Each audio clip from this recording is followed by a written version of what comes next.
traditional Jewish community that ultimately made the expulsion inevitable to Ferdinand and Isabella, who were slaves to the ideology of the purity of the blood. That's something that we'll have to explore in much greater detail starting next week. I want to remind you that on Tuesday, not tomorrow, but next week, we will have that amazing Jewish poetry reading from Professor Yoshua in November. I really hope to see you there. It'll be nice to sit with you in the audience and listen to someone else. Maybe he'll make some jokes and I can criticize them. But with that, I'd like to conclude the lecture for tonight. Thank you very much for coming, and I look forward to seeing you next week. Thank you.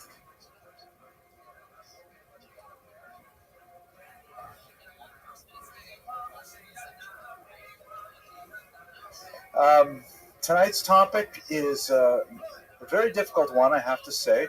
This is not someone that I would necessarily choose ideally as our subject or as a focus. He is an extremely important figure in many ways, but I've chosen him primarily because he is emblematic of a conundrum that the Jews faced during the extremely terrible times of the Spanish Inquisition and the expulsion.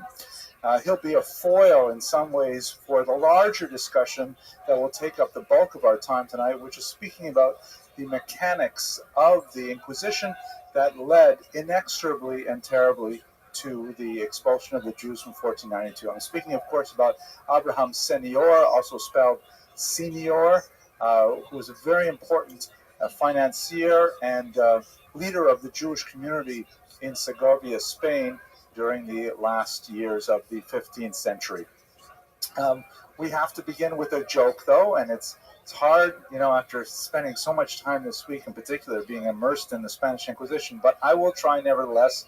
Did I tell you a while ago about the joke about the guy who his therapist tells him it's time to step away? No? Okay, so the joke goes like this. There's this Jewish man who's been going to a very competent psychologist for many, many years. And he's worked through all of his issues one at a time, and he's really made tremendous progress. So finally the therapist says to him, "Listen, Irving, you've been my patient for many decades now, really, and it's been a wonderful experience working with you, but I really think it's time to cut the apron strings and let you go out on your own. I really don't think you need to come back to see me twice a week like you have been for so long." And Irving says, "Well, gee, doctor, I don't know. I mean, this is a big step. Without regular contact." So listen, I'll tell you what, Irving. I'm going to give you my personal cell phone number, and you can call me anytime, 24/6. Anytime you have any kind of a problem, just call me. Doesn't matter. I will answer, and we'll work it through. But you will be fine. I'm confident in you. So Irving, he trusts his therapist. He says, fine. So he goes off on his way. A couple of days later, there's a call on the cell phone at 5:35 in the morning. And the psychologist wakes up groggy. He says, hello, hello. He says, doctor, it's Irving. I had a terrible, terrible night. I need to talk to you about it. And he says, oh, no problem, Irving. I'll help you out. What happened? He says, well, doctor, I had this horrible dream that you were my mother. And that you were smothering me and that you were controlling every aspect of my life. And I couldn't make a single decision without, consulting with you. And so the doctor says, well, what did you do about it? He says, well, I woke up shivering and shaking, and I figured I'd better go settle my stomach. So I went into the kitchen and I sat down. I made myself some tea and I had a little breakfast. I had, a couple of pieces of Melba toast, and then I called you. And the doctor says to him, a couple of pieces of Melba toast, that's what you call breakfast? I think it takes a little bit, right? It takes a little bit. Okay, all right. Thank you for listening to me. It makes me feel better. Okay, let's do the good and welfare. First of all, tonight's lecture is sponsored by Mr. Cyril Alvarez, who's been watching these lectures for quite some time. He's quite expert in this particular subject, far more so than I believe. He's been doing genealogical research on the Senior family, which is actually quite extensive, especially after the conversion. When they take on the name Colonel, it's actually quite an illustrious family for many centuries. So We're very grateful to him for sponsoring this lecture. All of these sponsorships go, of course, to our scholarship fund, which has raised now almost $11,000. So we're very pleased for that. By the way, we'll be starting, God willing, out in the new semester, a whole new series focusing on the Sephardic diaspora, including as well Mizrahi Jews and their traditions. And we'll be seeking a whole bunch more sponsorships at that time as well. Very important reminder, tomorrow night, the tremendous event, we're going to have a poetry reading by the incomparable Yehoshua November, who is a professor on our campus, a very beloved professor teaching English composition in particular. His poetry has been published in the New York Times, Chicago Tribune, many literary magazines, and he'll be signing copies of his latest book, which was incidentally a finalist for the National Jewish Book Award. Very impressive poetry, and gives us a sense of what it means to be a poet today. I hope that you will all come, because we spent so much time discussing poetry in the Andalusian period. Let's study it in the Brooklyn period tomorrow. So that's at 7:30 in this room at this time. There will be sushi and other foodstuffs to entertain us. Okay, in terms of the academic resources for tonight's lecture, I've relied very heavily on the research of Professor Chaim Beinart, shown here. He was born in Russia in the 1917, an auspicious year, a century ago.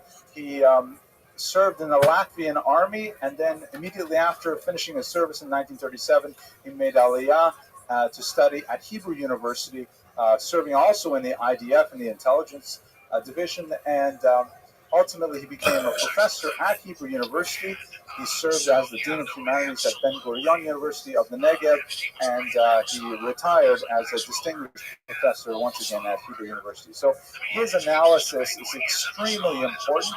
If we were to concentrate narrowly on Senior, in one of his books that I used for this presentation, he has about 100 densely packed pages of fine print text going through every little scrap of financial records of the Senior family, which is, quite stressful for even a historian to go through all this level of detail. But really, he is the number one go-to source for this period. Okay, so what's the basic biology, the basic biographic data of the individual we're studying tonight? He was born probably in 1412. We're not precisely sure of that date, but his eventual conversion to Christianity occurred in the year 1492, and according to contemporary accounts, he was somewhere in his 80s, perhaps late 70s at the time, so that's where we get that date. He was a major Spanish financier, Rabbi de la Corta. He was the official financier to the Hermandad, which was an important institution in the Spanish government. He was essentially a tax farmer, which was a very important position in most of the medieval economies. Basically, a tax farmer, because we live in an era when the state deals with us on an individual level. It's funny, I just updated my W4 today. The state, because they deal with us as individuals, numbered individuals with their social security numbers, they tax us directly and immediately and frequently, and often too much. But in the medieval period, taxation was conducted through communities, a corporate nature of society. So the Jews as a whole would receive a tax assessment, and the tax assessment would have to be calculated and paid on a communal level. How the Jews themselves collected it and distributed it, that was up to them. Similarly, the idea of being a tax farmer is that the king could give typically a Jew the responsibility of collecting the taxes from a particular estate or a particular region.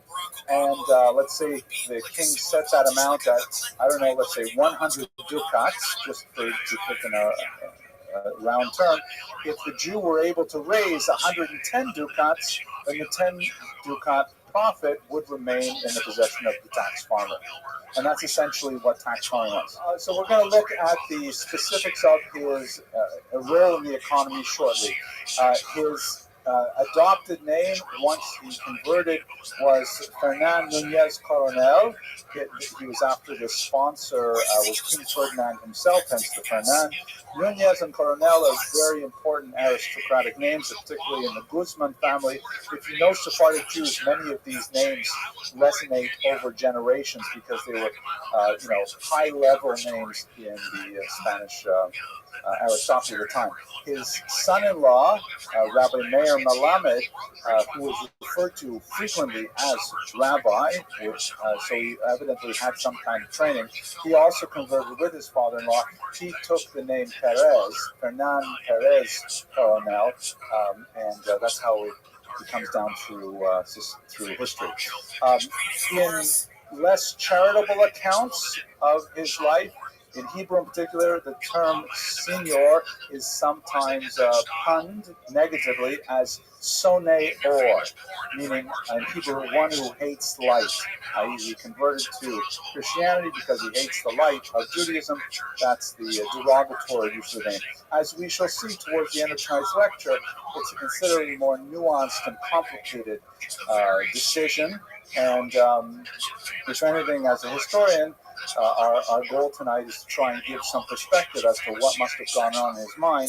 My job is not to give a value judgment, but at least to provide some information and context for others who may wish to engage in that. This is incidentally his signature shown here.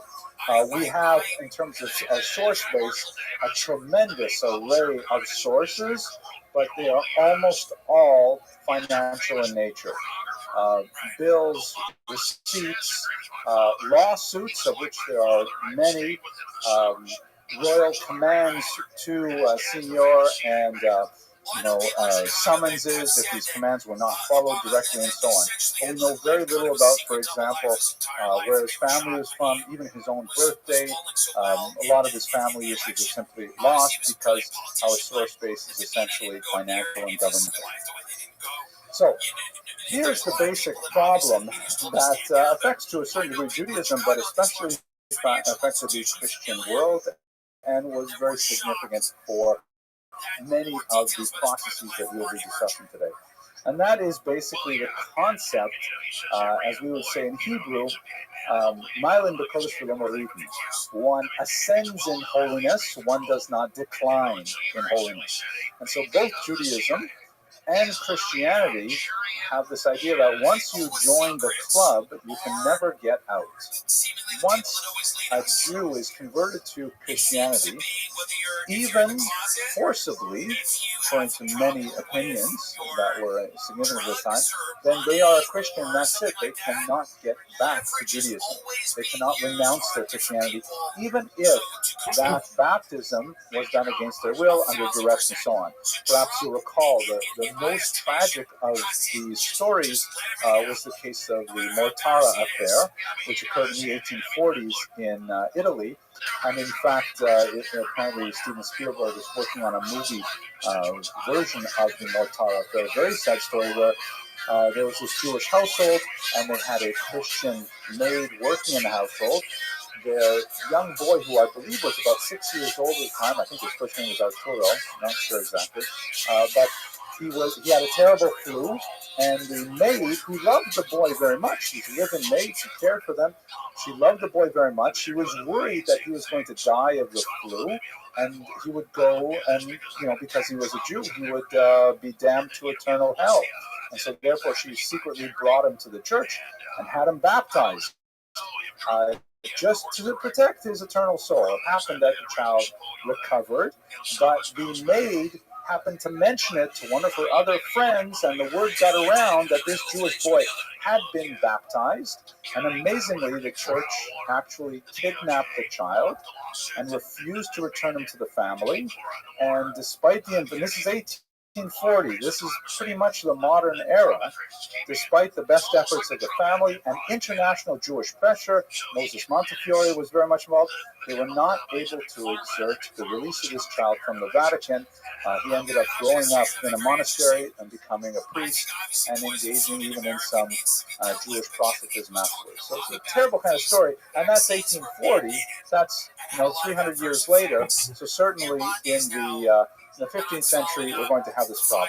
So the church is going to be trapped in this ideology, just like Ferdinand and Isabella in particular, that once Jews are converted, even against their will, even under duress, they nevertheless are within the purvey of the church, and they may not be returned to Judaism.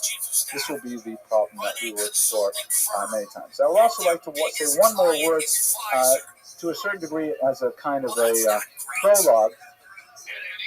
My first encounter as a historian with the Spanish Inquisition was ironically through the Holocaust.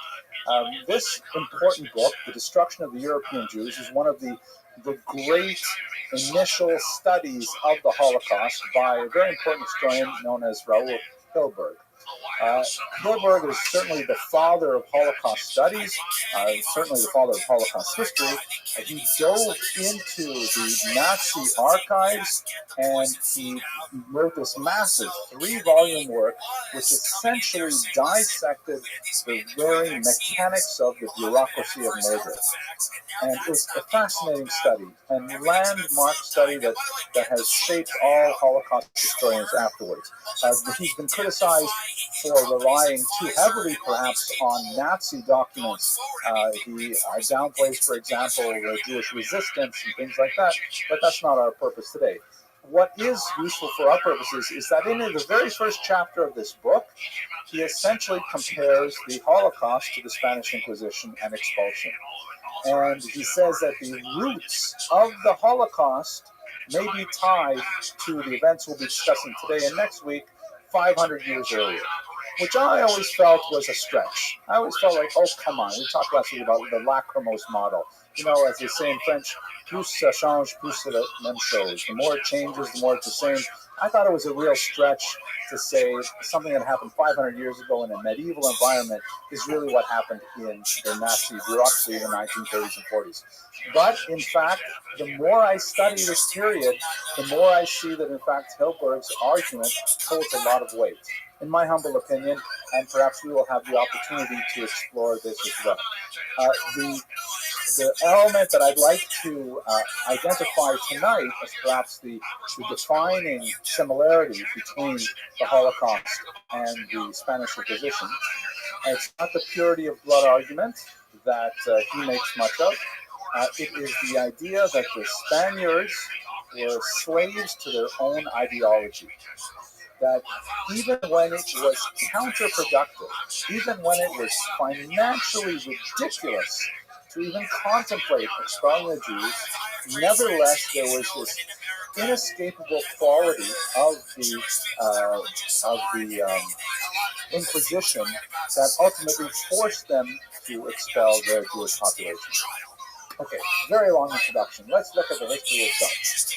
We have to go back a century prior to the expulsion itself, to 1391, where you have a Dominican friar very much active in Jewish affairs, named Vicente Ferrer, who was simply one incident after another rousing up anti-Jewish sentiment, provoking riots. He is even condemned by the church on numerous occasions, and nevertheless he continues speaking out and provoking actual violence against Jews.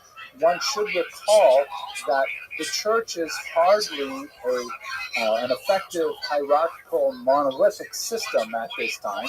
The church has to deal with a widespread, primarily illiterate lay clergy, meaning the people who are actually in the streets preaching to people often have no ability to read the holy texts that they purport to represent, and they're motivated by some of the darkest urges that we have in the human panoply of psychological illnesses. So we have throughout Europe a lot of these lay clergy who actually believe that Jews, for example, drink the blood of Christian children and ridiculous things like this. The educated higher levels of the church, including the popes, are constantly publishing bulls against this process, saying, no, it's not true, please don't believe these people, that's not the church teaching, and so on.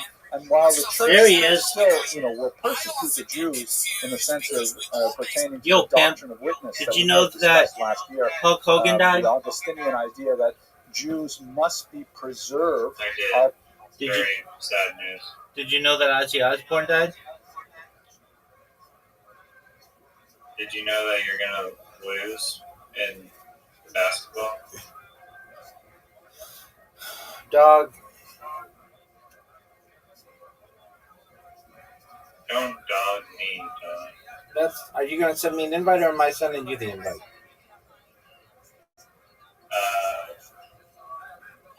I'm sending it to you because you take too long to answer. You take too long to answer. Well, of course, it's going to be you sending me the invite. That's how it works every time. That's like an unwritten rule. That's a make. That's a make.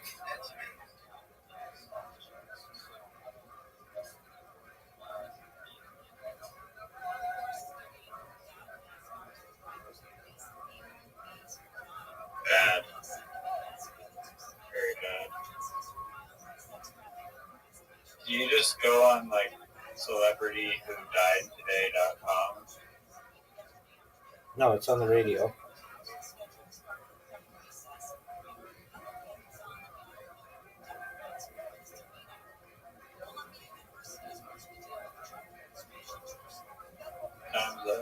But I've got these computers that are going all the time, and so I see what people are tweeting, and when I start seeing the same celebrity's picture in a feed, I start to wonder what's going on with them.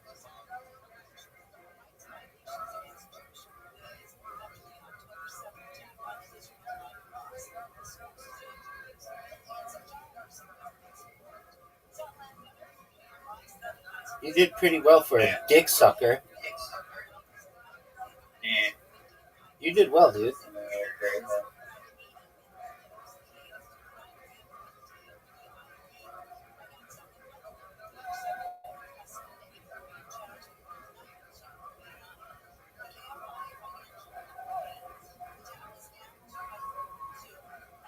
Big year energy.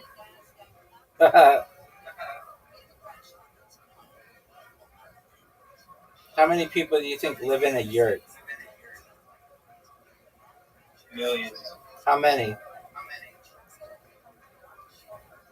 Isn't it 1 million? Between 1 and 1.5 million.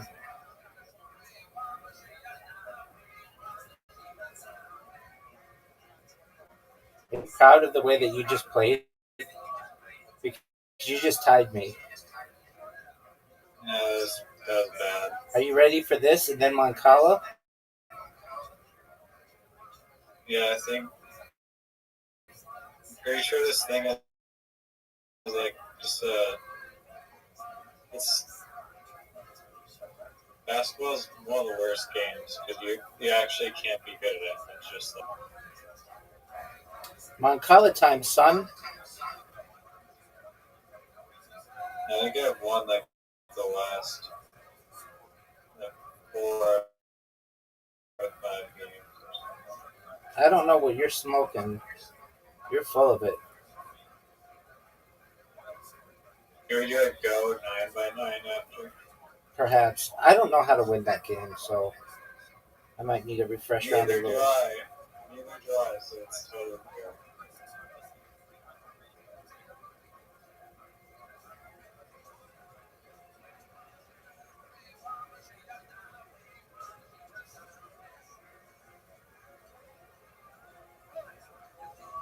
What's your favorite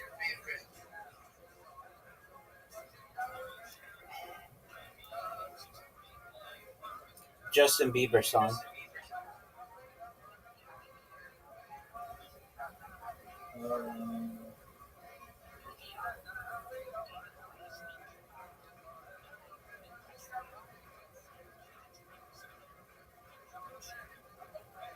They're all pretty amazing.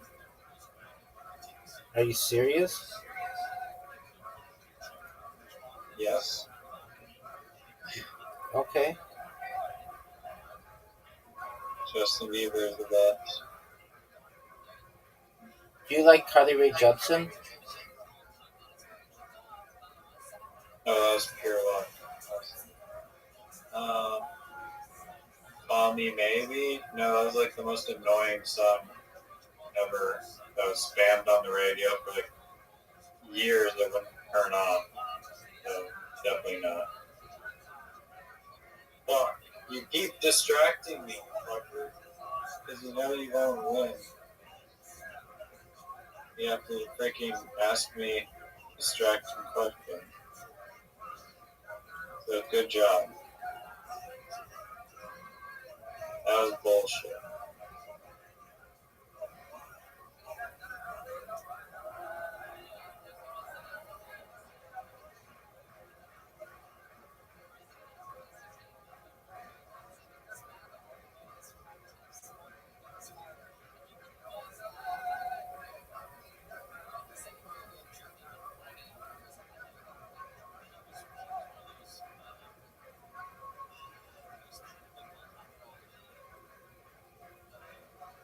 No. What's good, pimp? What's good, pimp? Hey, I won 5 games in a row. Psych B. Alright, now I have to read all the rules to go. Okay, board size 9. Comey 6 of... I will, but what's Comey? Okay, board.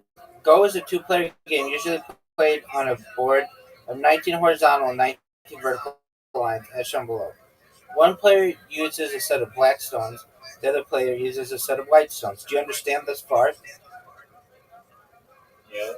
The object of the game is to get the most points, which are earned by surrounding territory, empty intersections, and opposing pieces. Gameplay. Placing stones. Beginning with black, each player in turn places a stone on an empty intersection or point. Once placed, a stone is never moved, although it is removed if the opponent captures it. If any stones become completely surrounded by opposing pieces, they are captured and removed, as shown in the example of the white stone below.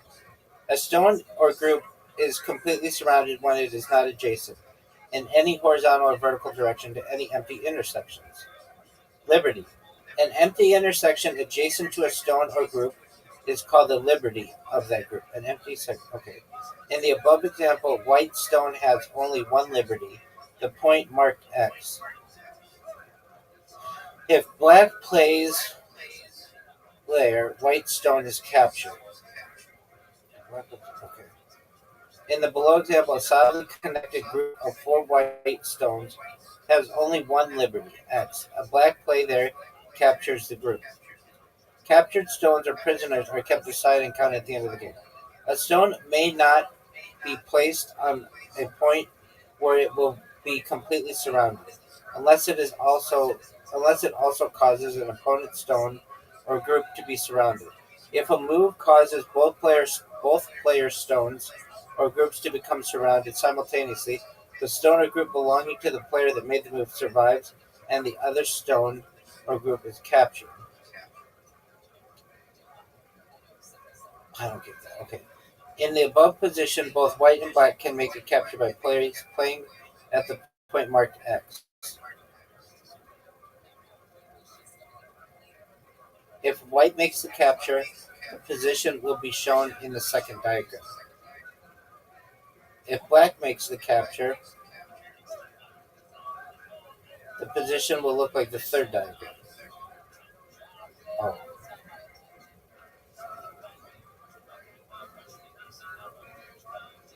Okay. If black makes the capture, the position will look like a third diagram. In this third diagram, a white play on the corner point will capture all 5 black stones, showing that black's capture was a waste of time. More than one group may be captured as the result of a single play. In the example below, a white play at X will capture all three black stones. Endgame. Players alternately place stones on the neutral points intersections adjacent to both player stones, also known as dame, pronounced dame. Okay, also known as dame. Next, dead stones, ones that are not fully surrounded, but that would inevitably be captured if they continued, are removed from the board and added to the piles of prisoners. Finally, players add up each of their scores. The player earns 1 point for each vacant intersection surrounded by his or her territories, or his or her stones, known as the player's territory, and 1 point for each prisoner he or she has captured. Whoever has more points wins. If the position on the board below, in the position on the board below, the 4 points marked X are worthless to either side. After removing the dead white stone inside black's upper right territory, black has 7 points in the upper right, 2 points in the lower left, and 1 point for the removed prisoner, for a total of 10. White has 5 points in the upper left, 2 in the lower right, and 2 for the captured black stones, a total of 9. Black wins by 1 point unless he or she is required to give white compensation or komi to offset the advantage of going first, as explained below. If a player had to surround them completely, he or she would lose 1 point for each intersection that was filled in while surrounding them. In the previous example, black would need to play 2 stones inside black territory to remove the dead white stone in the upper right, changing the outcome of the game. Therefore, the rules allow players to simply remove dead, dead stones after both players have passed and neutral points have been filled in. I don't really get that. Okay. Other rules. Ko. In the below picture, black can capture one white stone by playing an X. The resulting position is shown. If white plays at Y, the former arrangement is restored. However, white may not make such a move without playing somewhere else first, thus giving black a chance to play at Y and retain the captured point. Suicide moves. A stone may not be placed in such a way that it or the group of it has no liberties. Chinese rules allow such suicide moves. The stone that was just played or the group it's part of is captured right away, occasionally. Such a move can be useful as a code threat.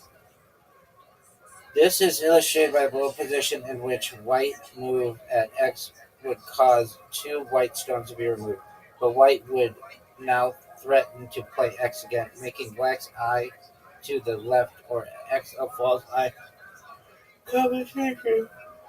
Black has an advantage to go because black has an advantage to go because of making the first move.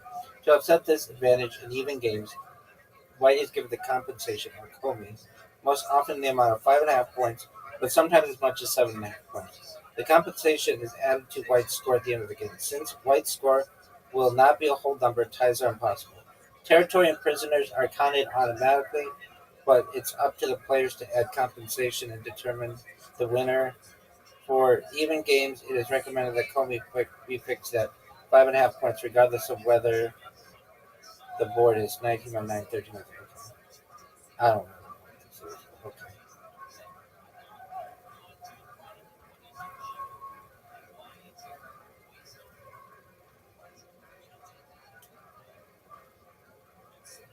I don't think you're supposed to go in the middle now when you start.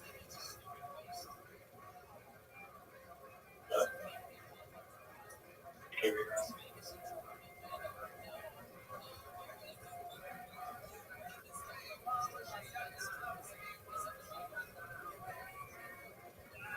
And I think like the liberty rule only like applies to the outside.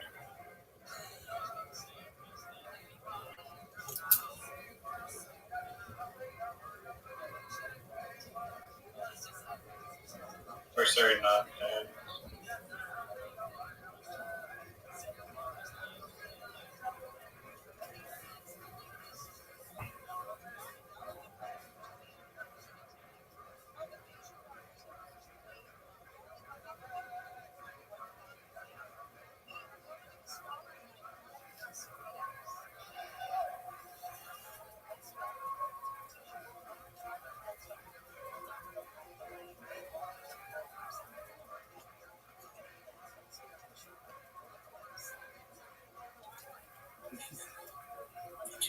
Wow, going as white is such a disadvantage. You have a 6.5 point lead, dog.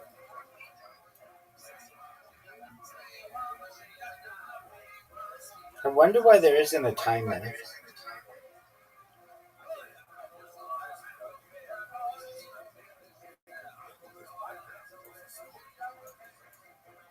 Are you gonna go? I'm going. I see that pin.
What?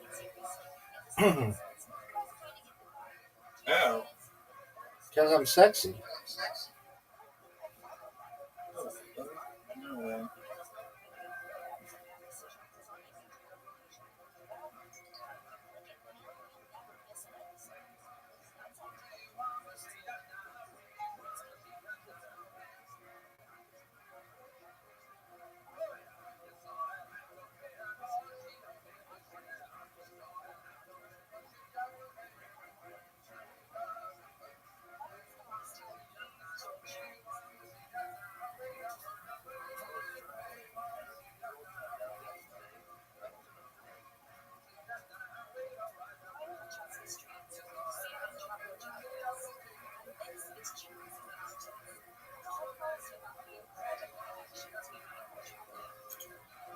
Oh, good move.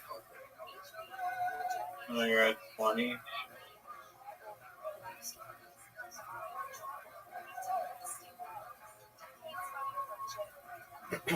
What? Nice move.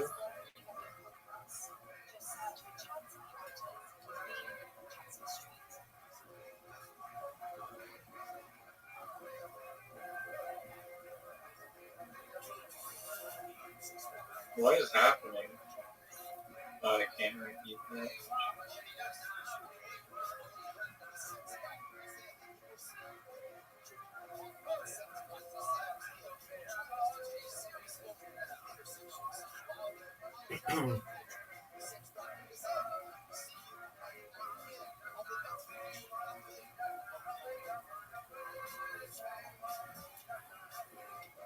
I'm curious to know what the actual strategies are in this game.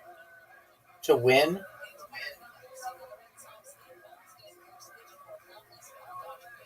Yeah, to win. Oh shit, it's my turn. Fuck.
saw that.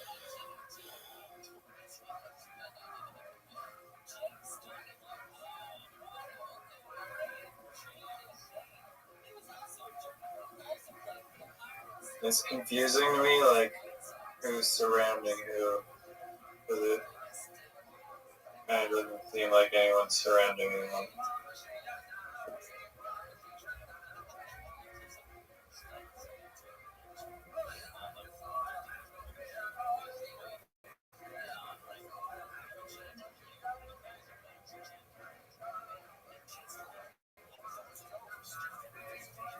So now I go down to 9. I don't understand this. Because I placed a block, like, on that side of the board, which somehow might give me, like, more territory overall.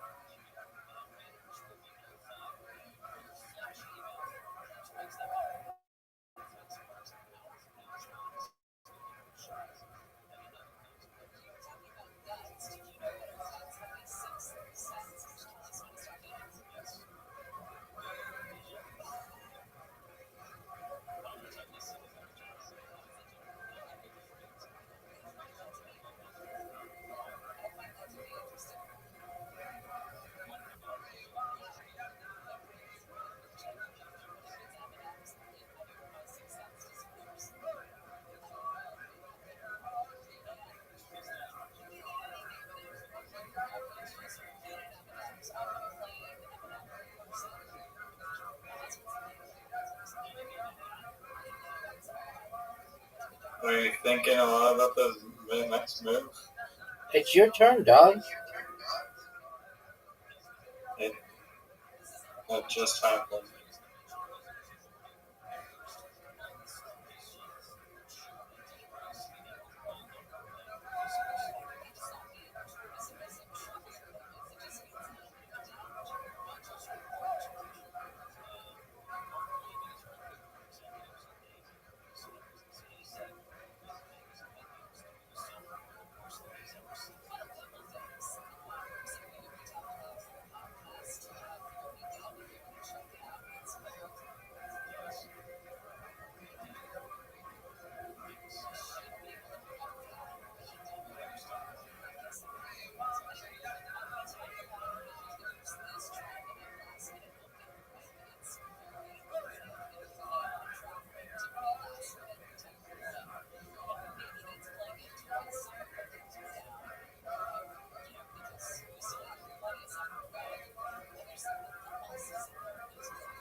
Fuck, you beat me. I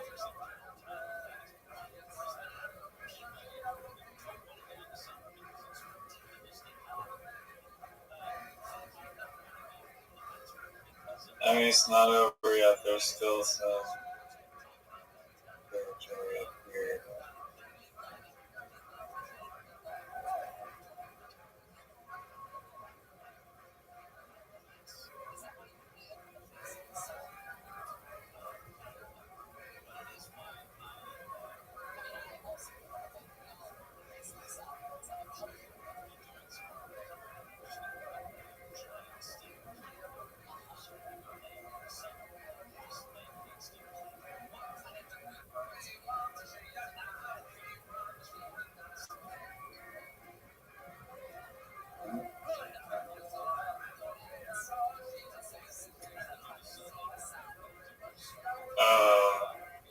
Oh no, you got.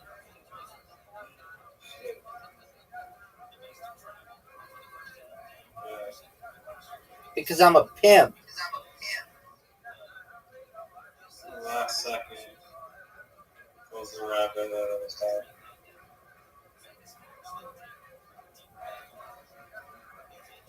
Wow. That was so close.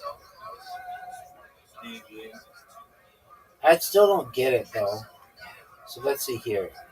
I guess I got 1, 2. I don't get it. I mean, I don't get it. Like, you see where there's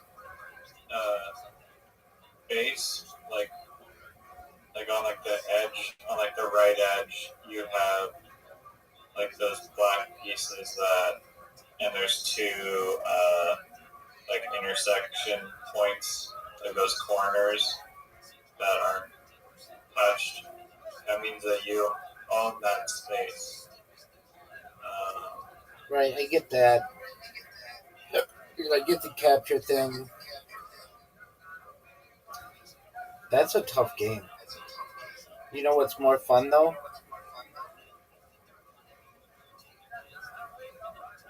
Make out. You got it, son. I do like I'm gonna try and learn more of it. There's actually like a lot. It's like the most complicated game. Yeah, there's like a shitload of strategy involved. Word. Here. I know none of it though.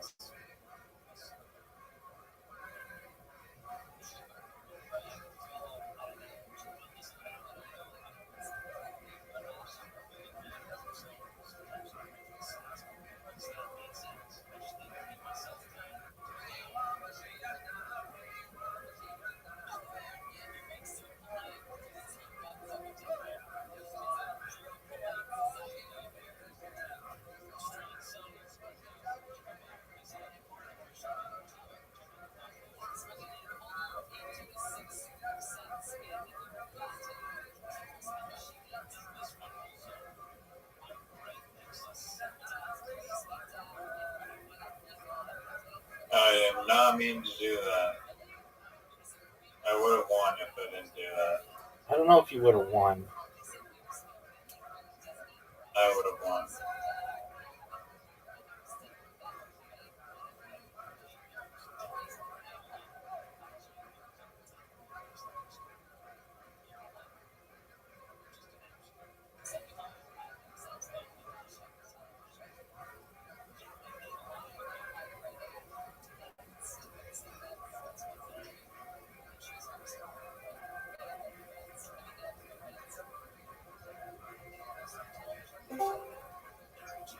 Welcome.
Oh.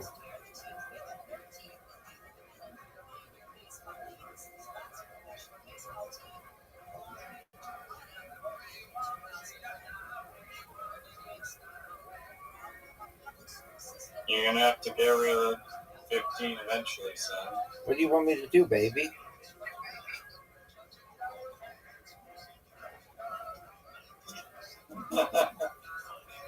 Nice.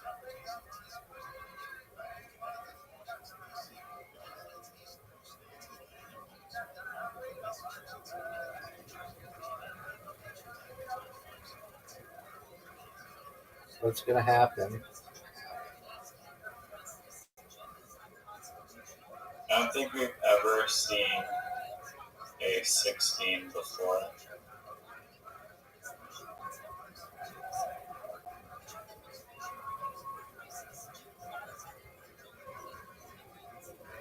No, no, no, no. Why did you not hit me? Oh no.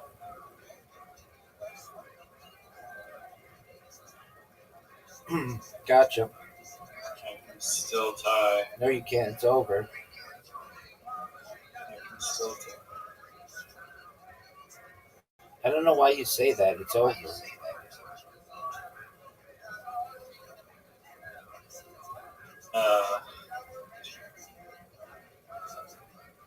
All right, it's now time. Dude, how do you play Reversi? Reversi is a two-player game played on a board of 64 squares, arranged on 8 by 8. Just like Go. Just like Go. Go is better. Gameplay. Have you played Reversi? Nope.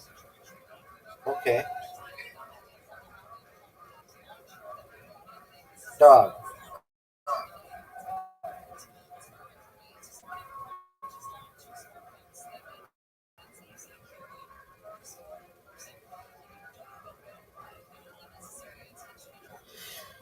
You have an invitation, dog. I love Reversi. Do you? I don't know. I've never played it. Can I play dominoes later, please? Yeah, I don't really know how to play that. We played the other We day. played it. No, harder. Okay, we'll figure it out. Can you play with 3 players? Yeah, you can play with as many as you want. I think you can play with like 5 or 6. Can you play with 10,000? If you have enough domino pieces, Okay, that's cool. And a legitimate answer. it is, isn't it? Word, girl. Excellent. All right, Riser. It's 120 to 360. How do you feel right now? I don't know. I didn't really shoot them all well. Oh, good one, dude. Get it. That's 2, baby. Don't get another one. That's all I ask. 2 is good. 2 is good. Uh, Oh, I 3. think I got 3. Are you proud of that? Pretty good. It's hard. It's hard to get the touch for it. First one.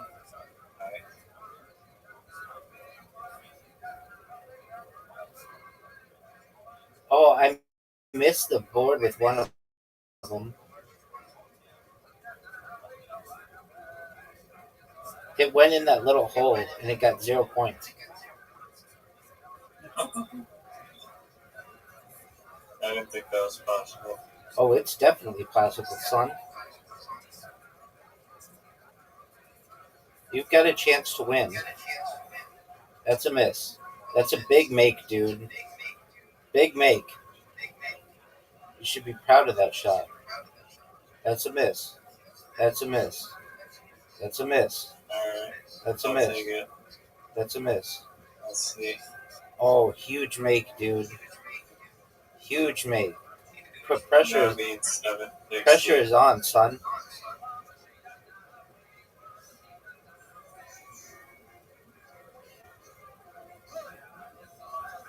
Yes.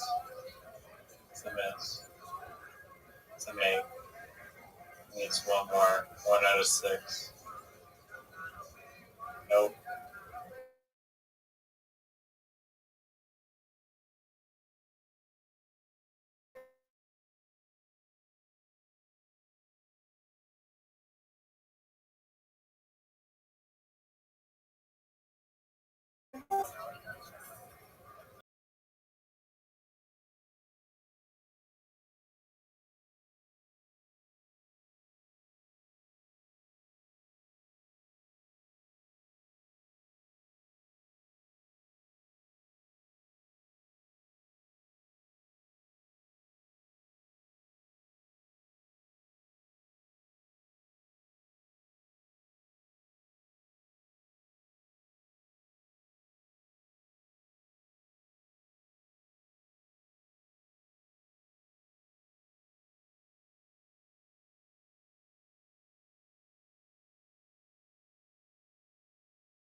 It's Gale.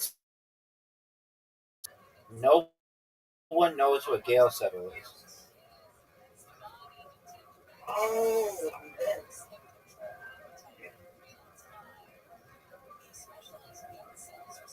Who cares what it is? I do because I don't know what I'm looking for when I'm trying to send you an invite. You already do. You fucking Gale. Yeah, I'm not keeping track of two names.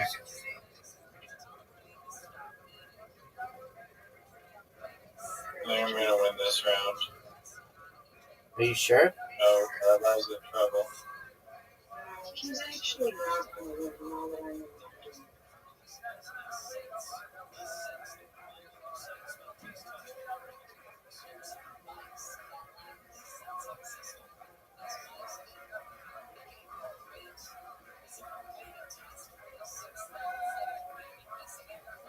Oh shoot.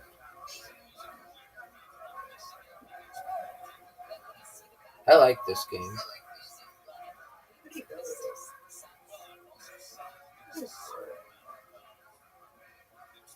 I think my brain is too slow for it.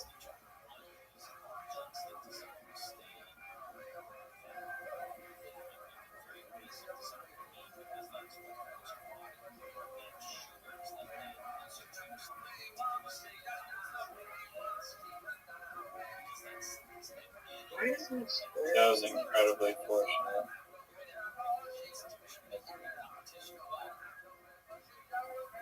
I don't even understand.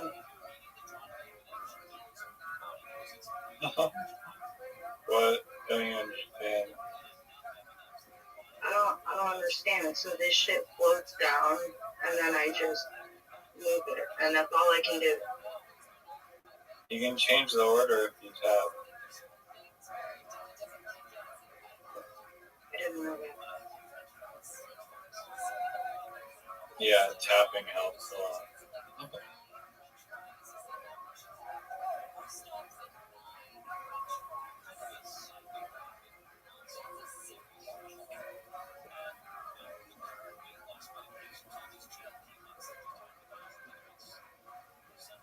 Rabbi.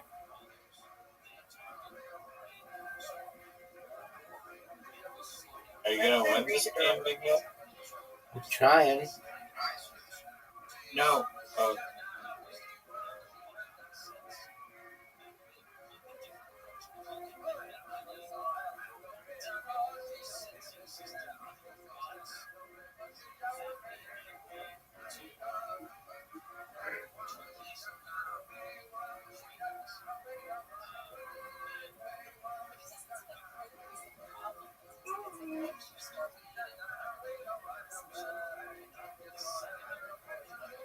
Uh-oh.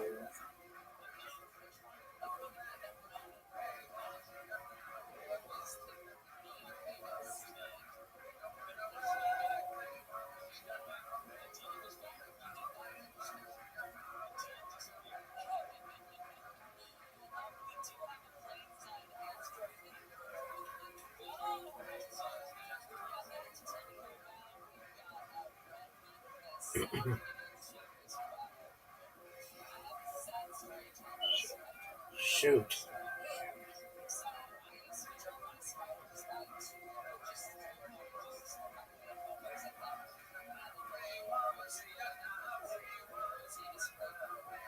How did they not explode? I have 4 in a row.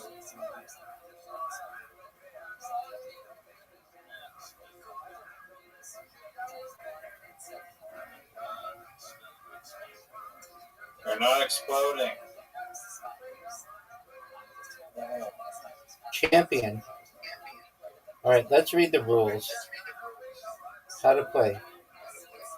History of clocks. In 1986, famed game designers, also twins, George and Jerry Damworth, released Clocks, a classic arcade game that spawned a cult following. Mysteriously, 11 months after the game's release, the Stalmer brothers went missing, along with the game's source code. All Plax games were rendered unplayable when a kill switch of the game was activated. The team at Plato has recently unearthed a cassette containing the source code from the New Mexico desert. I don't know if to believe this. We're excited to offer the game for a new generation of Plox players. Basic rules. Plox is an arcade-style blocks matching game for 2 players. Players create matches by aligning 3 or more of the same colored blocks. Matches are created when 3 similarly colored blocks are aligned either vertically, horizontally, or diagonally. When a player has any blocks filled over the top of the board, the game will end. The player that survives is the winner. Controls. Players can control their falling blocks in 3 ways. Tap to rotate. Tap to rotate the position of each block vertically. Oh, you can change it? I didn't know you could do that. Oh, I was only doing it one way. Okay, so tap to rotate the position of each block vertically. Players can control. Okay, slide.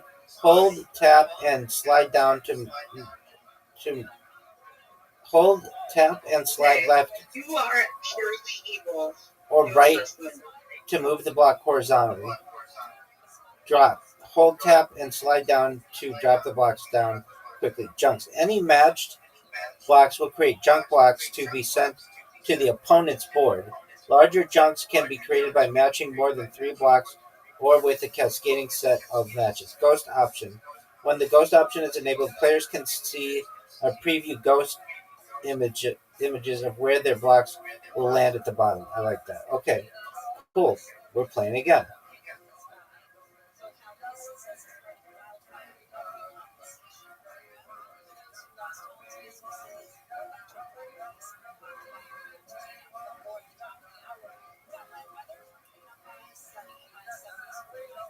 Right, sir. May I ask why you suck so much dick at this game?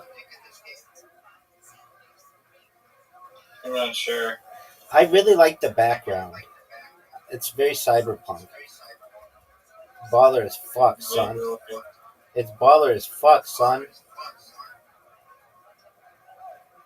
What if you found out that What if I found out what? just not touching anything and not rotating it is the best way to do it? No, I already found out for it. We had Audie who experimented with that theory. So, Yeah, Audie is going against the theory and she's already like halfway out.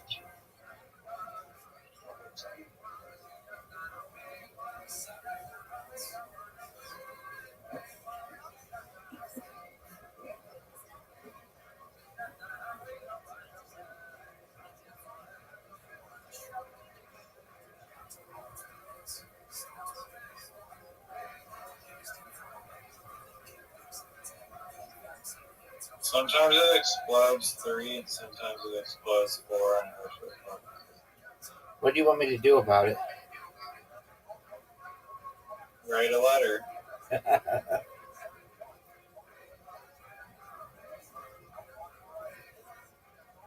What? I have 4 reds. How many more reds do you want me to stack? Here, I connect 6 of them together. What is this bullshit?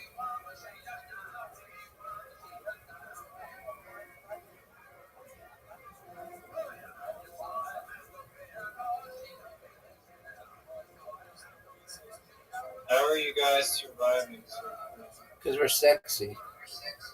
And we know it.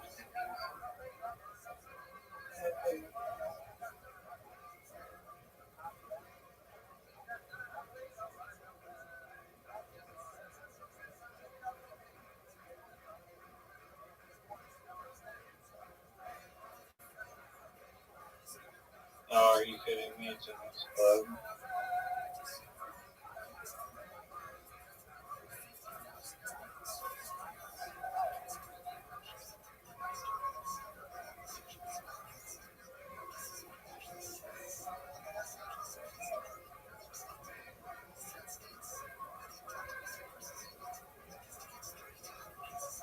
Game over.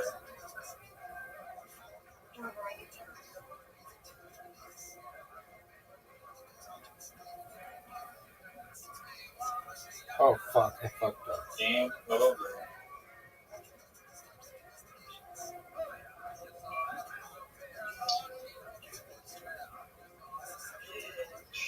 Fuck. I keep fucking up.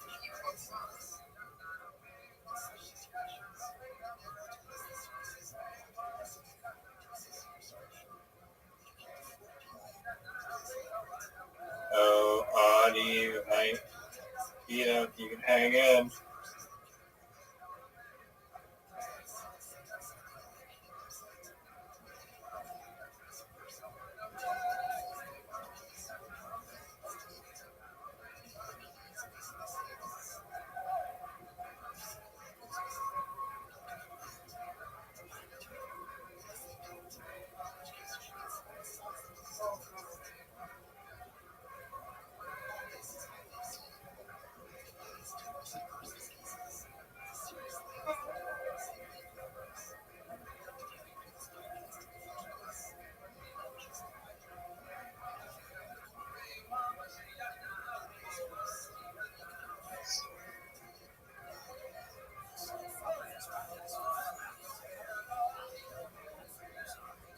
Oh, got you, girl.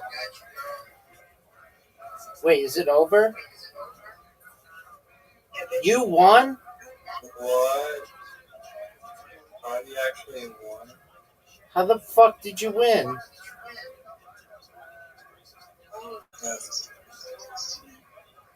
That's crazy. I'm shocked.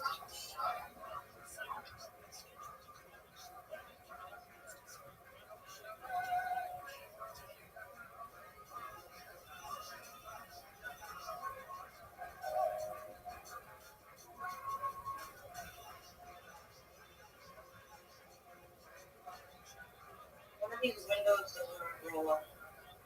So that's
No.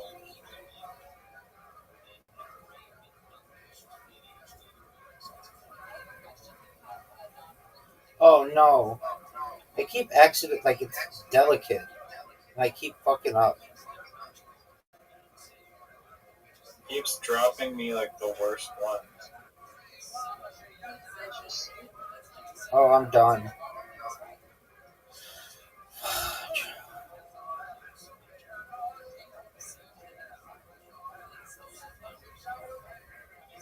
Are you shitting me, dog?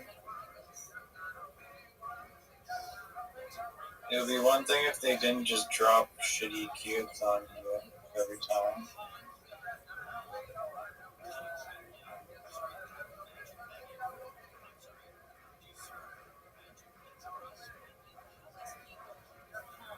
Oh, wait. Was that what he was doing?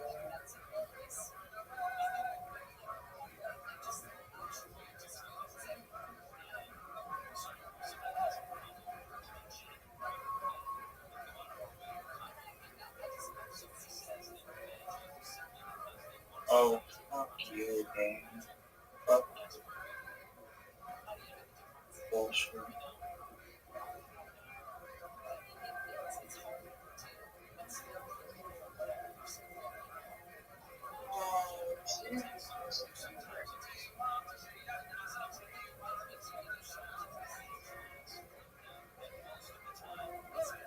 No, no, no.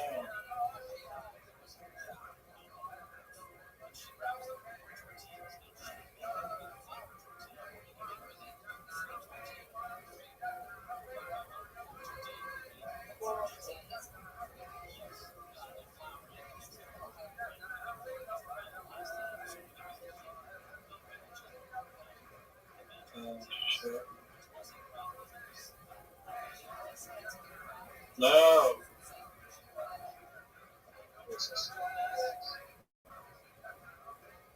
Champion. Riser, why do you suck so much dick at this game? I think I might have not been doing right.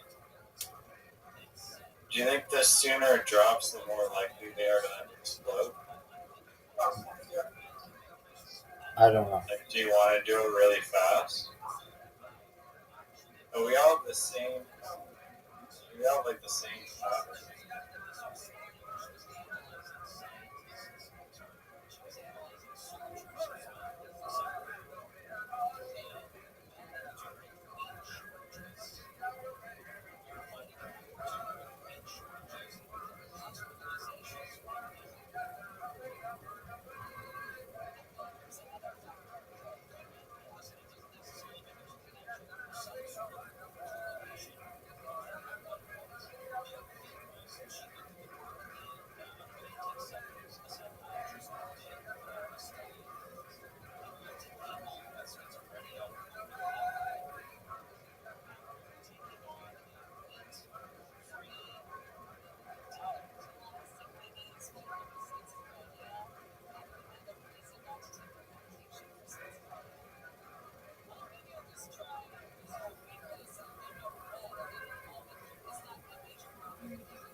Fuck.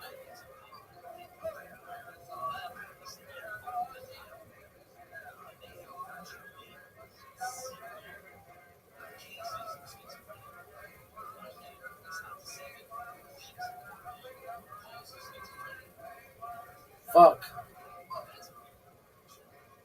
Oh, that's BS. It drops the worst thing.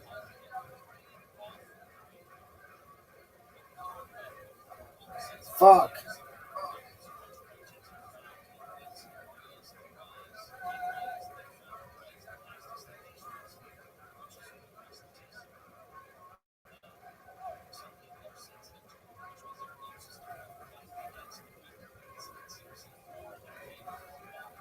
Shit. Uh-oh.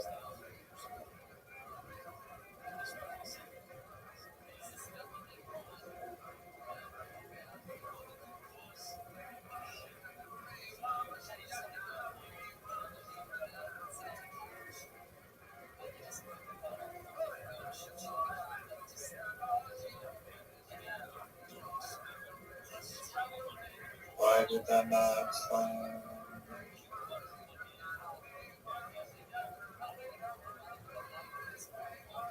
How did that not slam?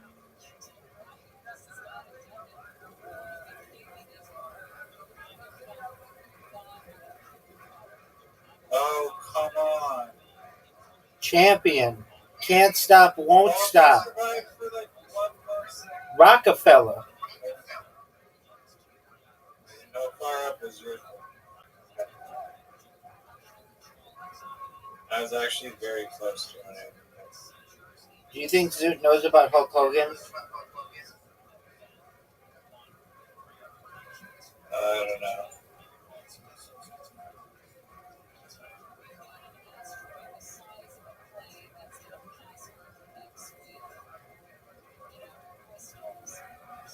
Okay. Ready?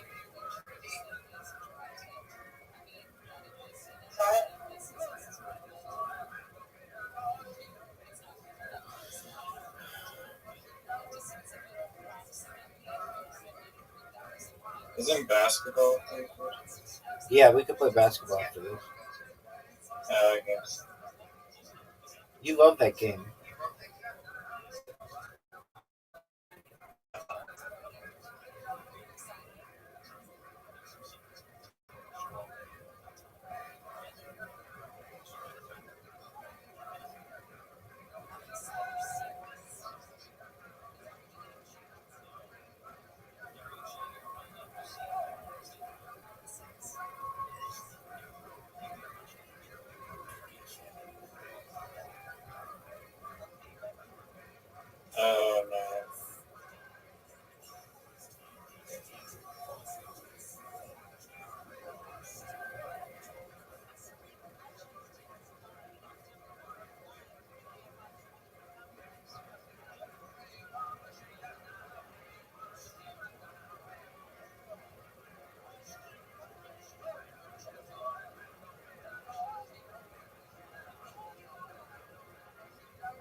This game hates me.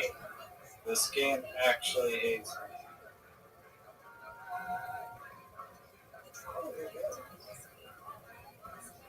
me. It gives me the worst pieces. Like it just, the ones that it drops out of the sky just.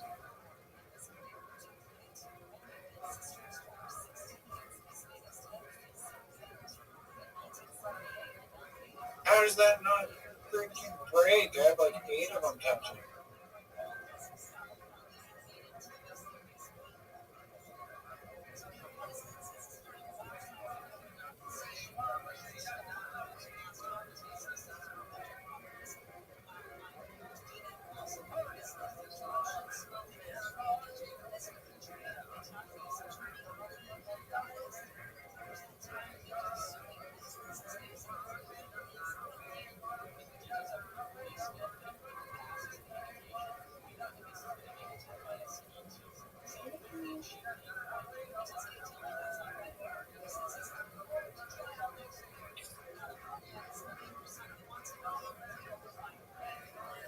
Champion. Can't stop, won't stop. Basketball time, folks.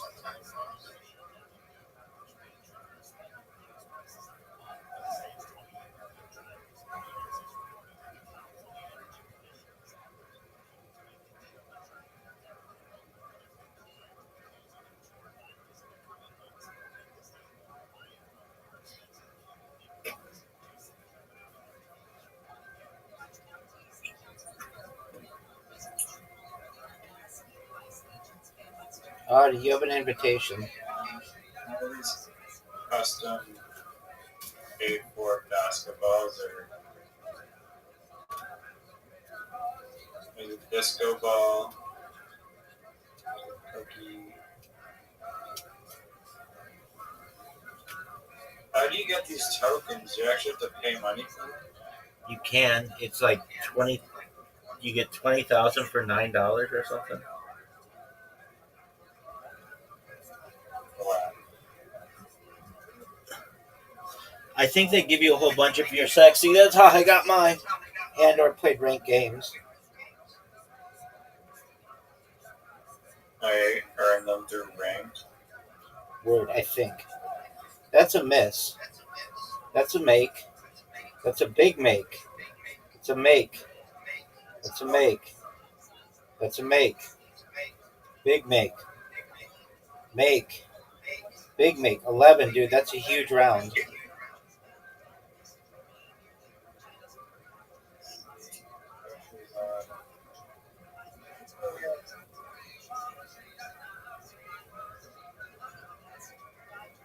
Look at this skill. Look at this skill. He's not stopping. Can't stop. Won't stop. Oh. I hate when, like, I think I have one last shot, and then it doesn't let me take it. Go, girl. Good one.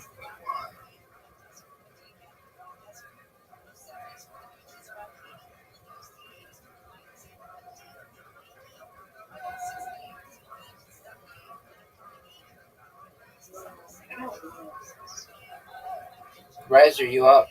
Are you ready to not suck dick? Here we go, folks. Riser, trying not to suck dick. That's a miss. That's a miss. That's a make. That's a miss. That's a make. That's a make. That's a make. That's a make. Oh, what? That was with 5 points. That sucked dick, son.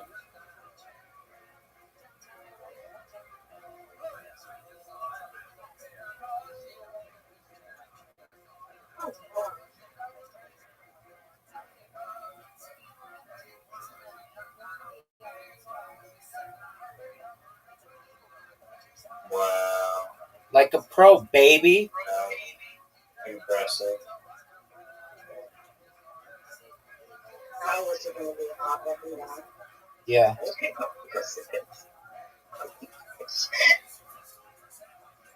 That's a make.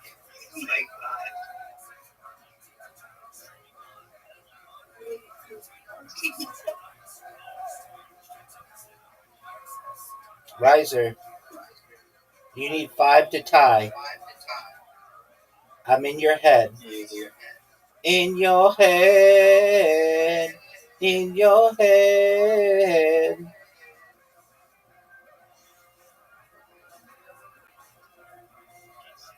Wow.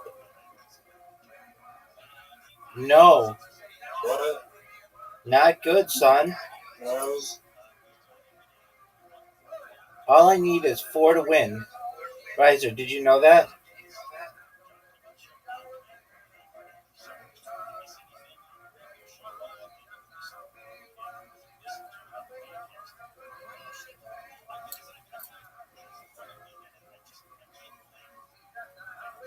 No, that's a good score.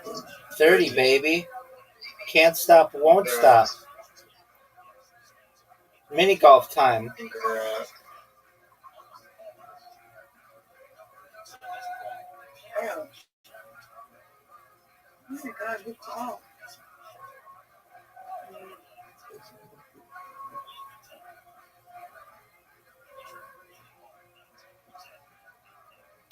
Riser, for some reason I can't send player 3 an invite to that game, so I'm going to send a new one.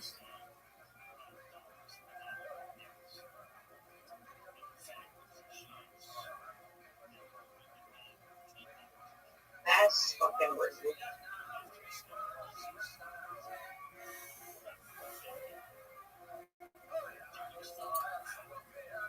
All right, here we go. I don't like this hole. I invented that. I invented that shot. How about you STFU, dog? Did you know that I invented both of your penises? Calm down, woman.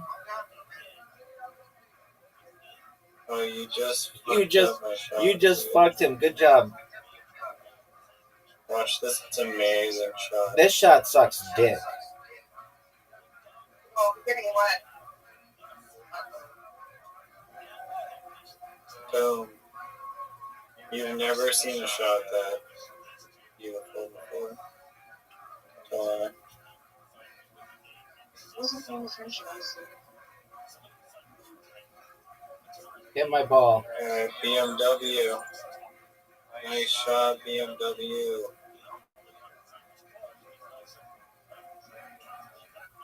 That shot sucked.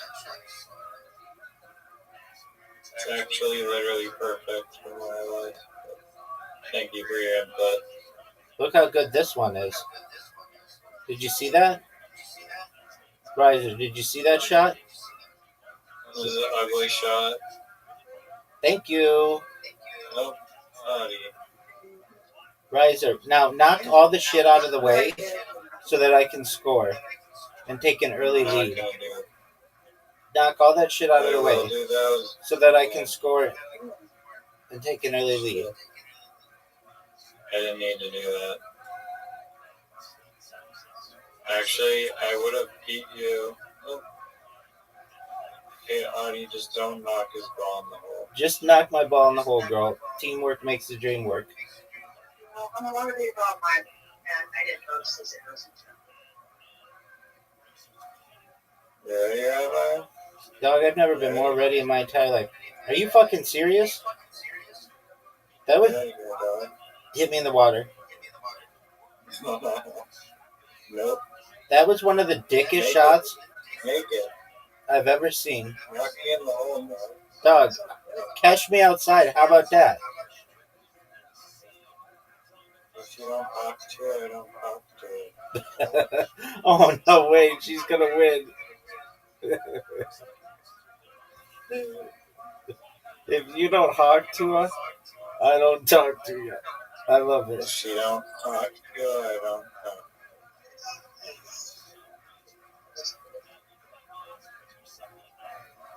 Big shot, girl. Are you going to make it, or are you just going to sit there and jerk yourself off raw? Loser, Well, I'm gonna wait for my fucking internet, bitch. Been there.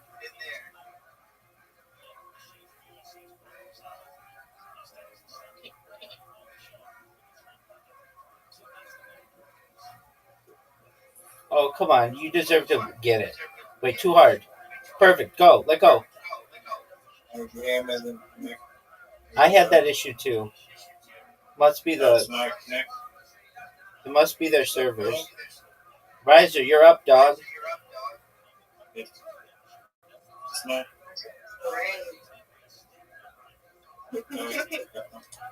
It's the Play-Doh servers. Perfect.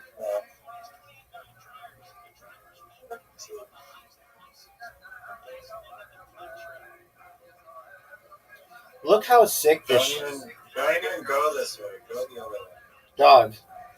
Do you recognize how sick my shot was? Get off my stuff. She's gonna hit my ball. Maybe. I don't want to go over there. Look at that, made me nervous. Riser, don't fuck up. That's all I'm saying. Don't fuck this shot up. I piss excellent every morning. Fuck. This needs to be one of the greatest shots in the history of this game, and I'm afraid. You have approximately a 0% chance. Oh, that was pretty nifty, but She's fucked. You're done, girl. You're done. Get it. harder.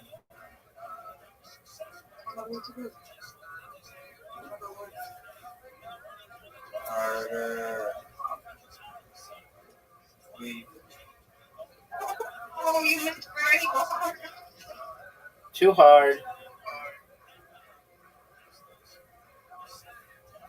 not enough juice. Get it, girl.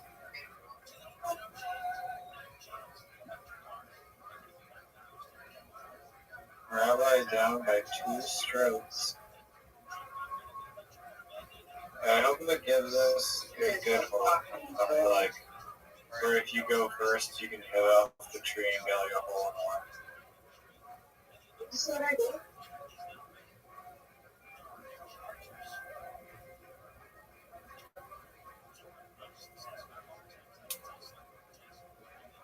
The Rabbi special. That sucks.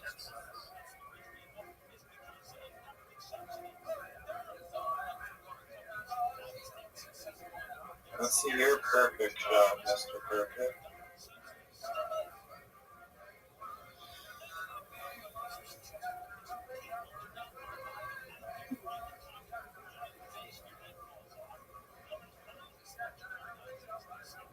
Hit my ball.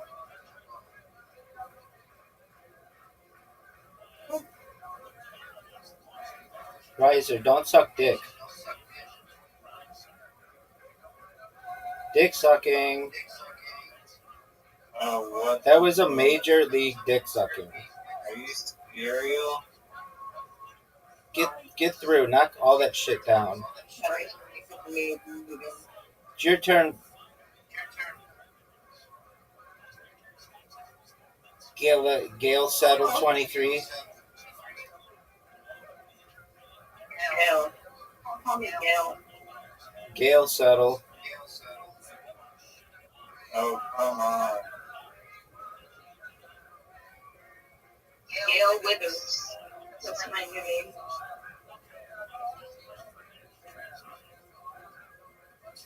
Get it, girl. Get it, girl. Oh, no.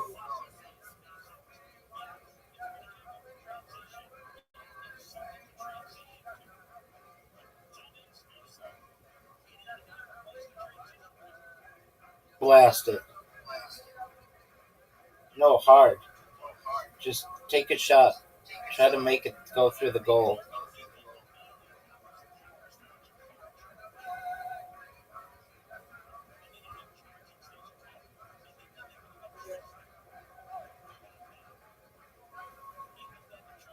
Blast it through. You have to make it.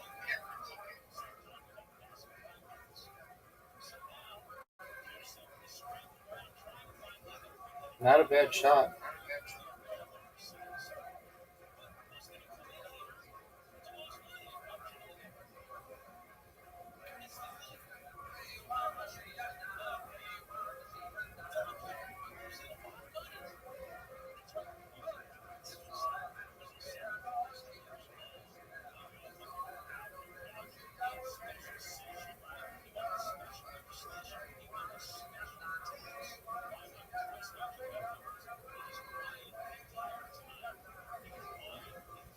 Look how sick.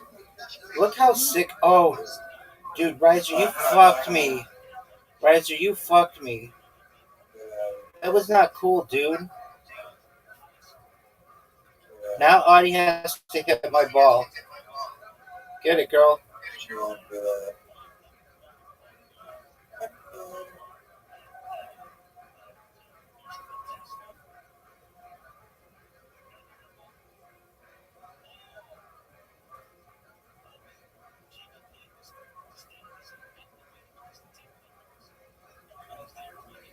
No. No.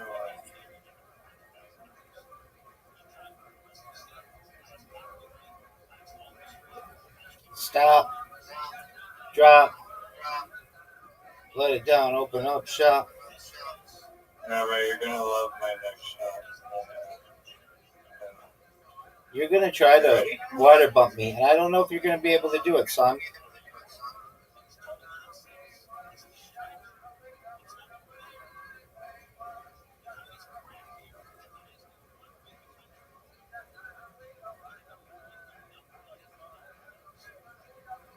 No.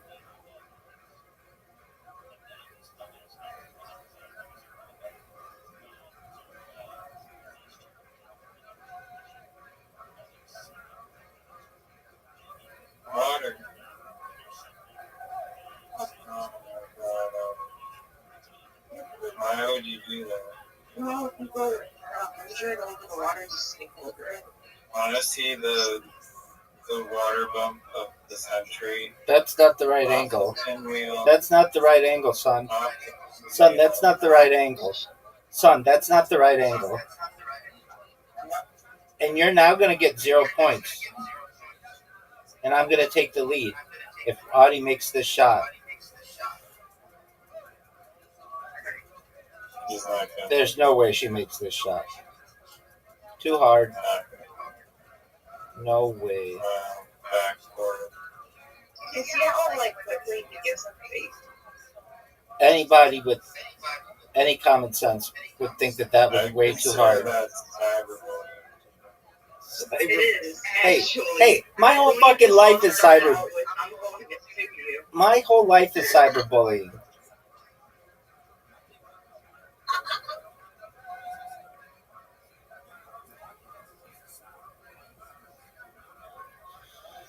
Okay. Gail settled. So you decided to put it on others? 1,000%. Share the wealth. No way is she gonna make this. That is not kind, Rabbi. Sesame Street says to share.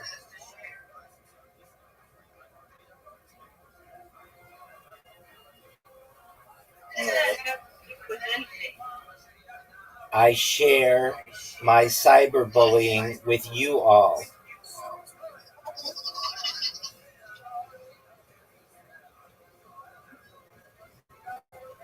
You're going in the black.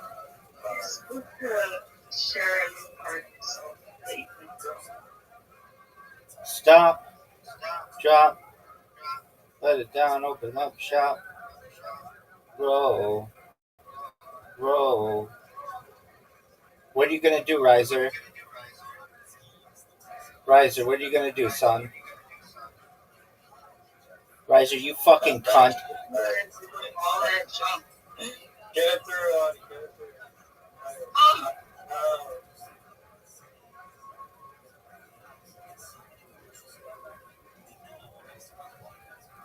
I don't know if that, no way. No.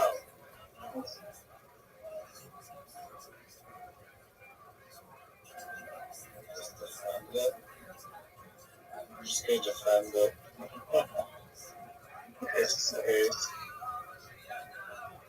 Just in case Rabbi comes back. We get through. Oh. It's still impossible, dude.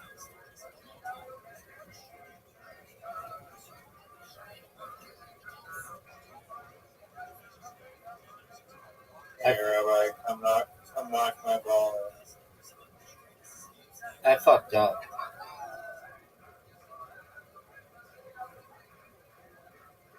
Yeah, you're not making. Oh wait, no, No, you might be able to make it actually around the left side.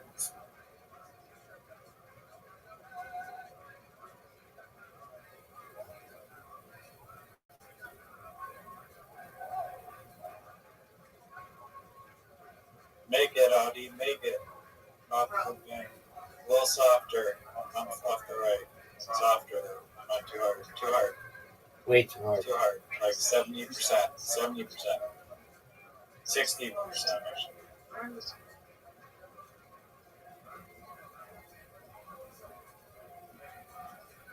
Higher. Stop. Drop. Let it down. Open up shop. Roll. Roll. That's a Rough Riders roll. Ooh, I've got a surprise for you both. You're never going to believe what you're going to be seeing. Whatever you want to be, girl. Stop. Drop. Let it down. Open up shop. Roll. Roll. That's a Rough Riders roll.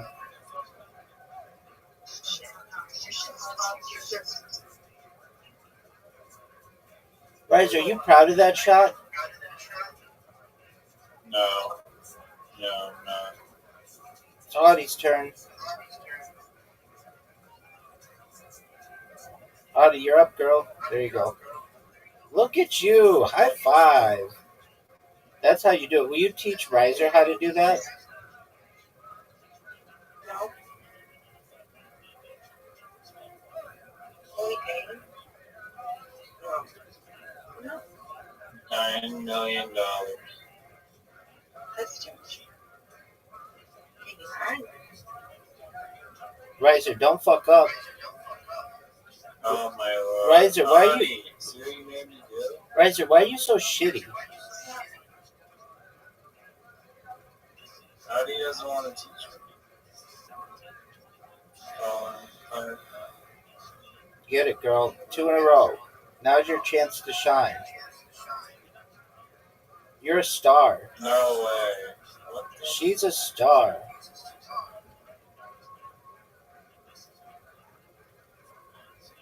Riser, get on our level. Tries. All the colors.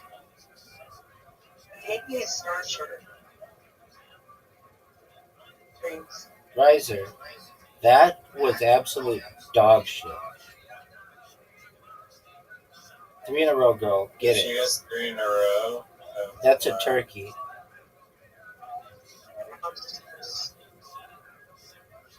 Stop. Drop. Let it down. Open up shop. Get it.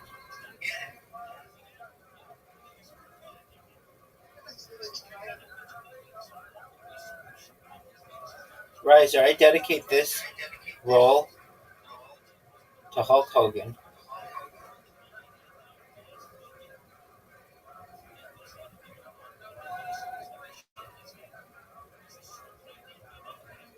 Look at you. Is that how you do it? Not enough speed.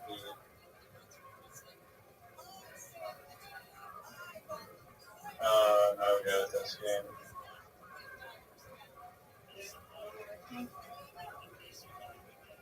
Everybody's trying to do something different, and that's why all this stuff I'm searching for different things. It has every color out. It's never ending songs. Do you know that? Sweet. You're up, girl. Go. Wow, she got it.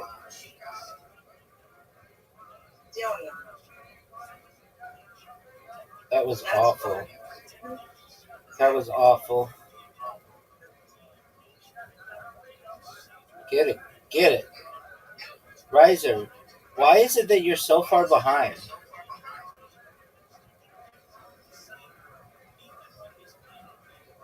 I don't know. I don't really play this game. Oh, okay. Well, get good. military coach at the second goal. If you want to play archery, I will back. We can't play archery with 3 people. Sure you can. It's called a tournament. Yeah. Oh, good spare. Oh, that fucked me. If she gets a strike here, it's basically over. Strike. Oh, She's gonna win.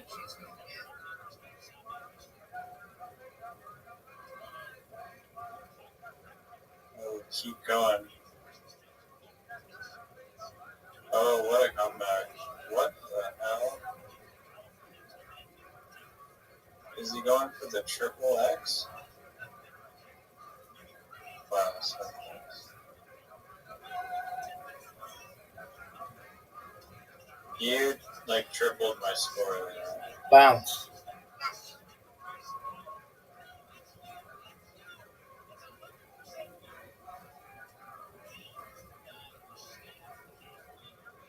Gale settle. Riser. Riser, we're waiting on you. Riser.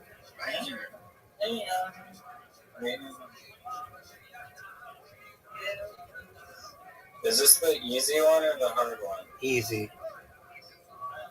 Why would you ever make it for the easy one? The hard one's too hard for me. Psych. Oh, So you no. that you suck.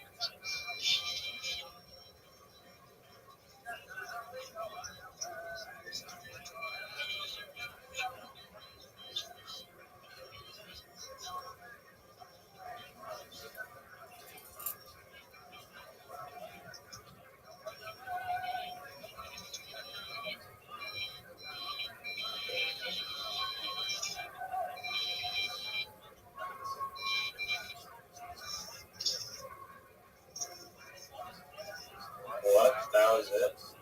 That was so easy. Oh, Audie is like way down. The circle one is like the hardest one.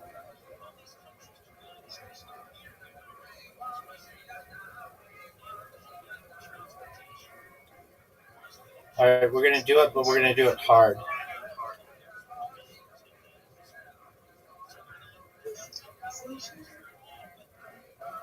Gale settle. This is a stamina race. I hate this game.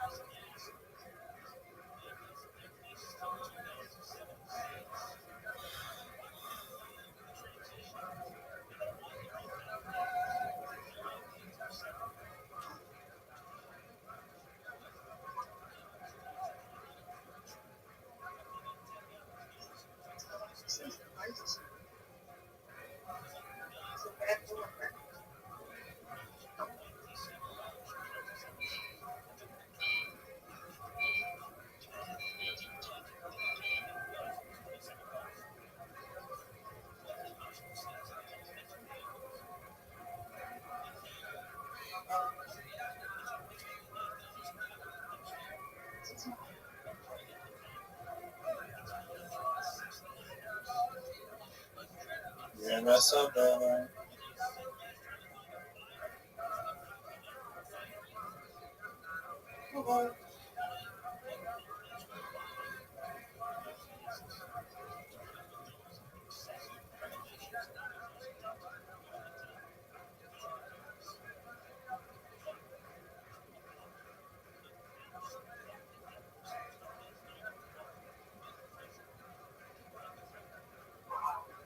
Is it impossible?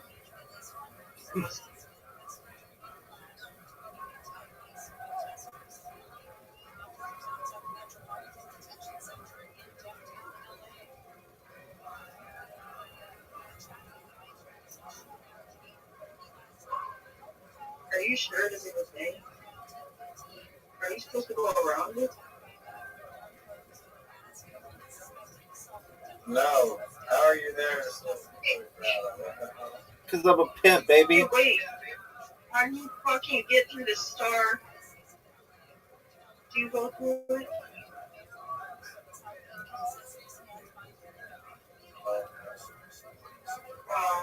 Is this like? I'm not trying to be funny.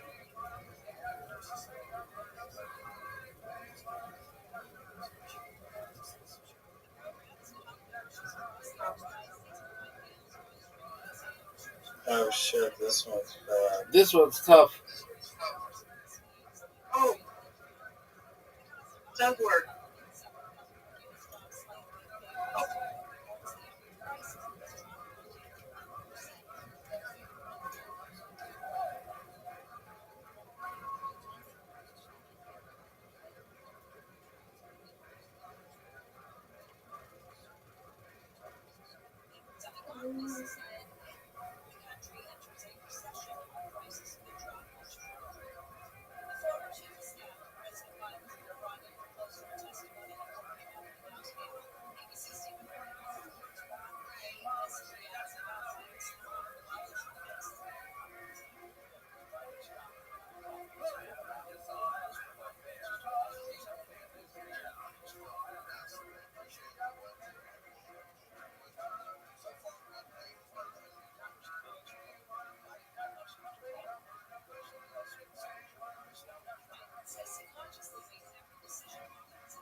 Oh my god. This one is so hard. Well, yours must be fucking phenomenal. Oh my god. Wait.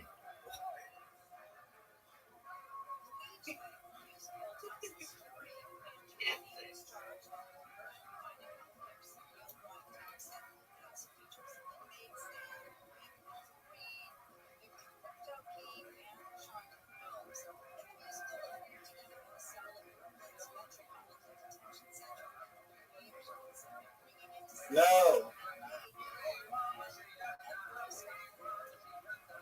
Dude.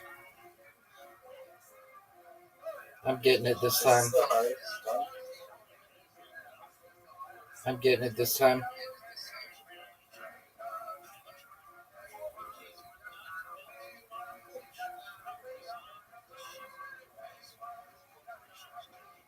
No. I just explode when I touch the thing. Uh,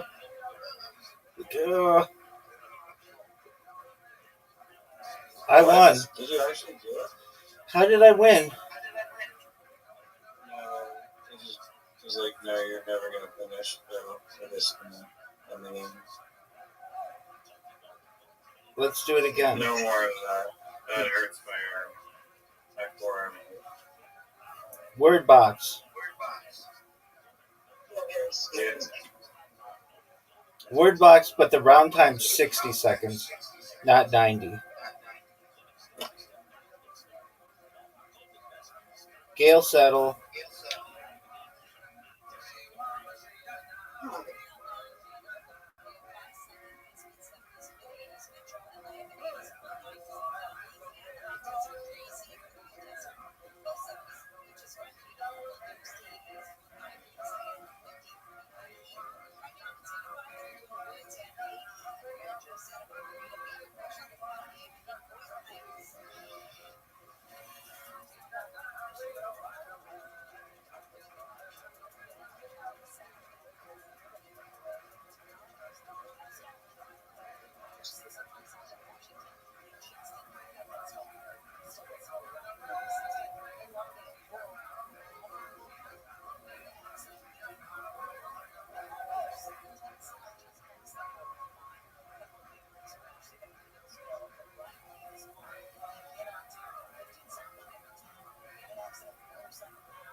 Stop. Drop. Let it down, open up shop. Roll. Roll.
Stop.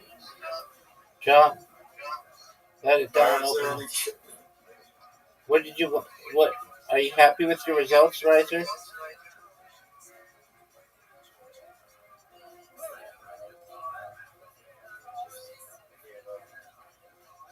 She didn't give up. I'm not happy with my results. I think we need to redo them. Okay, let's reload it.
No way.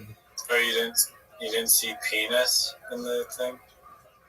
No, I didn't. I tend to not view that stuff. Good Oh, job, you man. missed it. Good My job. brain couldn't find any anagram with the word penis.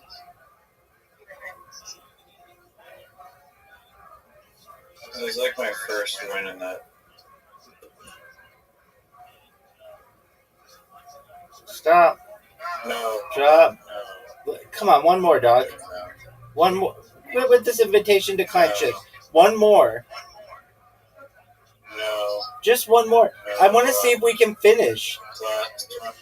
No, we're doing draw together. Okay, we'll do that next. But just play this No, one. we're good. Dude, we're in this one. We'll do draw together next. Quit S and a D, dog. I'm not doing that. Riser, come on. Why do you have to do Riser. Riser. Quit it. Riser, No, quit you it with never play chess.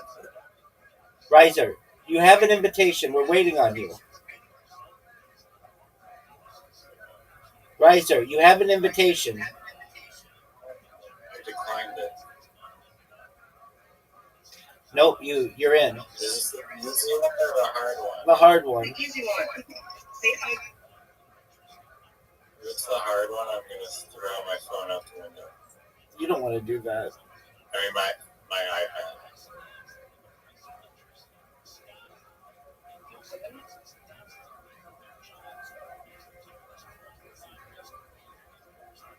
Is that like a rare thing to have windows?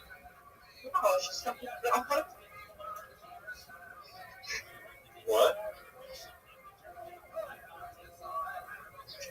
this fucking first ring stuff.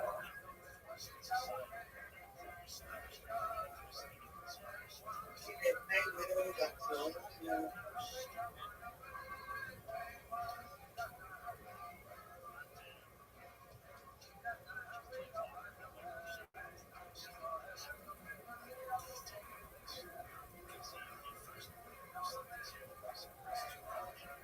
What is this before?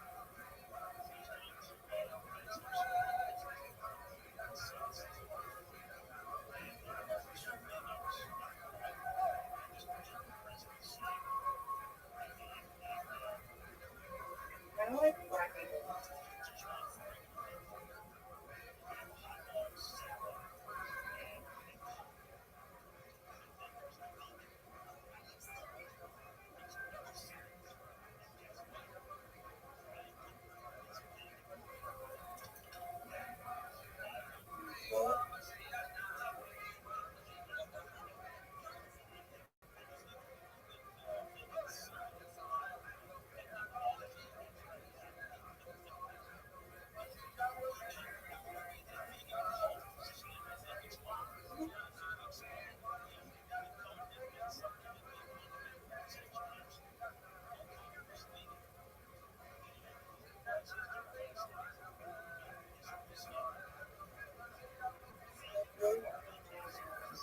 This DNA one is very difficult for me.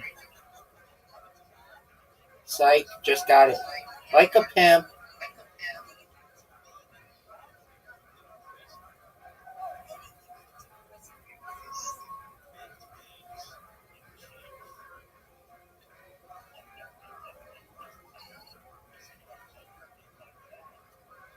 Oh,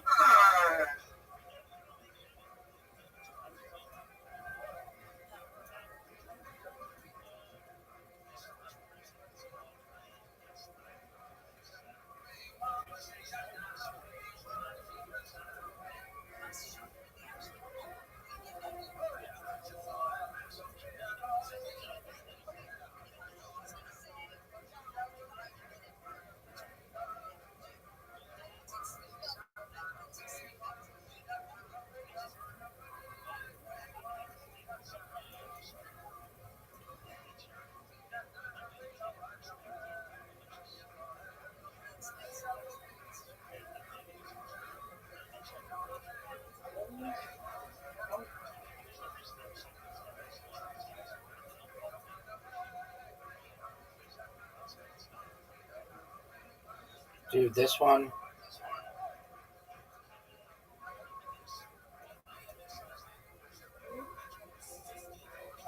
please, give me the power.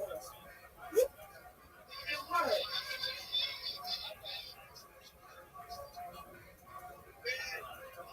Oh, man.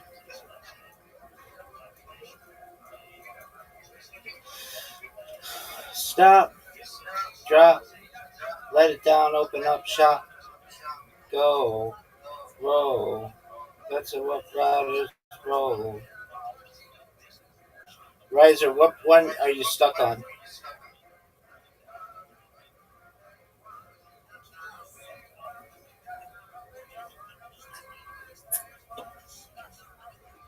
Okay, what did you want to play, Riser?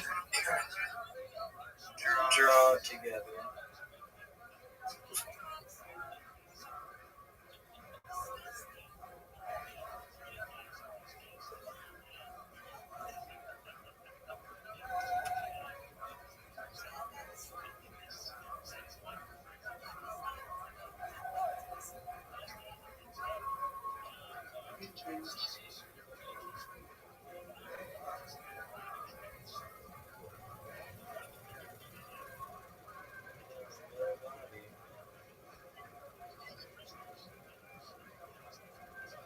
I know I said. Audie in this game?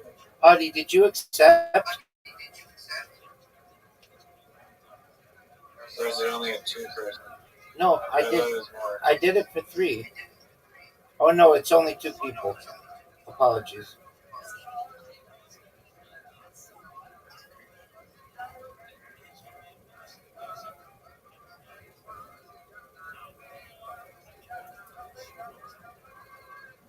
Blacko. Audie, you ready? Wait, we could probably all join quick play on the thing and Blacko. then block it. Is that 2-person there? Oh, it's 3? What the fuck? Yeah, but she doesn't know how to play. Okay, Audie, you want to put down your little box and connect the corners. The diagonally. You really want to get rid of like the big ones first. That's okay. It You has can to start scroll. touching blue That's on it. fine. That's fine. She'll figure it out after a round or 2. You can also rotate and flip.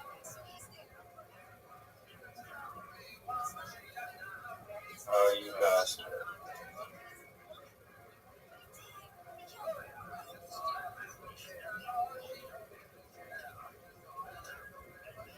You want to do it on the corner. There you go. That's a good one. Now, Audie, you know where your shapes are? You can scroll them over.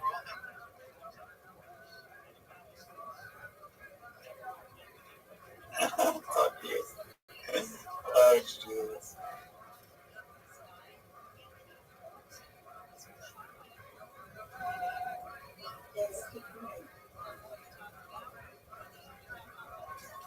Audie, go. Put some down. Diagonally.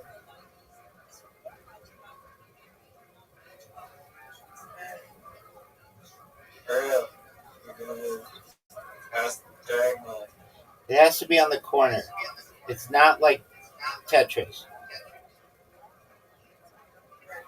Oh, beautiful, beautiful, dude.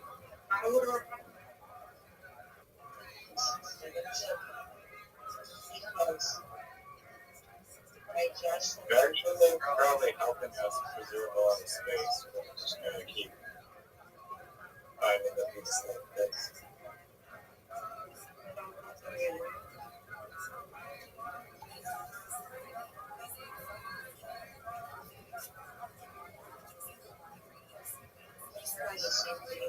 It's got to be on the diagonal, on the corner.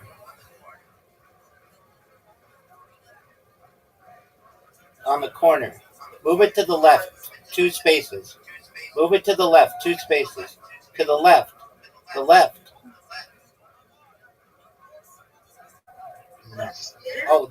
Oh, that wouldn't work. It has to be connected. Look at how our pieces are. You cannot like have it so that edges are touching. It has to be like the corners only. That's dirty, dude.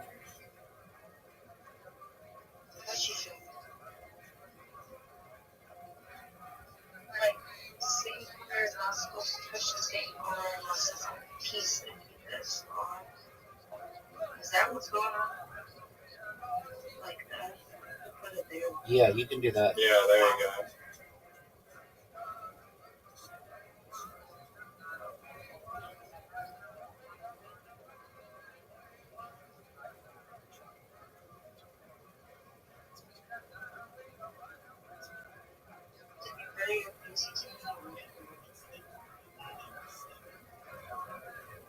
if you somehow manage to do that, then you win. But not very easy. No, come on. I was just gonna go.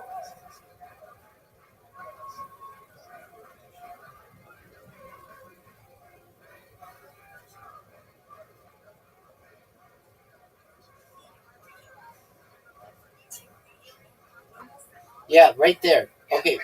Yeah, there you go. No, yeah, there. No, yeah, there you go. That's good. There. Perfect. Good one, dude.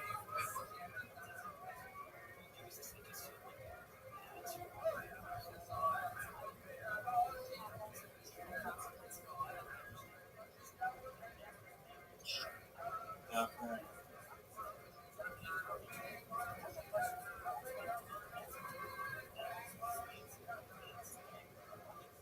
Do you have a single one? It's on the far left, and you can put it down. Yeah, there you go. There's also a little button that's like a light or a clue in the bottom right corner that'll tell you where you can put your stuff. Riser, can you put down anywhere? Yeah, you can put your single one down, I see, in a couple spots. Or two. That's not going anywhere. Oh, dog. Dirty, you dirty, dirty dog.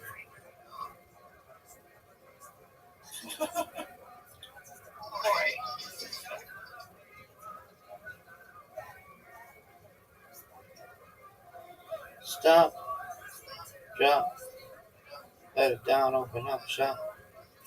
Whoa. I'm not gonna be able to go anywhere.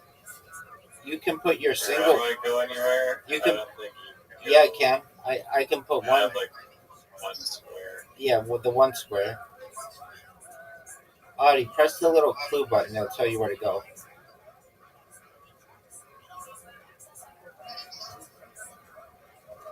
I see where you can go, Riser. I see 2 spots you can go. 3 spots. Yeah, I know, There you go, son.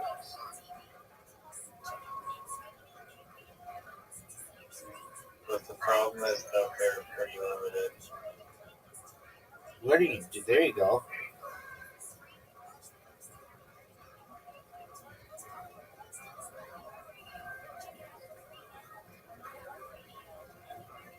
Where did my thing go? There's no way all these pieces are. Where did my thing go?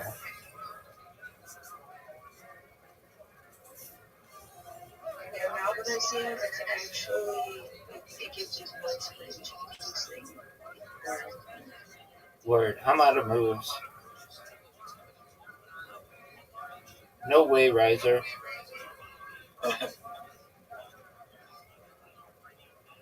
Riser, you only have one move. Yep. Oh, man. You're done, son. Oh, You're done.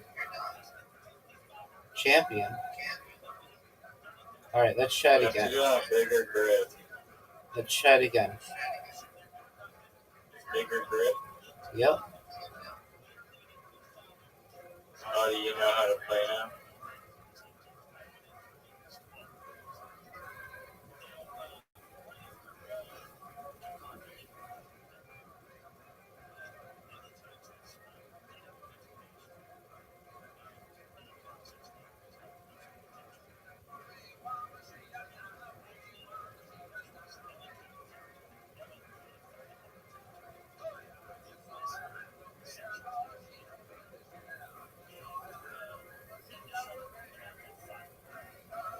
Riser, are you proud of that shot?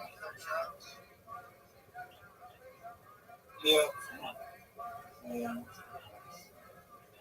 Thanks for asking. You're welcome, pimp.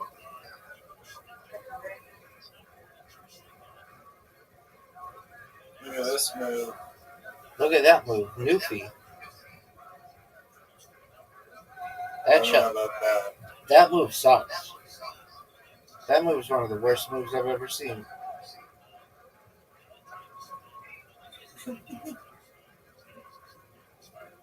Oh, here comes Audie. Let's go.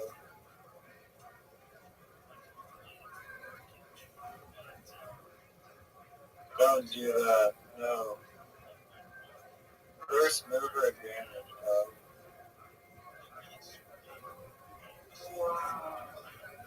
Dirty move, dog.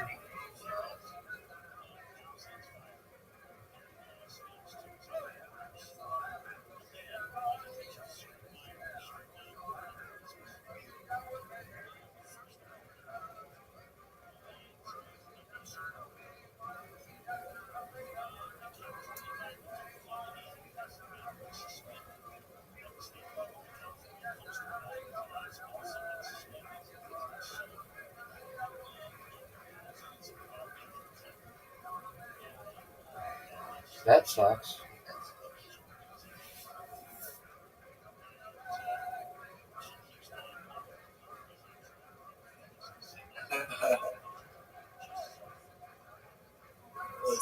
Let's see it, Audie. That's a good move.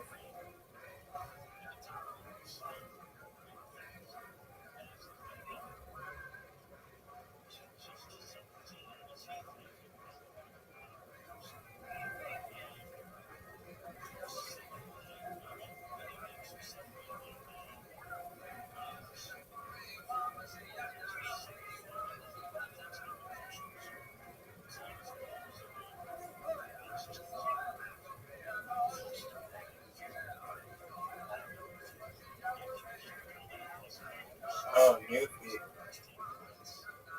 Oh, no. No, Newfie.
Yeah, maybe you're up. No, one more over to the right.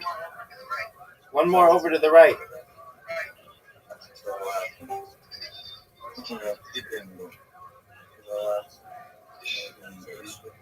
Well, how you living, Pimp?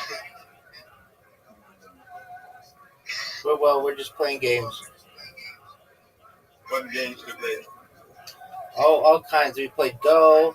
We played basketball. We played mini golf. We played archery. We played Mancala. Really everything but Karen. How's it been, bro? Living the dream, dog. Every day's a holiday. Every meal's a feast. How are things in your neck of the woods, Pimp?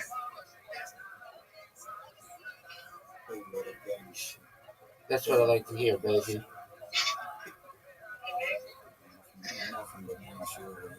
Word, dog.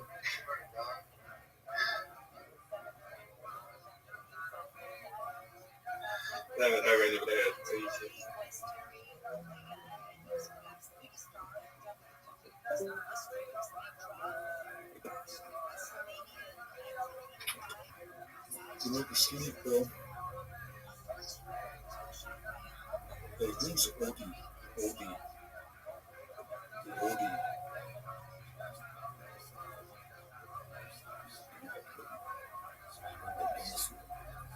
Audie, you gonna answer?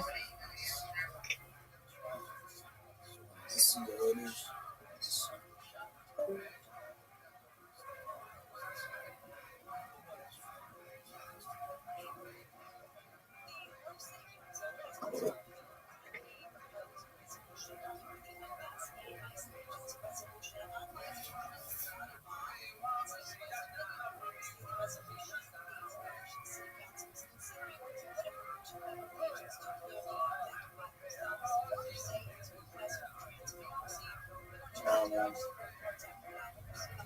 Bye. Is that how you pick up the thing? No way.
Rise, are you gonna win?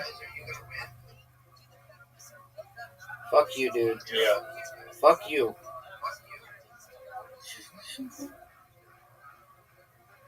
Why are you so angry? Because I'm competitive. And I've got this fuck who keeps trying to beat me at everything.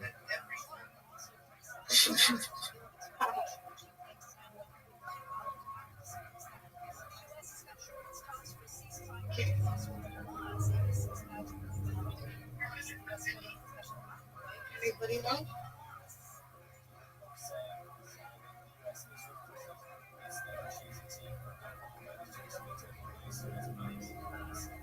Let's see where he's going this move. Where is Newfie going?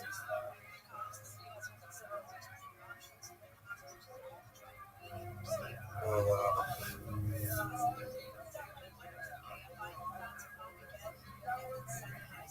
No.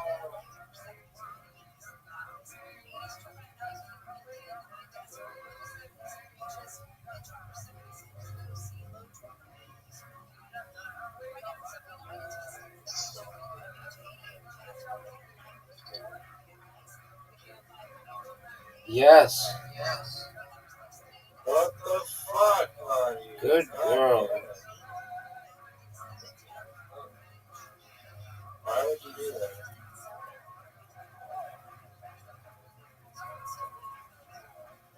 Why would you do that? Because she's amazing. You know exactly what the hell you No way. Newfie. Newfie. Yeah, you tried, but you still didn't work. So you're the one that's going to run over. I don't know how you. Actually, I don't blame you for that because you have like nowhere to go. Literally. What I the don't know fuck am I how gonna do? did that happen. You can't go anywhere. I know. Why am I allowed to play? You can put a single one down on the corner. Right? Put a single one down on the But I corner. can't because I got rid of my single one. I'm having you.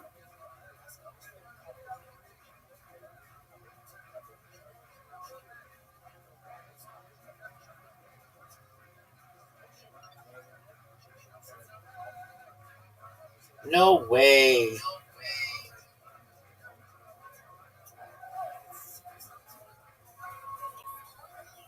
Yes.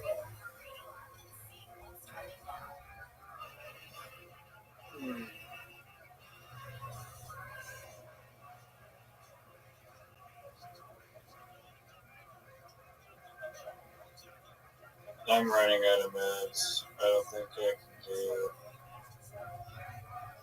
many other moves. Body sabotage me. Right. Yeah. I said so. Oh shoot! I didn't notice it was my turn. Well, that's my own fault.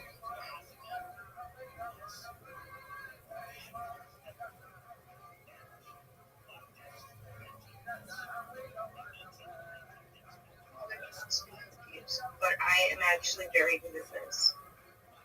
But I just started, so don't get the wrong picture.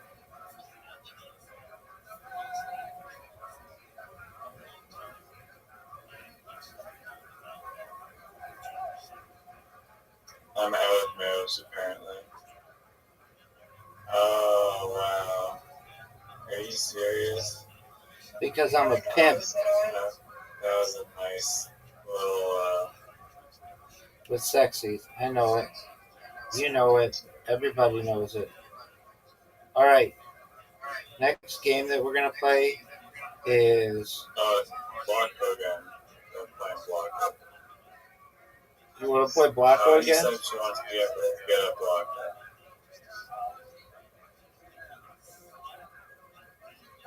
You're in Canada? Me? How do you know?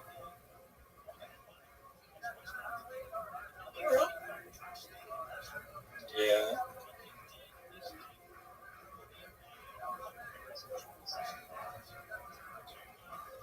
Stop. Are you following me?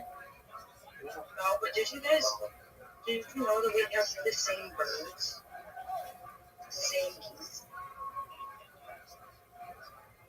I mean, are you in like Michigan or something?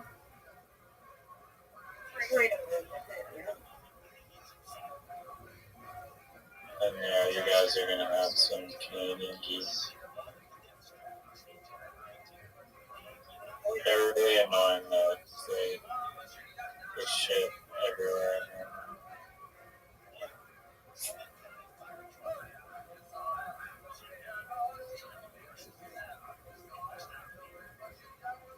Look at this newfie move.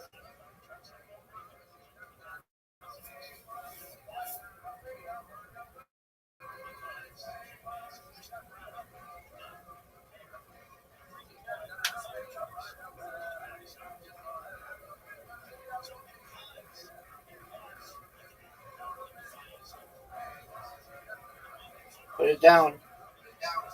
No, you're fucked, girl. Why? Come on. The time runs out. You gotta like 20 seconds before you're killed. You're done.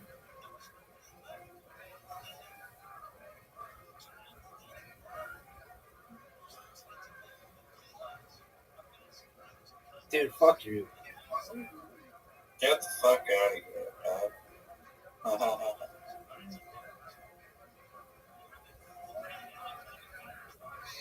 an awful piece. What an awful piece you're having. Don't you go there. Don't you? Oh,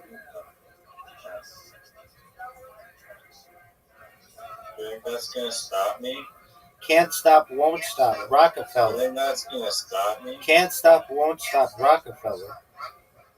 Are you like this move? That was dirty, son.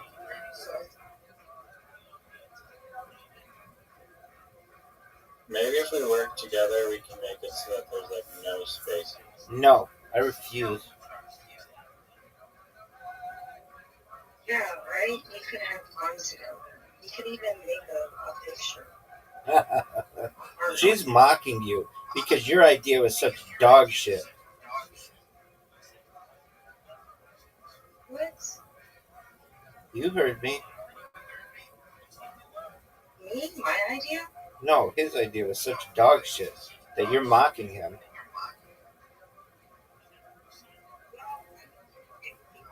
You like arrange them into a heart. What is That'd be Riser, don't do that, dude. Riser, don't do that. Riser, what are you doing, dude? What's wrong with that move? What are you doing? No, it's a perfectly legal move. It's garbage. What is she doing to me? Like, it actually, Why are you playing like so softly right now?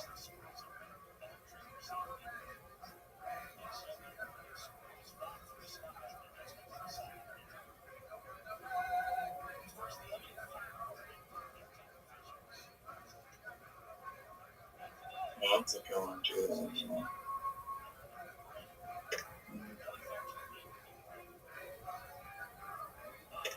Dude. You know, make Dude. What? WTF, man? Don't tell me what to do. WTF, man?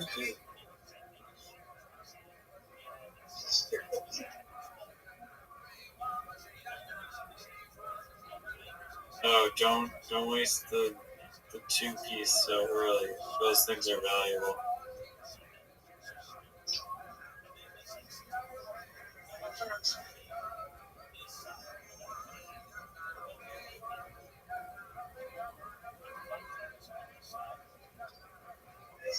Riser, what the fuck are you doing?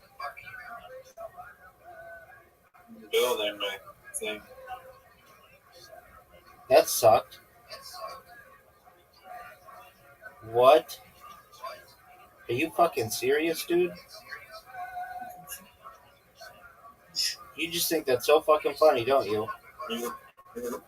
You just think that's so funny. I hear you giggling. You're barking up the wrong tree, dog. Dog, you think that is so fucking cool, don't you?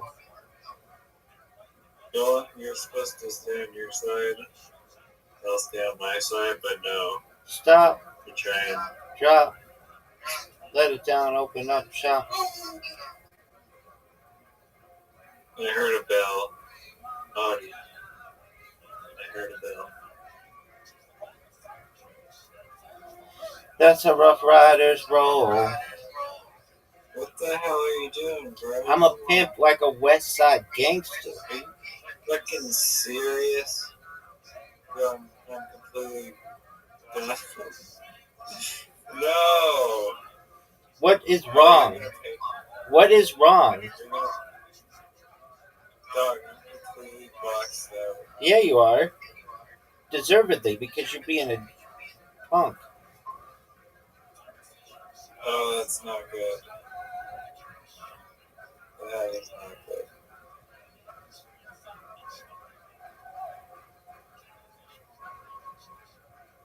Oh, that was a good one, girl. Audie, what did I have to do to you? Riser, you're up, pimp. You're not trying to sabotage me. Yeah, that's right. Yes.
Nice move. Thanks, You're welcome. thanks for cutting me off over there. You're welcome, Pimp. I'm going to save that little area.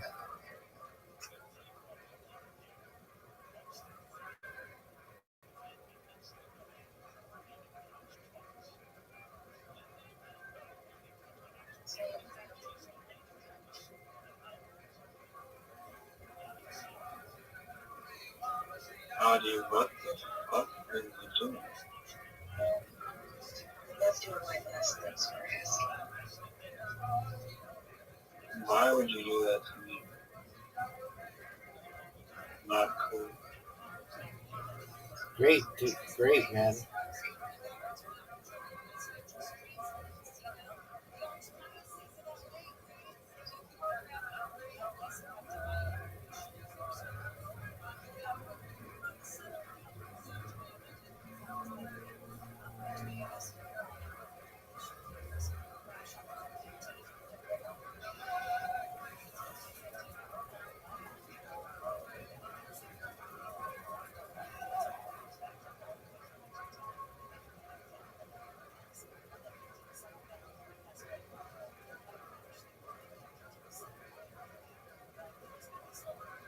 Wow, Newfie. No way.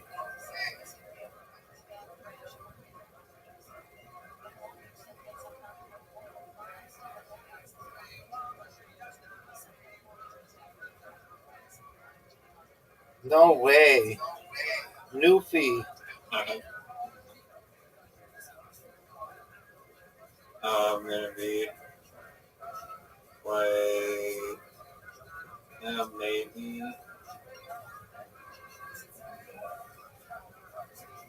Pretty sure I'm out of move now.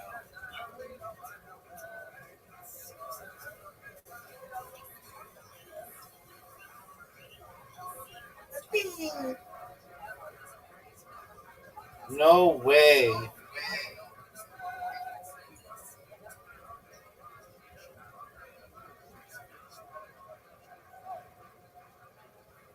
I'm out of move, son. I can do maybe one more somehow. Okay. There's one. At least. You're going to win.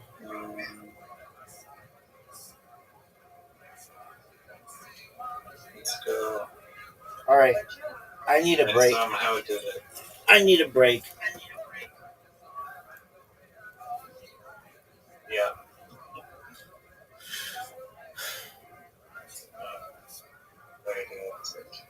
No, dude, play the knight. I'm gonna go to sleep, probably. We're gonna get 8 o'clock. Sounds like a plan, girl.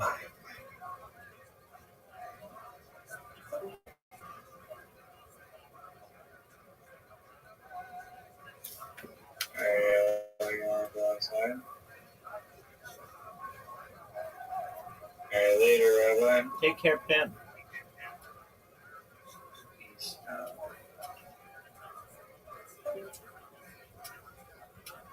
Oh, that's a big boy. You want one?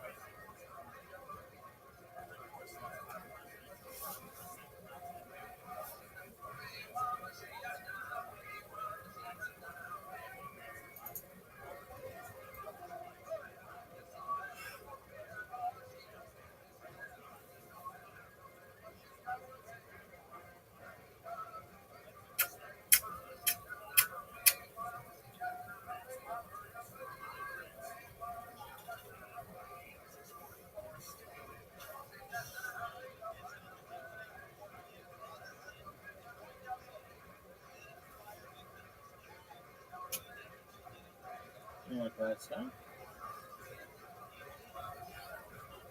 Okay. Okay. Come on. Come on. Oh, big boy. Big boy. I love you. Oh, big boy. Big boy.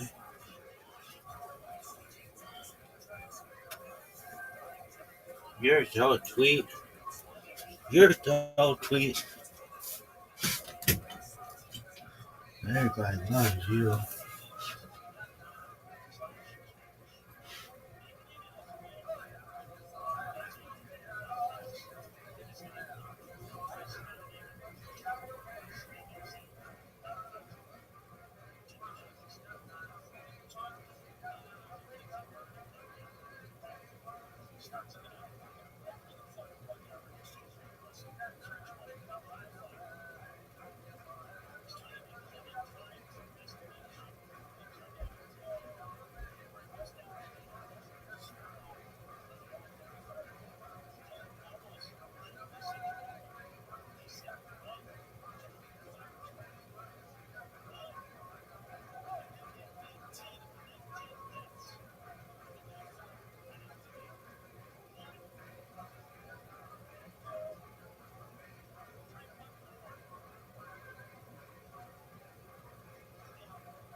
albeit in a second-class state, but there's no grounds in church ideology to massacre the Jews.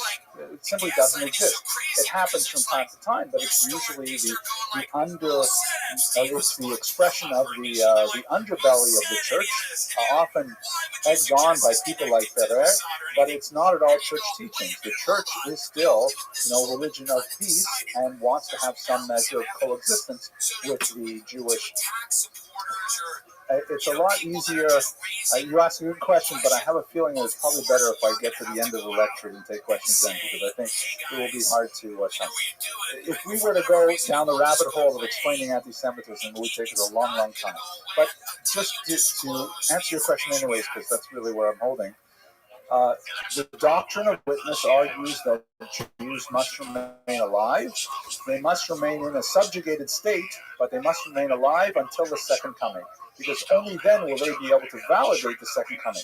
And the higher level church authorities, with perhaps some exceptions, the higher level church authorities really want to reinforce that. Nevertheless, at the ground level, it's a different story. So under Ferrer, there's a huge number of anti-Jewish riots and massive forced conversions. We don't have strong demographics for this period, but it's clearly in the tens of thousands. So you have tens of thousands of Jews forcibly converted to Christianity. What happens to them afterwards? How do they go on with their lives when the church does have this position that now that you're converted, it's a zero-sum game. You can't move backwards. You have to go forward. You also have at this time the anti-pope, because the papacy itself is under considerable strain, and there are several people running around all claiming to be the primary head of the Catholic Church. And one of the ways that they can leverage popular support is by appealing to the subterranean urges in the wider population. Benedict the 13th is actively promoting these ideas, which leads to still greater numbers of forced conversions. The next thing that's related to this is, okay, so imagine for yourself, you're a family that has been forcibly converted. It was either be baptized or be killed, and that's what was happening in 1391 in the riots. And now what do? The riots are gone, peace is restored, and do you just go back to living Jewishly, or are you going to be a target of another attack by Ferrer?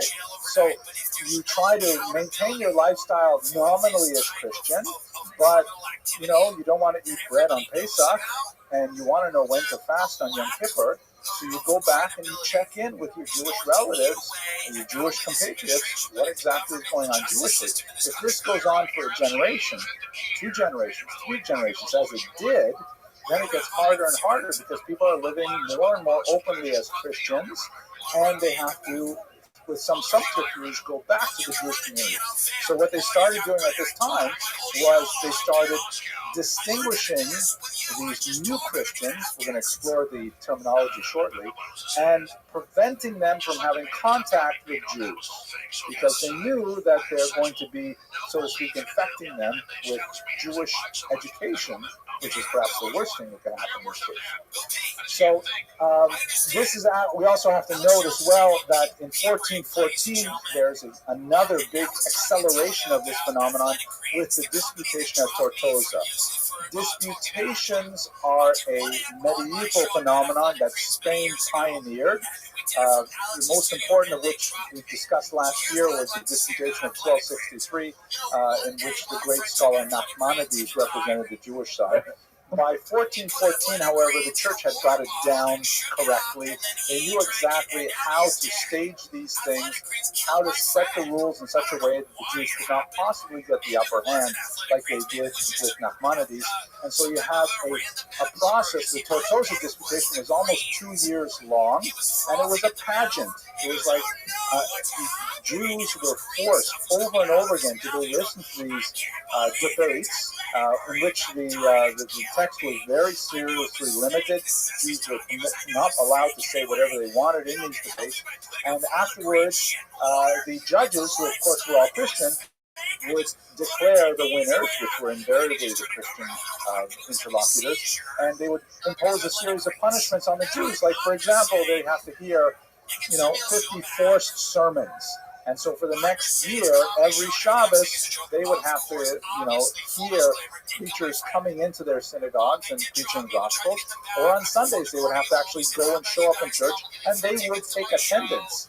And they would make sure that Jews forcibly listened to these Christian teachings. You also had the burning of the Talmud, and generally a crushed morale. I mean, you have a population that's feeling extremely, besieged, beleaguered, with no hope really for growth in the Iberian Peninsula. It is interesting to kind of reflect at this point on how similar this is to the period immediately prior to the Muslim invasion of 7/11. The Visigothic period in the late 600s was also very much like this. And added to this, you have war fever, because the Reconquista, the Christian reconquest of the Iberian Peninsula, is proceeding apace. They're making phenomenal gains, and ultimately they're able to conquer Granada in the far south. This is a picture depicting the surrender of the Muslims. You can see the Alhambra in the background there, and here is Ferdinand and Isabella. And even the facial expressions, the Muslims look kind of like puzzled and lost. What's happening here? How has everything changed so rapidly? But with the conquest of Granada and the complete Christian control of the entire peninsula, including Portugal, this means all of a sudden that there's this sort of feeling like we control it all. We should therefore impose a kind of a purification of the entire system.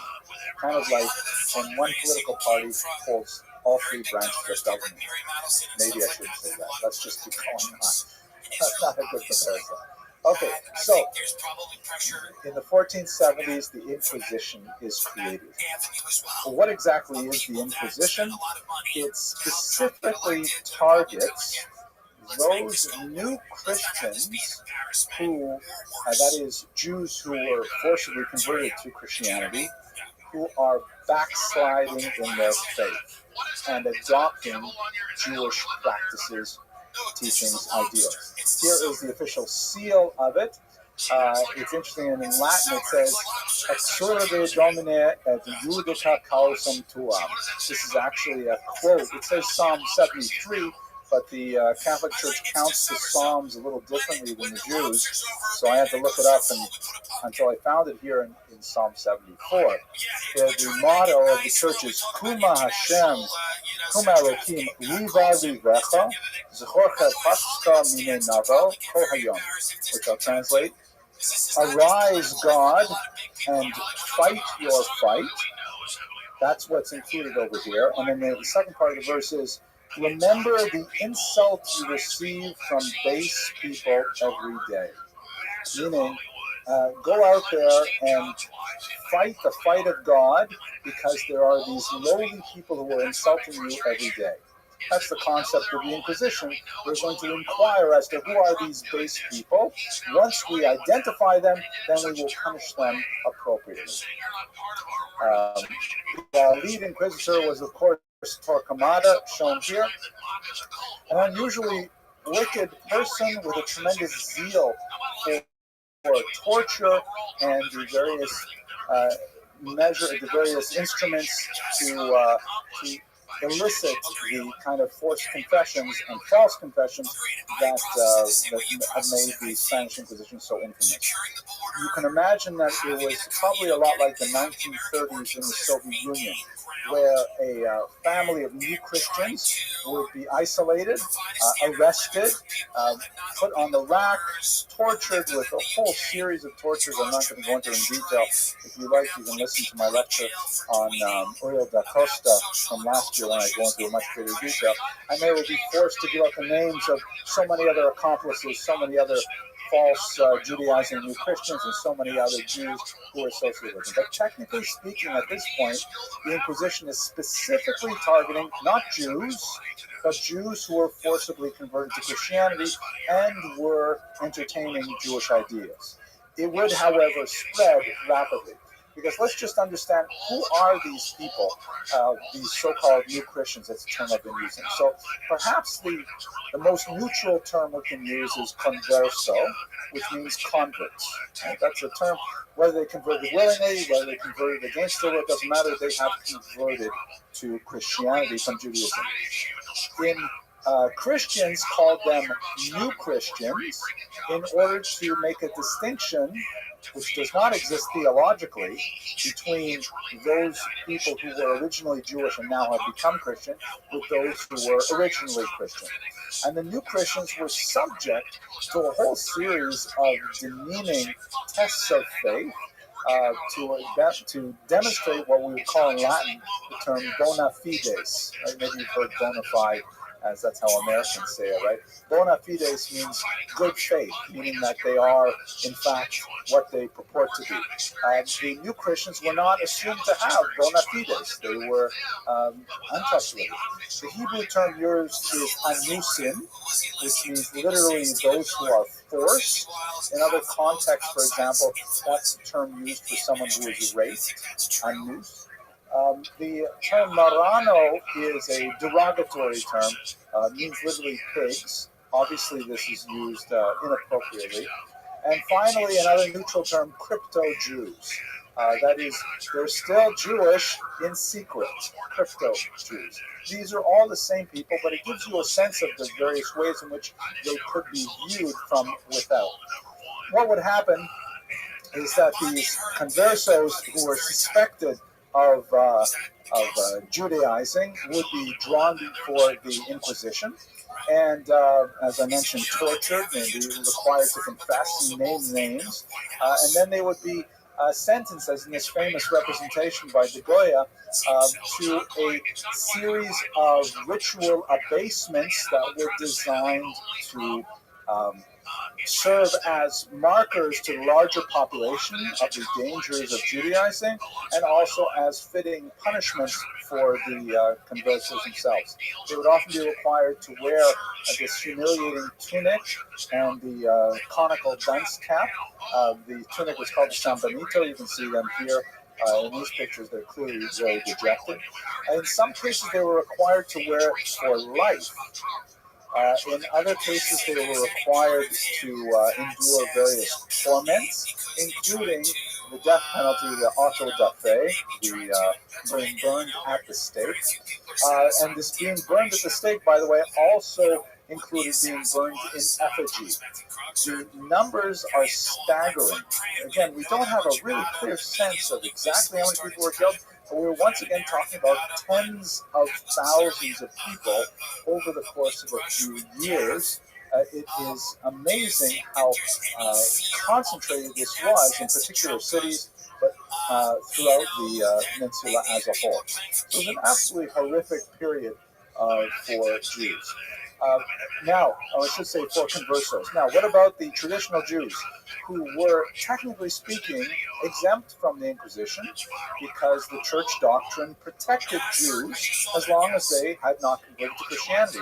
There was no, inexorable quality because they were not backsliding Christians, they were believing Jews. However, there was always a fear that they were infecting the conversos with traditional Jewish ideas, Jewish education. And so from the 1470s on, in particular under the influence of Torquemada, Jews are expelled from their homes and forced to take new residence, often clearly assigned to them by the government in less than ideal circumstances, in order to isolate them and separate them in literally ghetto environments so they would not have any physical contact or communication with conversos.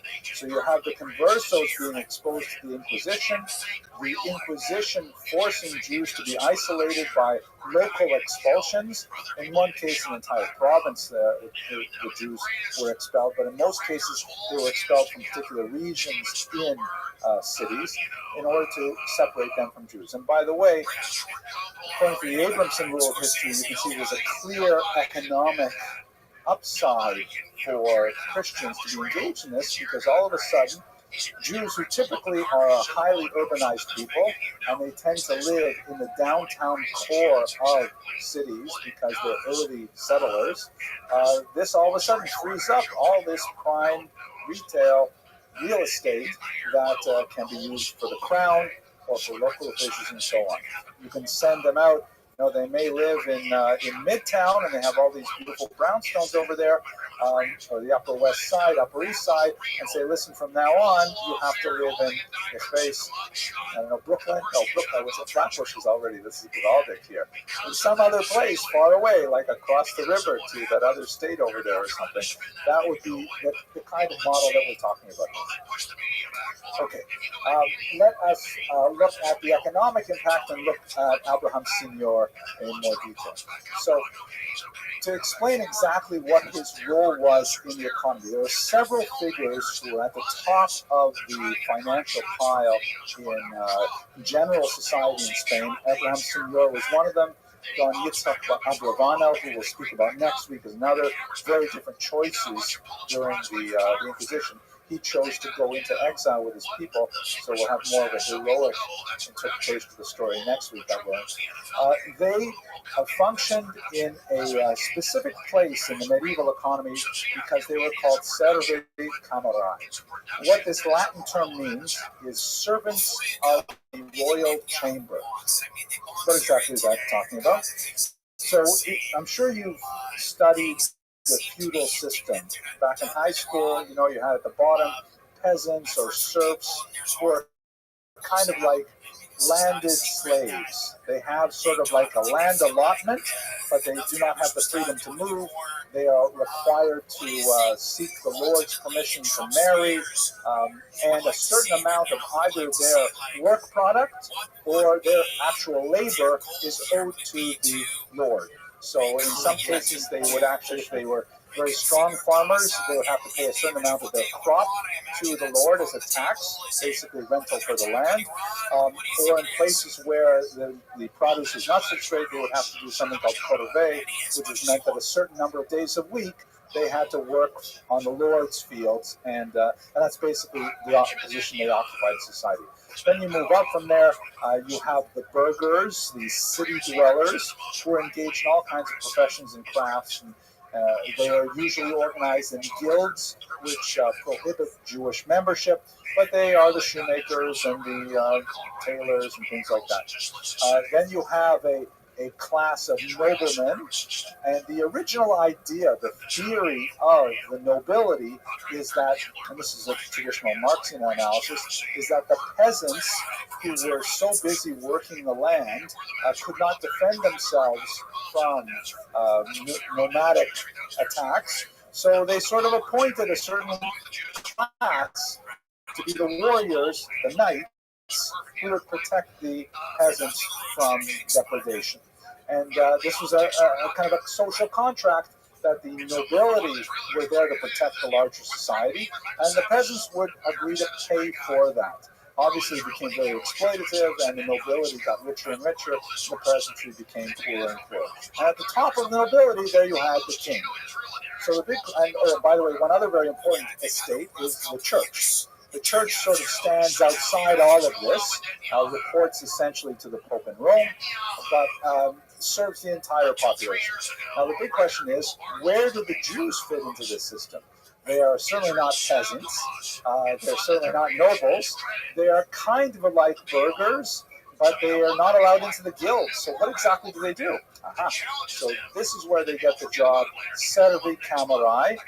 They report directly and exclusively to the king. They serve in the royal chamber, as it were, meaning that even though they could live in New Huppetsville, nevertheless, their lord is the king in St. Petersburg. Why would this arrangement be adopted?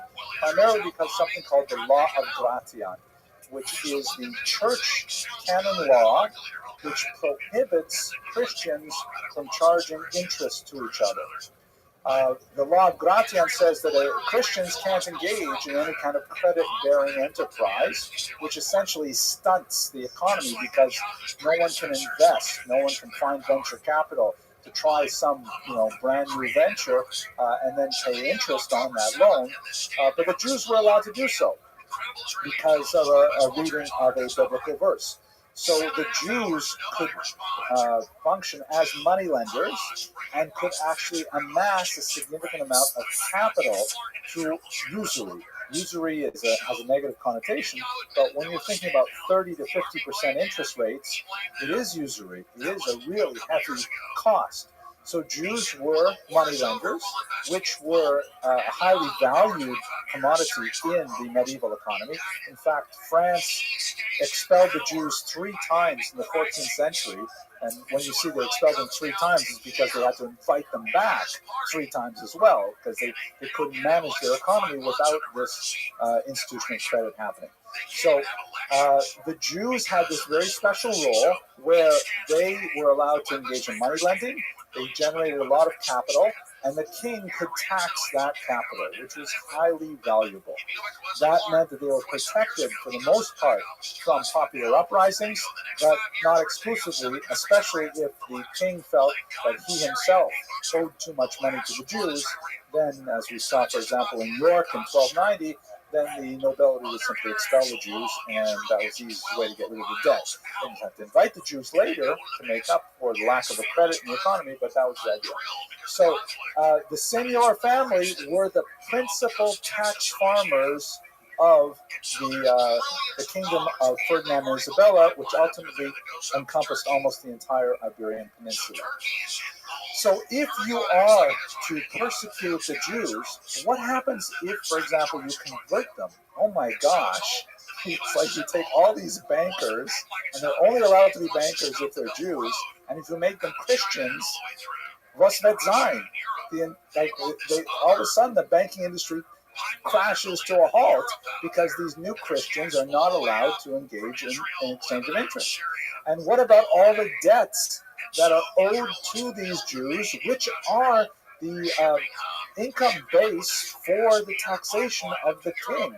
The king wants to get the collection. The king wants the Jews to actually make this money. If they get converted to Christianity, he loses the yeast of the economy.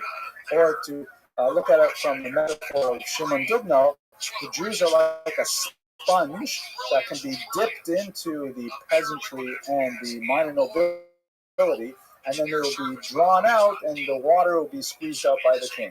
If you can't use that sponge anymore because you've made it into a Christian rather than a Jew, how are they supposed to engage in this? So this is especially the case when the war in Granada is going on, where they're trying to expel the last Muslim kingdom from Spain. How are you supposed to finance this if you convert all these Jews to Christianity? It proved to be a very difficult problem, and ultimately Abraham Senior and others were able to hang on till the very end and enjoy royal protection, primarily because of the economic aspects of their position. But as I mentioned, the expulsion was inevitable. As we shall see, here's a very powerful and moving picture by Emilio Salafrances, 1889, showing what's his name, Torquemada here, displaying the writ of expulsion to Ferdinand and Isabella sitting coldly in the background. There's no question they were completely involved and invested in the actual drafting and completion of this document, which led to tremendous suffering of the Jewish population. This is the edict of expulsion, the last page of it right here, and with the seal and stamp of the royal authorities.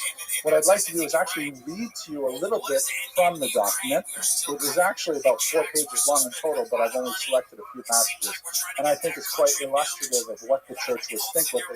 Ferdinand and Isabella were thinking when they expelled the Jews. Here we go. So there's a bit of a preamble, which is directed to all kinds of people. It comes originally from Ferdinand and Isabella, king and queen, and it goes through all the nobles, the major ones, the minor ones, through the city dwellers, right down to the Jews, Meaning they're letting this is like a general alert for the entire peninsula.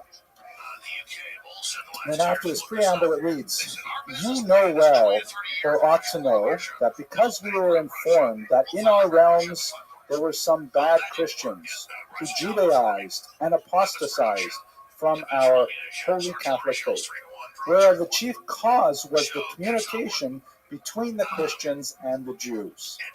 In the courses which we convened in the city of Toledo in the past year of 1,480 years, we ordained that the said Jews should be set apart in all the cities, boroughs, and places of our realm." And that's actually where I'm going to stop the first time. This is like referring to the local expulsions. In other words, they're saying, we tried to deal with this problem by maintaining a barrier between the Jews and new Christians. Thereby is established and made manifest the great damage to the Christians, which has resulted and results from the participation, conversation, communication which they have held and do hold with the Jews, of whom it is proved that they always attempt, by whatever ways and means they can, to subvert and detract faithful Christians from our holy Catholic faith, and separate them from it, and attract and pervert them to their cursed belief and opinion. Note, by the way, when he says Christians here, the edict is actually referring to forcibly converted Jews, who are now called Christians, but they're the ones who are the problem here. Instructing them in the ceremonies and observances of their law, convening assemblies where they read to them and teach them what they must believe and observe according to their law, taking care to circumcise them and their sons, giving them books from which they can recite their prayers, and declaring the fast which they have to fast, and joining with them to read and teach them the stories of their law, notifying them of the Passover before its date, informing them about what they must observe and do, giving them and removing from their houses the unleavened bread and the meat that has been slaughtered according to their right, teaching them about what they must avoid in foods and other things to observe in their religion, and in persuading them as best they can to keep and observe the law of Moses, and giving them to understand that there is no other religion or truth save that, and this is proved by the many declarations and confessions of both the Jews themselves and also of those who were corrupted and deceived by them." So it's very clear that what the writ of expulsion is talking about is basic Jewish education. You have this terrible situation where these Jews are torn away from their communities, and they're trying to get back and learn the basics of what they need to do to be Jews, and this is specifically what is bothering for them as a goal. "We, with the council, in the regard of certain prelates and grandees and caballeros of our realms and other persons of wisdom and conscience in our council, having considered the matter with much deliberation, are agreed in ordering that all the said Jews and Jewesses of our realms shall leave and never return nor come back to them or to any of them. And upon this we order that this our edict be given, by which we order all Jews and Jewesses of whatever age they may be, who live and dwell and are in our said realms and dominions, as well as the native born among them, as those not native born who in any manner for any reason have come and are in them, that by the end of next month of July, 1492, that comes in the present year, they shall leave all our said realms and dominions with their sons and daughters and servants and maidservants and Jewish followers, as well as the great and small, of whatever age they may be, and that they do not dare to return to them or to be in them or in any part of them, whether dwelling or in transit or in any other manner, under the penalty that if they do not do so and comply, and are found to be in our said realms and dominions, or to come to them in any manner, they incur the punishment of death, and the confiscation of all their property to our exchequer and treasury, and that these penalties are incurred by that same fact in law, with no other trial, nor sentence, nor declaration. In other words, they can't even step on Spanish soil without penalty of death, without trial. It's an incredible statement. It's chilling.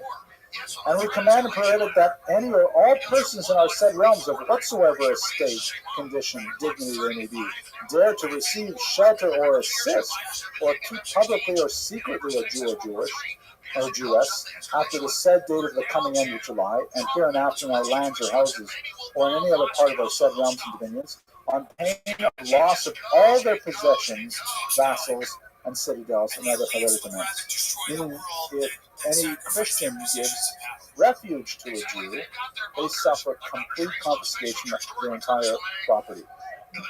And it goes on, but you get the basic idea. It's a complete and utter expulsion.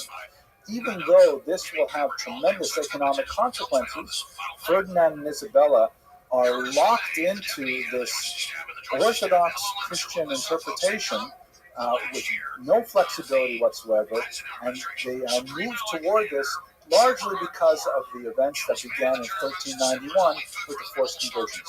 They cannot turn the clock back, they can only move it forward. This is what to go back to Hilberg, some Holocaust historians, Christopher Browning in particular, point to in the Nazi bureaucracy of what they call the ratchet effect. Like if you're familiar with, those wheels that you can turn on a boat to like pull up the sails or something, they have like cogs on the outside of the wheel and a little hook. So you can turn the wheel one direction, but with every little fraction of a degree, the ratchet falls into place. You cannot put it backwards. You can only put it forwards. And so they are forced, step by step, to the inevitability of an expulsion.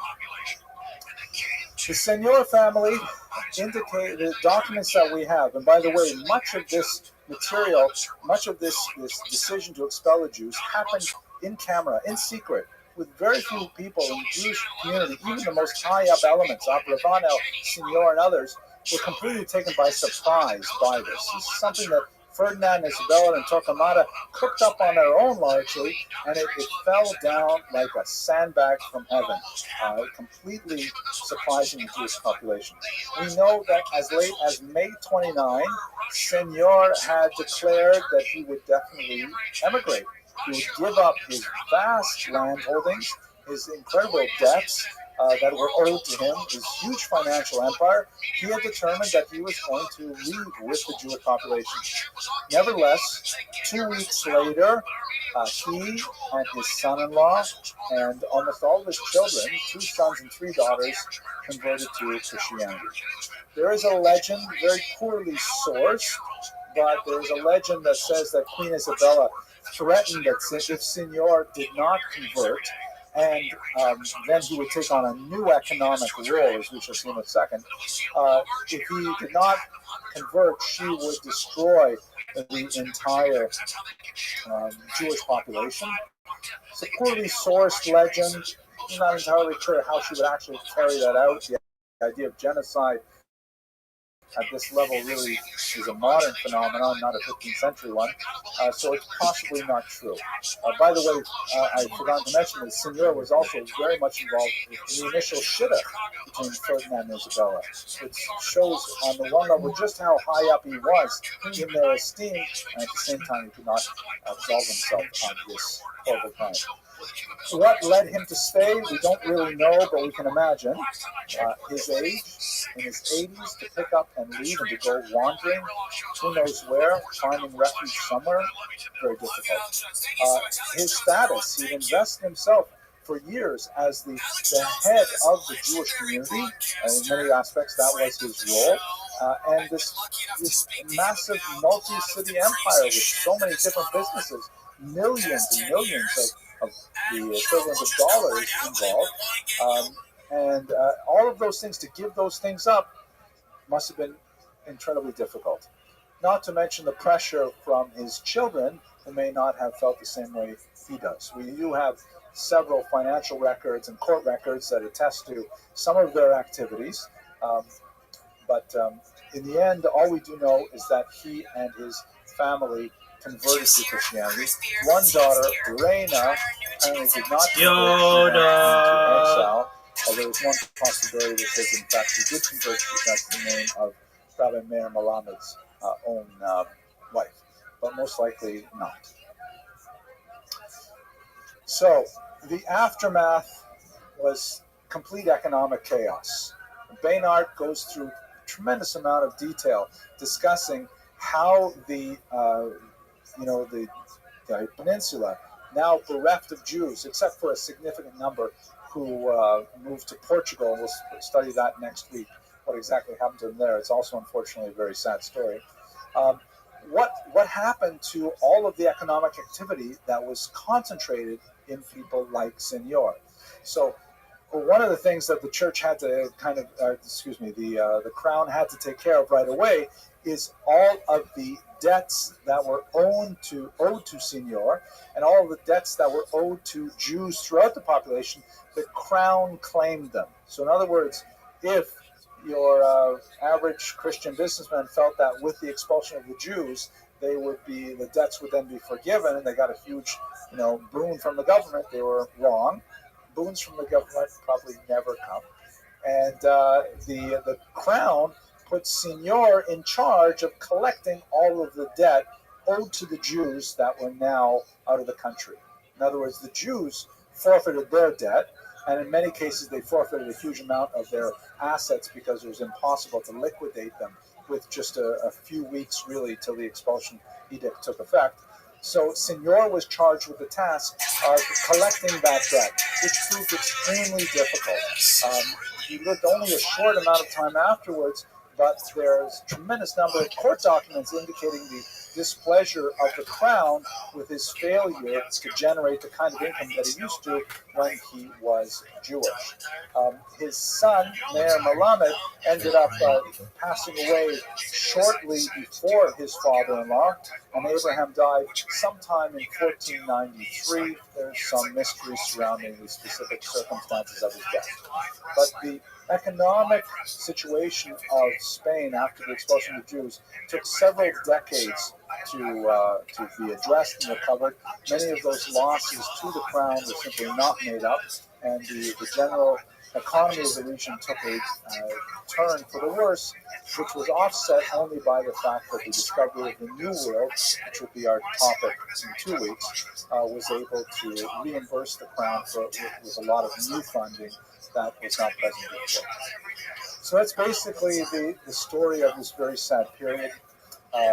Next week, we're going to look at Don Yitzhak Abravanel, who was a heroic figure, like many of the Sephardic individuals we studied. He's also someone who combined tremendous political capacity and activity with scholarship. He wrote a major commentary on the Bible, for example, and that's studied to this very day. And hopefully we'll be able to move on from this very dark period with something of an upnote. But I thank you once again, as always, for your attention and your endurance. Have a good night. People just say new stuff and put it on. You're such a cock. You need to shut up for a second because the elbows are so tight right now, right? And then with your age, you probably want to get tougher. Well, the thing is, Rabbi Abravanel is so fantastically heroic and important. I mean, I wish I could spend so much more time researching his life and his activity. I'm deeply inspired by it. You'll see here it is. Our sponsor tonight is Mr. Charles Joseph, who has been a long-time sponsor of these classes in various forms. He was also a sponsor of my most recent book, which I deeply appreciate, which he dedicated to his beloved parents. Tonight's source is going to rely very heavily on the research of a man named Ben-Zion Netanyahu, born in Warsaw at the beginning of the century. Ironically, it's the same birth date as my grandmother, Alaha Shalom. So I guess this is how old she would have been. And he passed away in Jerusalem just a few years ago. He was a professor. He became interested in Sephardic studies, a professor at the University of Denver, then at Cornell University. I actually briefly had an office near his office when I was there as a postdoctoral fellow.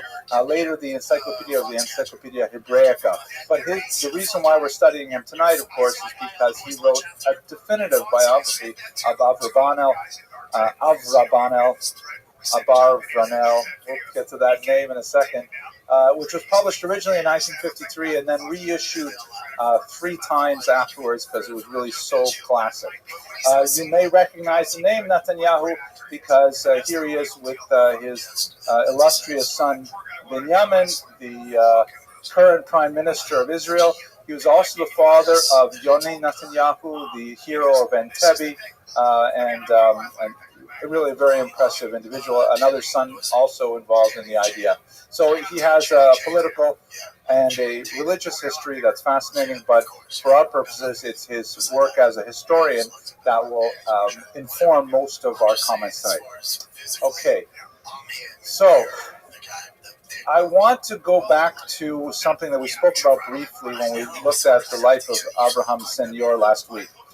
And I alluded to this idea that when I first read the work of Raoul Hilberg, I really thought that the whole connection to the Spanish Inquisition and the Holocaust was a stretch. When I read Ben-Zion Netanyahu's work, though, I see that it's quite possible, when you look at the dates, that Hilberg, who was not an expert in Sephardic history, was probably heavily influenced by Netanyahu's work, because that's where you see the thesis developed in a much more precise fashion. And I think we can look at this in the sense that there's, I'm sure you've heard the famous passage from Santayana, which is all those, those who ignore history are doomed to repeat it. And in our, here at Touro College, our the chair of our history department, Tova Singer, likes to say to students, those who forget history are doomed to repeat it next semester. Right? They have to take it again. So there's another quip that says, well, history may not repeat itself, but it certainly rhymes. And there's an eerie rhyme going on here. So let's look for a second at some basic elements of Netanyahu's breakdown of the onset of the Inquisition and the expulsion, and I think we have some eerie parallels. This is a 17th century rendition of an auto da fe, a mass execution, burning at the stake as a result of inquisitorial activities. So if we look at this pattern that we discussed last week, it really starts out in the late 14th century when you have these mass conversions of Jews. Netanyahu tends to take a very economic approach to the reasoning behind these mass conversions. Much of the anti-Jewish legislation, he argues, or activity, like rioting and so on, he argues came primarily from the burgher class, meaning not the nobility and not the peasantry, but the urban class, a burgeoning commercial class that saw the Jews as direct competitors in their various fields of endeavor. And so it was they who really fomented much of this activity. Ironically, Netanyahu argues, they were unprepared for the results, because the ongoing trope in the relationship between Christianity and Judaism has been, Jews were given the option of convert or die. And as we saw in the Ashkenazic lands in the Crusades, quite often they chose simply to die, in some cases even to commit suicide. On other occasions, which makes it a little bit more complicated than just a binary choice of convert or die, there are two other choices. One is, or pay us lots of money to leave you alone, and the fourth choice is, or run away, flee. So the burghers were expecting perhaps one of those options. They were not, according to Netanyahu, expecting the fact that Jews might say, okay, let's convert. Which is, in fact, what happened in 1391, is that the Jews kind of unexpectedly and en masse decided to accept Christianity, which is not something that you see as a pattern in much of European Jewish history. The reasons why it differed in the 14th century are beyond the scope of our inquiry today. Netanyahu would argue, though, it was primarily for social mobility, meaning that the Sephardic Jews felt, this is a really terrible situation. We would rather much prefer to remain Jews and remain in our sphere of activity and have our commercial privileges ratified. But if we're given the choice, perhaps we should pro forma convert and maintain our business practices as always. And then when things calm down, we will go back to Jewish identities. And the burghers, argues Netanyahu, were caught off guard by this. And of course, it was a disastrously counterproductive strategy, because once the Jews converted, the Christian state had no legal mechanism to discriminate against them. And all of a sudden, all of their restrictions on commerce, on settlement, on education, on advancement in the professions, on entry into guilds, were all disappeared in an instant. And so they're confronted with perhaps 100,000 new competitors who had the same legal rights that they did.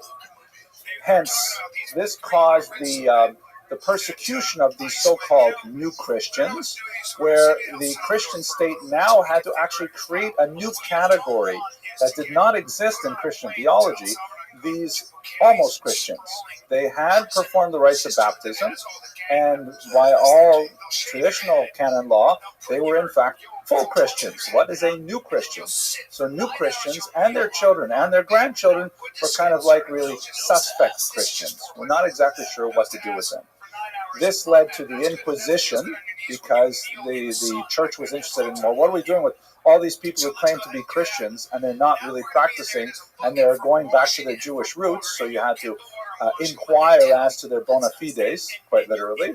And the Inquisition led, as we discussed last week, to the isolation of the Jewish community, because the Jews who had converted were still in extensive relationships with their erstwhile co-religionists, and this ultimately and inevitably led to the expulsion. This is the kind of flow of history that we discussed last week, Netanyahu's thesis. There are others who disagree, particularly with the economic component of this analysis, but it sounds remarkably familiar. Because if you look at the late 19th century and early 20th century of Germany, we see, let's put up the Spanish pattern over here on the left, we see almost identical things happening in Germany. This is the Rhine of history, perhaps. Late 19th century and the 20th century, you have a massive number of Jews converting to Christianity. Again, purely pro forma, as a means to gain entry to all of the avenues of social advancement that were closed to them. And we could rattle off a dozen names of prominent individuals in the 19th century in all fields of endeavor who were Jews who chose Christianity for those reasons. Some, like Heinrich Heine, regretted it and described it as baptism was their ticket to European culture, but nevertheless felt badly about it for the rest of their lives. Not our point. It allowed for tremendous social mobility, where you had all of these Jews who were, reaching the tops of their professions and intermarrying extensively with Germans. And this created an environment that, not religiously but socially, was untenable, because the Aryans, so to speak, felt themselves excluded from their own country. That there was this kind of like separate class of people who were like the in crowd, who were Jews with a tremendous amount of power in the media, in banking, in arts and culture, and so on. This leads under the Nazi period to an isolation of the Jewish community, passing of restrictive legislation to try and identify those Germans who are non-Aryan and separating them away from the rest of the population, ultimately leading to expulsion. And and obviously that could not be wholesale in Germany, because they still had the rule of law that they had to deal with, but ultimately found its expression in the Holocaust. So this rhyme of history, this linkage of the Spanish Inquisition and expulsion to the 20th century Holocaust, I think actually has a tremendous amount of theoretical appeal, and it's the kind of resonance that we have to be aware of, even in our own days. Okay, but let us concentrate on our main topic today, which is, of course, Don Yitzchak Abravanel. We should begin with, how do we say his name? Netanyahu actually catalogs 17 highly distinct spellings of his name in the Latin alphabet. Of course, he was active in Spain, Portugal, Italy, and as a result, using the Latin alphabet, you have a lot of different variations, and 9 different spellings in Hebrew. And Hebrew, of course, does not conventionally include vowels in its written or printed writings, and so it gets even worse. How exactly do you pronounce it? One of the most popular versions in America is Abarbanel. And when I told my wife I was giving a lecture on Abravano, she said, "Who?" And I said, Abarbanel. Oh, like the wine, right? So that's how she remembers it that way. Abarbanel is perhaps, if you go to yeshiva, they'll say Abarbanel is a popular song. Abarbanel, ba ba ba, Abarbanel. You heard it. But the probably correct, I'm following Netanyahu here, probably correct is Abravanel. That's probably how he pronounced it, more or less, with my Canadian accent. His years are 1437 to 1508. He came from an extremely illustrious family. Many communal leaders in his lineage, fathers, grandfathers, great-grandfathers, all with tremendous wealth and prestige, honor, leaders of the community. His family originates in Spain, in the city of Seville, which ironically was one of the epicenters of the anti-Jewish activity in the 14th century. And in fact, very tragically, his own grandfather, Shmuel, converted to Christianity. We don't know enough about the details, but most likely in the wake of those initial pogroms of 1391. Several years later, however, Shmuel brought the entire family over to Portugal, which had a decidedly more pro-Jewish, or at least tolerant approach. And there in Portugal, safe from the Inquisition, he abandoned Christianity and returned to Jewish life. Abravano rarely refers to his grandfather's conversion. It seems to have been something of a blight on the family history, so you only find out about it from sources outside of his own writing. He received in Lisbon, where he was born, a traditional Jewish Sephardic education. And we'll look at what those things are momentarily. But first, let us understand a little bit about, why was Portugal so friendly to Jews when just across the border you had one of the most intense periods of anti-Jewish persecution in memory. One of the reasons is because the Spanish kings were moving rapidly towards the absolute monarchies that were modeled in, let's say, France and to some degree Germany, some degree Russia, where the kings had far more absolute power. That was not at all the case in Portugal, where there was still quite a bit of division of power. And one of the areas where the king did have significant power and could wield it over the church was the institution of servi camerae. You may recall we discussed this very briefly last week. That's basically, the term is Latin and it means servants of the chamber, meaning the royal chamber, an institution in which Jews reported directly and exclusively to the king. They did not report to local nobles. They certainly didn't report to burghers. And so as a community, whatever revenues they generated through tax farming or commerce or whatever could be taxed solely by the king directly. As a result, the Jews were an extremely valuable institution because the king could deploy them specifically to fill his own coffers. The burghers were the principal, according to Netanyahu, the principal opponents of the Jews, but the king, who had sufficient power there, who could allow this against the power of the church, which was weaker in Portugal, was very happy to bring these conversos into Portugal and was perfectly okay with allowing them to return to Judaism.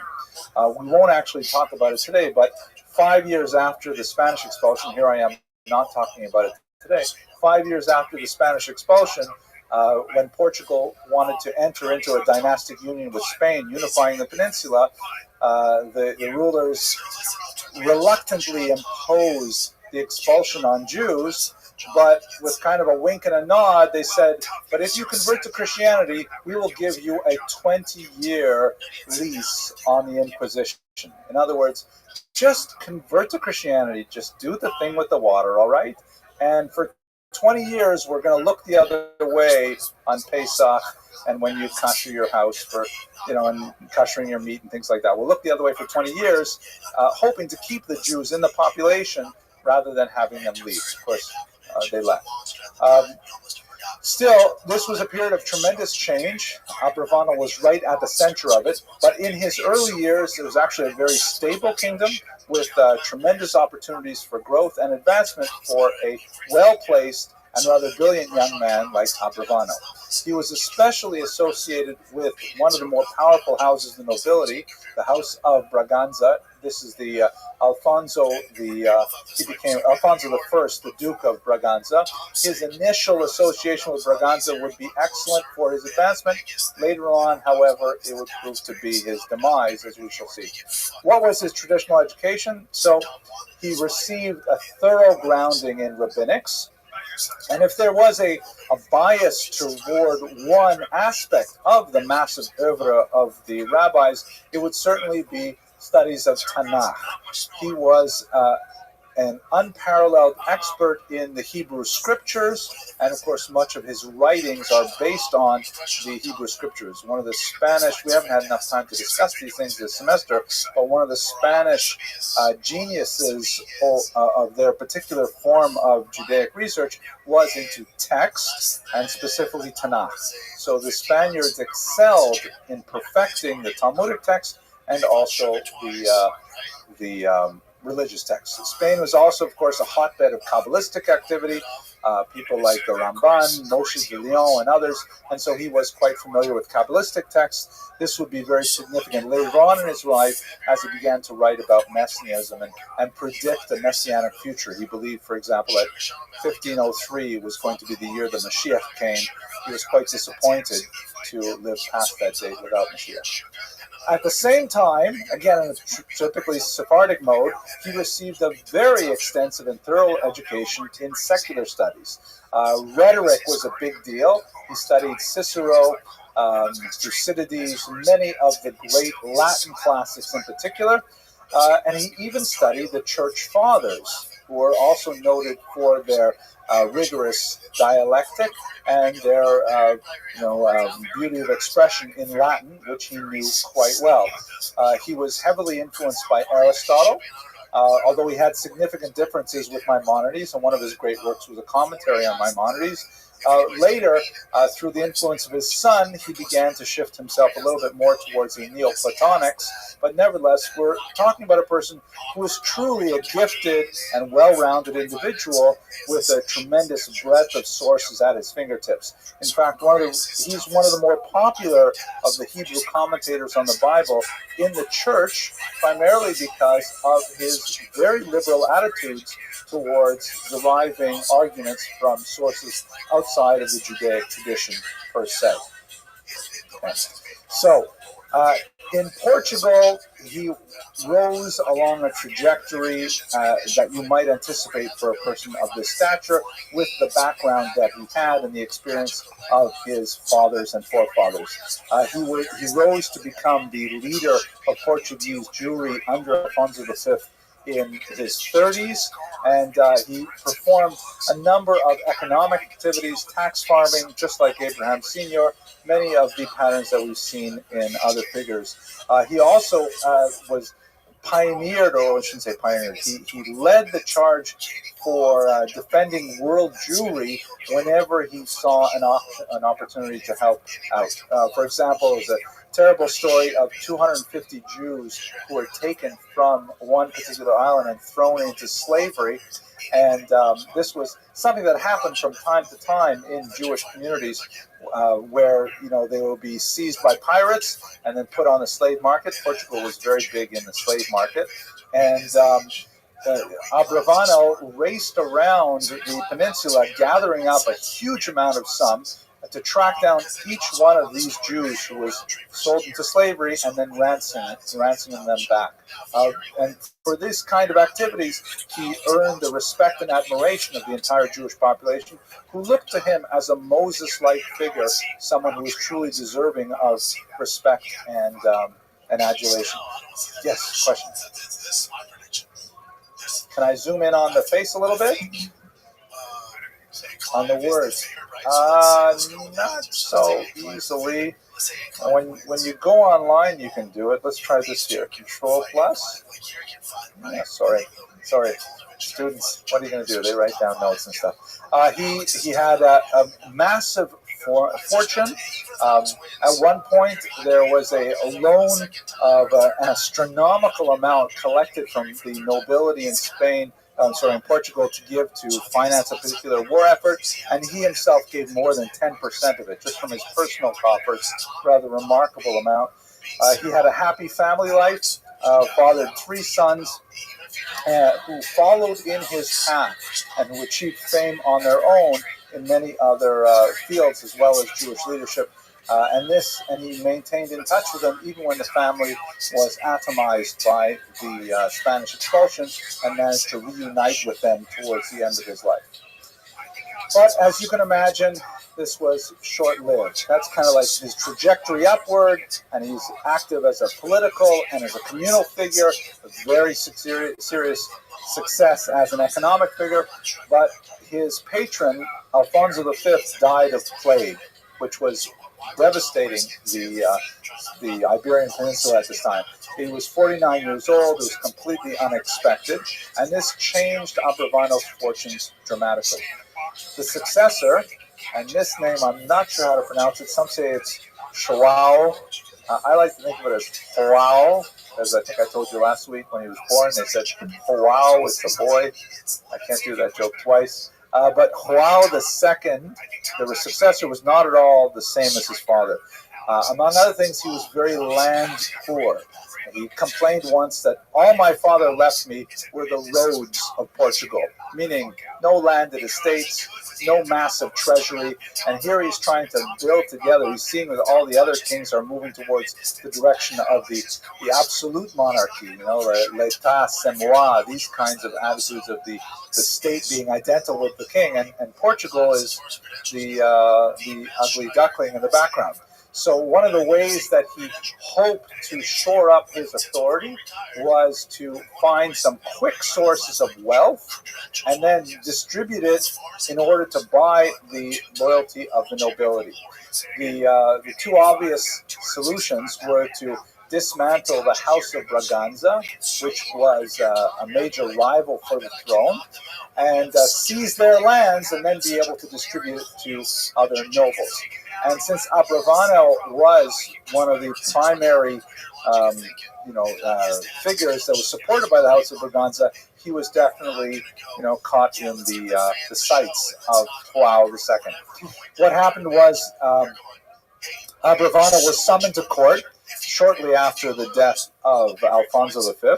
He left home with a single traveling companion, and on the way he stopped at an inn, and they learned that in fact the House of Braganza, the Duke, had been arrested. So Abrevano put 2 and 2 together, and he realized that he was not being called to court to get a promotion. He was in fact going to get something much worse, and so a very difficult decision was posed to him, and he decided that he had to flee Portugal altogether, leaving his family behind. He realized he could not simply skip across the border directly, because that would have taken him immediately past the House of Braganza itself. So he decided to move south along the coast of the peninsula, where he was undetected, and only then, after some time, he cut across the border and made his way into Spain safely. He was declared a traitor to Portugal, as expected. All of his wealth was confiscated. Fortunately, his family was allowed to flee as well, impoverished, but nevertheless with their lives, and they made their way across the border into Spain. So he was dispossessed of all of his authority and all of his wealth in one fell swoop, and it's amazing how he was able to climb back up from that, not once, but several times, an indication of his phenomenal political prowess. His initial period in Spain was one in which he battled with, I think depression would be too hard a word, but he battled with his fate that in some ways, ironically, echoed that of his grandfather. In fact, there's a small ironic twist to it. Abravanel anticipated that some of his family might have been held against him for ransom. And in fact, shortly after he spirited his family out of Spain, he learned of a plot to kidnap his 1-year-old grandson and forcibly baptize him, thus claiming he was a Christian and would have to remain in Portugal, and then, Abravanel would be forced to come back and meet the new king. But he was nevertheless able to spirit all of his family out before that happened. And he poured his energy into his writing, something which he had done a little bit of earlier. He'd written a couple of small treatises on a number of topics, but once he came to Spain and dispossessed of all of his lands and his authority, he wrote a commentary in the first 3 books of Tanakh, the first post-Chumash books of Tanakh, the biblical books of Joshua, Judges, and Samuel. And it was an incredibly prolific output and created a classic work which is still studied to this day. He wrote the equivalent of 400,000 words in 4.5 months. And for those of you who have not written novels or anything, to put it in times and space, your typical novel is somewhere between 50 and 75,000 words in length. The book that I published a couple of months ago is about 300 pages long, and it comes in at 69,000 words. So that means that this book that I worked on since like 1994, he wrote 6 of them in 6 months. Just an incredible output and genius. Fantastic research into the language and meaning. And what else is fascinating about it is because he writes with an unusual sense of self, in which in the Book of Kings, for example, which is not in his initial output, but his commentary in the Book of Kings, he says things like, this is exactly the way it was when I lived in Lisbon. And the kings were just like it was over here. And he explains the Book of Kings, talking about Solomon and the rebellions and so on. He's saying he gives examples from things that he personally witnessed in the royal court. So his perspective is hardly academic.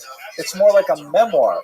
If you could imagine something like, I don't know, Lieberman, Senator Lieberman, writing not only a book about Shabbos, but a learned book, a commentary on something in the Bible, and saying, this is just like with Al Gore and Bill Clinton, we had this problem with. That's sort of what it's like. It's an unusual combination of commentary in the Bible and political memoir. Brilliant, absolutely brilliant, and very gripping reading. He has a lot to say about the expulsion and so on. Of course, given his unique talents and his reputation, he was summoned to King Ferdinand and Queen Isabella, and he was allowed to retain his Jewish identity, of course, regardless of his grandfather's earlier conversion, and he entered service in their court. So now he's in his second royal court, where he was essentially the third in command economically. So the king and queen were jointly the head of the government, and Abraham Senior was the principal tax collector. He was third. He worked directly under the much older Abraham Senior, and he rose to tremendous prominence in Spain after having been into tremendous prominence in Italy. But, in Portugal.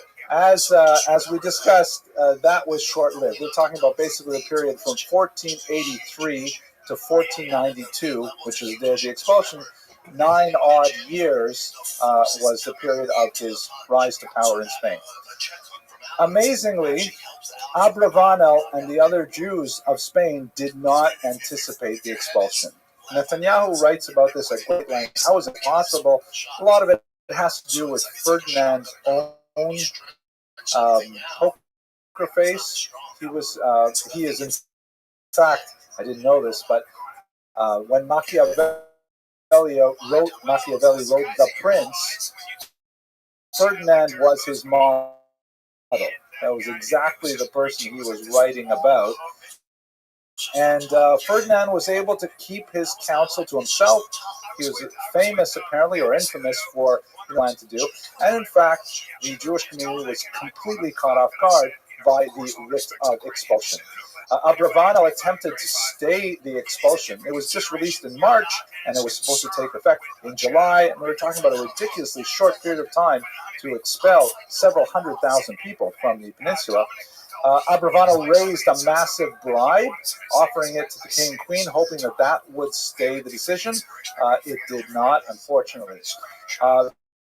There's one famous scene which, unfortunately, Abravano did not write about. We don't have his own words, but we do have some third-person accounts in which they believe that Ferdinand was the principal mover behind the expulsion, that they felt that if they could appeal appropriately to Ferdinand, then he would rescind it. But at a key moment, he said, "Listen, why are you talking to me? You should be speaking to the Queen Isabella." And they saw an opening and saw, oh, so perhaps it's not Ferdinand. All we have to do is speak to the Queen. The Queen owed a lot to Abraham Senior. He was apparently very much involved in setting up the original marriage, and they thought that they had an in with the Queen. And so Abravano and Senior went in to make their last appeal to the Queen. The Queen, however, was of a single mind with Ferdinand, and she famously responded by quoting verses from the Bible, which are ironically quoted in the same context in the Talmud, that to the effect that the thoughts that the king has are planted there by God, that only God can really inspire a king to act. And Abravano, rather than begging, according to the accounts we have, rather than begging, he realized that it was hopeless, so he raised himself up to full stature, and he just blasted Isabella with a withering rebuke, saying that this would ultimately be the end of Spain, that any nation that dares to persecute the Jews ultimately finds doom redound upon their own head, and he walked out with his dignity intact, at the very least. Unfortunately, that didn't help. The expulsion writ went ahead, but nevertheless he did. It's a famous oration that we only have in third-hand accounts, but nevertheless quite moving. Unlike Senior and his son-in-law and their family, who chose to convert to Christianity to retain and ultimately retain their position and authority and wealth, Abravano chose to go into exile with the Jews, even though Isabella and Ferdinand did beg him to stay and to continue in his economic capacity, as he did Rabbi Senior. So this began a period of tremendous wandering that took him to the end of his life. He's already now in his 60s and 70s. He left Spain, and although many Jews chose to take the short route either to North Africa or to Navarre and crossing the Pyrenees into Europe proper, later we're going to have massive communities of Spartan in Amsterdam, for example. He chose the less popular route. It doesn't quite show as well on this map because there's so many arrows here, but he ultimately decided to come to Naples in Italy. And many other Jews that we'll discuss in the next semester made their way to Muslim countries, Ottoman Turkey. He had some hesitation about going to a Muslim country, and so he and his family made their way originally to Naples. Naples didn't work out that well. They were fortunate to be accepted. There were 3 ships that the Abravanos were on one of them, and the Jews on the ships contracted the plague. And so in Naples, there was a tremendous hesitation. Oh my gosh, accepting immigrants, refugees. Many of the other ports would not accept Jews at all. To even think of accepting Jews with the plague was exceptional. Nevertheless, they were moved by the plight of these beleaguered Jews, and they did in fact accept them and ultimately cared for them in Naples. And when he was there in Naples, he resumed his biblical commentary, continued through many of the other books that we have. War, however, interrupted his stay there. He ended up having to flee first to Sicily, then later to Palermo, and then finally to Corfu and Monopoli. Wandering for many years, spending sometimes only a few weeks or a few months as war progressed and closed off many avenues for them. He began to expand his writings beyond biblical commentary, writing on the ritual of the Paschal Lamb, the Paschal sacrifice. It comes down to us as a commentary on the Haggadah, and a series of works on the nature of prophecy and messianism in our times.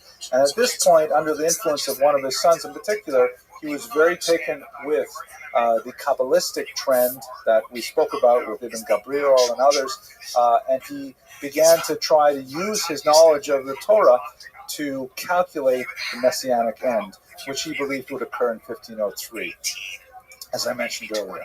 Ultimately, he was saddened and mistaken. His last major stop was in Venice, where he actually, yes, that's right. Think about the fact that it's so difficult to understand the guys you're fighting have been fighting since they were 17 and 18. Like, yeah, definitely. You come in there. You still have illegal communities. You still have isolated coastal communities. I mean, Hong Kong was part of China and part of England at the same time. So there's many, many exceptional groups. And mir fragt kein Scheilos off a map. You can't really ask questions off something as rough as this. But Jews were, in fact, migrating to these places. The whole story of the Sephardic community in London is particularly fascinating. We'll explore that, though, in the spring semester. Okay. So, weiter. Here we are, Venice. Last stop was Venice. And I think this is one of the most ironic aspects of his stay here. Remember, we have to understand that at this point, this is a man who is already into his 7th decade, has been wandering for much of the last 2 decades, has seen himself rise to power and being thrown down to the depths several times, running for his life, separated from his family for years at a time. Many other details I haven't shared with you, but like, for example, he wrote an entire commentary in the book of Devarim, and then he lost it in his migrations. And then he was very fortunate that he found a copy many years later that he had given to one of his sons. So he rescued it, and in fact, we have the rescued copy today. But, incredible stresses of this phenomenal individual. How does he manage it? At Venice, towards the end of his life, he actually rises once again into the service of a king. Specifically, the issue there, and it really fascinating that he would be associated with Portugal. Here's the situation. These 2 maps here show the Silk Road and the spice route.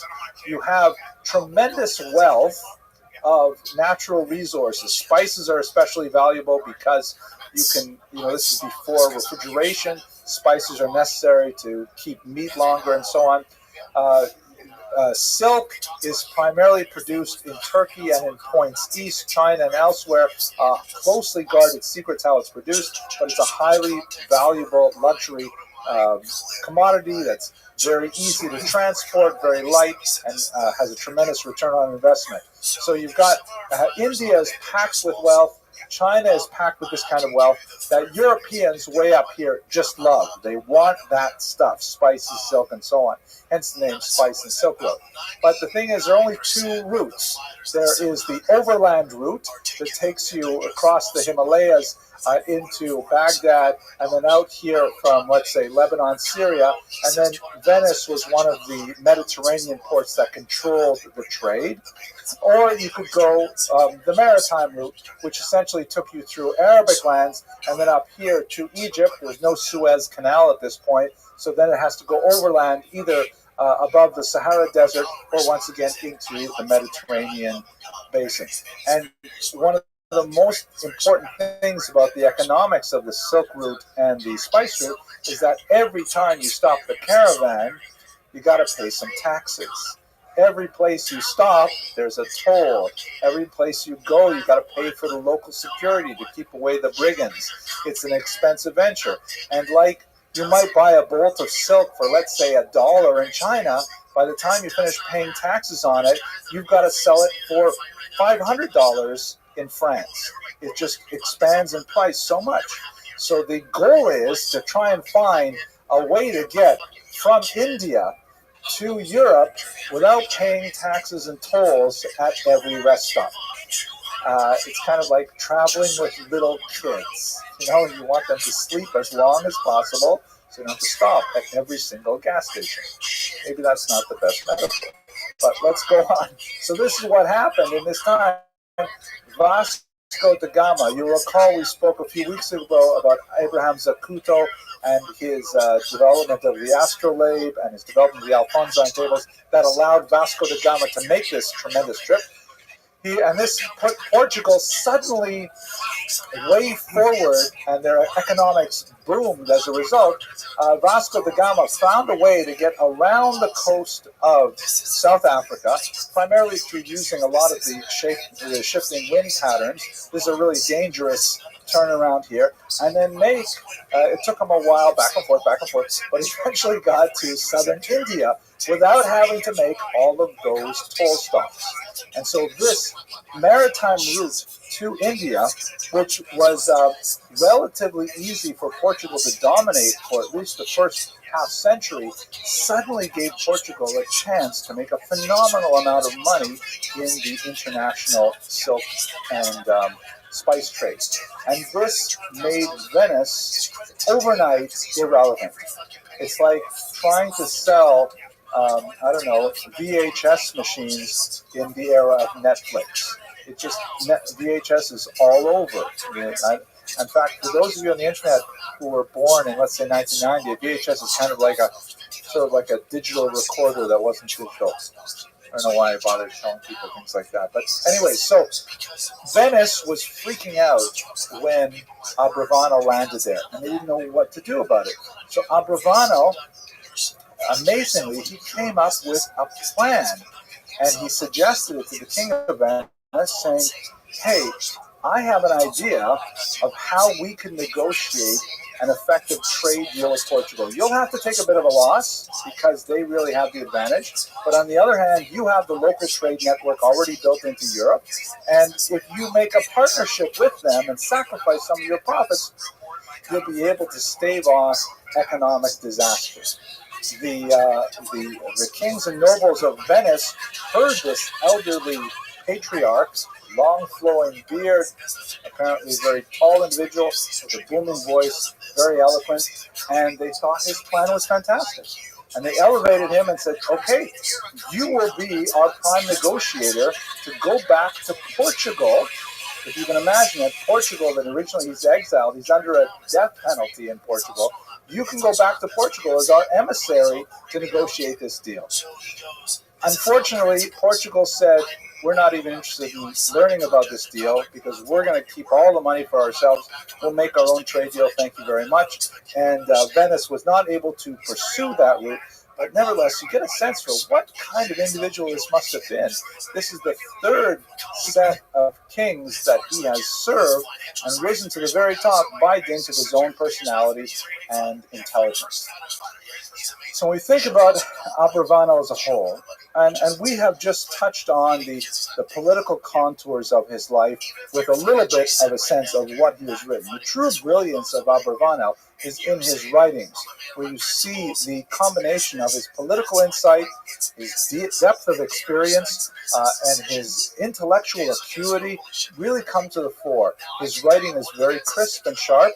I find it slightly loquacious, largely because he has a lot to say, but it is absolutely fascinating exercise to go through his work. This particular edition, which is the edition I own, has a real advantage in that it has shoulder notes, meaning you have, rather than trying to go through pages and pages of text, there are little shoulder notes that give you a hint as to, okay, now he's going to talk about this topic, now he's going to talk about this topic. It's much easier to zero in on much more on specific points. But nevertheless, this is an individual who in many ways encapsulates and typifies the unique Sephardic Jew, someone who is tremendously skilled in a wide variety of academic disciplines, is completely at home in a non-Jewish environment, and is able to negotiate with kings without embarrassment or fear, and at the same time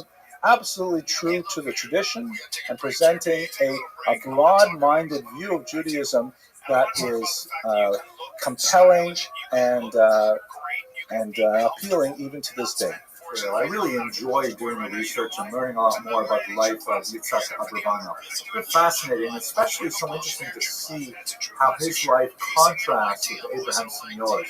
And when they were faced with the difficult decisions associated with the Inquisition and especially the writ of expulsion, how did they handle those things? But Abravanel really comes forth as such an incredible hero, of phenomenal proportions. I was really motivated by it, and made me feel a lot better about my own peregrinations.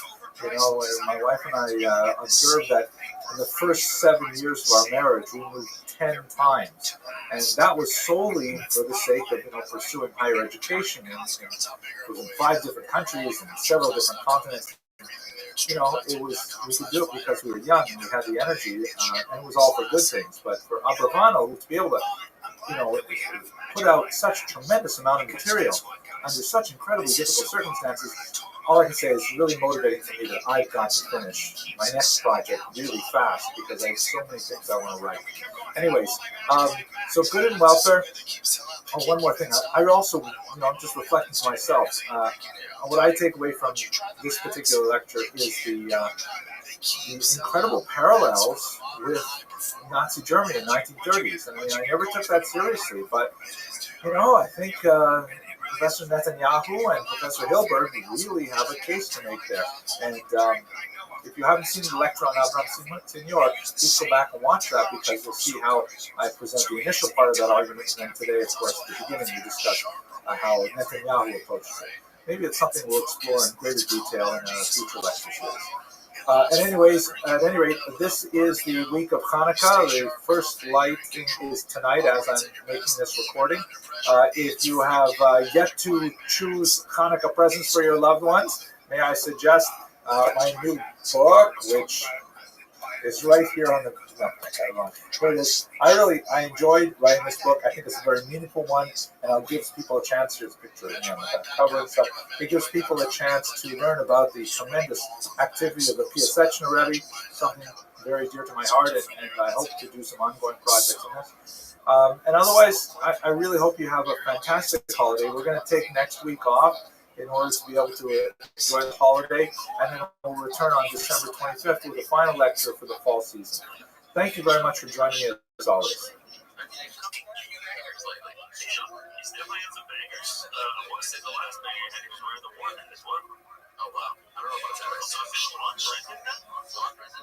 Okay, welcome to the spring semester of lectures. This is going to be an absolutely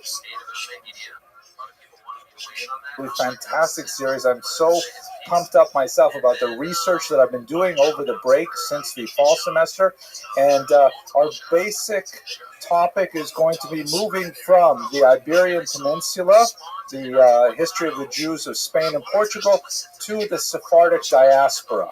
So over the course of the next 12-odd weeks, we're going to be exploring what exactly happened to the Sephardim as they left the Iberian Peninsula, and we will, as is our wont, tend to focus on the lives of particular individuals.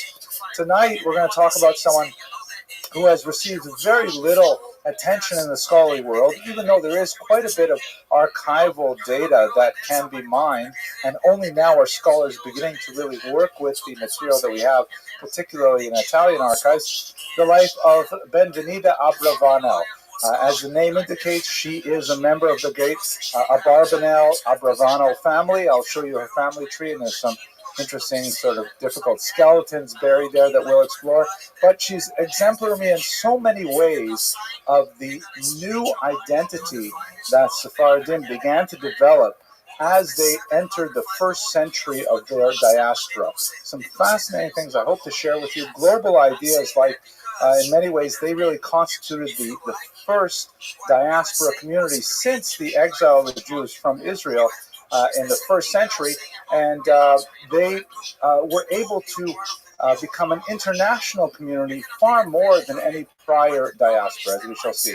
And in many ways, their activity articulated the notion of a world Jewish community more than anyone prior.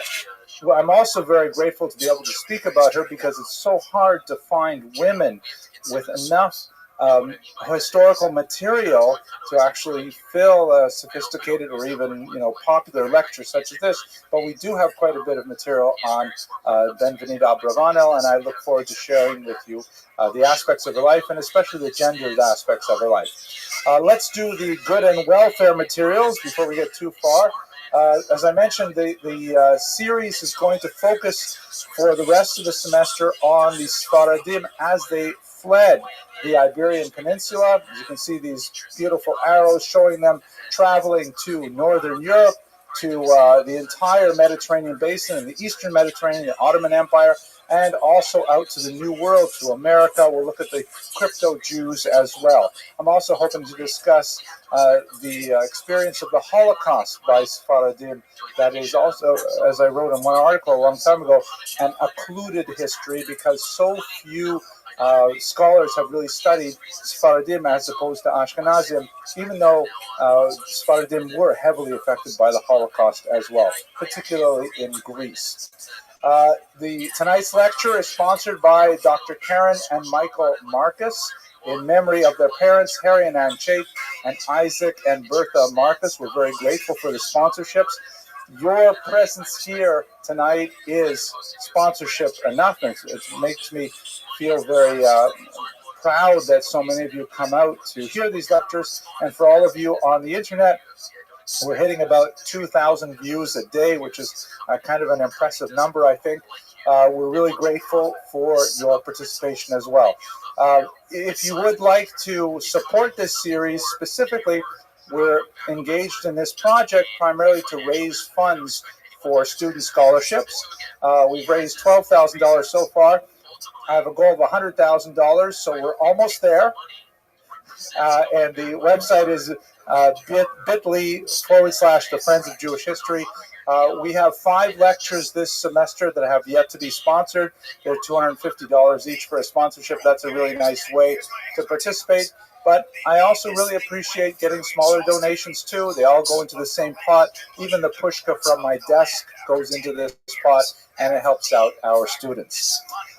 Okay, in terms of the sources that we'll use for tonight's lecture, I'm going to rely on 3 sources in particular. I like to give some propers to those who help us out with the background material here. First of all, working with, and there's no monograph-length study that I am familiar with yet in any language on the life of Ben-Venida Abravanel, but so we have a few chapter-length studies. Professor Howard C. Edelman, a landsman of mine from Canada at Queen's University, wrote a fascinating article on her that is in the Jewish Women's Archive. We'll also rely on Professor Renata Segre's article on the Mendez and Benvenista families in Ferrara. Fascinating story of their rivalry that we'll explore. Unfortunately, I couldn't find a picture of her. And Professor David Malkiel wrote an amazing article that will occupy the latter third of this lecture when we look at the remarkable will of Ben-Venida Abravanel's husband, Shmuel, which occasioned an international debate over what exactly to do with issues of women's inheritance rights, the customs of the secular world as opposed to Jewish halakha, and so on. That's his research. And finally, I have to say that, I don't do this often enough, but I rely very heavily on the phenomenal Turo library staff. They're incredibly professional, incredibly swift and helpful. I have to say that the nicest people in the world end up becoming librarians because all they want to do is help you. They're just so happy you come into the library. They say, how can we get you the information you need?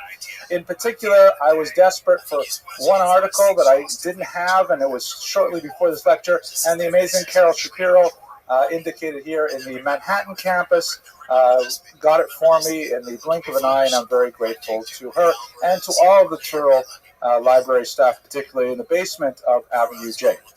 Okay, so that's the quick good and welfare. One last detail I've decided to change a little bit for this semester.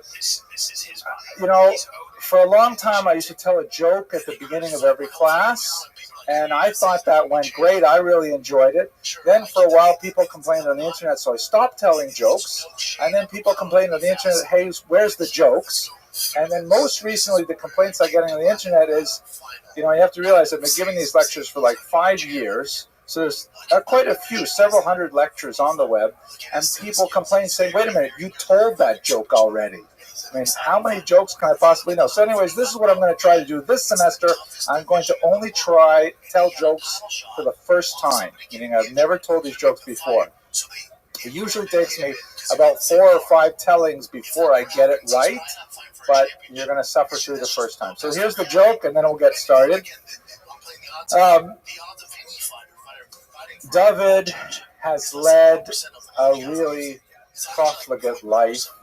He has visited houses of ill repute. He has cheated others. He has been incredibly disrespectful of the Sabbath and the holidays, and generally lived a life of wastefulness and wanton behavior. And he's on his deathbed, and the rabbi comes to him and says to him, David, you know, after this long life and all of the mistakes you've made and all the bad choices you made and how you transgressed the Torah in so many ways, now is the time that you should denounce your Yetzer Hara, your evil inclinations. You should denounce the Satan. You should denounce Satan who tempted you into all of these evil ways. Now is the time to make your stand and say what you really believe in. Are you prepared to denounce the Yetzer Hara and the Satan? And David says, Rabbi, until I know where I'm going, I don't think it's so wise to do that. Okay, not so funny, but like I said, first time I'm telling it. Okay, thank you for the shrug. Okay, let's go on. Let's talk history. So, the Abravanel dynasty. We spent quite a bit of time talking about Don Isaac Abravanel, so let's place Benvenuta, sometimes spelled, by the way, Benvenuta, in this context. So here is Don Isaac, Yitzchak Abravanel, or Abarbanel, who was, of course, the great leader of the Jewish people in Spain and Portugal, went on to Venice and many other places as well. He was originally of Spanish roots, but as you recall, we discussed in the class a few weeks ago, his father was forcibly converted, possibly in the end of the 14th century, as indicated here. He then, a few decades later, he fled to Portugal and readopted his Jewish identity and recanted his forced conversion. And there he raised his family. Judah was his son, and Judah had several sons, one of which was named Don Isaac. Yitzchak, Don Isaac Abravanel, had a son named Samuel, and his brother, Jacob, had a daughter named Benvenuta. We don't have her birth date, but it would be reasonable to assume that she was probably born somewhere around 1490 or 1500. And the two of them married. So they are first cousins marrying. The laws of consanguinity, I think that's how you pronounce that word, the laws of blood relations are somewhat more flexible in traditional Judaism, although not nearly practiced so widely. At any rate, she comes from the Abravanel side through both her father and through her father-in-law, and her husband Samuel. So that's where she fits within the overall family.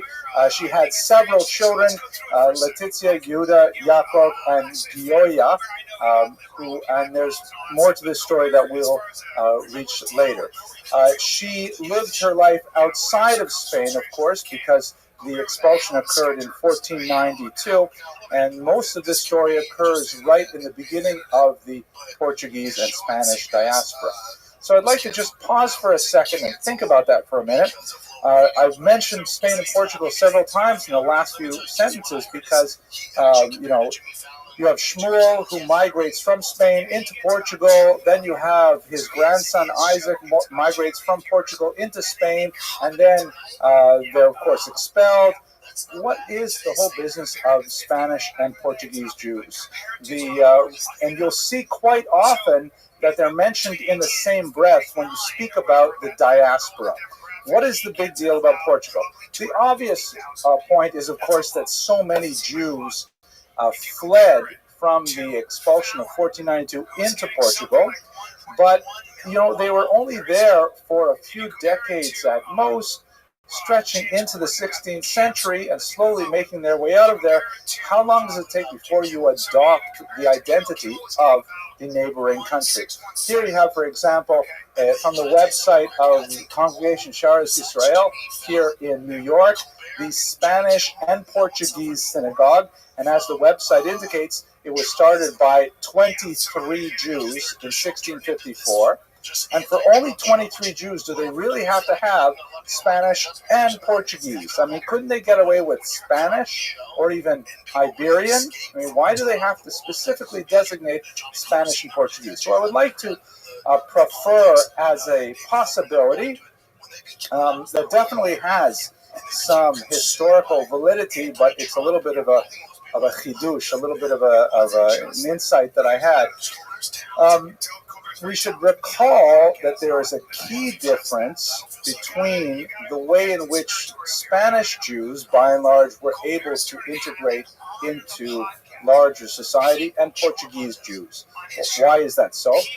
We should remember the way that the Inquisition and the expulsions worked. The Inquisition was not per se directed at Jews.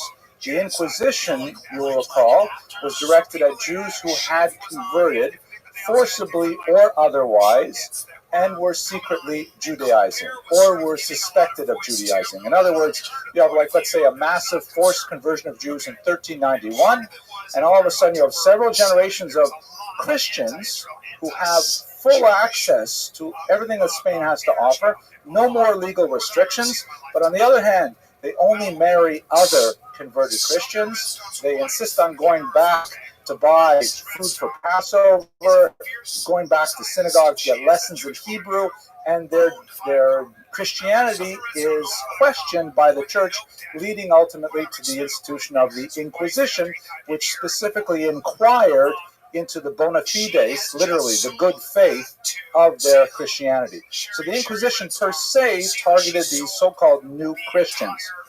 The expulsion, on the other hand, of 1492 was directed at Jews, not the new Christians. The Jews were expelled because, at least as was argued in the writ of expulsion, they were expelled because they were they exerted a gravitational pull on the new Christians. That so long as the Jews maintained their own distinct polity within the Iberian Peninsula, the new Christians would always be going back to them, would always be getting more religious training from them, and you could never be sure of their Christian faith. And so therefore, in 1492, it was the Jews who were expelled. The new Christians, technically, could stay. When we get to the Portuguese point, then I'll pause for a question.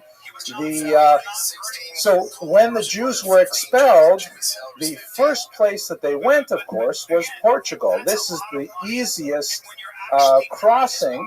It involves no major cultural shift. They don't have to move into Arab, Muslim North Africa. They don't have to move out of Spanish-speaking Spain into France, for example. They certainly don't have to make the dangerous sea voyages out here where they may not be accepted in any of the ports they visit, and forget about going to New York or any place like that. New York at this point is so backward, there's not a single Chinese restaurant anywhere in Manhattan. So Portugal absorbed a lot of these Jews. Now, we are not going to go into the details of the Portuguese experience today because I've scheduled it more for next week, but we should understand that the Portuguese experience was very, very different. There, the kings were not necessarily so, rabidly doctrinal about their pursuit of Christian ideological purity.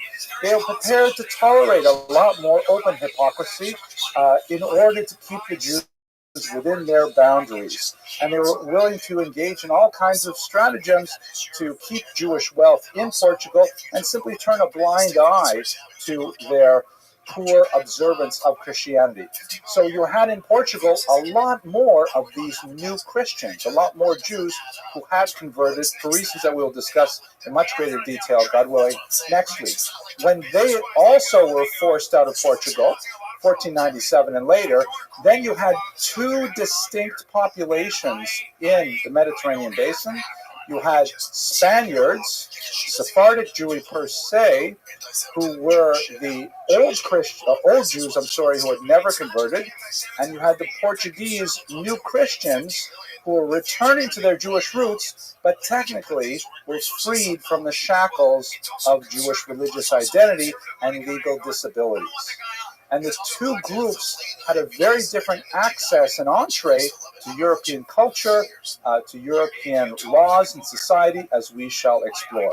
One of the great rivalries that we'll talk about today is between the Abravanels, who were Sephardim, who had never converted, and the Mendes family from Dona Gracia Mendes, who was one of the Portuguese who had converted and was returning. By the way, in terms of the Portuguese pressure placed on Jews, some tremendously horrible things, and we will go into greater detail next week, but I wanted to mention one of the worst is the exile of Jewish children, separating them from their parents and sending them from Portugal, you can see on the west coast of Europe there, down to the islands, the Portuguese islands of Sao Tome, here off the coast of West Africa. Absolutely horrific conditions. We'll talk about it more next week. The Mendes family here, this is actually the niece of Gracia Mendes, not Gracia herself, were from that Portuguese stock, and they had, in many ways, a lot more rights and privileges because they technically were converted Christians. And for typically economic reasons, the local ruling powers were prepared to turn a blind eye to their personal domestic practice if they stayed within their environs and contributed to the economic climate of society. Okay, so that's where the Abravanos fit. They are the old Jews, the Sephardim per se, not the Portuguese. And we'll probably explore this dichotomy more in later weeks as well. So let's look a little bit specifically at her life. We know most about her life in the period between Naples and Ferrara. Anyways, here is the map of Italy, and the Abravanos ended up here in Naples, where they lived for quite some time. The husband, Shmuel, was referred to in local municipal documents, non-Jewish documents, as the king of the Jews. Now, obviously, the Jews did not have a king at this time, but this was probably referring to his high social standing and his great wealth that he was able to leverage to support the Jews of his community. The conflict between the church and the state was extensive during the 16th century. Reformation, Counter-Reformation was going on, and depending on which power held sway at one particular location or another, there was a various degrees of pressure exerted on the Jewish communities, and specifically those Portuguese Jews who were expected to behave like good Christians whenever the church held more power, as we shall see in Ancona. So there were several expulsions of Jews from Naples. The Abravanos were able to avoid two of those. The first in 1511, most likely by paying a large bribe to the local officials. Again, a second exile was decreed upon the Jews in 1533. I know it's a good question. If they were exiled in 1511, how come there are Jews back in 1533 that you have to exile them? This is one of these ongoing patterns in Jewish history that, when Jews are expelled from a particular region, typically the economy slides, and then Jews are invited back, formally or otherwise, to contribute to the economy, and then, the whole cycle starts again, as we've seen. So the second expulsion in 1533 was most likely averted through Benvenida herself because of her association with Eleonora of Toledo. This is not a picture of Benvenida herself. I put it at the front because I think it's an absolutely beautiful portrait. It's one of the most stunning 16th century portraits you'll find. It's probably one of the first portraits of a noblewoman and her heir in a portrait like this. It's by Il Bronzino. Very beautiful, kind of arresting figure. Anyways, Eleonora was a ward, a non-Jewish woman of the Medici family.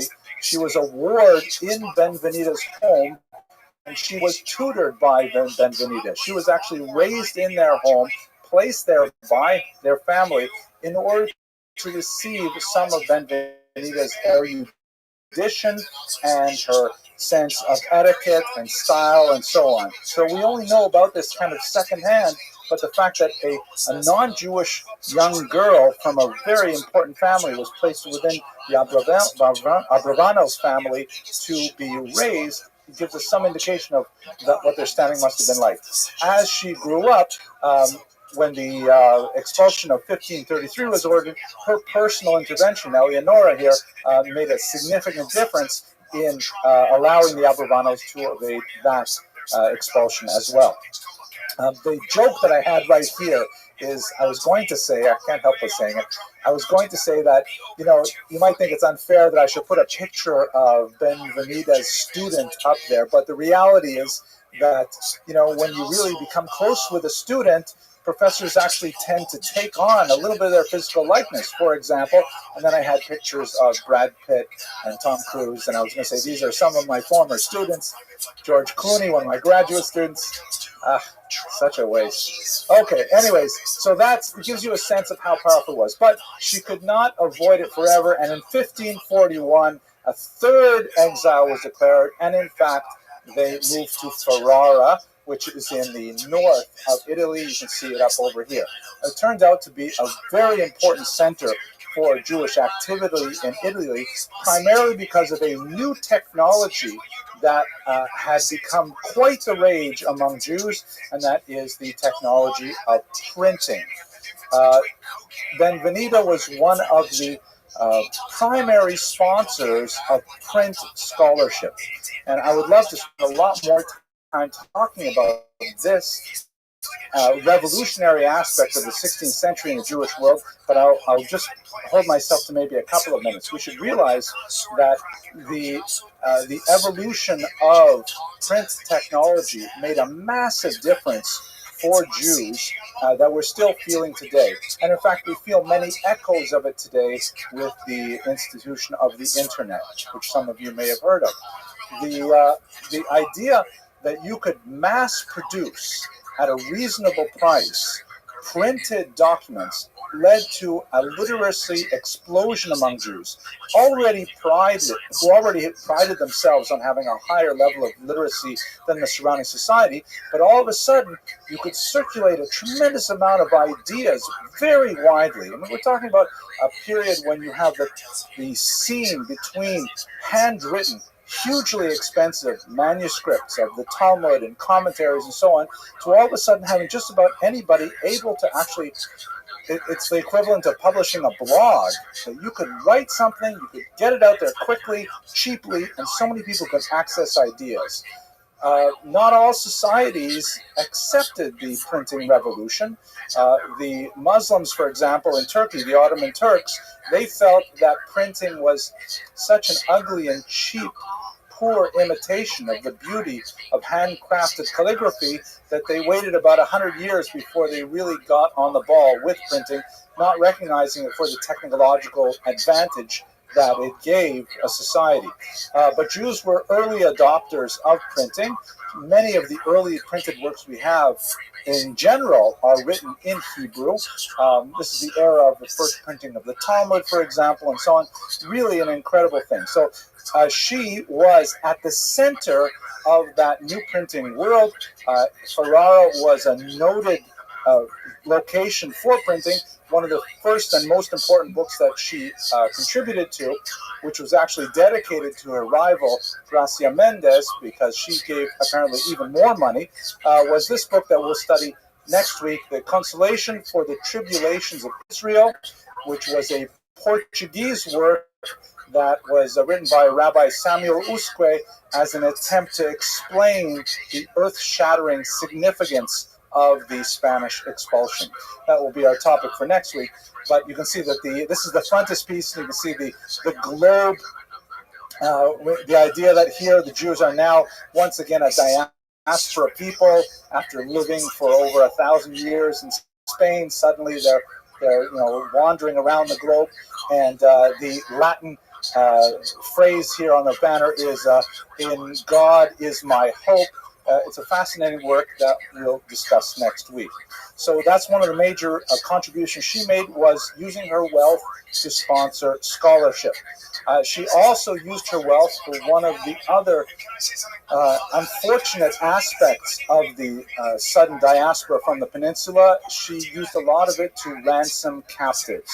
This is a period when human trafficking was booming. You have lots of stateless peoples who are wandering around the Mediterranean basins. We're not speaking only about, of course, the rise of the transatlantic African slave trade, which will really explode in the 16th century once the Portuguese open up West Africa. But there are a lot of Jews who are captured, and it's widely known throughout Europe that Jews will redeem their own. Jews will pay the ransom to get their own back. Benvenida is actually reputed to have ransomed over 1,000 slaves. There were 1,000 Jews who were taken into captivity. This, by the way, is unfortunately a modern prayer for contemporary captives, referring to those Israeli soldiers who unfortunately are captured in war and are held hostage for various negotiations. So it's still something that we have today, unfortunately. But in Benvenida's time, she really used her wealth quite liberally for the mitzvah of Pidyon Shvuyim, of rescuing and redeeming captives. These are the kinds of things that she was doing then.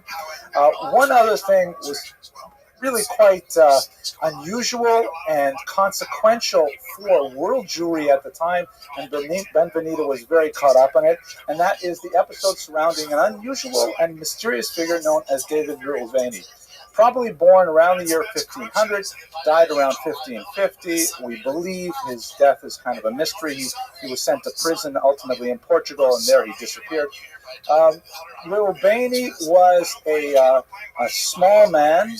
Some of the references speak of him as a dwarf, with a very dark skin, perhaps of African origins, and there have been a lot of suppositions. Perhaps he came from Afghanistan, perhaps he came from part of Africa, it's still not clear, but he strode widely across the global stage in Europe, visiting the courts of many kings and popes, and presented this amazing messianic model of a global conflict that he would engineer to bring about the coming of the Messiah. Specifically, he alluded to the mysterious kingdom of Prester John, which was a medieval concept that many Christians believed that there was a massive army, possibly of Jews, they were called the Red Jews, living inside a mountain in the Caucasus region. And at some point in the war of Gog and Magog, all of these Jews would come spilling out of this mountain, and you would have this great conflagration that would ultimately end up in Armageddon and the coming of the Messiah. So Reuvéni went from court to court, saying that he had the ear of Prester John himself, and that with the right inducements, he needed a little bit more reinforcements from European armies. He would actually take that huge host from the Caucasus Mountains, and they would invade the Ottoman Turkish Empire, and they would liberate Israel from its Muslim controllers. And this was something which was seen with great enthusiasm by his Christian interlocutors. He actually held audiences with many kings and popes who took him seriously.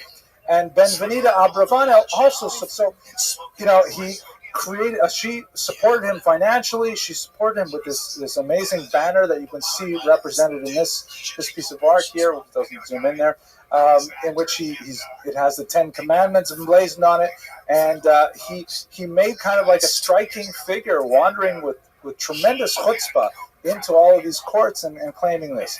When he met with the popes, or perhaps it was Charles V, the Holy Roman Emperor, he said, "You know what? I think you should go to my relative, King Joao, of Portugal. I love saying that name. I know I'm saying it wrong, but I like saying wow.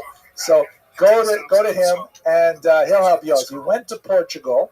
Again, a chutzpah, right? This is after the Jews have been expelled and excoriated. He goes to King Huao, and King Huao goes for it. He says, you know what? This is great. I'm definitely going to chip in. You can count on me. And while he's there, he meets a young new Christian named Diego Perez, who was a young man who, again, this is one of these people who was converted to Christianity forcibly. He may have been the child of parents who were converted to Christianity, and he saw in David Rubaini this glimpse of a messianic future, and he became immediately a Baal Tshuva. He immediately said, I want to follow this man, I want to get close to God through my Jewish roots and so on. He circumcised himself, ouch, and he followed he became Rubaini's right-hand man and proclaimed his presence wherever they went. They actually later had a falling out, the two of them, and Shlomo Molcho, that was the name that he took on from his Christian name. He became Shlomo Molcho, which means calling him Solomon King. It's a little bit of a variation on the song. This is actually his signature, highly stylized signature that seems to in itself herald the arrival of the Messiah. He went to the Pope where, because he was a Christian who had returned to Judaism, he did not survive the Inquisition and was burned at the stake. David Rubaini spent a few months in Portugal, and then suddenly King Huao thought he wasn't so amazing and ended up jailing him, and he most likely died in jail. But this is kind of an interesting interlude in Benvenita's life, in that she supported this messianic pretender who had, for a brief period of time, the attention of world Jewry and even the leaders of the world as a whole. One more item that gives you a sense of Benvenita's global position. The Ancona affair of 1555. Ancona is a port city located here on the western coast of Italy, and Jews were not allowed to live there, but they were tolerated because of their association with the with trade. They were, it was an extremely important port, and there's a lot of trade going through that particular city. The Pope Paul IV took over the region in part of a conflict between local powers, and he immediately arrested some 50 of these Portuguese Jews who were, again, they were technically Christians who had returned to their Jewish identity after escaping the Iberian Peninsula. And he ultimately, through the Inquisition, burned 25 of those Jews at the stake. So Gracia Mendes, who was furious, you recall that she was a very important and powerful woman as well, who was of the Portuguese extraction. She was furious, and she argued for a very strong response of world Jewry.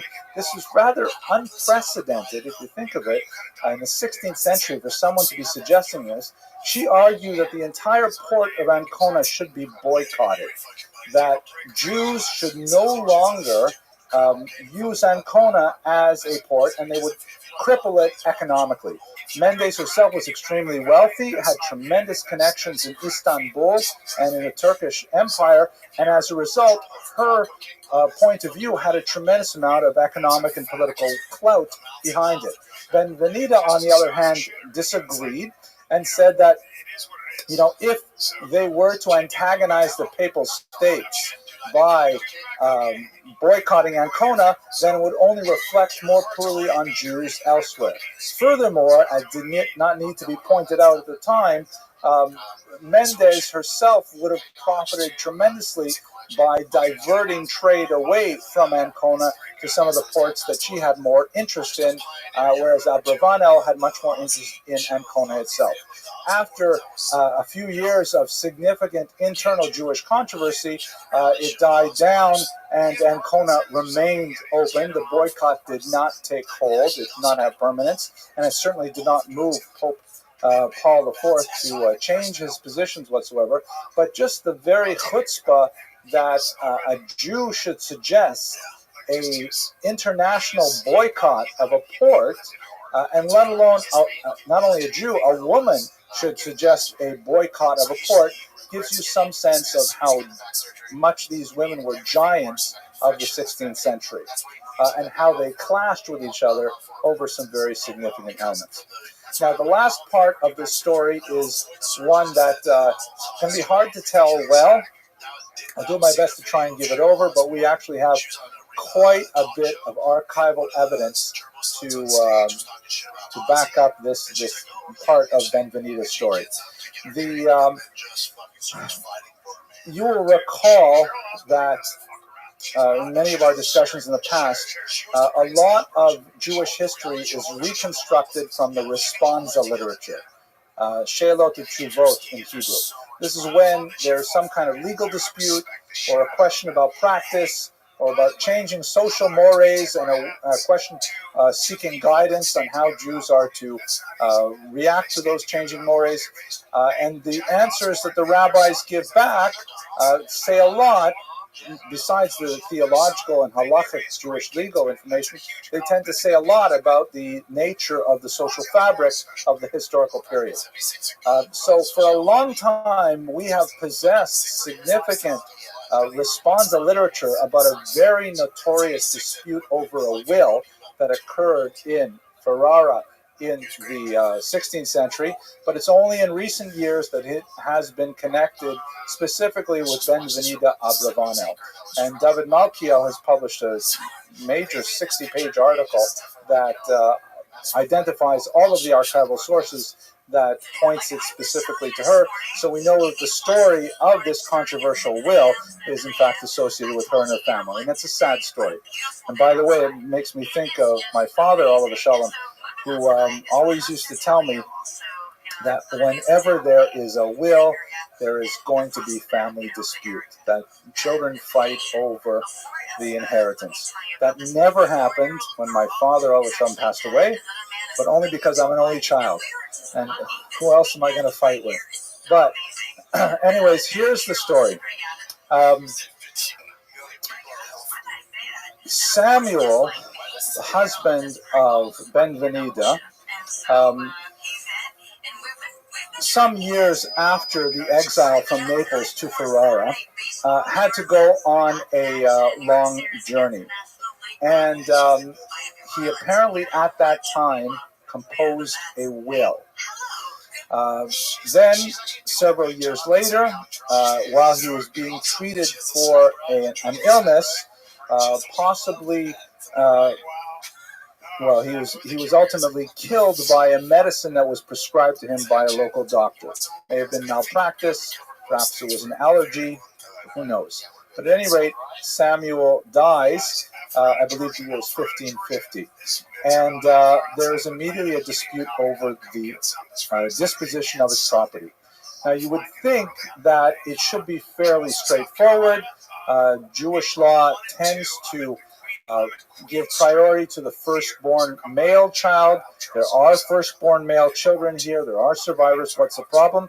The main problem is that Samuel had a child from a previous relationship, and his name was Isaac. Now, we don't know, it's not entirely clear how Isaac came to be. The sources are vague, the Jewish sources at any rate. The Italian sources refer to him as naturale e bastardo, which I think you can anticipate what that might mean, but like as a natural son. It could have come from a prior marriage, of which we are ignorant. But anyways, the firstborn male was this son Isaac, who was only a half-sibling to the later children who was born to Benvenida. Now Isaac, upon the death of his father, claimed assets. And Isaac, by the way, was known to Benvenida. It was not a secret. He did not live with the family. He was an adult at this time. And he claimed his share, which according to traditional biblical law would be Pishnayim, which would be twice the size of his younger brothers' shares. However, another, very well-respected principle in Jewish law is hamotzi mechavero alav lahevi araya. If you want to take property that is in the possession of someone else, the onus is on you to provide proof that you should get this. So there was a dispute, and 3 years after Shmuel Abravanel dies, Ben Venida produces the will. So one of the big questions is, why did she wait 3 years to produce this will? She said it's because it had lots of embarrassing things in it, and it did. The will itself is a very unusual document in many ways. We're going to explore 2 specific ways in a second. But one of the things it says is that the heir to Shmuel's property is not Isaac and is not his son Judah. It's Ben Venida. He leaves his property to his wife as his heir, and that is highly unusual in Jewish law. Typically, the firstborn son receives more, the other sons receive the balance, and the mother is expected to be supported by these sons. This is, when you read the Torah and you imagine kind of like the Middle Eastern ancient setting, you always imagine, I shouldn't say always, but predominantly women live in the shadow of men, either in the shadow of their protective father, their protective husband, or in this case, their protective sons. There's a lot of fascinating discussion in halacha on what does it mean now that women have economic independence. What does that mean for many of these issues? And it came to play here as well. And not only was Ben Venida named the heir of all this property, she was the executrix, meaning she could decide when and how much to give to each of the sons. There was an indication that they should receive part of that wealth, but it depended on how they behaved and who they married. Did they marry women that Ben Venida approved of? And there's a lot of conditions attached to this will that was revealed, again, 3 years after the death. So this, because of the massive amount of money that's associated with this will, you imagine this is not just some shtetl will. We're talking about, a Reichman kind of will, a Bill Gates-sized will, and maybe I should say, who else was a rich Jewish guy? Okay, there he is. I don't know. Let's go on.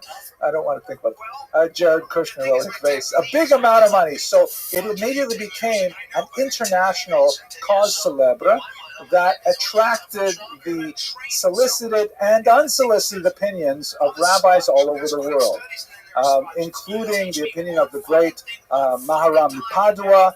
Rav Yosef Karo was cited very heavily, very important rabbis who were really the leading figures of their day. What were the major elements of controversy? There are 2 elements of it, both of which are striking and have tremendous implications for Jewish law. The first is the will almost totally ignores Jewish law.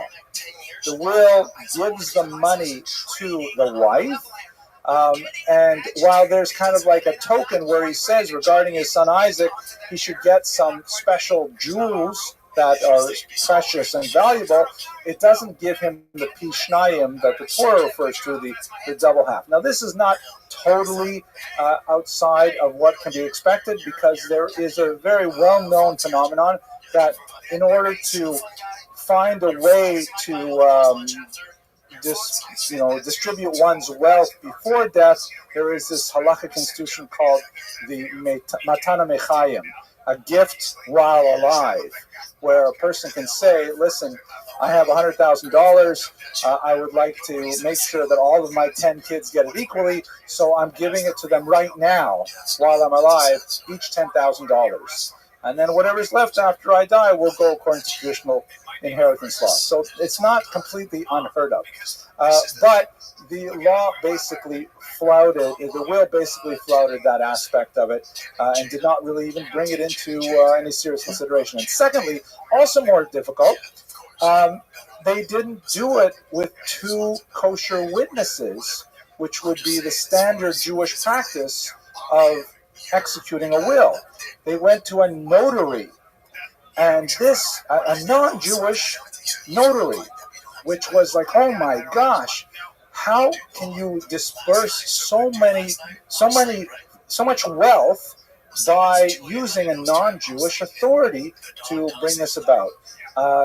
And this was a huge amount of argument. Should the will be invalidated? A, because it ignored the traditional halachic boundaries, and B, because it used a non-Jewish system of recording the will. So one of the reasons why there was a hava amina, there was a thought that perhaps the will would still be valid, is because there was this enshrined principle that is quite complicated and is often tested in Jewish law of dina de malchuta dina.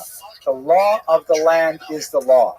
In other words, even though Jewish law requires a will to be written in such and such a manner, if you do it according to a non-Jewish form, since that is what is accepted in the state, then perhaps it should be acceptable. And in fact, the rabbis who opined on this issue split, with some of the very prominent rabbis saying the will should be set aside, and others saying the will should be upholded. In the end, after a protracted legal debate, both sides agreed to arbitration. And Isaac, in his depositions on the fair, said that he felt badly about going to arbitration, but he was broke, and he could not support himself and his family while engaging in a massive extended lawsuit with his stepmother over this will. He may end up winning in the end, but he simply could not afford, and the will was divided accordingly as per the will of Shmuel Abrahano. One more detail that I think is quite fascinating here, since there's a lot of depositions involved and a lot of swearing is going on at this time, it's fascinating to see how Jews took the oath. I mean, if they were Jews per se, then they typically took the oath on some kind of Torah scroll, or at least a printed Chumash, which were available at this time. If they were Portuguese New Christians, then sometimes, even though they were Jews, they would take the oath on a traditional Bible that a Christian would use as well. And it's fascinating to see the whole range of adaptations that Jews were making to society at that time. So that's the last story we have about Benvenida. Let's just think a little bit about her legacy in this context.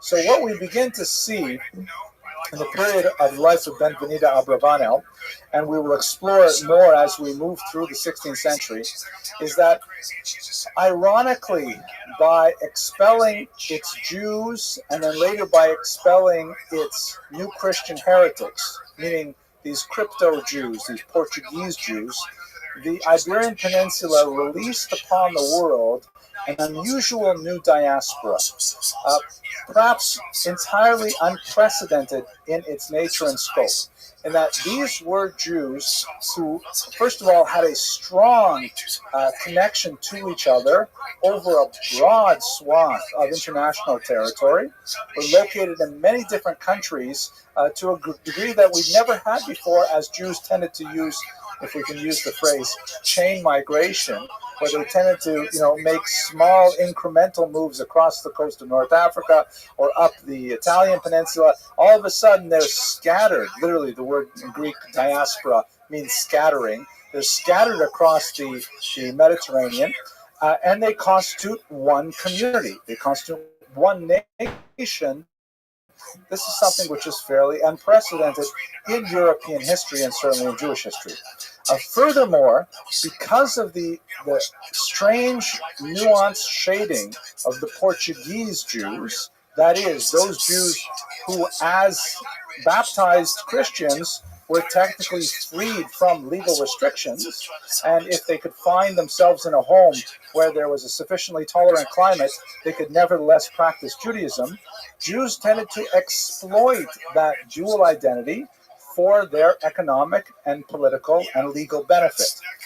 So this created a very unusual, powerful minority that began to coalesce under this identity of Sfaradim, and perhaps helps to understand the long-lasting and secure notion that Sfaradim have of their joint group identity. I hope that you found this lecture interesting and enjoyable. I know I had fun, maybe except for that joke part. Next week, as I mentioned, we're going to focus in on Samuel Usque and his horrible personal experience in the Portuguese expulsion and his explanation for it in a remarkable work which was translated into English only in the 1970s. Thank you for your attention and your endurance. I hope you enjoyed that presentation. I myself got a lot of pleasure doing the research for it, and I think it's wonderful to be back in the spring semester when we talk about the Sephardic diaspora. Just want to share one thought that has really been staying with me for the last little while, and that's, if my supposition that the use of the term Portuguese has an unusually pointed character to it, specifically that the term Spanish in the 15th, 16th century referred to the Jews, the old Jews who had not converted, and the term Portuguese was kind of an allusion to those Jews who had been forcibly converted and then in diaspora were reclaiming their Jewish identity and were attempting to come back to the fold, as it were.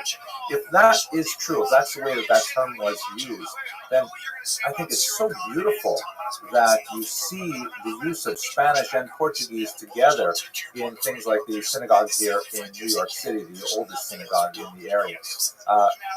Maybe what the meaning of that phrase is, and I could be totally wrong, but maybe the meaning of that phrase is that we embrace you, we welcome you, that don't worry about the past. It was a difficult time, we understand horrible persecutions, but you're fundamentally part of the Jewish people, and we want to include you in our congregation. And if that's the intention of that strange phrase, Spanish and Portuguese synagogue, etc., I think it's a very, very beautiful concept and sentiment. Anyways, that's it. Next week, I'm really looking forward to speaking about the Portuguese diaspora in greater detail, and I look forward to speaking with you then. Take care and have an excellent week. That strange jab. It's almost like that. That's super athletic. He's the most athletic guy. Very athletic, very big. He does that weird jab, which is doing. But he points bars as a heavyweight. That's it. The point. Tom Elswell's thing is not if he's. Thank you, everyone, for coming. I'm so glad you're here tonight. We have actually a really amazing subject, something I've wanted to speak about for a long time. I actually looked up just a minute ago exactly how to pronounce his name because I've been saying it in a certain way for a long time. And I realized, oh my gosh, I don't want to blow it by pronouncing it wrong for an entire 50 minutes. So I would guess the subject of tonight's lecture is Samuel Usque. However, when I looked it up online, they said Usque, which seemed to me not in conformity with Latin rules of pronunciation. But on the other hand, the name is Portuguese. So please, those of you who know how to pronounce this properly, forgive me if I say Usque. It's going to come naturally. But at any rate, I don't mean by this kind of lighthearted introduction to diminish in any way the tremendous heroism of this individual that we're speaking about today. It amazes me that so few people are familiar with his work. He is one of those tremendous heroes of the Jewish literary tradition, literally risking his life to put certain words to paper, and the book that he ultimately completed that we'll be looking at tonight was in fact a treasured possession of many a converso family. Many Sephardim, particularly from Portugal, actually gave up their lives for possessing this particular book. I believe that tonight you will be transformed by the story of Samuel Usque and his book, The Consolations for the Tribulations of Israel. An absolutely amazing phenomenon that I look usual thank yous. Tonight's lecture is sponsored by Mr. Brandon Sultan in honor of the Sultan and Benaroch families. I'll just read what it says here. Whose Sephardic roots are expressed in a desire to honor the convivencia.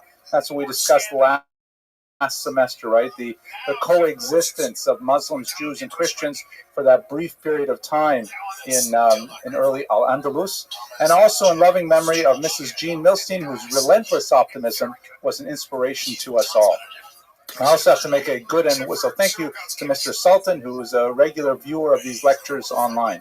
I have to make a quick announcement. Remember, next week is President's Day, so we will not have our conventional class on Monday night, but gear up, because the following week we'll be studying the Chidah, Rabbi Azulai, one of the most important figures of the 18th century, who was really a transformative figure in creating the identity of Sephardic Jews by uniting them around the entire Mediterranean basin. Absolutely fascinating figure, very, very prolific and active in all kinds of Jewish affairs.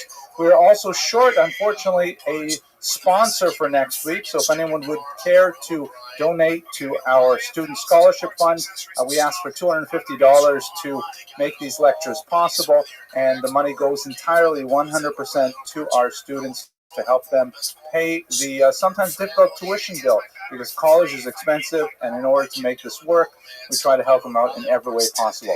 You can sponsor by visiting this website, bit.ly at the Friends of Jewish History. Much appreciated. Of course, I'm always grateful for your presence here. That gives me a tremendous amount of chizuk and makes me feel like it's worth doing the research for these lectures every week. Tonight's lecture is going to rely almost exclusively, certainly very heavily, on the research of Dr. Martin A. Cohen, who translated and wrote a critical edition of this Portuguese work that is the core of our subject tonight. Portuguese is just not one of those languages that is well studied in Judaic studies as a whole. Obviously, the Brazilian community is much more familiar with it, but in Europe and in Israel, Portuguese is lower down in the languages that we go to.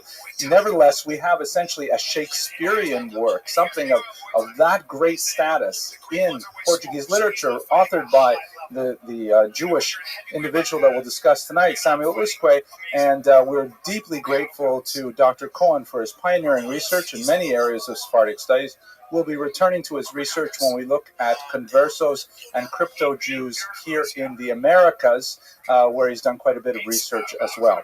So that's kudos to Dr. Cohen. Let us now go right to the topic at hand. What exactly are we talking about? We're going to focus on this book here, which is truly a most dangerous book. It was a book which was banned early on by the Inquisition and consigned to the flames in 1553, but it was ultimately a book that transformed the lives of so many Jews who had felt that all hopes were dashed, that everything that for a millennium and a half of exile the Jews had worked for was for naught, and it strengthened their spirits and allowed them to continue to maintain their identity as best as possible under unimaginable conditions. Specifically, the title of the book is, as you see here in Portuguese, translated into English, Consolations for the Tribulations of Israel. It was published in Ferrara, Italy in 1553. I've discussed Ferrara a little bit last week when we looked at the life of Benvenida Abravanel. This was produced through her sponsorship and also that of her rival, Gracia Mendez. We'll return to those two very important women to understand how they related to this particular book. And it was also authored and printed in a period when printing was still fairly rare. But this is the heyday of early printing, the discovery of this new technology that allowed for wide dissemination of text. It meant that official organizations such as the church had to find ways to control the dissemination of often heretical or at least antinomian works, and to make sure that certain ideas do not circulate too far. Of course, some of them, such as Luther's translation of the Bible, circulated very far and had a tremendously negative impact on the Catholic Church. This is the period of time when Usque came out with this particular work. You can see that the frontispiece has this image of the globe, which is meant to evoke the scattering of the Portuguese Jews in particular, after the Spanish Inquisition and the Portuguese expulsion. We'll discuss those in details.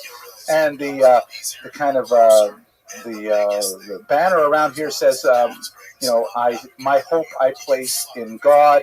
You can see that the wackiness of the early printing is such that they not only say the year, but they even publish the date, the 7th of September that it was published. Like somehow, maybe it was Erev Yom Kippur or something, I don't know, but it's like you put the specific date that is published there. Now, just to give you a sense of what this book meant, we can look at some of the Inquisition trial records, of which we have copious numbers. Ironically, this is a theme that we've come back to many times, really, since the fall semester.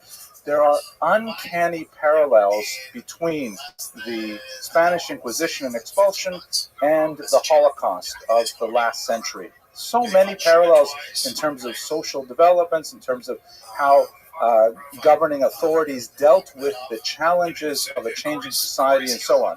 And in one of those areas, we see again that just like the Nazis, Yimach Shaman, the Zifram, kept such incredibly detailed records. And they were very, very particular about what exactly happened when, to whom, and who would manage it, and so on. The Inquisition also had very, very detailed records. And so scholars who wish to understand the mechanics of destruction of the 14th and 15th century have a tremendous amount of material to work with. So specifically, there was a Portuguese Jew named Thomas Fernandes. Most Jews took Christian names when they were baptized. He was certainly not a new converso. He's probably several generations into Christian identity, but of course they had retained their attachment to Judaism nevertheless. He was arrested in Lisbon in 1558, and he was tried for quite some time before he was eventually sent to the flames. Specifically, he was tried for crimes that he had allegedly committed, that is, crimes against the faith, while he was in Bristol, England. You recall, by the way, I have to do a very quick review. For those who I see a few new faces here, welcome. Some of the audience members here are kind of rambunctious, but you'll see that we have a pretty good time, I think, by the end of the hour. You'll recall, just very briefly, that the Spanish Inquisition, which later spread to Portugal, was not, technically speaking, directed at Jews. It was directed at Jews who had been baptized. Forcibly or for social mobility, for whatever reason it was, this is referring to new Christians, so-called new Christians, that is, they were Jewish but had been converted, who were not adhering to the tenets of Roman Catholicism. And so the Inquisition was trying to root out those new Christians or their children or grandchildren or great-grandchildren who were not abiding by the tenets of Catholicism. Later, in 1492, the Spaniards expelled all the Jews, as opposed to the new Christians who were allowed to stay.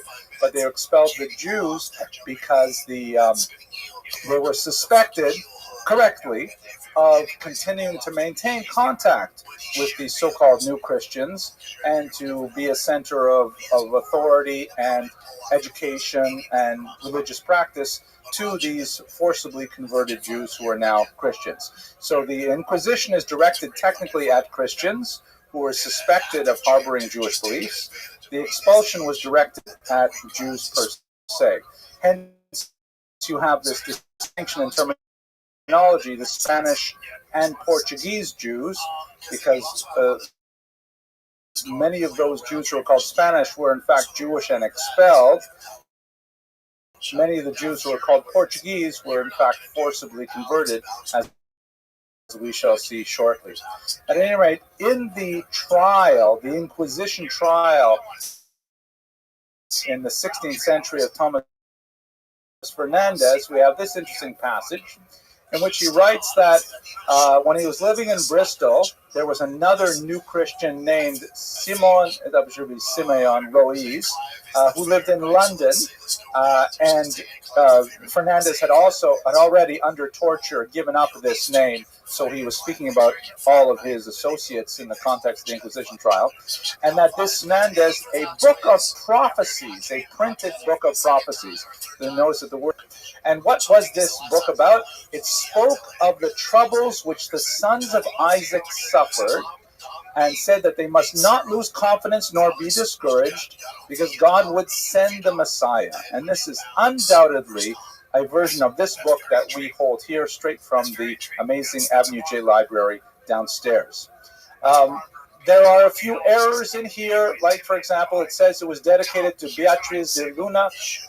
This is correct. I'm sorry. Beatriz de Luna, the wife of Diego Mendez. Those are the Christian names of Gracia Mendez. Dona Gracia. We'll read the dedication shortly. It was written in Portuguese. It was a quarto that refers to the size of the volume. And as this was a burden on his conscience, meaning the person who was being tortured to confess here, he asked pardon of our Lord Jesus Christ. He asked repentance, and the inquisitors ultimately accept his penance, and in order to ensure his safe passage of the world to come, they accelerate it with the fires of the auto da fe. But clearly this is a reference to the underground circulation of this book among new Christians, and we know from many trials that it circulated both in manuscript copy and in printed copy, and it was painstakingly written out in full from one family and handed to another in order to purvey the message that it contained, a message of hope, a message of consolation, a message of chizuk, of strengthening for the Jewish people. Now, it tends to drop away from Jewish consciousness after the 16th century for several reasons. One is, as I mentioned, it's written in Portuguese. It was never translated until the 20th century. Portuguese Jews did have some familiarity with Spanish, and in fact, the author himself writes that he could have chosen Spanish as a language to convey his message, but he felt he really wanted to reach the most desperate of those Jews, those ones who were living in that liminal space between being fully Jewish, between being fully Christian. He chose Portuguese specifically, so that limited it to some degree.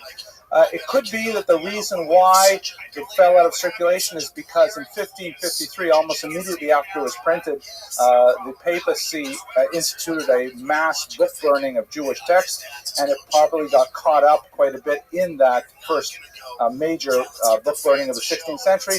And also, it may speak to the tremendous secrecy with which the Converso community guarded this treasured book, that we only know about it primarily from what the inquisitors have to say. It does make some impact on the literary tradition, but unfortunately, many other tribulations rose up shortly thereafter, and it tends to get lost. Let us, though, now look to the history of the Jews of Portugal to try to place Usque's specific work within that context. So you'll recall, as I mentioned a few minutes ago, there was forced conversions in Spain that goes really back to the 14th century, in which some over-enthusiastic lower clergy in particular, acting in many times against the will of the papacy and the higher clergy, converted tens of thousands of Jews to Christianity. And those Jews who were baptized were suddenly trapped because the Catholic Church does not recognize the institution of forced conversion, at least not in the 14th century. In other words, if a person was baptized, even against their will, they were nevertheless Christian. As I think we mentioned last semester, we talked about the terrible case of Edgar Mortara, who was already in the 19th century, was kidnapped by the church because the maid in his home, thinking that he, as an infant, was going to die of scarlet fever or something like that, she had him baptized because she worried about his eternal soul. And when the papacy found out, they actually kidnapped him and never returned him. He grew up as a priest and engaged even in proselytizing with Jews. Steven Spielberg is coming out with a major motion picture about the Mortara affair, which is certain to be a blockbuster.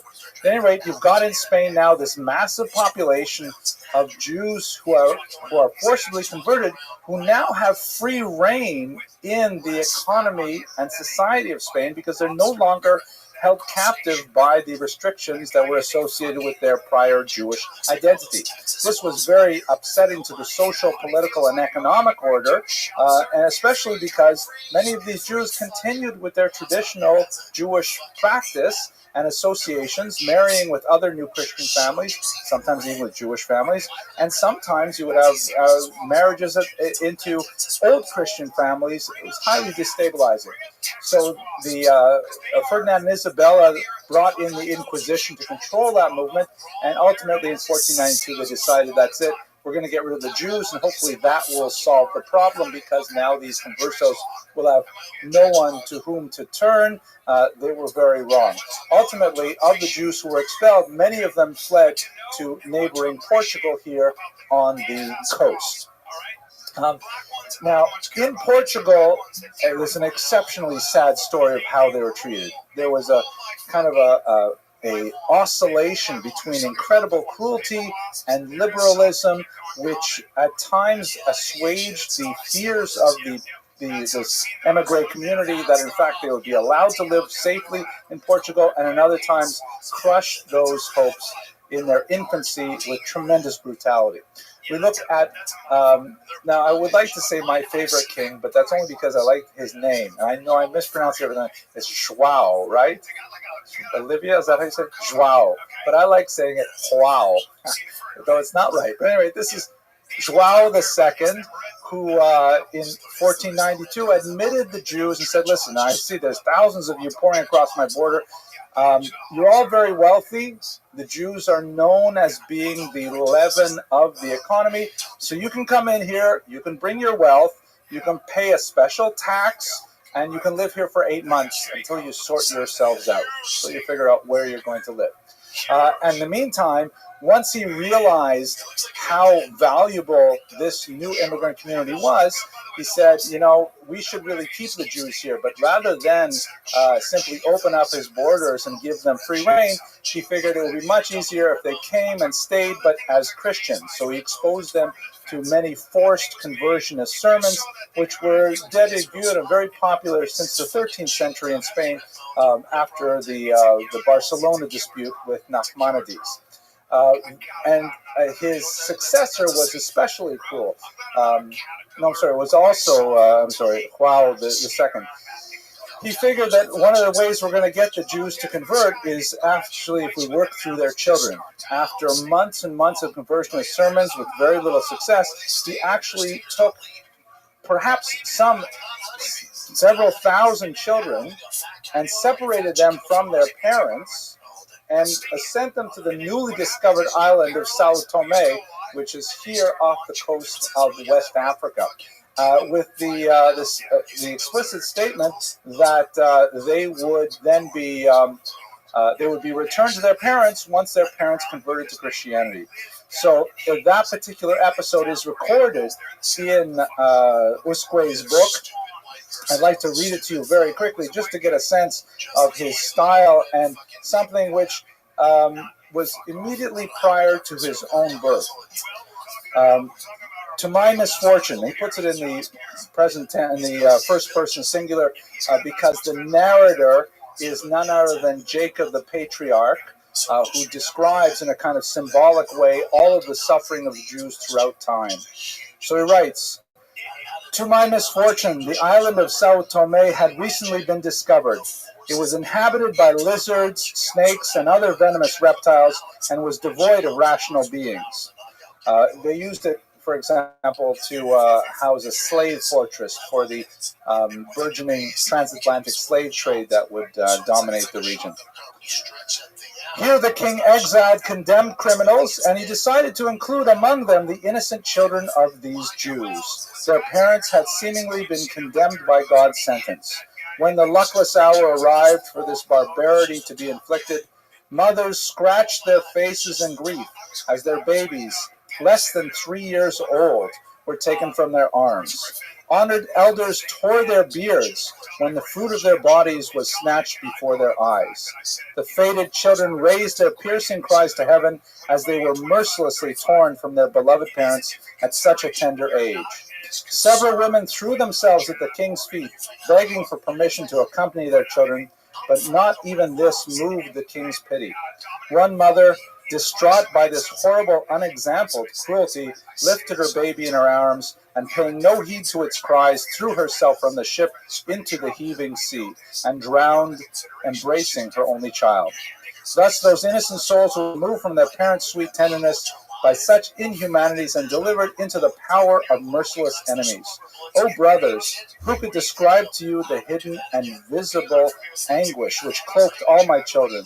The sighs, the tears, the bloody and febrile groans which were heard in all their houses, for there are no words of consolation to relieve a pain so great, even though each one had good reason to hope for consolation.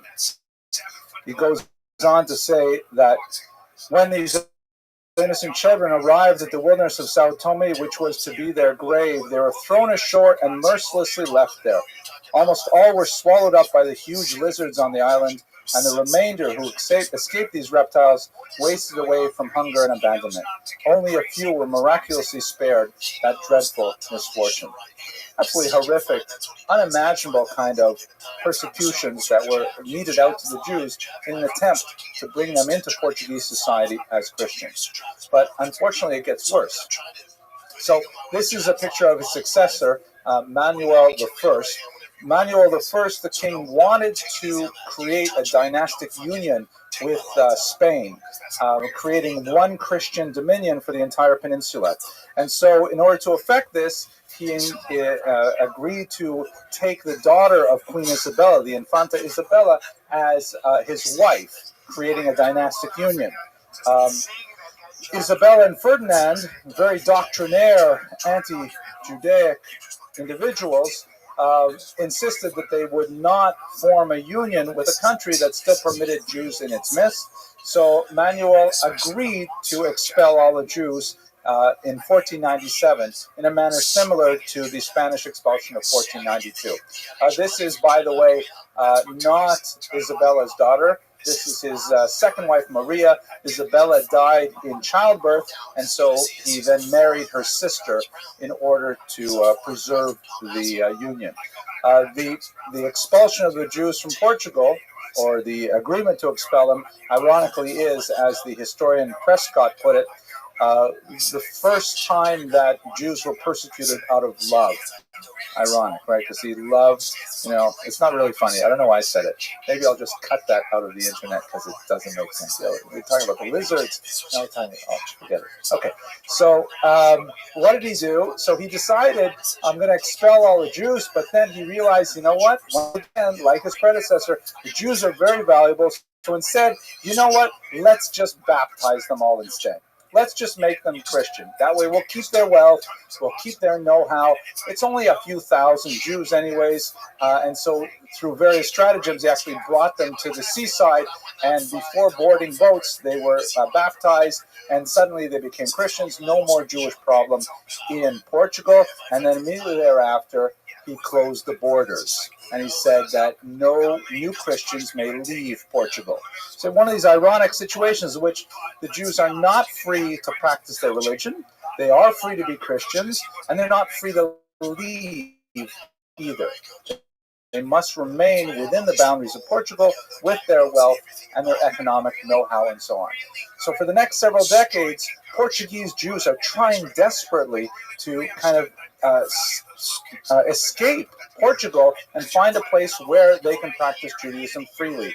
In Amsterdam, Salonika, Constantinople, places like that, Sfat, these are places where the Portuguese Jews, who were only a few years earlier Spanish Jews, are now trying to find ways to live their lives freely as Jews. But they're terribly afraid, with good reason, that if they are discovered trying to leave, then they will be subject to tremendous persecution. Mob violence dominates the Jewish experience in Portugal over the next couple of decades. In 1503 again, so this is 1497 when they have been forcibly baptized. Technically expelled, but then forcibly baptized to stay in Portugal. 1503, there's a famine, and the Jews are, of course, blamed for the famine, and there's mob violence. That is not Jews. These are the conversos, right? The Jews who have been converted to Christianity. Their presence is viewed as the reason for the famine. There's hyperinflation a few years later, and once again, the Jews are blamed for the hyperinflation. In 1506 is an especially terrible moment when there's someone in church in, I believe it was Lisbon, right, it's in Lisbon, on Easter Sunday, remarked that an icon of the Virgin Mary was glowing with a supernatural light, And one of these new Christians, a baptized Jew, says it's just the reflection of a candle. And the suggestion that that it was a natural phenomenon created a horrible massacre in Lisbon, in which even lay clergy also participated. And we can list several of these kinds of like mob reactions, because the general population is not happy with the introduction of these new economic competitors who now, as Christians, even though everybody knows they're not really enthusiastic Christians, are beginning to dominate the economic echelon of society. There is a little bit of a liberalization under João III in 1521, but then there's a series of more pogroms, really, after there's a crop failure and several other things that go wrong. In 1531, things reach a climax when there's an earthquake, and so João III says, that's it, we're bringing in the Inquisition again, the dreaded Inquisition, which was, of course, scourged Spain. And at this point, I would like to read once again from Usque's work, in which he describes the Inquisition in terrifying and strangely modern terms. When I first read this, it felt to me a lot like Franz Kafka. And in fact, in many ways, the Portuguese Inquisition was rather Kafkaesque. If you've read The Trial in particular, or The Harrow, you'll recognize some of the elements. Maybe I wouldn't be surprised even if Kafka was influenced by it. Where is it here? Right, here it is. The king and queen sent to Rome for a wild monster, right? The Inquisition comes from Rome, Roman Catholic, of such strange form and horrible mien that all Europe trembles at the mere mention of its name. He speaks of the Inquisition in concrete and metaphorical terms. Its body, an amalgam of hard iron and deadly poison, has an adamantine shell made of steel and covered with enormous scales. It rises in the air on 1,000 wings with black and poisonous pinions, and it moves on the ground with 1,000 pernicious and destructive feet. Its form is like both the awesome lions and the frightful serpents in the deserts of Africa. Its enormous teeth equal those of the most powerful elephants. Its whistle or voice kills even more quickly than the venomous basilisk. Its eyes and mouth spew continual flames and blazes of consuming fire, and the food it eats is the fire in which human bodies burn. Its flight is swifter than the eagle's, but wherever it passes, its shadow spreads a pall of gloom over the brightest sun.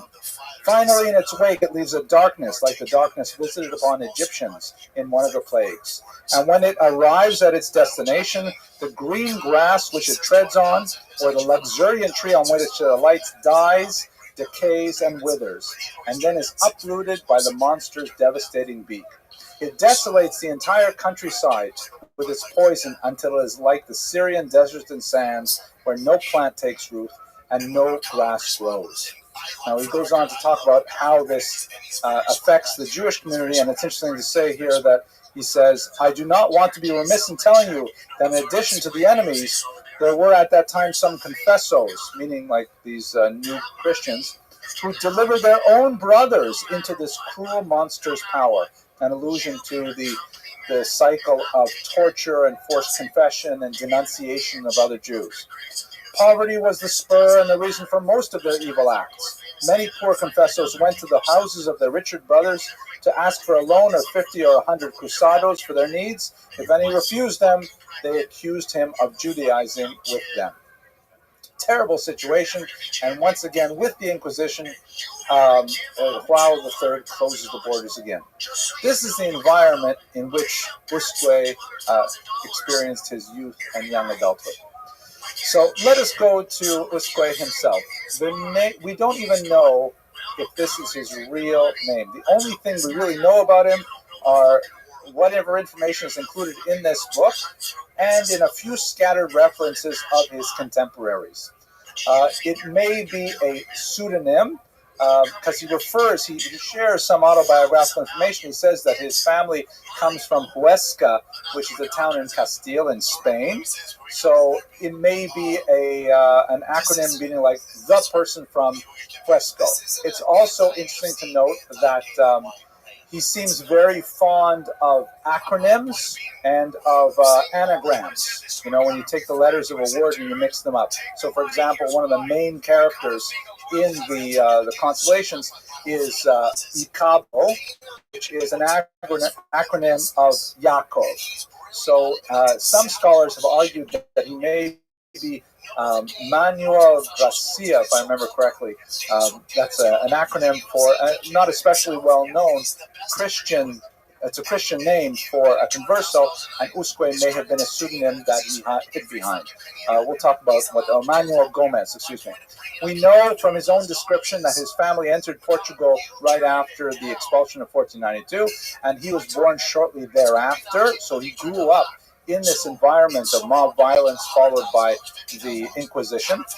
We know that he has, based on this text, tremendous familiarity with the broad swath of learning of 16th century thought. Very similar in many ways to the figures we looked at in Al-Andalus, who had a very broad Jewish and non-Jewish education. We don't know exactly where he got this information because, after all, he grew up as a nominal Christian, where any education of a Jewish character was entirely prescribed. So he learned all of his Jewish knowledge underground in Portugal.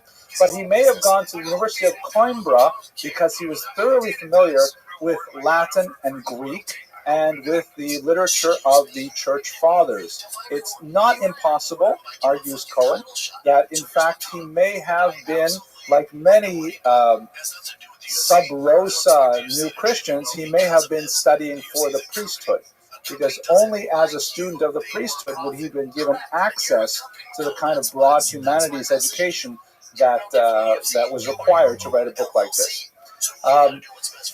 We know from his own text that he managed to leave sometime after 1531, and he essentially embarked on a world tour, which he describes in his book, and we have some sense that he was in England, throughout Central Europe.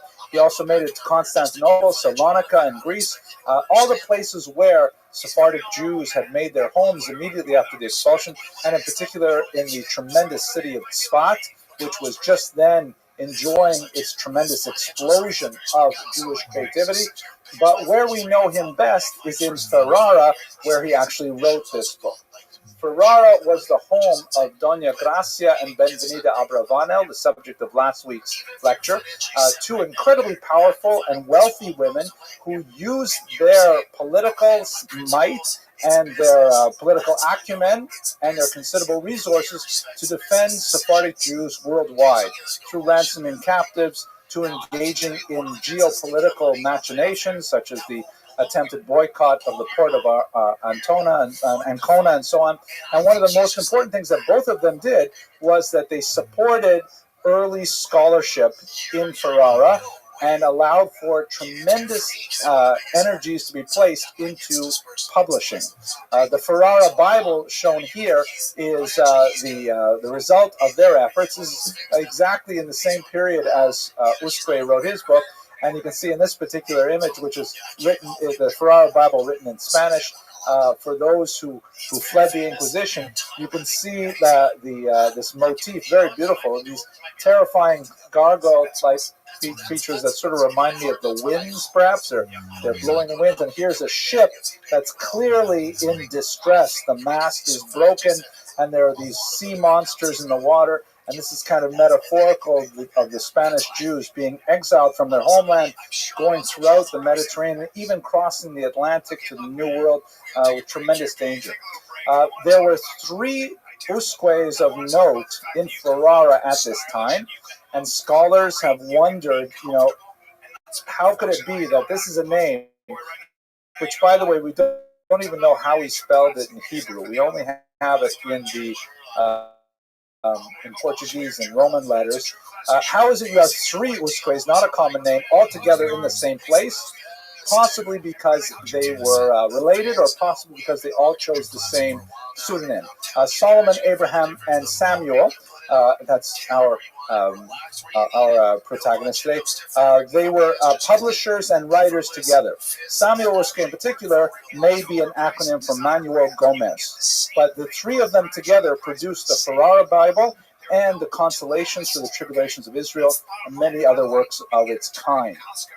Now, let's look at the book right now itself. What exactly is this book we're talking about? So, I forgot to read you one thing here. Sorry, I wanted to read you. Don't worry, I only have 4 selections, and I've read 2 of them already. This is the beautiful dedication to Doña Gracia Nasi. Publishing is so dependent on material support. It doesn't happen by itself. People have to find, as they say in Pirkei Avos, ein kemach, ein Torah. If there's no flour, there's no Torah. You have to have, okay. Anyways, the dedication here is to the very illustrious lady, Doña Gracia Nasi. And so Samuel Uske writes, "The heart is prized as the human body's noblest and most important organ, for it is the first to feel the pain which any other part of the body suffers. Indeed, it must be kept content for all the others to be at ease. Since my prime purpose is to serve our Portuguese nation."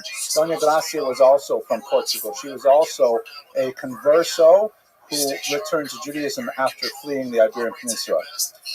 "My prime purpose is to serve our Portuguese nation with this small branch bearing new fruit.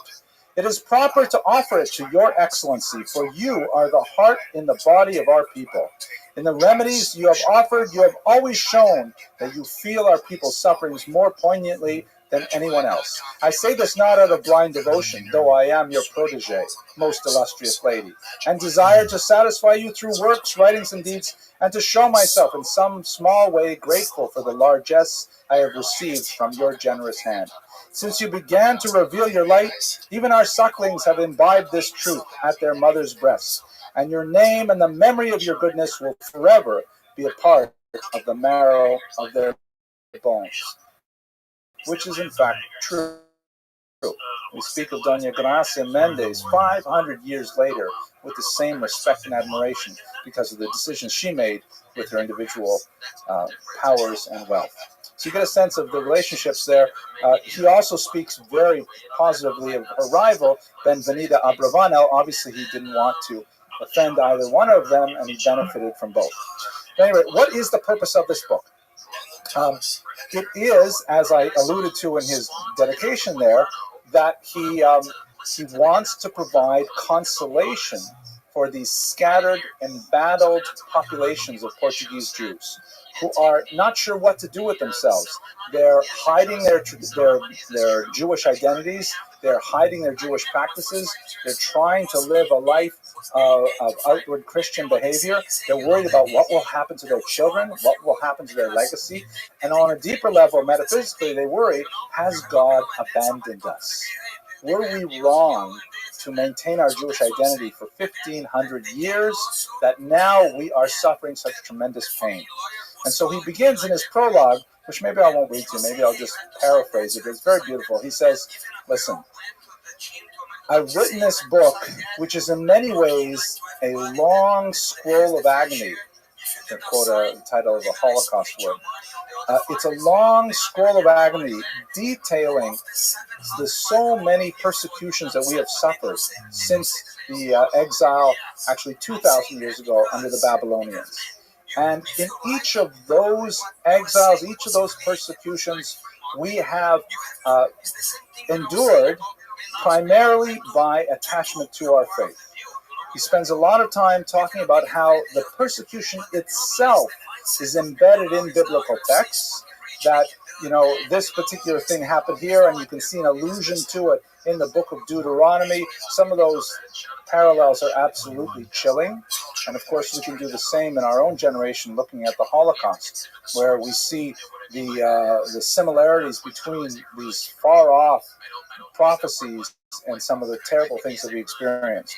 But nevertheless, the fact is that if the prophecies that describe the persecution were true, and it also follows the prophecies that describe the redemption are true. It's reminiscent, if you're familiar with the famous Talmudic passage, when some rabbis are surveying the disaster in Jerusalem during the Hadrianic persecutions of the 2nd century. And some of the rabbis are moaning and wailing, and Rabbi Akiva, the greatest, starts laughing. And they say to him, Rabbi Akiva, why are you laughing? Oh, it was a specifically occasion because they saw a fox running through the ruins of the temple. And what a terrible thing to have a fox running through the Holy of Holies like that. And the rabbis say to him, Akiva, how can you laugh? And he says, I'm laughing because I know that if this has happened to Jerusalem, which was foretold in our prophecies, then we will also see the redemption that is similarly foretold in our prophecies. So this book, in Portuguese, for a Portuguese remnant, is going over and over again, in often painful details, the specific persecutions that Jews have endured historically, and in a very long section at the end, in their own person and in their own day in the 16th century. Absolutely fascinating structure and guide. I mentioned already the language is Portuguese because he was speaking specifically to his generation. The style is in the form of a dialogue, particularly between three shepherds. There are these two shepherds who, well, actually, I'll tell you that in the next slide, so I'll tell you. And the message I've already told you, so let's jump ahead. There's three dialogues in it. The first one introduces the three characters, where these are kind of like timeless people who live for centuries upon centuries. One of them is a shepherd named Icabo, which is an anagram for Yaakov, which is not a coincidence. Usque makes that clear in his introduction that this is what he's trying to do. And he is comforted by two other shepherds, one named Numeo, for whom Usque says is representative of the prophet Nahum. The word Nahum in Hebrew means consoler, one who consoles. And the other one, Zikareo, which is the prophet Zechariah, meaning the one who remembers. Zechariah, remembering God, literally. And the first dialogue essentially has these three characters, and it really does read Shakespearean in a Shakespearean manner, because they're speaking in very elevated language, and they're, you get a sense of scenery. They describe where they're sitting, what they're doing, sometimes using metaphors of the hunt and hares and ostriches and lions and things like that. And he goes through the basic elements of Jewish history in the first dialogue up to the Babylonian exile. I should mention at this point, many scholars have kind of got lost in the weeds about this, because as a historian, he's not so good. As a historian, there are lots of inaccuracies, and he is heavily dependent on poor sources. So he can only be as good as his sources, and quite often he's conflating dates and he's conflating events, and he's confused about certain basic elements. But that's not what he's trying to do. He's not trying to write a history. He's trying to write a book of consolation, and the religious and psychological message is really what is prevalent here. The second dialogue takes it from the return of the Jews in the 6th century before the Common Era, right up until the Roman exile. And by the way, this is kind of an interesting piece. Dr. Stephen Fine, a scholar at Yeshiva University, recently discovered tiny traces of pigment in the famous Arch of Titus frieze that is in Rome, and he was able to reconstruct the way it actually looked in the 1st century. So Romans, at the time it was built, actually saw a painted frieze that looked something like this. It was much more garish than the way that we see it today, but nevertheless it's a very powerful thing. And if you can imagine, in a pre-literate culture, this is an incredibly powerful, iconic reminder of the conquest of Jerusalem. At any rate, let us go on. The third dialogue is perhaps the most fascinating, and one that many scholars have meditated on the most. It goes from the post-Roman exile, 2nd century basically, right up until the 16th century, including some very lengthy descriptions of things that Usque experienced himself or his immediate prior generations. So he now becomes a much more important source for a discussion of the Spanish Inquisition, the exile, the Portuguese Inquisition, and so on. And he then leaves, he flees Portugal, and we have some sense of what Jewish life was like as he wanders around these scattered Sephardic communities throughout the Mediterranean basin. The autobiographical material here is very rich and dense. You get a sense of who he is as a person and the tremendous sense of mission that he brings to the task of this particular literary endeavor. He ends with a very long prophetic conclusion in which he wraps up all of his thoughts about the persecution of Jews and connects it specifically to the coming of the Messiah, though he may tarry, with tremendous drama and feeling. It's hard to not be swept away with the emotion of this work. If you can imagine yourself in the kind of conditions under which Portuguese Jews would have been reading this. Perhaps they would have been working with a painstakingly hand-copied version of it. Perhaps the head of the family would have been reading it by candlelight quietly in order not to arouse the attention of neighbors. Perhaps it would have been furtively studied in a secret room in the house. Who knows how it was actually passed down from one generation to another, but we know that it had a phenomenal impact, and it was a major feature in preserving the integrity of the Portuguese Jews in their tremendous suffering. This, by the way, is a photograph that's just trying to convey the up message at the end of it. Happens to be a photographer that I like a lot, Yaakov Naomi in Israel, and he describes, after this long book of punishments and persecution, he speaks about the ultimate redemption that in many ways we enjoy aspects of it today with a free state in Israel and so on. No theological content implied there. So taking it as a whole, the legacy of Samuel Uske is extremely important, although very rarely studied. This is, by the way, a picture from Portugal to get a sense of the kind of environment in which they lost. And it makes me wonder, since we have returned many times to this parallel of the Holocaust and the Spanish Inquisition and expulsion, it makes me wonder, who is writing this kind of material for us today? Where are the authors who are giving us a coherent message that helps us assimilate the horrific persecution that the Jewish people endured last century into our contemporary Weltanschauung? Is it possible? Is it perhaps outrageous to ask for such a thing? But we don't have, in my humble opinion, anyone at the caliber of Uske giving us that kind of message today. Thank you very much for your attention and your endurance. Remember, no class next week, but we'll begin the week after with a lecture on the Chida. And I can hang around for a few questions. Thank you. Yeah. I hope you enjoyed that lecture. I myself got a lot out of studying Samuel Uske's work, and it was a great privilege to be able to speak about it to an audience live last night. You didn't see it in the end of the video, but immediately after I concluded, I was jumped on by a whole bunch of audience members who really wanted to push me on a couple things I said at the very end of the lecture. So I thought I would use this moment to unpack some of their questions and explain a little bit better what I mean by this.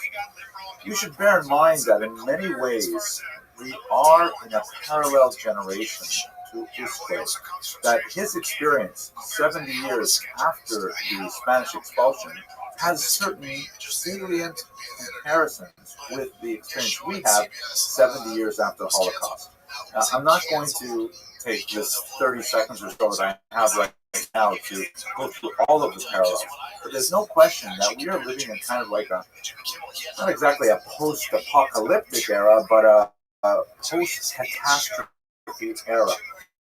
And I think that we don't really have someone with the voice of Uske who's kind of like explaining it all for us in a way that we can grasp. We have our poets of the Holocaust. We have our Elie Wiesels. We have many people with tremendously heroic stories of suffering during the Holocaust and personal and communal redemption. I myself studied the Eish Kodesh from the Warsaw Ghetto. It was an incredible story, an incredible thinker from the Holocaust. But what we don't have, in my humble opinion, is we don't have someone 70 years out is able to explain to us, the Jewish community as a whole, as to what the Holocaust means in the larger arc of Jewish history. How do we assimilate the Holocaust? Can we assimilate the Holocaust into our Welt in general? How do we deal with the contemporary crises of, assimilation and the challenges to the state of Israel and all kinds of really existential challenges to our very being at this point in time? These are very big questions, and I feel in many ways like in this postmodern period where we're sort of floating in space, waiting for someone to kind of explain it all to us in a way that Samuel Rousseau did. Anyways, those are my 2 cents. You heard more than my 2 cents already for the first part of this lecture. I hope it's food for thought, and I look forward to speaking with you about Jewish history in the future. Thanks very much for watching. Who were very critical of Israel. People who are also very vocal about Israel committing quote-unquote genocide. Okay. Tonight's topic, fascinating material. We're going to look at the life of an individual known by the acronym of his name, Giving a lot of voice to an alternative point of view that was not conservative. the Chidah. As has been pointed out to me on the way in, and as in fact is the first sentence of the major biography of the life of the Chidah's life itself was a Chidah. You have to know Hebrew to understand the pun. The word Chidah in Hebrew means riddle or puzzle. And in fact, many aspects of his life are a puzzle.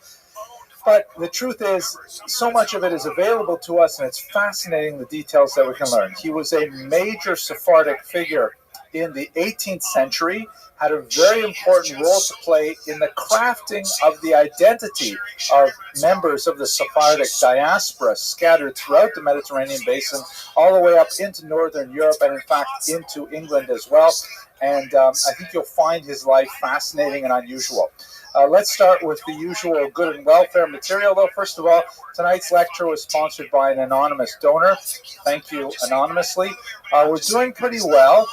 We've raised almost $13,000, and we only have 2 lectures remaining this season that need sponsors. So if you're interested, we've got 2 left. I think Sephardim and the Holocaust and the Crypto Jews, or perhaps it's Maran Ovadia Yosef, but those 2 lectures are still left to sponsor. Sources for tonight, we're going to look at Dr. Meir Benayahu's classic work, a major 600-700 page Hebrew language biography of the Chidah. And I'd also like to rely on 2 other works which are related to varying degrees to the Chidah's research. First of all, Jonathan Ray's rather remarkable book called After Expulsion, which deals with the period immediately after 1492 in a way that has not been treated systematically, to my knowledge, before this particular monograph. It's a fascinating study, and we will spend the first few minutes of our lecture looking at the first generation or 2 immediately after the expulsion. We'll also look at the remarkable work by Matthias Lehmann, which is much more closely dedicated to the Chidah's work. It's called Emissaries from the Holy Land, the Sephardic Diaspora, and the Practice of Pan-Judaism, which is his kind of anglicism of the term Klal Yisraeliyut, of the idea of a pan-Jewishness, like something that encompasses all Jewish people in the diaspora in the 18th century. Those are 2 works that we'll be relying on as well. One last good and welfare announcement, which is a little more personal. I'm very pleased that a book that I published way back in 1999 is now available in a revised edition.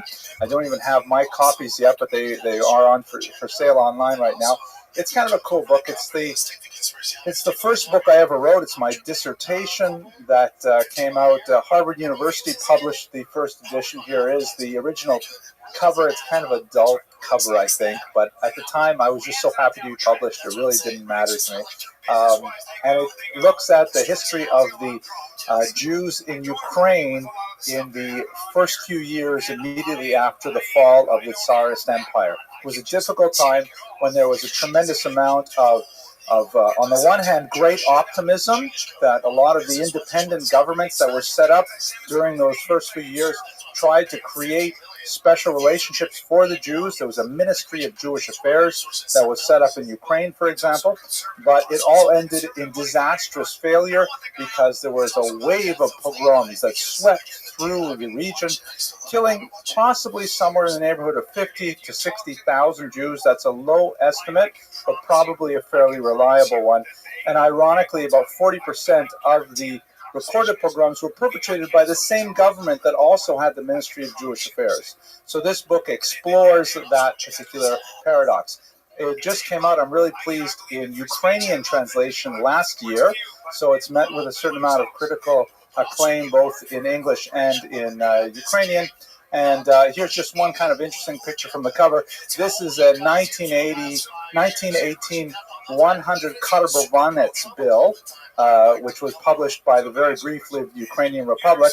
And it has on the other side of the bill, everything is written in Ukrainian. On this side, you have Russian, Polish, and the third official minority language, Yiddish, on the currency. It says here in Yiddish, 100 Karbovances, 100 Karbovances, which is kind of, like the high point of their cooperation, later to be submerged in the blood of the pogrom violence. But that's not our topic for tonight. That's just a shameless self-promotion.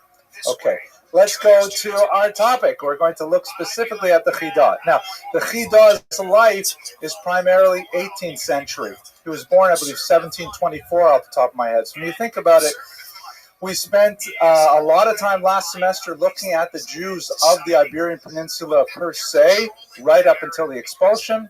And then we spent a couple of weeks looking at the early 16th century, but we are now jumping all the way to the 18th century, so there's a big gap in our discussion. I need to take a little bit of time to speak about that gap, and so we'll start with that before we go to the Chidah directly.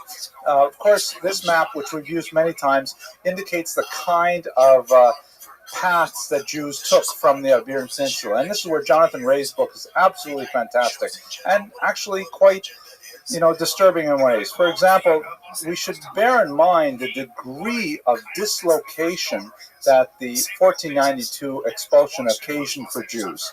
Not only dislocation in the immediate and physical sense, they physically had to leave their place of residence and find another place to live, but the disruption of family ties, the disruption of economic support, the disruption of their entire connection to the world and to their God was challenged by the huge dislocation of the expulsion. Ray catalogs how there were 3 entry ports into Portugal, going into that country before, of course, it was transformed for the Jews there 5 years later. And a large number of Jews were trapped at these 3 entry ports as they tried to get petitioned to get into Portugal. While they were there, many of them actually turned back and decided it's too difficult, let us convert to Christianity and we'll figure out what we can do in Spain. These were often communal decisions reached by the elders of a village, because an entire village would pick up and would be forced to leave at once to go to Portugal. And it came to pass that from time to time, the leaders of these communities said, how are we supposed to feed all of these people under our care? How are we supposed to find the wherewithal for them to live? Many of them felt that perhaps they would do better and they would eke out their basic sustenance if they were to capitulate to the demands of Ferdinand and Isabella and in fact convert to Christianity with varying degrees of sincerity, as you might imagine. So large numbers of Jews actually turned back at the Portuguese border. Looking at the Mediterranean basin, there's tremendous piracy going on with, as we've seen when we talked about Benvenida Bravano, human trafficking, literally, and in the worst sense, because you have to imagine that these Jews are entirely hapless. They're completely stateless. They have no larger state authority to grant them a writ of protection, and they're just hoping to make it alive and with their possessions to some other more hospitable shore. And they were regularly boarded by a whole series of pirates that would simply go on demand their property, and still kill them even after they rendered their property, because there was nothing to really stop them. So tremendous dangers. When they landed, especially in North Africa, they often overwhelmed the local populations and were totally bereft of any means of sustenance. I mean, they could possibly sell whatever valuables they managed to salvage and bring with them to the foreign shores, but quite often they ended up being a burden on the local Jewish community that simply could not withstand this demographic upheaval. Furthermore, in some very sad cases, including the city of Rome, the Jewish community itself would actually send away Jewish refugees. Something that's so hard to even imagine in our day and age, but these boats would come to shore, teeming with Jewish refugees from Spain, often penniless, and the local communities knew that they would be charged with their upkeep. And from time to time, they actually turned them back. We saw a couple weeks ago how this happened in Genoa, because there was fears that the Jews carried plague on the boat, but in Rome it seemed to be primarily economic in nature. The legend goes, it's hard to determine if there's any basis to this, but apparently even, and this is what they call a tremendous Chil Hashem, even the Pope was apparently aghast that the Jewish community turned away the Jews that were coming by boat to Rome. So very, very difficult, hard time. And you can imagine the sort of stresses. I'll take questions at the end. But you can imagine the kind of difficulties that these Jews must have been under as they attempted to find some safe haven somewhere within the orbit of this region. So we're talking about an incredibly hard time for Jews overall, and this is something that lasts for generations. When we go into Portugal itself, those Jews who made it into Portugal, we discussed 2 weeks ago, the slow rise of the Inquisition until 1530, when it was finally put into place in Portugal, and then the closing of the borders and the difficult time that these Portuguese converts had to exercise when they tried to escape Portugal and make their way to safe havens, and anywhere, including in the New World, in England, in Northern Europe, they could be subject to the Inquisition if they ever set foot in any territory where the Inquisition was active. So essentially, the Jews of Portugal were trapped and were fearful for their lives and were constantly running from one place to another, hoping not to be discovered in their Jewishness. So it was a really horrible time. Now, over in the Eastern world, we have quite a significant difference because the Ottoman Empire, which is based here in, it shows Istanbul, it's not the spelling we use in English, or Constantinople, which is the earlier name for this. The Eastern world is showing great haven to the Jews who are making their way over here, and giving them, respite in Greece in particular, and also in Israel. The famous developments in the town of Tzfat, which we'll see in a second. So the Jews who could take a risk to go so far east would find that they eventually had some safe haven here, and that's where the story of the Chidah really takes much of its takes place. We also should bear in mind, and I've just kind of like in a space of a few minutes sort of raced through the 16th century to give you a sense of the kind of cultural and physical environment the Jews were living in when they left Spain. We should now look at the 17th century just for a minute. And for those of you who are regulars in this class, we've talked about Shabbatai Tzvi, I think twice now. We talked about Shabbatai Tzvi himself, and then we had another lecture where we talked about his rather bizarre wife, Sarah, who was also a whole story unto herself. But just to give everyone who's perhaps a newcomer to this audience, and because the Shabbatai Tzvi plays a role in the later story of the Chidah, an interesting character, comes from the Eastern world.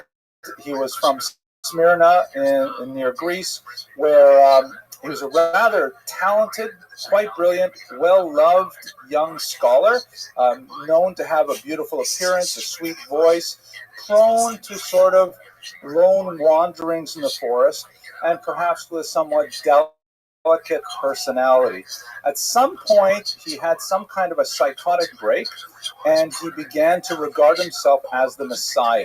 Now, there are different ways to understand the story of Shabbatai Tzvi. The older historiography tends to portray him as more of a villain a charlatan. The reality is more and more research, really in the last half of the 20th century, has demonstrated that probably he was just mentally ill.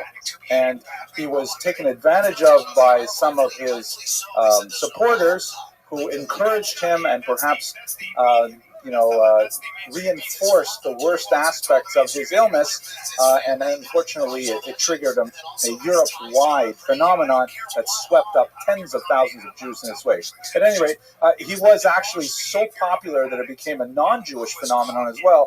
The line drawings that I'm going to show you here are in fact Christian works that were circulated because non-Jews wanted to know, what kind of guy is, what is going on with the Jews? Anyways, he proclaimed himself as the Messiah, claimed to be able to levitate, to traverse vast distances with spitzot haderech, with mystical powers. He abolished traditional fast days, behaved in an antinomian way. At one point, he married a Torah scroll. Another point, there's lots of crazy things that he did at the time when he was in some of his, what they call illuminations. But he gathered a massive following of Jews who were so broken by the suffering of 1492 and the later Ukrainian rebellion under Khmelnytsky that many of them turned to Shabbatai Tzvi saying, in fact, he must be the Messiah. I mean, how much else do we have to suffer? It must be the time of Mashiach. He must be here finally to take us. So wherever he went, he gathered hundreds of Jews out to follow him, and many of them sold their property and made their way, following Shabbatai Tzvi, towards Israel. He had to make one stop that was very important in Constantinople, where he would meet with the Sultan, and then he would present himself as Mashiach. And the Sultan would then say, very good, let me give you Jerusalem so that you can initiate the end of days. Here you see, by the way, his principal propagandist, Nathan of Gaza, leading these massive hordes of Jews who would sell their property at a pittance and then just take a small amount of cash and go make their way with Shabbatai Tzvi. When, however, he confronted the Sultan said, I have an excellent counteroffer. How about I let you keep your head if you become a Muslim? He had a flash of sanity, and he said, you know what, that sounds like a very appealing counteroffer. And so after being imprisoned briefly, he became a Muslim, and most of his followers simply, dejected, fled his movement and tried to rebuild their lives back in their homes and throughout Europe. A small but significant number were so committed to Shabbatai Tzvi. I had actually an interesting discussion with one of my students about it, comparing it to contemporary politics in America. You can just use your imagination. Nothing that he could do wrong, and it must be that we should justify even the crazy things that he did. And so a group of Jews, who were later called the Dinmeh, figured that if Mashiach converts to Islam, it must be that that's what we're supposed to do too. We're supposed to convert to Islam, and we're supposed to do this world tour of all these Middle Eastern religions, and only then will Mashiach come. So the Dinmeh actually converted to Islam. Jews who converted to Islam, they maintained endogamous relations for a couple hundred years. They went right up through the 20th century. Several Dinmeh played major roles in Turkish politics later on. Perhaps we'll talk about them in the last lecture when we talk about crypto Jews. But at any rate, the movement ended in a tremendous defeat. It was not a sudden and sharp break, because Shabbatai Tzvi Torah was very appealing. It was very thought-provoking, stimulating. It did not read like Narishkar. It did not read like ridiculous ideas. A lot of his thought was very, very persuasive, and many thinkers, you would be surprised if I gave you some of the names, many very mainstream thinkers were engaged to one degree or another in Sabbatean thought. So for the next 100 years or so, many Jews in Europe were like having a mini inquisition, where there was always a taint of suspicion of anyone engaged in mystical thought. There was a question, perhaps he was actually a secret Sabbatean. In some cases, especially with kind of B-rated figures, they were actually closet Sabbateans. In other cases, they just maybe looked at some of the books and quoted a few ideas, but nevertheless, the Jews in the 17th century were having a really hard time dealing with these kinds of challenges. And this brings us to the immediate 18th century and the foundations of the life and work of the Chidah. One of these messianic movements was led by an Eastern European rabbi named Yehuda the Chassid, not to be confused with Yehuda Chassid from the 12th century. Yehuda Chassid led several hundred Jews from, I think it was Poland, if I remember correctly, and Germany, to Israel, who were laboring under the misconception that the Messiah was to appear in the year 1706. Bear in mind that the height of Sabbatean activity was the 1650s, early 1660s. This is 50 years later, and Yehuda Chassid brought somewhere in the neighborhood of 1,000 Jews to Israel, who also sold all of their belongings, anticipating that the Messiah would be revealed and we would have the dawn of a new era. When they landed in Israel, penniless and without any means of support, they overwhelmed the local population of Jerusalem by at least 100%. Meaning there was one of these followers of Yehuda Chassid for every native Jerusalemite Jew. And then within a couple of months of their arrival, Yehuda Chassid dies. And now they're left alone and leaderless, bereft of any economic support whatsoever. And Jerusalem goes into a precipitous economic crisis, the Jewish community specifically. They borrow heavily from Muslims, and they are unable to repay the loans, so much so that in 1720, the Muslims actually seize the central courtyard and synagogue of these Ashkenazi Jews and destroy it, and for debts that were outstanding. Absolutely intolerable kind of situation. And this is the period when the Chidah was born. Okay, now let's finally speak about our subject. I apologize for taking so long to get up to it. The name Chidah, he's known as the Chidah, Ha-Chidah, as is common in Jewish practice. It's an acronym for his name, Rabbi Chaim David Azulai. The word Chidah also means secret or riddle or puzzle, so it's kind of a clever acronym. His father was a famous Sephardic Kabbalist. His mother was an Ashkenazi Jew. It's not impossible that his mother was perhaps one of the original emigrants, or perhaps a child of the emigrants who made it to Israel under Yehuda Chassid. His years, however, are 1724, which indicates that she's most likely someone who was a very young child at the time that they arrived.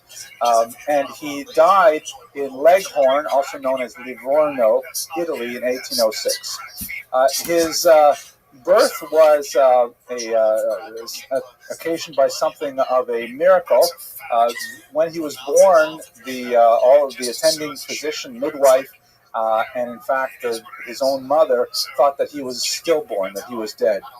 But his Rabbi, the grandmother, refused to accept this, and she managed to get him to scream, and suddenly realized, in fact, that he was alive. So he dedicated most of his later Torah to his Rabbi, to his grandmother. And in writing, he specifically dedicated her for managing to save his life somehow. He was a child prodigy from his youth. Apparently, at the age of 13, he was also already giving classes to people who were 3 times his age, and he was especially associated with a Kabbalistic synagogue there in Jerusalem, and then later in Hebron. He's famous for so many things, but I'm going to focus on 2 things in particular. First of all, as a great Jewish literary figure, he composed some 85 works. About 65 of them have eventually seen print.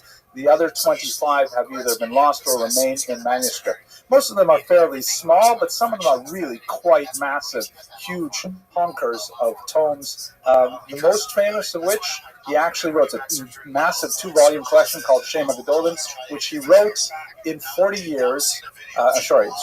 days. Lost the manuscript and wrote it by heart. It's like an amazing thing that you could do this. An encyclopedic work that we'll discuss later on. He also is quite interesting from a historical perspective because he wrote a brilliant memoir, later published in 2 volumes under the title Ma'agal Tov.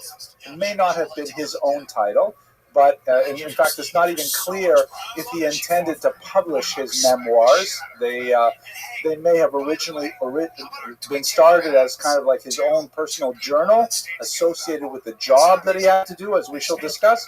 But later he decided to develop these and flesh them out, and it's clearly he's writing for later readers. The Ma'agal Tov, the word Ma'agal in Hebrew means like circuit or circle, and it refers to it's in 2 volumes, the 2 major trips he took as a meshulach, as a charity collector for the Jews of Hebron in the south of Israel. Here is a map of his 2 major trips that he took in the middle of the 18th century, starting out here in Hebron, making his way all the way across the Mediterranean basin into northern Italy, Livorno, which was a major center at the time, and then all the way through northern Europe, up into Amsterdam and London, then coming down to the south through Paris and Bordeaux, primarily visiting Sephardic communities, but also some Ashkenazi communities, visiting nearly 200 recorded Jewish towns on the way, and then he brought back the funds to Israel.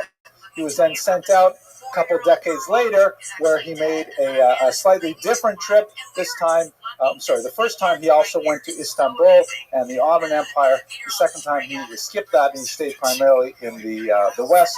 But he left us this amazing record of what it was like to travel through Europe and go to these Jewish communities.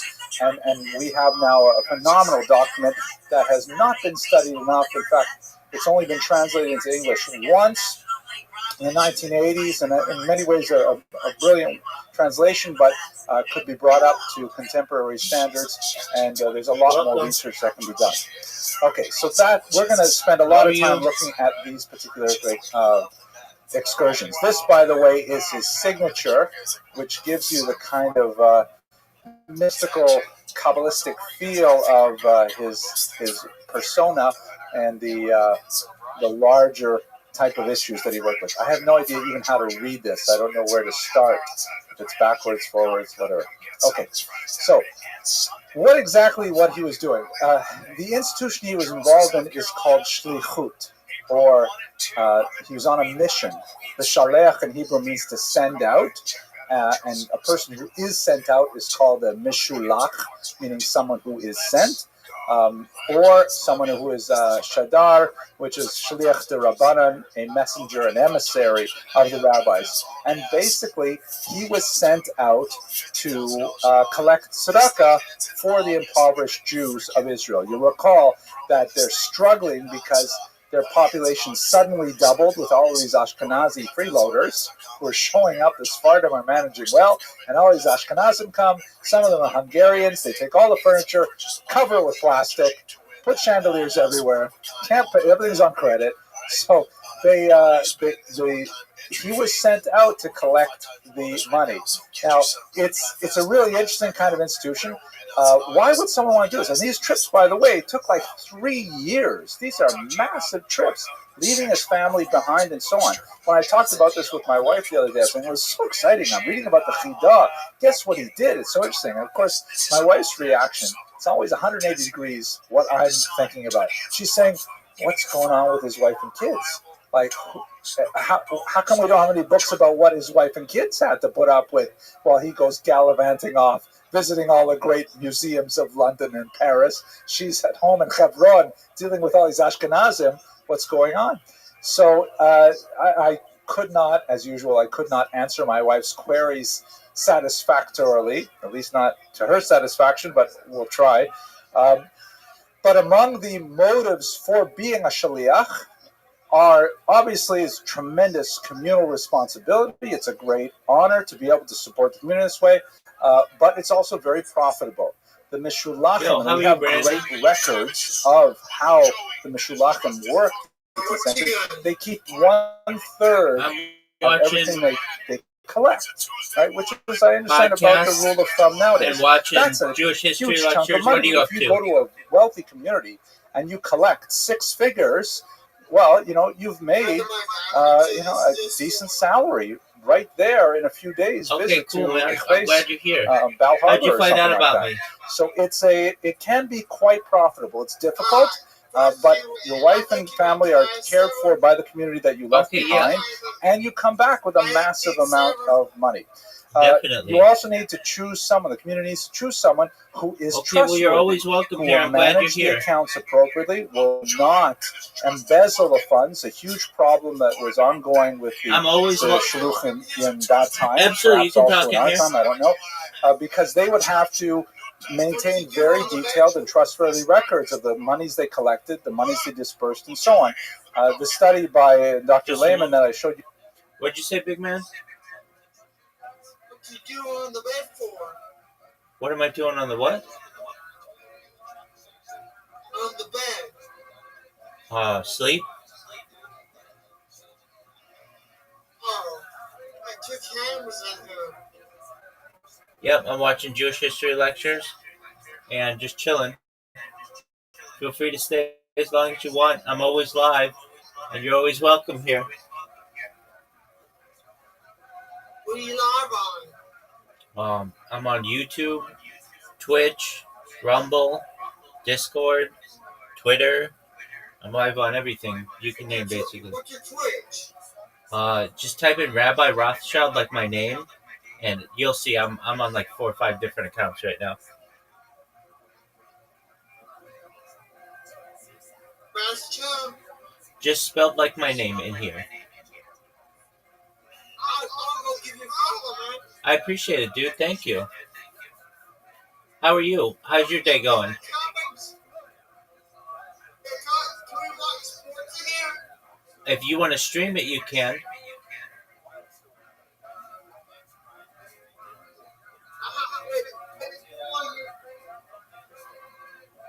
Yeah, I can't because it's copyrighted.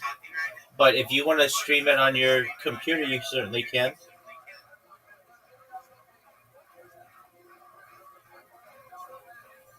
One more studio. I just gave you a phone. Thank you so much, big man. I appreciate it. Twitch. Thank you so much. Every little bit helps. I'm trying to go your account. Okay, do whatever makes you happy, man.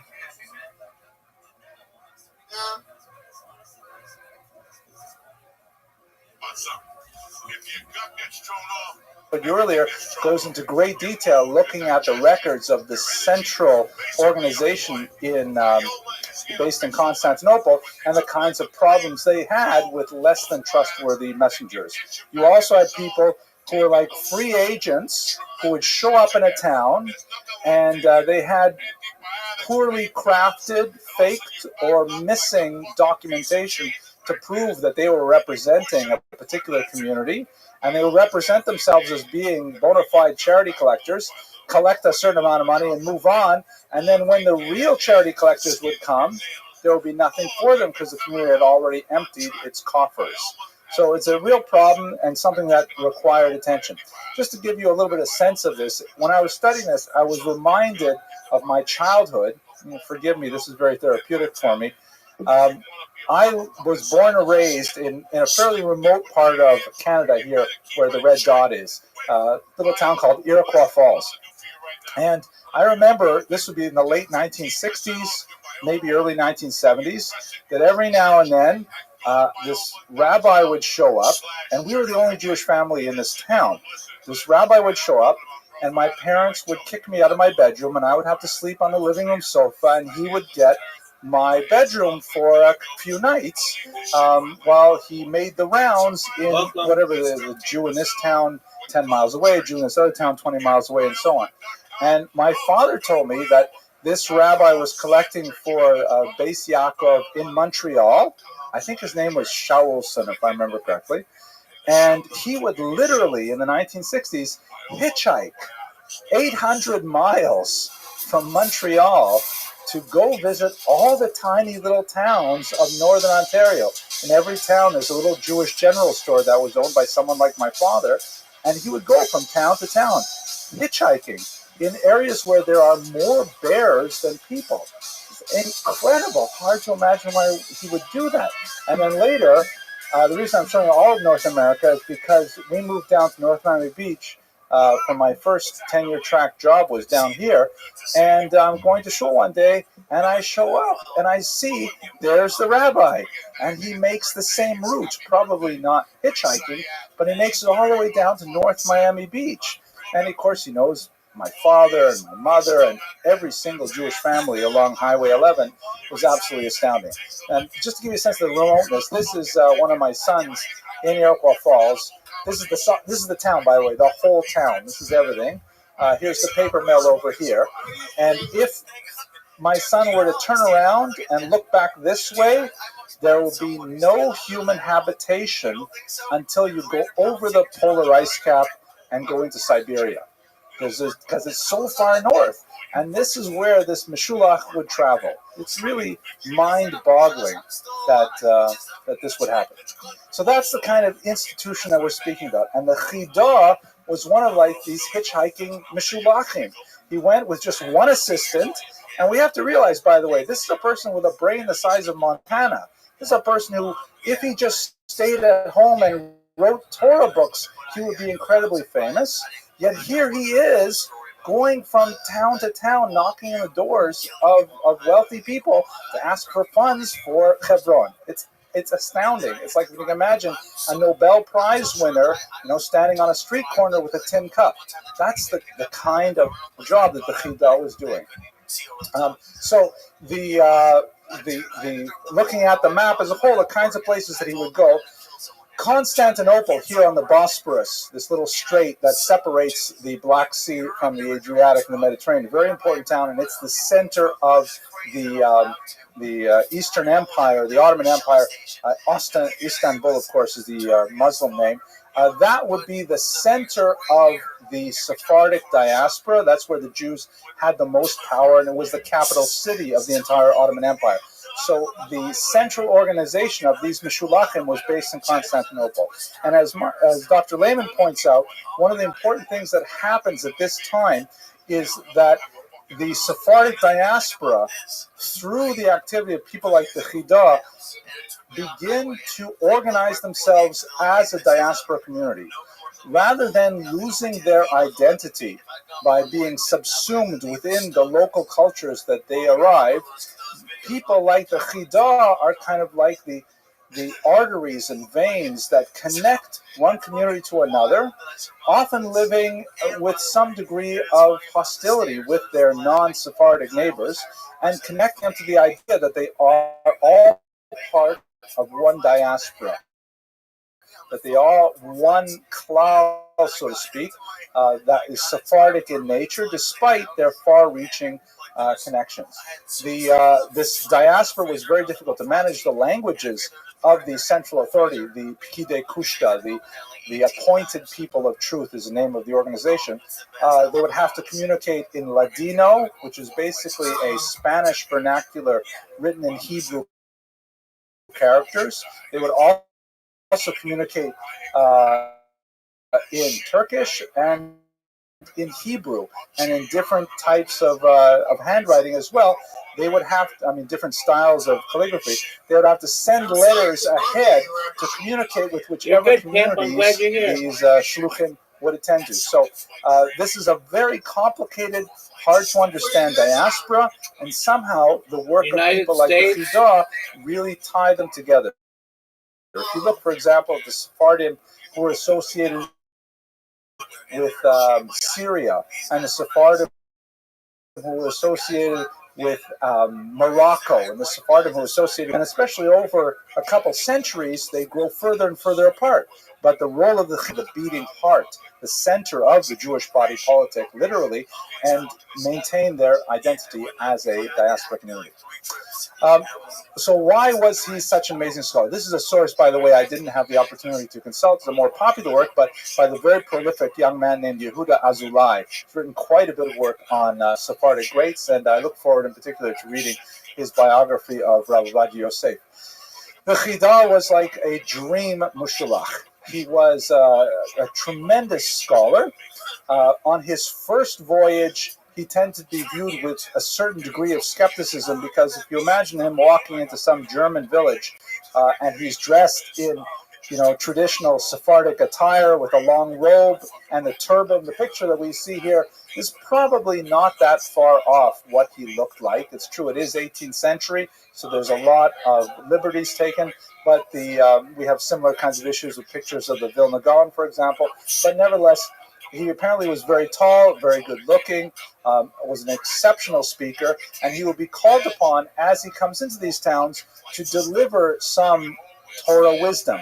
In many cases, he describes how he is sort of challenged by the local rabbis to a kind of impromptu Torah debate. And those who are perhaps more insecure in their own knowledge will make it more of an aggressive challenge. And the Chida was always very careful. He used to, for example, fine himself, a monetary fine, if he ever grew frustrated or angry. He would often, put aside money that in Israel. But he would manage all of these strange kind of encounters in a very appealing way. He was quite ascetic. He insisted that while he traveled, he would not sleep on a bed. He slept on boards wherever he went. He was a vegetarian during the week.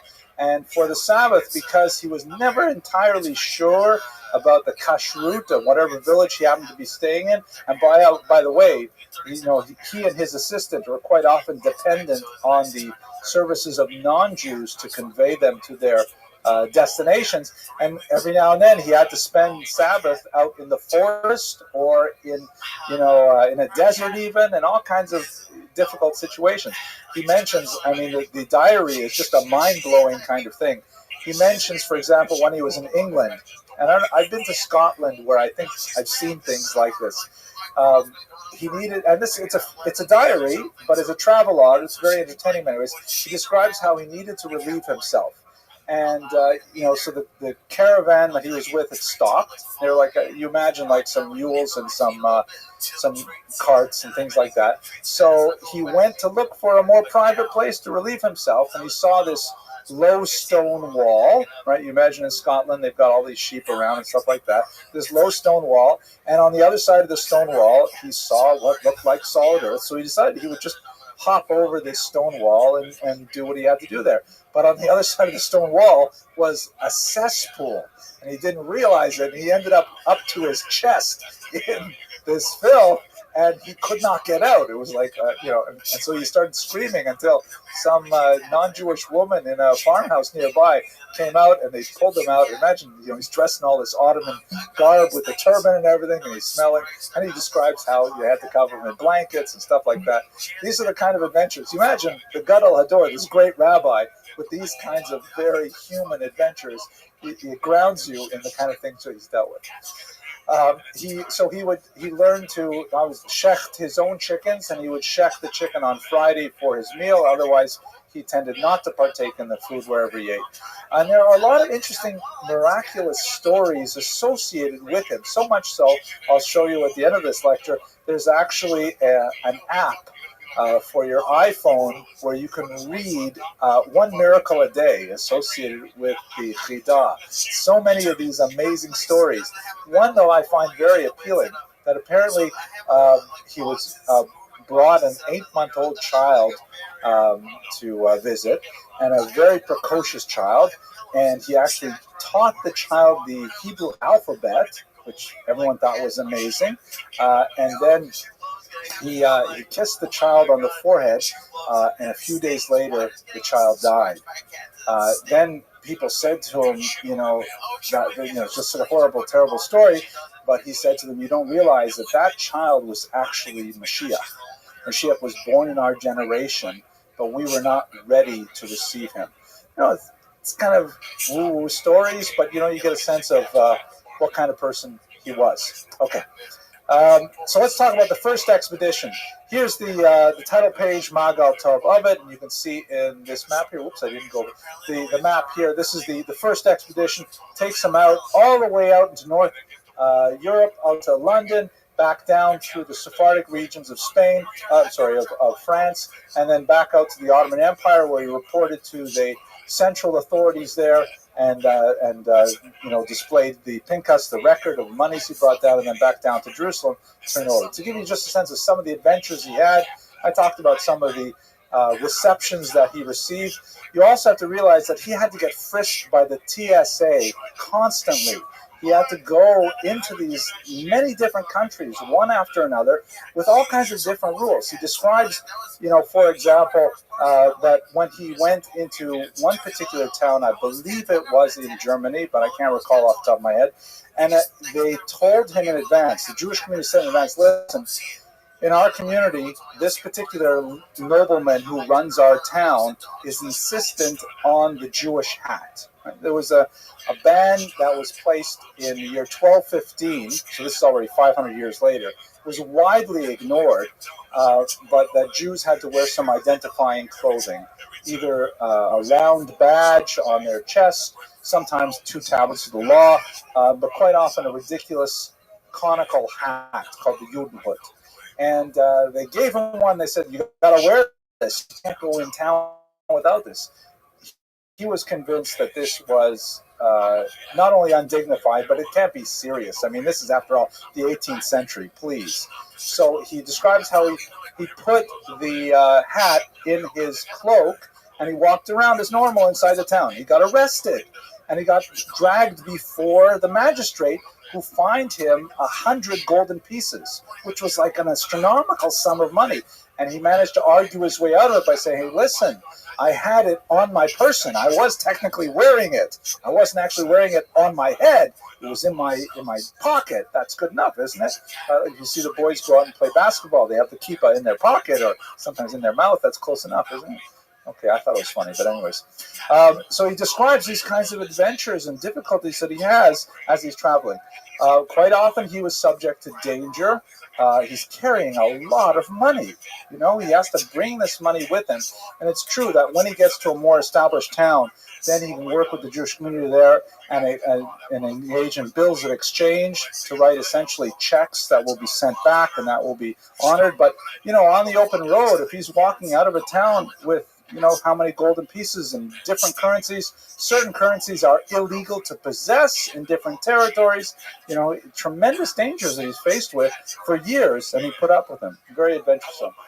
He also describes he's quite an intellectual. He's got incredible, insatiable intellectual curiosity. Whenever he stays in some wealthy man's home, a gevir, wherever he goes, he wants to know what kind of books they have there. And he writes down in his diary, oh, they had a great copy of this, and I read it. They had a great copy of this book, and I saw it. And I saw this manuscript version, and it had differences from the book that I read in Constantinople. And he keeps a record of everything that he read, when he got to whatever location he went to. He loved going to museums. He has an amazing description of the things he saw in the Louvre, in the British Museum. He goes in there and he describes for the curious Hebrew reader what was on display there. He even saw the coronation of the new Ottoman Sultan when the first one died, when he was there, and he describes in great detail exactly who was in the coronation parade and how many of them and what they wore. It's a travelogue. It's a fascinating document. He also is introduced, because he's something of a celebrity himself, especially on the second trip, he's introduced to some fascinating people. And we learn about, for example, his visit with a Jewish man named Perrier, who invented sign language. And Perrier was a Sephardic Jew living in France who was the first person to actually teach a deaf mute to sign with his hands. It's a Jewish invention, amazingly. And he went to meet him, and he was astounded. The child that had been taught by Perrier could speak in French and in Hebrew, by signing the alphabet. And, the Chida has a sense of humor. He says, I was so amazed by this that just for fun, I tried, just wiggling my fingers in different ways. And he says the child looked had a look of consternation on his face. And Perrier said to him, please don't do that. You just made a vulgar gesture, right? So he's obviously joking around there, but nevertheless, it's an amazing story, and we get to meet some of these celebrities in the description of the Chida's travels. Also, a very heroic individual. I'd love to do a lecture on him someday. Now, all of this stuff is fascinating, but what most people know him for is what he wrote, which is absolutely stunning. First of all, there's this book here called Shem HaGadolim, which is probably his best-known work. Shem HaGadolim literally means the names of the great ones. It's a 2-volume compendium, about 4 inches in width, that has some 2,000 odd citations, if I remember correctly. In one volume, it's a citation of every Jewish book that he had ever seen, which is astonishing. I mean, think about it in a bibliographic context. He listed them all alphabetically, every single book. This is a list from one of the early printings of it, under the letter ROTHSCHILD, on everything written that start with the letter Tzaddik. The second volume is a list of all the authors by name and what they wrote. A phenomenal piece of library scholarship with, not just a catalog. He wrote about what's inside these books. What kind of materials are there? And this is besides many important commentaries such as the Birkei Yosef on the Shulchan Aruch and things like that. This is like a huge contribution. I will tell you that, thank God my wife and I, we have 6 kids. And after the first few, we started running out of names. We didn't know exactly who to name our kids after. So we went to our rabbi, because we're Baalei Tshuva. We figure the rabbi knows everything. He's going to tell us what to do. And the rabbi says, go look in Shem HaGadolim for names. Go look in the Chida's work until you find a name that makes sense for your child. So that was an interesting it's a go-to source like the baby name book as well. The idea of name your child. The only problem is, what happens if you have a girl, right? They're all guys in these books. There's no girls in there. So anyways, one other book that I personally studied many times over and I got a lot out of is this book called Chok L'Yisrael, which is not authored by the Chida, but he composed a major part of it. Basically, it's a 5-volume series, as you can see here, and it's inspired by the Arizal, one of the great Kabbalists of the city of Tzfat, who had a particular practice of learning a certain number every day, a certain number of verses of the Torah, a certain number of verses of the Haftorah, a certain number of verses of the Ketuvim from the Bible, and then a little bit of Mishnah, a little bit of Talmud, and a little bit of the Zohar. And that was his regimen every single day. So one of his students, the Arizal students, figured out exactly which verses, and he set it all down to order. And so you can study the entire Torah and the Haftorah and so on this daily basis. The Chida took this and said, wow, this is a great idea, but let's make it a little bit more fulfilling by adding a section of halacha and adding a section of musar, a section of ethical writings. And he fleshed it out with more modern materials such that, the daily regimen, if you read Hebrew well, you can probably finish it in about 15, 20 minutes. I think there's an English translation. I know there's a Spanish translation. Might take a little longer. But although he did not insert his own writing into it, he really edited it. You nevertheless get a real feel for who he was because of the sections that he chose. Very deep, passionate connection to ethical behavior and so on. So the second expedition, somewhat more difficult. Now he's coming back when he was in his 50s. The first expedition he started when he was late 20s, and he was this brilliant, young, charismatic individual, but not so well known. By the time he went across in his 50s, already he's a senior scholar with an entirely different sort of bearing and character. Everywhere he went, he was treated with tremendous respect, and people didn't regard him as a meshulach anymore. People use the term a schnorrer, someone who was begging for money. They treated him like a visiting dignitary that, in fact, he was. He was, of course, very successful with his collection efforts, but he was also importuned on multiple occasions to stay and be the rabbi of a local community. An issue that he felt very difficult not accepting these positions because the communities treated him so well, and he clearly felt that he was needed and loved, but he managed to break himself away almost every time. He was heartbroken when he learned, however, en route that his wife Rachel had passed away, and that took him down quite a bit in terms of his energy and also in terms of his desire to return.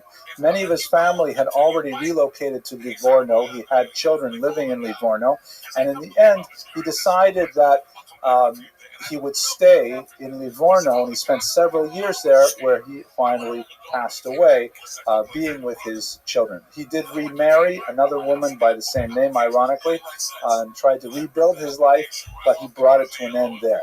I'll just focus on one last detail about his trip, which is discussed in Dr. Lehman's books. He received very different reception, particularly on his first trip, when he went to Ashkenazi communities. Because very often, when you go to Sephardic communities, Sephardim would regard him as, to use the Ladino term, unzera, one of ours. He's Sephardi. Those who are laughing know you're fluent in Ladino. It's actually Yiddish, but anyway. The Ashkenazim, on the other hand, were very like, sorry, you're from the Sephardic community of Hebron. We only give to the Ashkenazic community of Hebron. So we're not really interested. And he was often turned away empty-handed or with very niggardly gifts from these Ashkenazi communities, so much so that he often had to rebuke them in order to get them to donate more generously. This began to fade, especially when he came by the second time, but it portrays a kind of like a growing split between the Ashkenazim and the Sephardim in the 18th century. Okay, to close our lecture, here's the shot from the app, Chida HaYomi, the daily Chida. The most important aspect of the Chida's life, from a perspective many centuries in the future, is of course his literary legacy. But we should also recognize that with his tremendous personal efforts to support the poor of Hebron, he also served a major function in tying together this disparate Sephardic diaspora, and also by connecting all of these far-flung communities to the central homeland in Israel.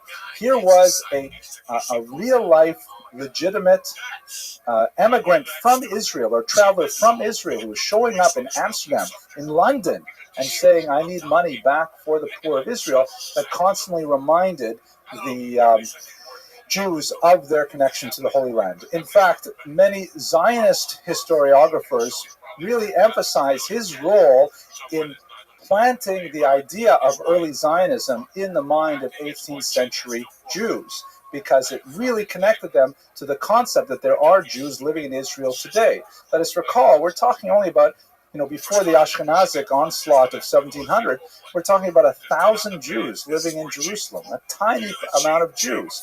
So the idea that all of these hundreds of thousands of Jews living in the diaspora could still see Jerusalem as their homeland was very significant.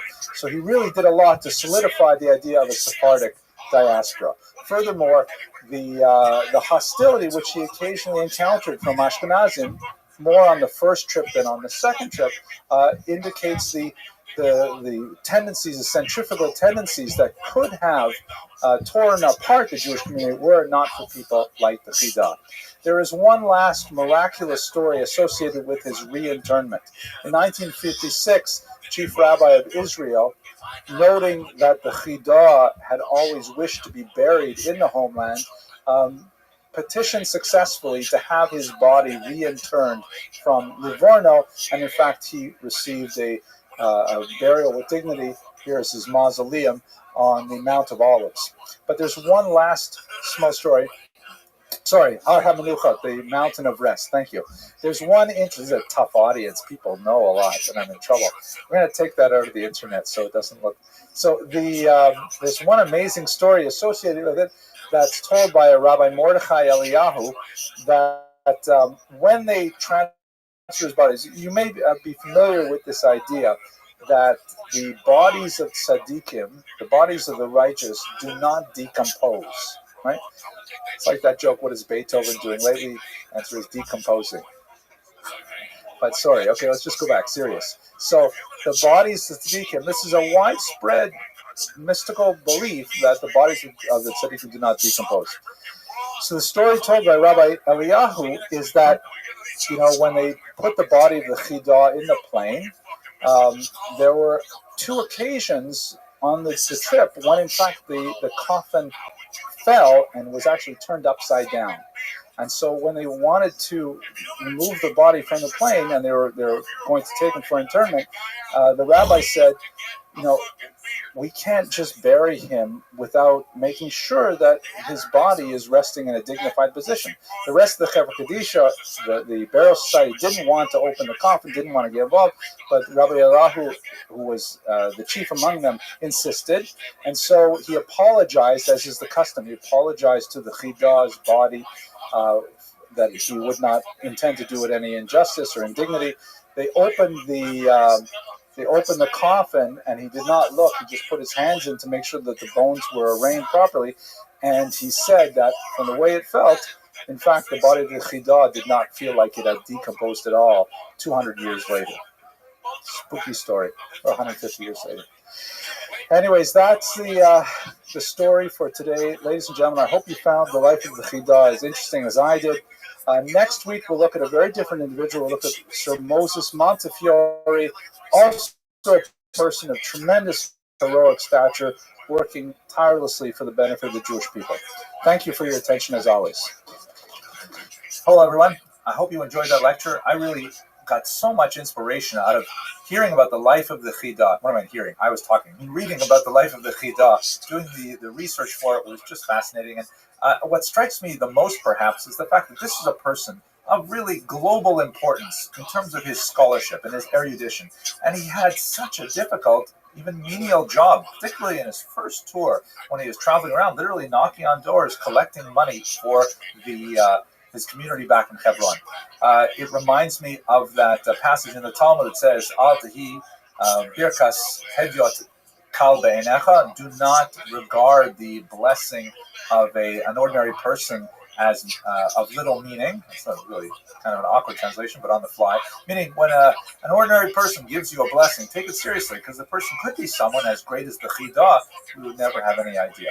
Anyways, tremendous contribution to the creation of a Sephardic diaspora identity. We should recall that at this time, Sephardic Jews are speaking English, Portuguese, Turkish, Hebrew, Italian, Ladino, of course. They're all scattered all over, and yet somehow people like the Chidah are able to bring them together, as we saw some of the research from Matisyahu Le'eran on the pan-Jewish identity.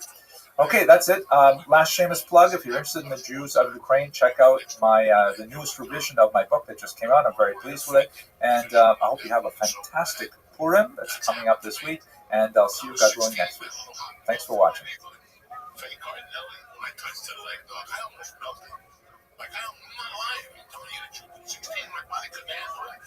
And there's been other situations where as I got older, you're a little coked up, the chick is like her bra is halfway there, her nipples popped out, she's doing coke again. Every time she goes to the bathroom, she comes out, and she ties her button and shows you the top of her pubic hair. And you're like, what do I do with her, man? Good evening, ladies and gentlemen.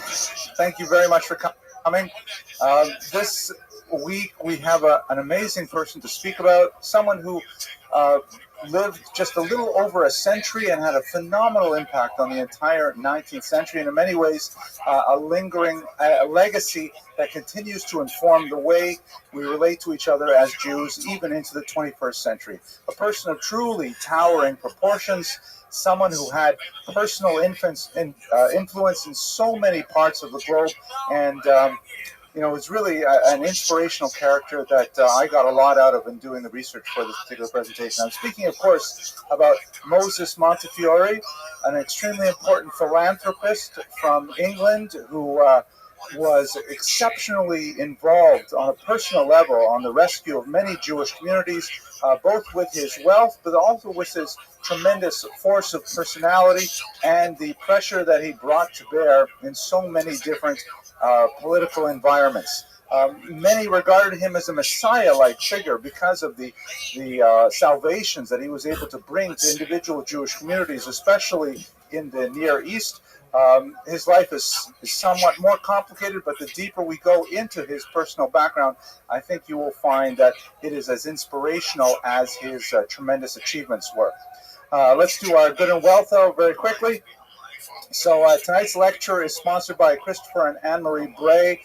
They've long sponsored a lot of our lectures here by donating to our scholarship fund, and it's especially appropriate, I think, that longtime sponsors should be associated with the name of Montefiore. Our source today is going to be Abigail Green's recent biography, a real honker of a book here, about 500-odd pages, published by the Belknap Press of Harvard.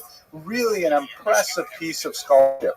She herself happens to be a descendant of Montefiore, but she's also a professional historian, and it's very clear that her training is really what dictates the voice of her research.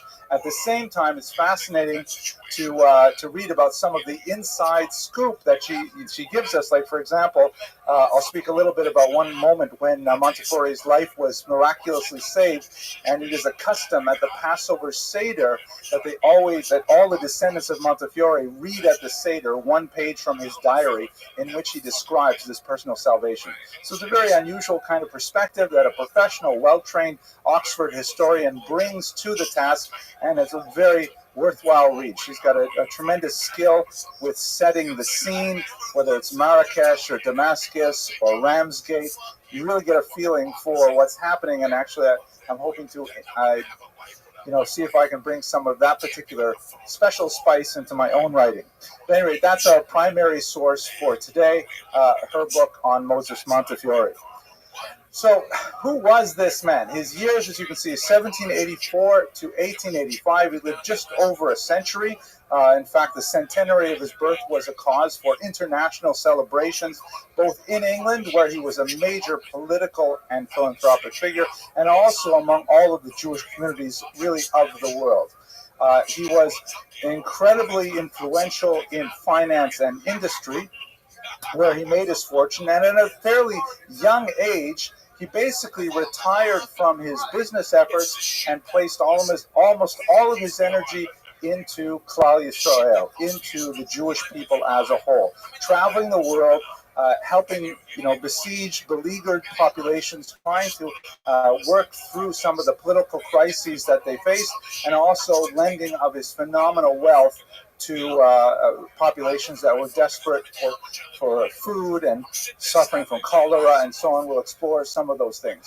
He was ultimately knighted by Queen Victoria. He became Sir Moses. It was actually a bit of a scandal when he became the Sheriff of London. The idea that you should call the sheriff by the name Sir Moses, they suggested to him, maybe you could anglicize that somehow to, I don't know, Morris or something like that. Like, my middle name is actually Moshe, Moses in Hebrew, but in English it's Morris. And he said, not at all. I was born Moses, I will die Moses, and you'll call me Moses. Thank you very much. We'll talk about his religious orientation later on in this presentation, but it's quite fascinating. Ultimately made a baron as well, and his main claim to fame, as I mentioned, is his philanthropy and his support of Jewish causes worldwide. Here's one of the many tributes that appeared around the centenary of his birth. These wreaths here have a couple of names of places on it where he had tremendous influence: St. Petersburg, Rome, Morocco, Jerusalem, of course. We'll speak about how he improved the lives of Jews living there. Damascus, Constantinople.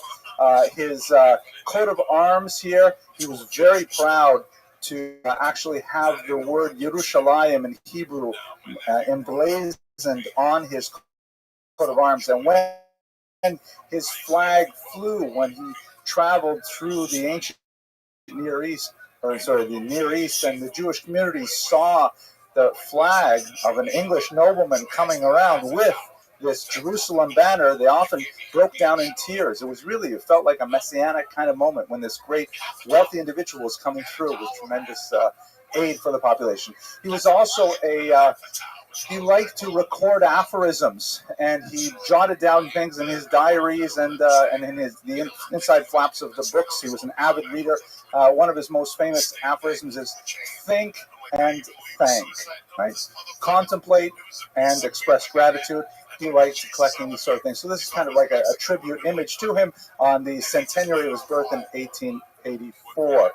Caused, as I mentioned before, great celebration. Now, I should mention that much of the story that I'm going to tell you today is based on some of the official biographies that have appeared. It happens that he died childless, and he named his nephew Joseph his heir and literary executor. And he had a massive amount of personal papers because, as I mentioned, he was an assiduous journal keeper. He kept diaries, voluminous correspondence all over the globe. And Joseph, some years after the passing of Montefiore, burned almost the entire archive for reasons which are unknown. Some have argued that he wished to avoid exposing his illustrious uncle to the humiliation of scandals that may have been buried in those archives. Others have argued more charitably that he was worried that his uncle would be reified in an idol-like fashion. He didn't want people digging deeply into the documents, and this is an open question. Dr. Green goes into in some detail, and you can certainly peruse her book for various theories as to why this particular act of destruction was motivated. But nevertheless, we have only a few bits of official biographies that were recorded by several figures important in his life, and we have the official papers that Joseph held back, that he deemed appropriate to be saved, and also Montefiore had a personal secretary named Loewe, who was actually a rather brilliant man who came from Eastern Europe with a traditional Talmudic education, but a very broad secular education as well, Dr. Loewe. And Dr. Loewe he wrote one of the official biographies. He personally could not bear to see so much of this material lost, so he actually rescued a few key sections from the archive, and that taken together is basically the source material for the life of Montefiore from his own family archives. Of course, he made such a tremendous impact on so many world governments that there's a phenomenal amount of source material, journalistic accounts, government papers, and so on, the other side of the correspondence. So Dr. Green was really able to piece together quite a complex picture of a man whose activity over a century had such incredible impact. He was, of course, Sephardi. This is the theme of this semester's activity. We're looking at the Sephardi diaspora. He actually came from an Italian Sephardi family in Livorno. Livorno, also known as Leghorn, was a major trading port in Italy, northern Italy. And it happened that Jews found that to be a very welcome center for their activity. The Medicis had actually passed a law guaranteeing religious tolerance, which was rather unusual for Europe at that time. And so many Jews flocked to that region, primarily because there they could be free to practice their own faith. Both the so-called the Spanish Jews, Sephardim per se, those were Jews who had fled in 1492 when they were exiled from Spain, and also those so-called Portuguese Jews who were the same Sephardi Jews who had fled first to Portugal, where they were forcibly converted, and then over the next few decades they managed to escape, trickling out of the Iberian Peninsula and then returning back to their ancestral faith once again. Just to give you a sense of the pervasiveness of this community, the split between the Sephardi and the Portuguese, Portuguese was the official language of Montefiore's synagogue in London. That's actually how they would conduct all of their synagogue business, was in Portuguese, minutes taken in Portuguese, and so on. The service was, of course, in Hebrew, and he was quite adamant that the service should not change one iota. In fact, he was one of the most stalwart defenders of the traditional Orthodox service when the Reform movement made considerable inroads into England and tried to bring with it some of the German innovations, such as the introduction of to the service and family seating men and women together in the sanctuary. He opposed it bitterly, and while he was alive, he was able to, in fact, withstand much of those social pressures. It did lead to a breakaway minion, and we will not go too deeply into the politics of that, but nevertheless, his particular orientation was definitely very Sforno. His parents, of course, were actually English, hence his English citizenship, and they were visiting Livorno, where their parents had come from, and that's his connection there. His wife, shown here, Judith, was actually Ashkenazi, so it was a little bit of an unusual marriage of the time to have one of the Sephardi elite marrying one of the Ashkenazi elite. They had a long relationship. She passed away in the 1860s, if I'm not mistaken. But when he was irritated with her or wished to needle her, he would call her in German "meine liebe Frau," which was, of course, a Yiddish or German term underlining the second-class Ashkenazi status as opposed to the Sephardi elite of London. However, she had another connection. Her sister was married to an important Ashkenazi named Rothschild. So the connection between the Montefiore family and the Rothschild family was cemented through marriage in the two sisters, one of whom, Judith, marrying Moses, and her sister, of course, marrying into the Rothschild family, together with the Goldsmith, a third family from the Ashkenazim. They really controlled a tremendous amount of Jewish wealth and even general English wealth at the time. He was the eldest child of several. Tragically, he lost one of his sisters when her dress accidentally caught fire and she was burned to death, could not be rescued, and then his father died shortly thereafter, and he remained the sole support of his mother from a teenager on. Here's a picture of the two of them together. You can see they're rather quite devoted. You can also get sort of 18th century feel to this image, even though they were married at the beginning of the 19th century. It definitely feels kind of like a Pride and Prejudice sort of image. And here's a closer look at Judith herself. They remained, unfortunately, childless, and this was a cause of great pain to Judith, but she devoted much of her energy to helping women's causes, which often got her husband into trouble, as we shall see shortly. He made his money primarily in the mercantile area as a tea merchant, and then he transferred over to the burgeoning stock market, which is really just developing in the 19th century in London. He partnered originally with his brother Abraham, but they had a major falling out when Abraham married a woman that the rest of the family disagreed with. And in fact, this was kind of like a very sharp or a red line, a defining line in the sand for Montefiore. Intermarriage was something that he looked on with tremendous disfavor, and in fact, he had difficulty reconciling himself with family members who did marry outside of the faith.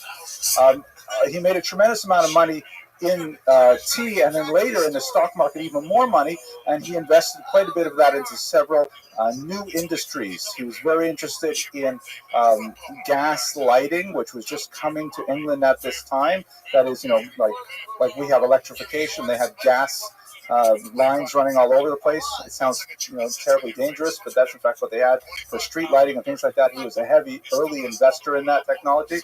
Also in insurance. He saw a tremendous value in the field of insuring enterprises of one thing or another, and he became a phenomenally wealthy person at a very young age. built on the family fortune that made it so many times greater that he was one of the most prominently wealthy Jews of London at the beginning of the 19th century. In 1824, he formally stepped back from his business affairs at the age of 30, although in reality he was regularly back at the office, using his office for various personal activities, personal correspondence, but almost all of his activity was ultimately political or social or philanthropic in nature. So he was still very much working well into his 80s and 90s, but when he was he had actually retired from business per se already at the age of 30. What did he do with his time after that? Well, it started out primarily as a travel enthusiast. And just to give you a sense of what it must have been like, he and Judith bought a carriage that looked something like this, and they would travel throughout Europe and throughout the United Kingdom. That would take days upon days for the journeys that would, for us, take just a few hours. They would spend weeks traveling from place to place, often in these kind of crowded and heated circumstances inside one of these carriages. But he loved it. He loved to go to the seaside. He loved visiting, remote places, and he was very fond of compiling, very detailed travel journals. When they were visiting Livorno, the ancestral family home, at one point, he saw boats dock there preparing to go to Jaffa, to Yaffo, Israel, and he was deeply moved by the thought that he could actually travel to Israel per se. This really moved him tremendously. It united the religious elements in his personality, which were profound, and ultimately that's when his personal journey of becoming an internationally active individual began. We should mention at this point his religiosity is fascinating. His library contained no significant works of Jewish scholarship. It does not appear that he was particularly learned in Judaism, other than the very basic minimum that would be required of a Jewish male to participate in traditional Orthodox services. He was, in some cases, quite ignorant of the halakha of Jewish law, and he relied very heavily on Dr. Leva, who I mentioned earlier, for guidance in many areas that other Jews simply took for granted. On the other hand, what he did know, he was an immovable force with regards to those halachot, with regards to those aspects of Jewish law, and he would not compromise if he felt that tradition was at stake. He was very much firmly in that mind, and we should recall that this is not a typical attitude for wealthy Jews of his class in the 19th century, and I would dare say in the 20th or the 21st century. Sometimes, maybe I'm wrong, maybe I just haven't known enough of the right people, but sometimes when people get very, very wealthy, they kind of feel like, well, it's enough already. Like it's just beyond what's necessary. I don't mean to malign anyone for having money, and all of those of you on the internet who have money, please share it with our students in the scholarship fund. But he was definitely not like that. He was someone who identified with the poor. He refers many times to the great feeling of anguish he felt when he encountered the poor. And we should say that he was not at all parochial. One of the great platforms of his philanthropic activity was that it had to be for both Jews and non-Jews. When he was served, and that's one of the reasons why his particular philanthropies, the Holy Land Relief Fund, for example, were so wildly successful, was because he said outright that whatever monies we collect, which are intended for the poor of Jerusalem, will be given to anyone in Jerusalem who is poor. Jewish, Christian, Muslim, it matters not. And that drew in a tremendous amount of support from non-Jews as well to support these particular activities. So he was not at all parochial, and many charitable organizations chose him specifically to be the vehicle for their donations. Let us remember what we talked about last week when we looked at the Chidah, This is a period in which philanthropy is really changing dramatically. The whole history and mechanism of Jewish philanthropy is changing because the individual communities in Israel would send quite often their messengers, like the Chidah that we saw last week, and the Chidah and other messengers, Meshulakim, would go from town to town and would collect money, and they would typically keep 1/3 of everything they collected for themselves, which meant that there was a certain number of charlatans who would come, and they would also represent Hebron, and you have 2, 3, 4 people representing the same poor population coming through town. And if you just gave, 100 lira to the first collector representing Hebron, then the second guy comes, he's also representing Hebron, then you begin to wonder, how much of my donations are actually overhead, and how much are actually getting to the poor people of Hebron? So there were several competing organizations that, claimed to collect and organize and administer these collections such that the overhead was minimized. Montefiore did not intend to compete with these organizations, but quite often people just said, you know what, I don't know what to do with all of these solicitations I'm receiving. Let's just give it to Montefiore and he'll take care of it. And in fact, he did.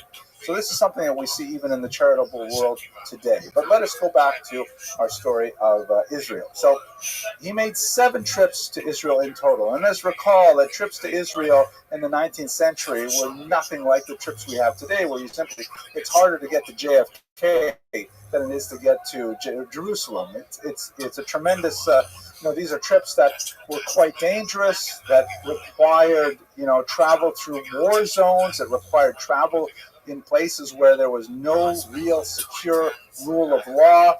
Banditry was common. In fact, on their very first trip, no one would travel with them from their dock in Cairo by boat to Israel because they were afraid that they would be besieged by pirates. Finally, they did find one Irishman who agreed to travel with them, and he said, I'm sure we'll be fine, we won't be attacked by pirates, but just to be safe, everybody has to dress like an Ottoman Turk. And in fact, they had to dress up like Turks with turbans and the whole thing, his wife as well.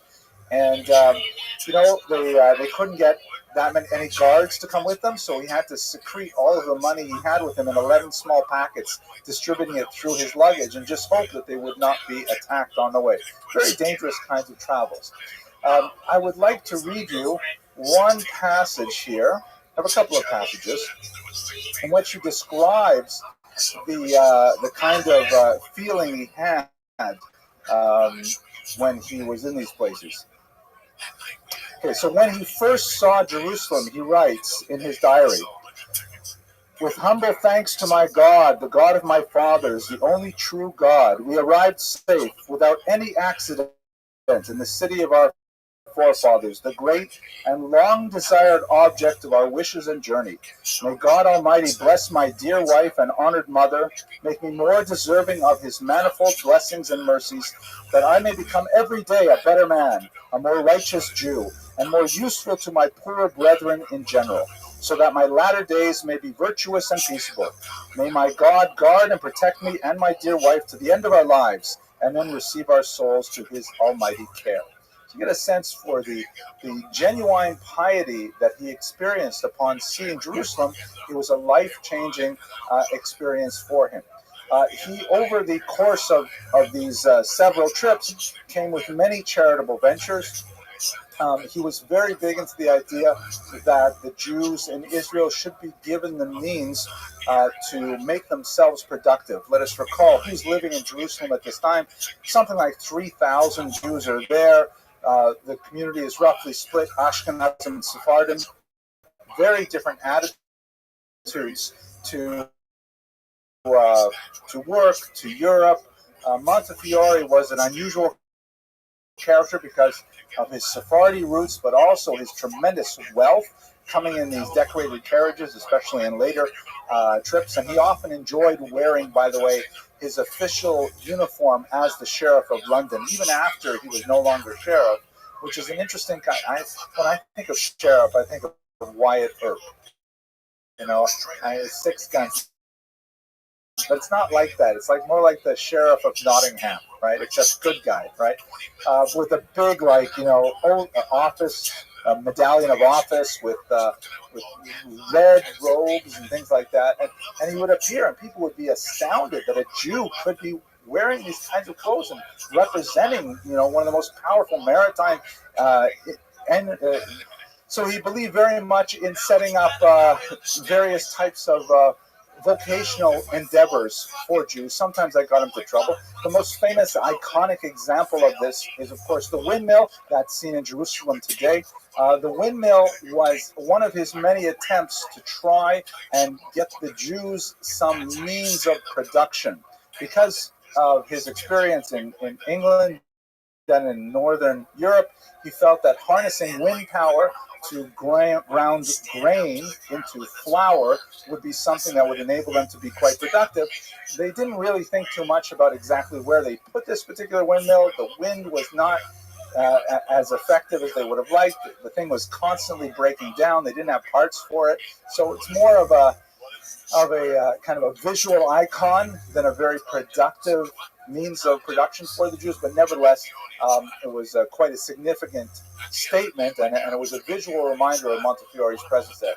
The almshouses here, by the way, set up for the poor, were paid for, as well as much of the windmill, by a bequest of $50,000, which is an incredibly sum at the beginning of the 19th century, from none other than Judah Turo, for whom this college is named. We'll speak a lot about him in a couple of weeks when we come back to it. But Montefiore was the recipient of Turo's beneficence even back then, because Judah Turo wanted to give this money to the poor of Israel, and he chose Moses Montefiore to do this for him. The Yemin Moshe neighborhood of Jerusalem is named after Montefiore himself. His Hebrew name, Moses, of course, in Hebrew is Moshe. Let's just have a quick look at the next thing. So, to give you one example of the kind of stories that are associated with them, on that first journey to Israel, they had a tremendous amount of difficulty with the sea at one point when they were crossing the Mediterranean, and there was a tremendous storm that threatened to capsize the ship. Everybody was terrified, and the sea was raging. And it happened that I don't know why, but they were carrying with them a piece of the afikoman from the last Pesach. Maybe this was some kind of an amulet, a talisman. I mean, there are, just to back up, especially for the people in the internet audience who may not be familiar, on the holiday of Passover, you eat these unleavened bread, sort of like wafers or crackers, absolutely tasteless. No human blood in them whatsoever. That will become relevant shortly. But I shouldn't even say that on anything like it's scary. But at any rate, it's just bread and it's just flour and water. And one of the pieces from the meal is called the afikoman, and it's a particularly prized piece that it's saved for the very end.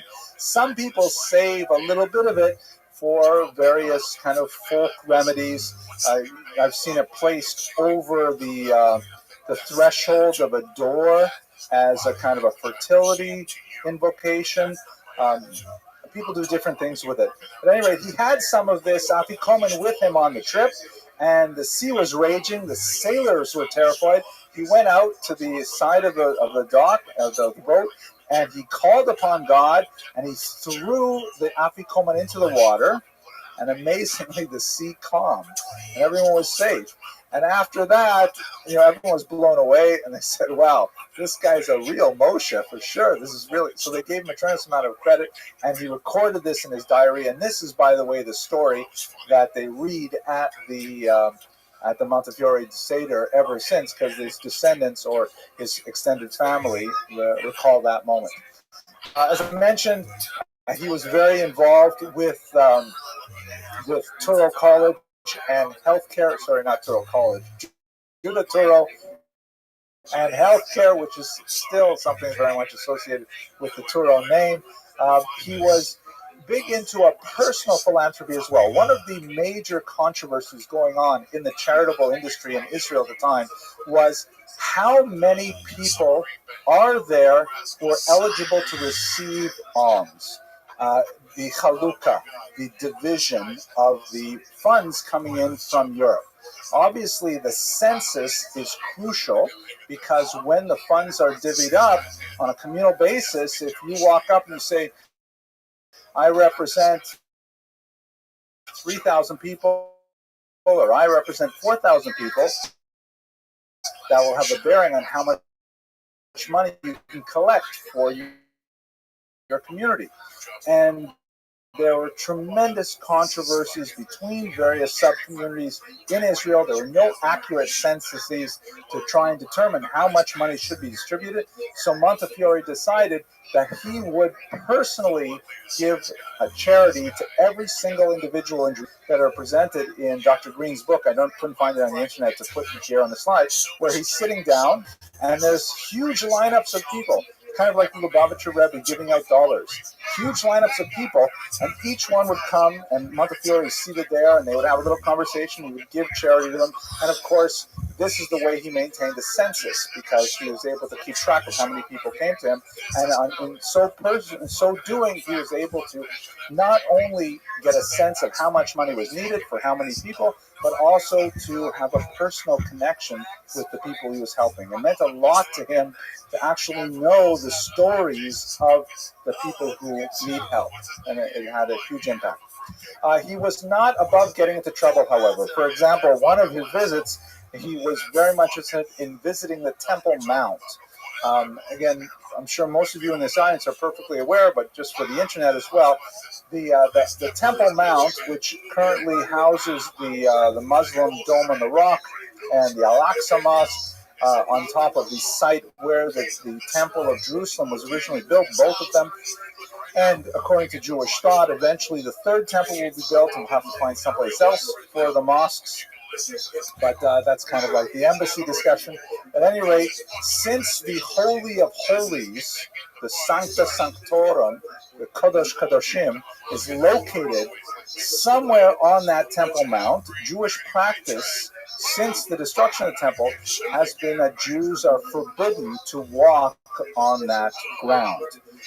There are some interesting rabbinic differences of opinion about where exactly is the forbidden part of the territory, and in fact there are some opinions which are rather outliers that say no, Jews are allowed to go up there, but the vast majority of rabbinic thought says Jews cannot go onto the Temple Mount. They may not tread anywhere on its steps, because they may actually be walking in a place which is permitted only to the Kohen Gadol, the high priest, during the ritual of Yom Kippur. Montefiore nevertheless visited the Temple Mount, and that caused a huge uproar because all these Jewish and walk in this space. So there are a couple of interesting stories. And actually, he was put in cherem. He was formally excommunicated by the rabbinic establishment in Jerusalem. Despite all the charity, despite all of his good works, it didn't matter if he flagrantly violated Jewish law by walking in the Temple Mount.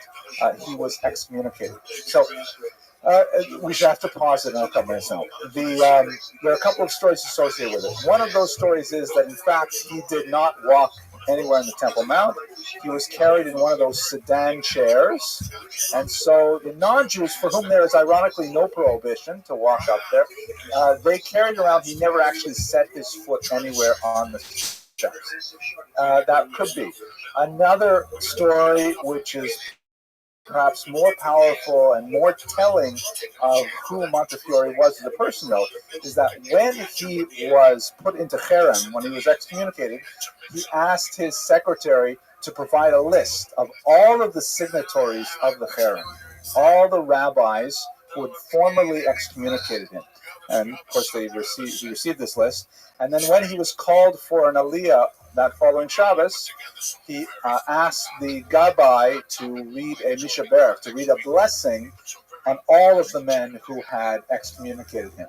So he repaid their ostracism with inclusion. He repaid it with a blessing. I think that says a lot more about what kind of person Moses Montefiore was.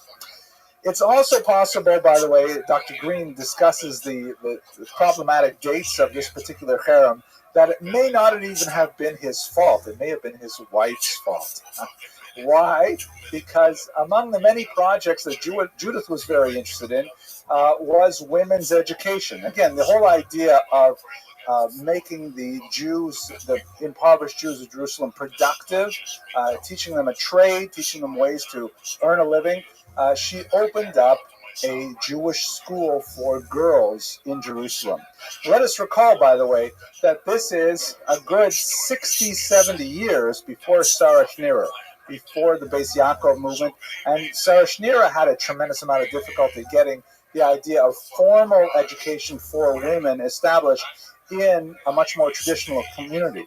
Let us recall that there's nothing specifically forbidding women from receiving education. And in fact, here at Torah College, close to 3/4 of our undergraduates are women. And that's something that's replicated not quite with that degree of disproportion, but in the academic world in early 20th century in general. But the fears among the traditionalist community would be that this would be the leading edge of much more global, far-reaching social change. If the young girls learn how to read, if they learn how to do mathematics, if they learn how to, keep books or operate computers or become physician assistants, who knows what would happen, could lead to, mixed dancing or ichves. So the Sephardic community ultimately came around to it, and all of the female students who showed up were Sephardic women. The Ashkenazi community completely banned it. And the cherem that Montefiore was put into, according to Dr. Green, was probably more due to the upset over the idea of educating women in a formal environment as opposed to in a home environment that was occasioned by this. Nowadays, of course, in the 20th century, 21st century, we no longer have any controversies about women getting educated. That's a perfectly, I'm joking. I'll probably cut that out of the internet, but I can get into trouble. Anyways, that's some of his... Let me just read you one other thing. After coming back from Israel, he was definitely a changed man. He was definitely someone who, although prior to this, he had taken his Jewish identity for granted and his Jewish participation kind of like, sort of typical for his class and station. After visiting Israel, he was a changed man. And we have here, on his 43rd birthday, on board a ship on his way back from Israel, especially after visiting the tomb of Rachel, which moved Judith very, very deeply. He writes, "I humbly pray to the God of my forefathers, my God, the only true God, to grant that I may henceforth become a more righteous and better man, as well as a better Jew, and that I may daily be more deserving of his abundant mercies, that I may, to the end of my days, be guarded and directed by his almighty providence. And when it pleases him to take me from this world, may he graciously receive my soul, pardon and forgive my iniquities, support and comfort my dear, dear wife. This day I begin a new era. I fully intend to dedicate much more time towards the welfare of the poor and to attend as regularly as possible on Monday, Thursday, and Saturday synagogue." And in fact, this is what he did. He turned around synagogue attendance in such a profound way, on a personal way, that it was typical for members of the synagogue, particularly the wealthy classes, to not attend. If they failed to attend a certain number of days, we should try this in shul today, they were fined. It was a fine that you had to pay. If you didn't show up often enough, you had to pay a fine. So Rothschild, for many years, simply paid the fine, and he showed up when he felt like it. But then after visiting Israel, not only did he avoid paying a fine, he gave alms, but he didn't pay the fine, he asked to become the Rabbi himself. And he became the taskmaster. And he was the one who was constantly pestering all of his social circle, "Why aren't you coming to shul?" and he was dragging them in, and he literally revolutionized the whole attitude towards shul among his social class. It was a brilliant personal transformation. He was something of a Baal Tshuva himself in this regard. But we have to go on because there's so much more to say about him. I jumped ahead a little about this, right? I talked about this without even the slide. There you go. So what is, I think, most significant, though, in his religiosity? Because as I mentioned earlier, he was not a learned Jew. He didn't spend a lot of time focusing on the traditional texts, but he regarded his own avoda to be that of chesed. I've given those terms intentionally. The word avoda in Hebrew, avodah in modern Hebrew, or in Sephardic pronunciation, it's hard to translate properly. Literally means work, service, but even that, service is not a great translation. The word avodah has two kind of complementary elements. One idea is, take the Hebrew word melacha, which means labor. It's effort, to do things, to physically carry things and get sweaty. That's part of avodah. If you say an eved, a slave, right, or a servant, depends on the context, but that's someone who physically has to do work. So avoda is something that you have to reach down into your kishkas to do. Kishkas is another difficult term to translate, but it's something that you really have to work to do properly. Avoda, however, is also the term used biblically for worship and the service of the temple. Service in the sense of, to use a Hebrew word as well, sharet, to actually provide for another. So the avoda in the temple would be to provide, so to speak, for God, but there's also an avoda for one's fellow, that is to provide for another person. So looking at his attitude, his personal avoda, which is again these two elements of both physical labor, effort, and service to the other, that it was defined by chesed. This is the second term I want to define. Chesed, again, hard to translate. It's generally rendered as kindness, but in the context in which it appears a few places in the Bible, it means going beyond what is the norm, doing more than is necessary. It's related to the word chassid, right? Like the chassidim in Williamsburg and in Crown Heights and so on. So his chesed, his kindness was beyond the norm. His personal avoda was, what can I do for other Jews? And for other poor people in general, how can I possibly help? And he devoted a tremendous amount of his energy to this specific task. Let's look at a couple of examples. So the Damascus affair was perhaps the defining moment of his chesed outside of the narrow confines of monetary assistance. In 1840, there's a terrible story that a Capuchin monk named Thomas and his servant, who was Muslim, named Amara, disappeared in the streets of Damascus. We don't know exactly what happened to him. He was probably murdered and the body lost because he was involved in some nefarious activities. Bones were later produced in the context of the scandal, but the people who found the bones would not release them to be examined by a forensic expert to see if they were even human bones. They may have been, dog bones or something like that. Anyway, we don't know what happened to them, but they disappeared. A story went around Damascus, however, that what happened to this monk and his Muslim servant was that they were captured and murdered, and their blood was drained in order to make the Passover matzah, right? The ridiculous blood libel that has haunted the Jews for centuries. Complete fabrication, has no basis in reality whatsoever, but nevertheless has always spelled doom whenever the libel circulated. Now, it happened that Damascus at this time was under some French control, and a French government employee actively prosecuted the case, believing that this in fact had happened, that the Jews had killed this monk for his blood. They arrested 7 Jews, and tortured them horribly. Some of the tortures are described in the Montefiore biography as well. I'm not going to repeat them here, but they're just awful. And what ended up happening is two of the tortured Jews actually died while in custody.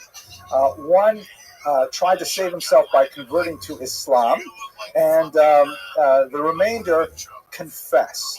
And that's put under quotation marks, of course, because they're confessing while being tortured. And they listed all kinds of names of Jews in the community, particularly prominent Jews, and said they were all involved in this crime to murder this man. Those people were also arrested, and the whole cycle began again, and it became quite an awful affair. At one point, in trying to seek more information, officials stormed a Jewish school and arrested 63 children and kept them incarcerated, separated from their parents, forcing their parents to give up the names of people who were involved in this plot. Absolutely horrible thing. It happened that one of the Jews that was arrested was an Austrian citizen. And so the Austrian government got involved and said, listen, we don't do these kinds of things. This is already 1840. This is the modern era. We don't do such things. And it was reported in the Austrian press. The Jewish world got wind of it, and eventually it came to Montefiore's attention. And these Jews were still held incarcerated with dire consequences that they would be murdered on this ridiculous charge. So together with Adolphe Crémieux, shown here, a very important French lawyer, with whom Montefiore did not get along. The two of them ended up being complete rivals over so many things. But nevertheless, they cooperated on this and a few other ventures as best they could. It was resolved to send a delegation to the Ottoman Empire to say this cannot happen, and also complain formally to the French government to indicate that their government agents should not be involved in perpetrating such a crime. So they ended up traveling to Egypt. At the time, Damascus was under the control of an individual in Egypt. And there, Montefiore took advantage of his 6'3" frame and his official sheriff's robes and so on. And he demanded, together with Crémieux, that this end. There were some other geopolitical events going on that would be too complicated for our purposes today, but ultimately it became clear to the Egyptian authorities that it would be a good idea to capitulate, at least in some form. So what they did was the Egyptians agreed for the immediate release of the prisoners, although not a pardon. They would just agree to let them go free. Eventually, they created by the way, there was a burial site created for the monk, and the inscription says, "Here lies Thomas, who was cruelly murdered by the Jews for his blood." And that Montefiore was never able to have that inscription removed from the grave as well. But nevertheless, they also agreed to issue a firman, a document that indicates that, in fact, Jews do not drink Christian blood, and so on. So this was regarded, even though it was not a total victory, they didn't get the pardon, they had other things associated with it. Nevertheless, Montefiore was hailed as a tremendous hero for his personal involvement in bringing about the release of these Jews from the blood libel. And he was viewed by the Jews of the eastern part of the Mediterranean as a tremendous savior figure who was able to sail in from London and be able to actually turn things around for these beleaguered Jews in prison. When he returned to international fame, a commemorative community actually created this massive trophy for him, a kind of a commemorative thing. There's a picture of it in Dr. Green's book. It's in silver. It looks like it stands about 3 feet tall, and it has figures around here of Moses and Ezra, and here's one of the Jews of Damascus. The sphinxes represent Egypt, and on the panels shown down here, there are the whole story of Damascus affair, and at the very top is a depiction of David killing the lion to save the lamb, a famous passage from the book of Samuel. And obviously the imagery is that Montefiore was like David, who goes out and faces down a tremendous threat, the lion in this case, to save the lamb. the Jews of Damascus. So it's a very dramatic moment, probably the high point of his career as a philanthropist and as someone involved in Jewish affairs. But, in the interest of time, I'm going to have to skip through things very quickly. Another major effort was in Russia, where Montefiore was called upon because Tsar Nicholas I, shown here, had issued a decree that all Jews had to be displaced if they lived within 40 or 50 versts of the border. There was a tremendous amount of smuggling that was going on across the Austrian and the German borders with Russia. Jews were suspected, probably correctly, of being involved in that trade. But Nicholas I, in his typically autocratic and heavy-handed style, simply banished all Jews from this region, causing tremendous dislocation and suffering, demographic upheaval. We should also recall that Nicholas I, here by the way, is a picture of the Pale of Settlement. This is the region where Jews were allowed to live in the Russian Empire between 1772 with the first partition of Poland up until the end of the Tsarist Empire in 1917. This region, it's a strange name in English, Pale of Settlement, but Pale really means region. In Russian and in Hebrew and in other languages, it's just the region of settlement. The term Pale probably comes from English history, and the region that separates the southern part of the UK from Scotland was also called the Pale. We have this phrase in English, beyond the pale, meaning beyond the normal boundaries. But anyway, so region of settlement, these are regions where Jews were allowed to live. So any Jews living within 50 versts of the borders with the West had to move to the interior of the Pale of Settlement, whatever the economic consequences were. Montefiore went over there. He met with a lot of the officials. He actually met with some of the reformers, the Jewish reformers who were trying to create a vocational school system there. He was initially quite impressed. One of the things that he thought was extremely valuable for Jews was that Jews should learn the vernacular. That was a key tenet of the reformers who were establishing these schools in Russia, was to get them to learn the Russian language. In reality, the proselytizing efforts of the church were using these schools in a very profound manner, and Montefiore was eventually soured on that idea because of the interference of the Russian Orthodox Church. But nevertheless, he did like the idea of the vocational schools.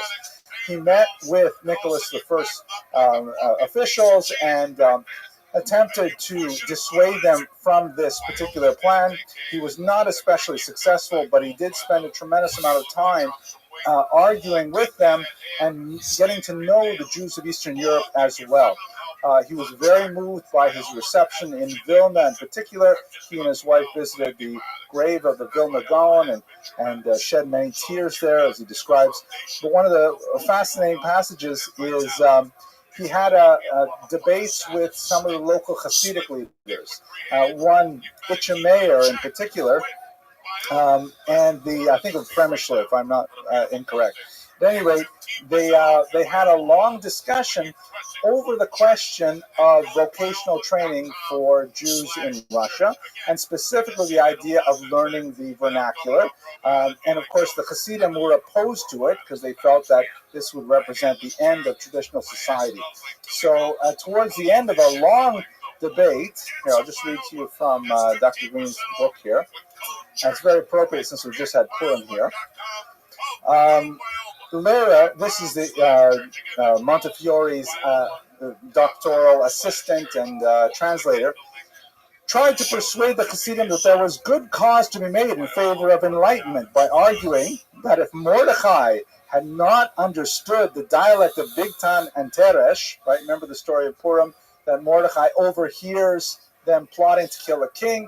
So he says, if Mordecai had not understood the language, he would have been unable to uncover the plot against King Achashverosh. And so his linguistic ability had saved the Jewish people.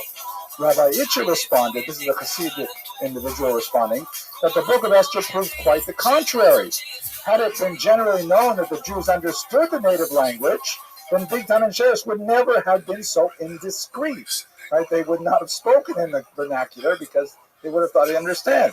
So Mordechai, however, was a member of the Sanhedrin. This is the Talmudic understanding, and therefore a linguist. But the same did not apply to the masses. Unwilling to enter into such high-flown Talmudic disputation, Montefiore intervened pragmatically. Quote, if you oppose the study of secular subjects, who will be qualified to protect your rights before the government? Rabbi H. smiled politely. We are praying for the advent of the Messiah. But until then, we are well satisfied with you, honored sir. So it gives you a sense of how Montefiore was interacting with this complicated society, but also how he was regarded by quite traditional elements. A last period in which, unfortunately, he was not successful, and this shows how the waning of his powers, but it also illustrates the fact that Jews turned to him worldwide, was the horrible Mortar affair. We spoke about this briefly last week. Mortar affair is this story in which a young Jewish child was baptized as a baby by his non-Jewish maid. And when word got out to the church that, in fact, young Edgardo had been baptized many years earlier, the Pope actually arrested the child, brought him to a monastery, and raised him as a Catholic. Because he had been baptized, he therefore was a Christian in good faith, so to speak, regardless of the fact his baptism happened when he was a child. This is a famous portrait that tries to illustrate the moment of his seizure by the church. His mother is fainting here. What ended up happening is Montefiore was called upon, much as he was for the Damascus affair, to come sort this out. Please get this young, I think he was 8 years old at the time, child back from the church and reunited with his family. Montefiore went to Rome, met with many officials, was unable to persuade the church to release the child, despite international pressure, and in fact, he had to go home empty-handed. Mortara, who is shown here as a baby on the left and as an adult on the right, ultimately grew up to become a priest himself, to engage in proselytizing activity in the Jewish community. When asked about his feelings, he recorded that he has absolutely no desire to go back to his Jewish family, and he accorded that sensation to none other than the desire to remain a Christian. Steven Spielberg, shown below here, is currently making a film which documents the horrible story of the kidnapping of Edgardo Mortara, which is the title of the film. I think it's slated for release 2018 or 2019. So to sum up his legacy, Moses Montefiore, absolutely phenomenal Sephardic individual who early on realized that his role in the world was far beyond that of an extremely well-to-do London Sephardic Jew, that he could expand his horizons far beyond his Bevis Marks synagogue and reach out to the Jews of the world. He leveraged his phenomenal wealth and his personal charisma and his political clout to literally save thousands of lives around the world, and the world has been transformed by his philanthropic mind and by his ceaseless dedication to the welfare of the Jewish people. Thank you very much for your attention. I look forward to speaking to you next week. Well, I guess what I found absolutely fascinating about that particular presentation, but I really loved it how this is an individual who stepped up to the plate, who saw what he was capable of doing in the world and then acting on it. I mean, it's absolutely mind-boggling. I wonder how many more Montefiores are out there. I wonder how many Montefiores are actually watching this video. Well, that's an interesting idea. If you are even a little Montefiore, please think about what you can do for the world and act on it. That would be great. I'll give you a couple of easy things. First of all, share this video. Maybe that's the extent of your Montefiore-ness. Maybe that's what you can do to encourage someone else who might be able to help others in a significant way. And that is significant itself. You can be the one to inspire another person to do something great. If you want to push your Montefioreness just to the next notch, then think about supporting our students with sponsorship of one of the lectures. We've got 2 left for this semester, or for another donation to our scholarship fund in general. I'll put the little website on the bottom here. And if you want to do even more, I don't know, the sky's the limit. Anyways, I hope you enjoyed the video, and I look forward to speaking to you next week. Thanks very much.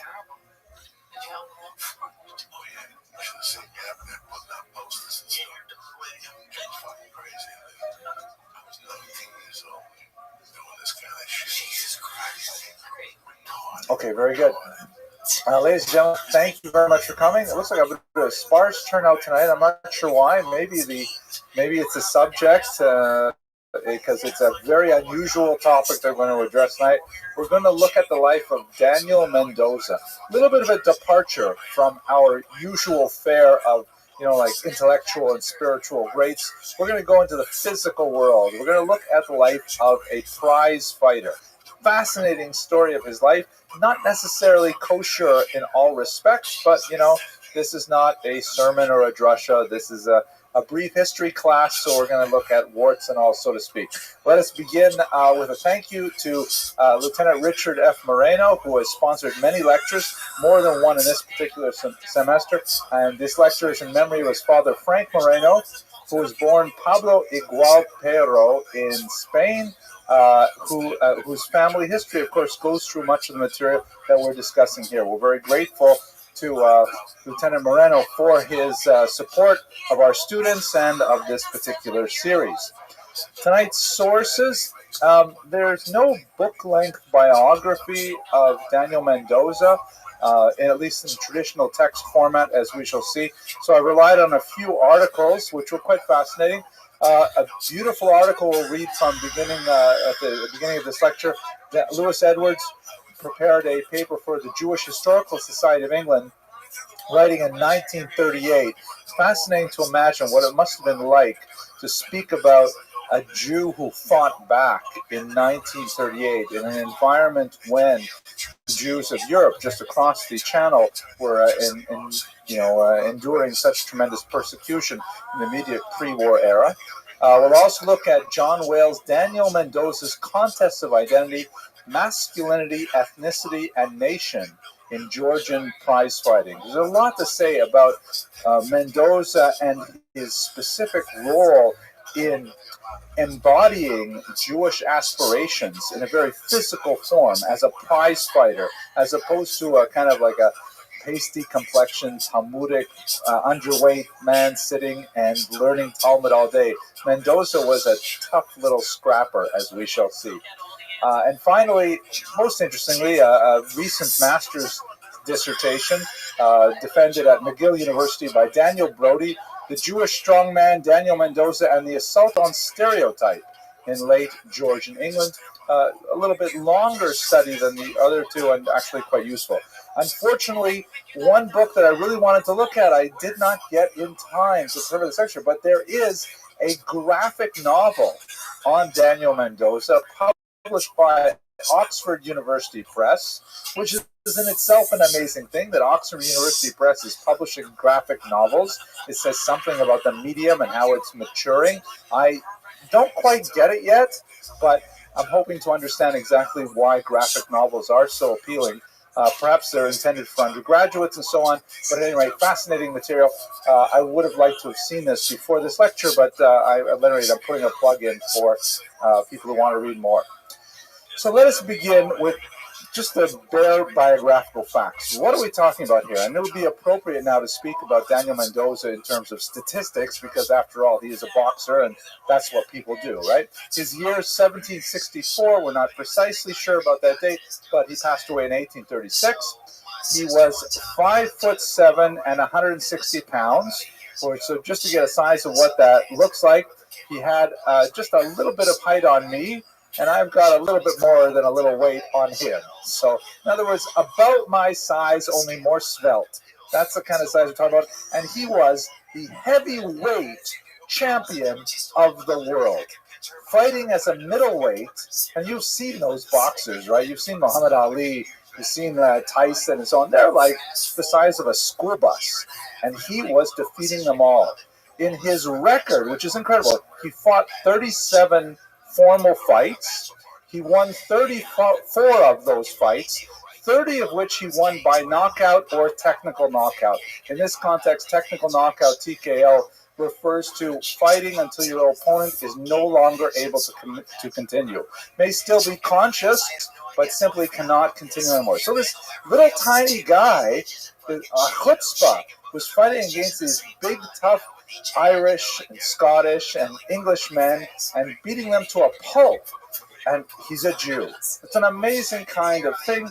We don't have very many figures like this in Jewish history. Maybe you've heard the joke. It's not really a funny joke, but it's actually a little bit kind of like nasty. But yeah, I'm not even going to tell it. But it has to do with how many Jews are in sports, and it's just not true at all. At any rate, he was very much aware of his Jewish identity and the way that he was perceived as an outsider in Georgian England, and he used that to his advantage. He was always Mendoza the Jew.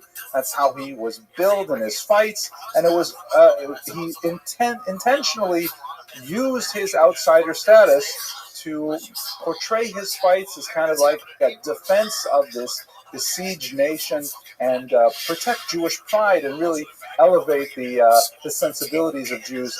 Even though he had some character flaws, as we shall see, nevertheless he was regarded as a phenomenal hero in 18th century, early 19th century England.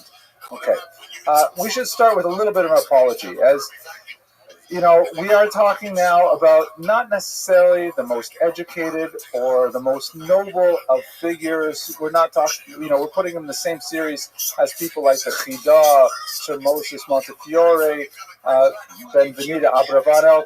Put all those away for tonight. We're going to look at a totally different part of Jewish history. And let us recall that, Jewish history is filled with Jewish people.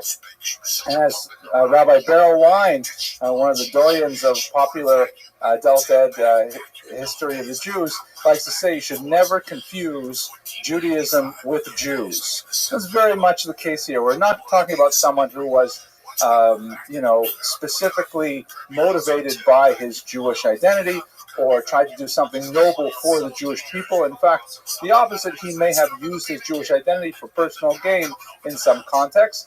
But, that's the nature of the subject that we engage in. We're looking at Jewish life and all of its complexity and sometimes its darkness. Lewis Edwards was certainly conscious of this when he provided that paper in 1938, the first real scholarly biography of any type of Daniel Mendoza, and he wrote at the introduction, it is suggested that, and you have to imagine he's reading this before an august panel of intellectuals and scholars and historians at the Jewish Historical Society of England. They're trying to really reach the highest levels of Oxbridge learning and so on. And he writes, it is suggested that, though an apology is not necessary for the choice of the subject of this paper, an explanation would not be out of place.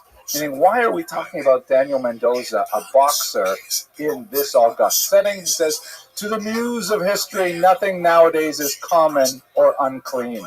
And were the subject of boxing, in fact, even more disreputable than its opponents have claimed, a society purporting to deal with all phases of Anglo-Jewish history could still not deny it an audience. Meaning, Mendoza is a thing, like it or not. Mendoza is an important person who had a huge impact.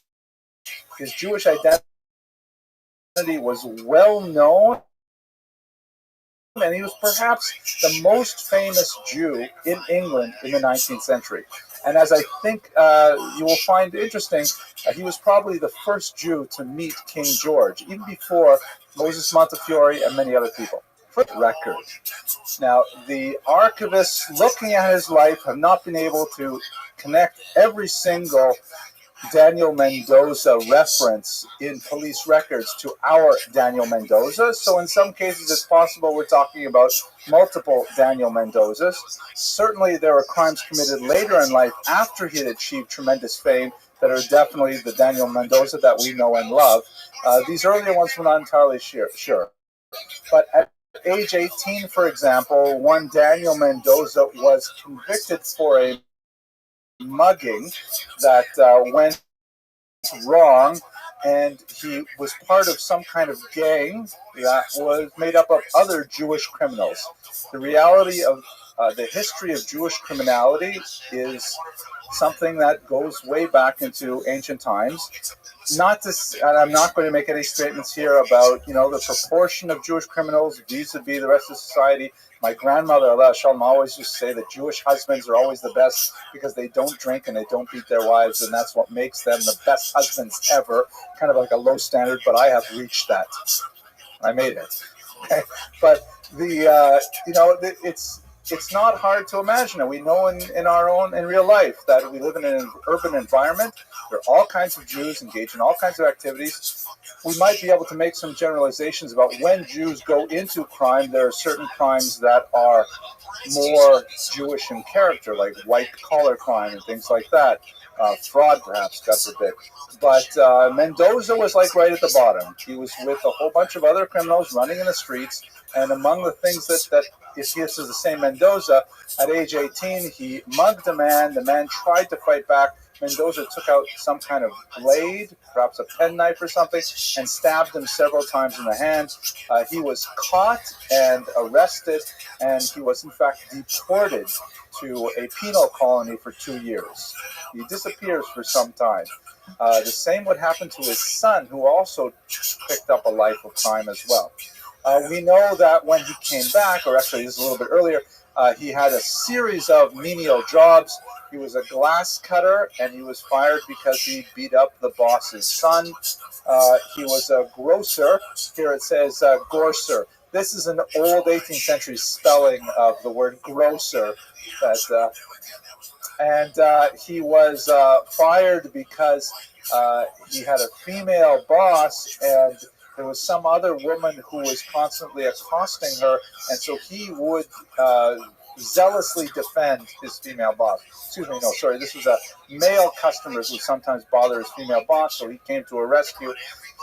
We only know some of these things, not from criminal records, but from Mendoza's own account, which can be somewhat self-serving, so we have to read these perhaps with a grain of salt. And as I mentioned, he was deported in criminal proceedings as a youth.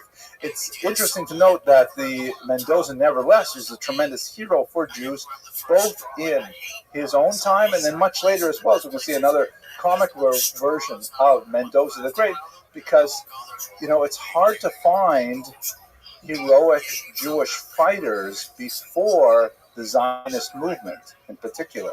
Like, where do you go to look for these people? You go back to the biblical period, King David, Samson, wow, plenty of them.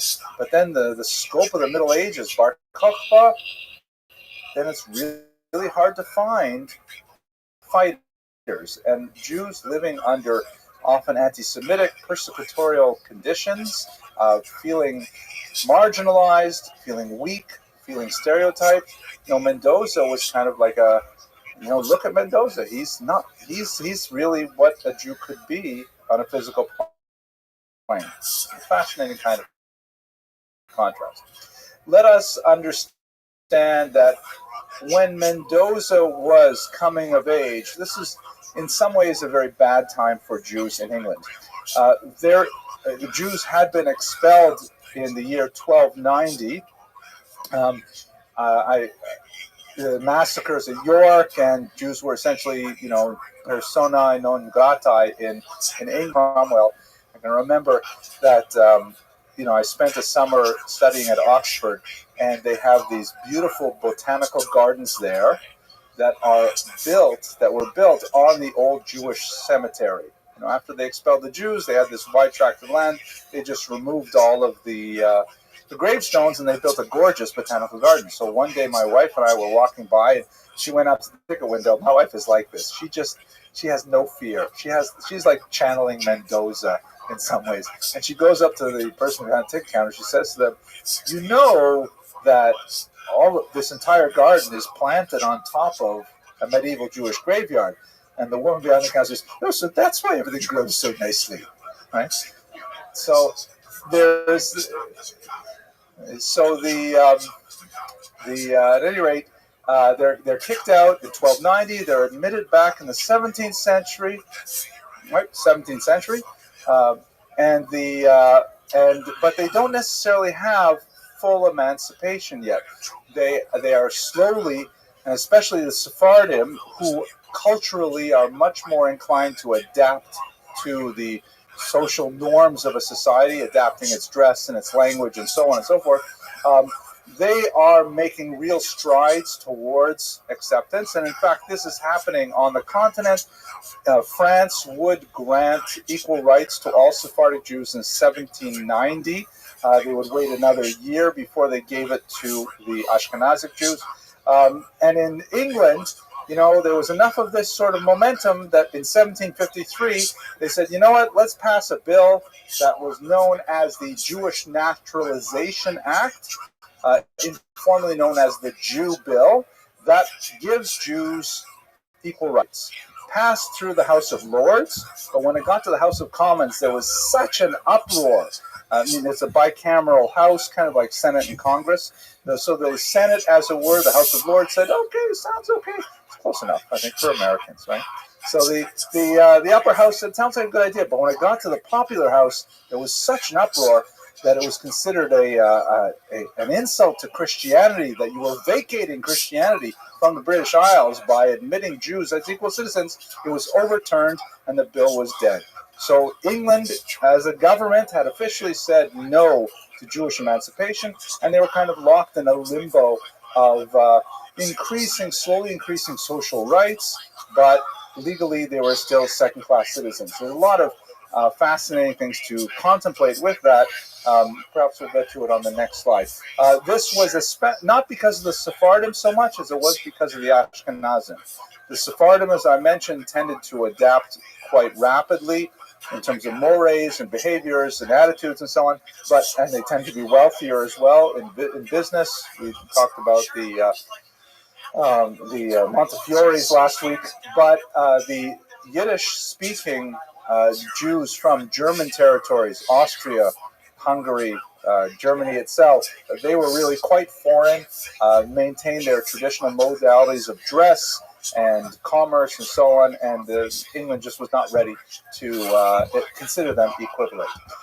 It is important to note that England is a country that has a long tradition of philo-Semitism, that England has itself, the British people themselves, have often identified with Jews, seeing that there's even a tradition that the British Isles were populated by the lost tribe of Menashe, that the English were actually descendants of that lost tribe, and there were some sort of, affinities drawn to the diaspora of the Jews, to the condition of the British people. So there was a natural trend of philo-Semitism that we definitely see through much of the early modern period. We see it culminating perhaps in the Balfour Declaration of 1917. At the same time, there's also a competing trend of anti-Semitism, which is it's not the same character as you will find in the continent. It's certainly not the same character of anti-Semitism you'll see in the German-speaking lands, for example. The blood libel and things like that, even though it has a history in England, the first blood libel was, of course, 1144 in Norwich, but it was not taken seriously. Instead, there was kind of like a genteel anti-Semitism that may have ascribed to Jews negative characteristics, but not necessarily ones that were fatal in nature, and not ones that would necessarily imply genocidal impulses.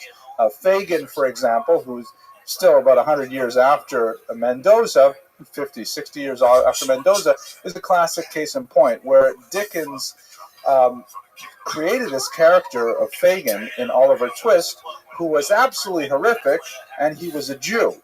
But he was not, when you read it, he was not absolutely horrific because he was a Jew.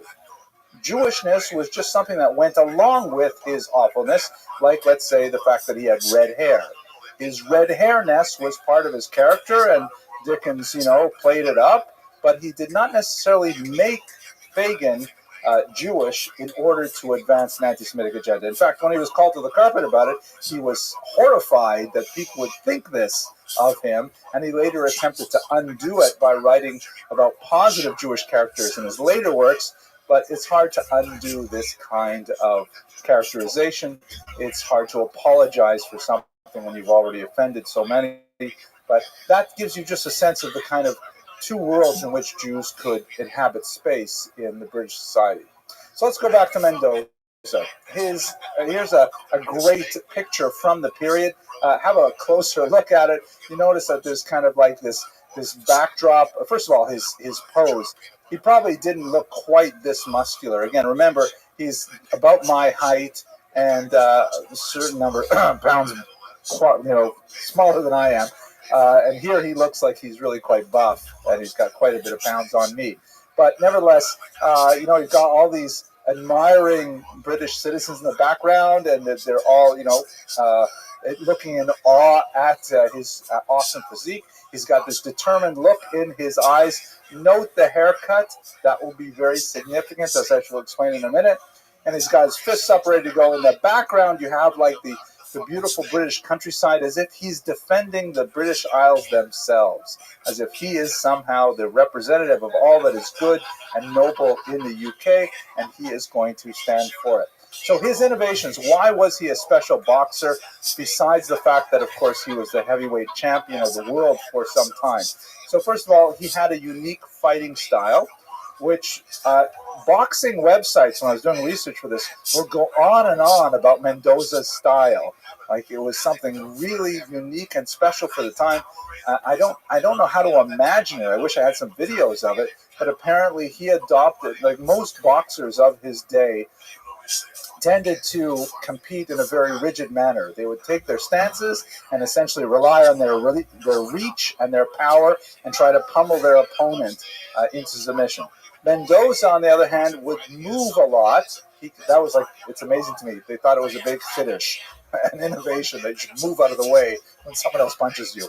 It takes a Yiddish cop, I guess, to figure that out.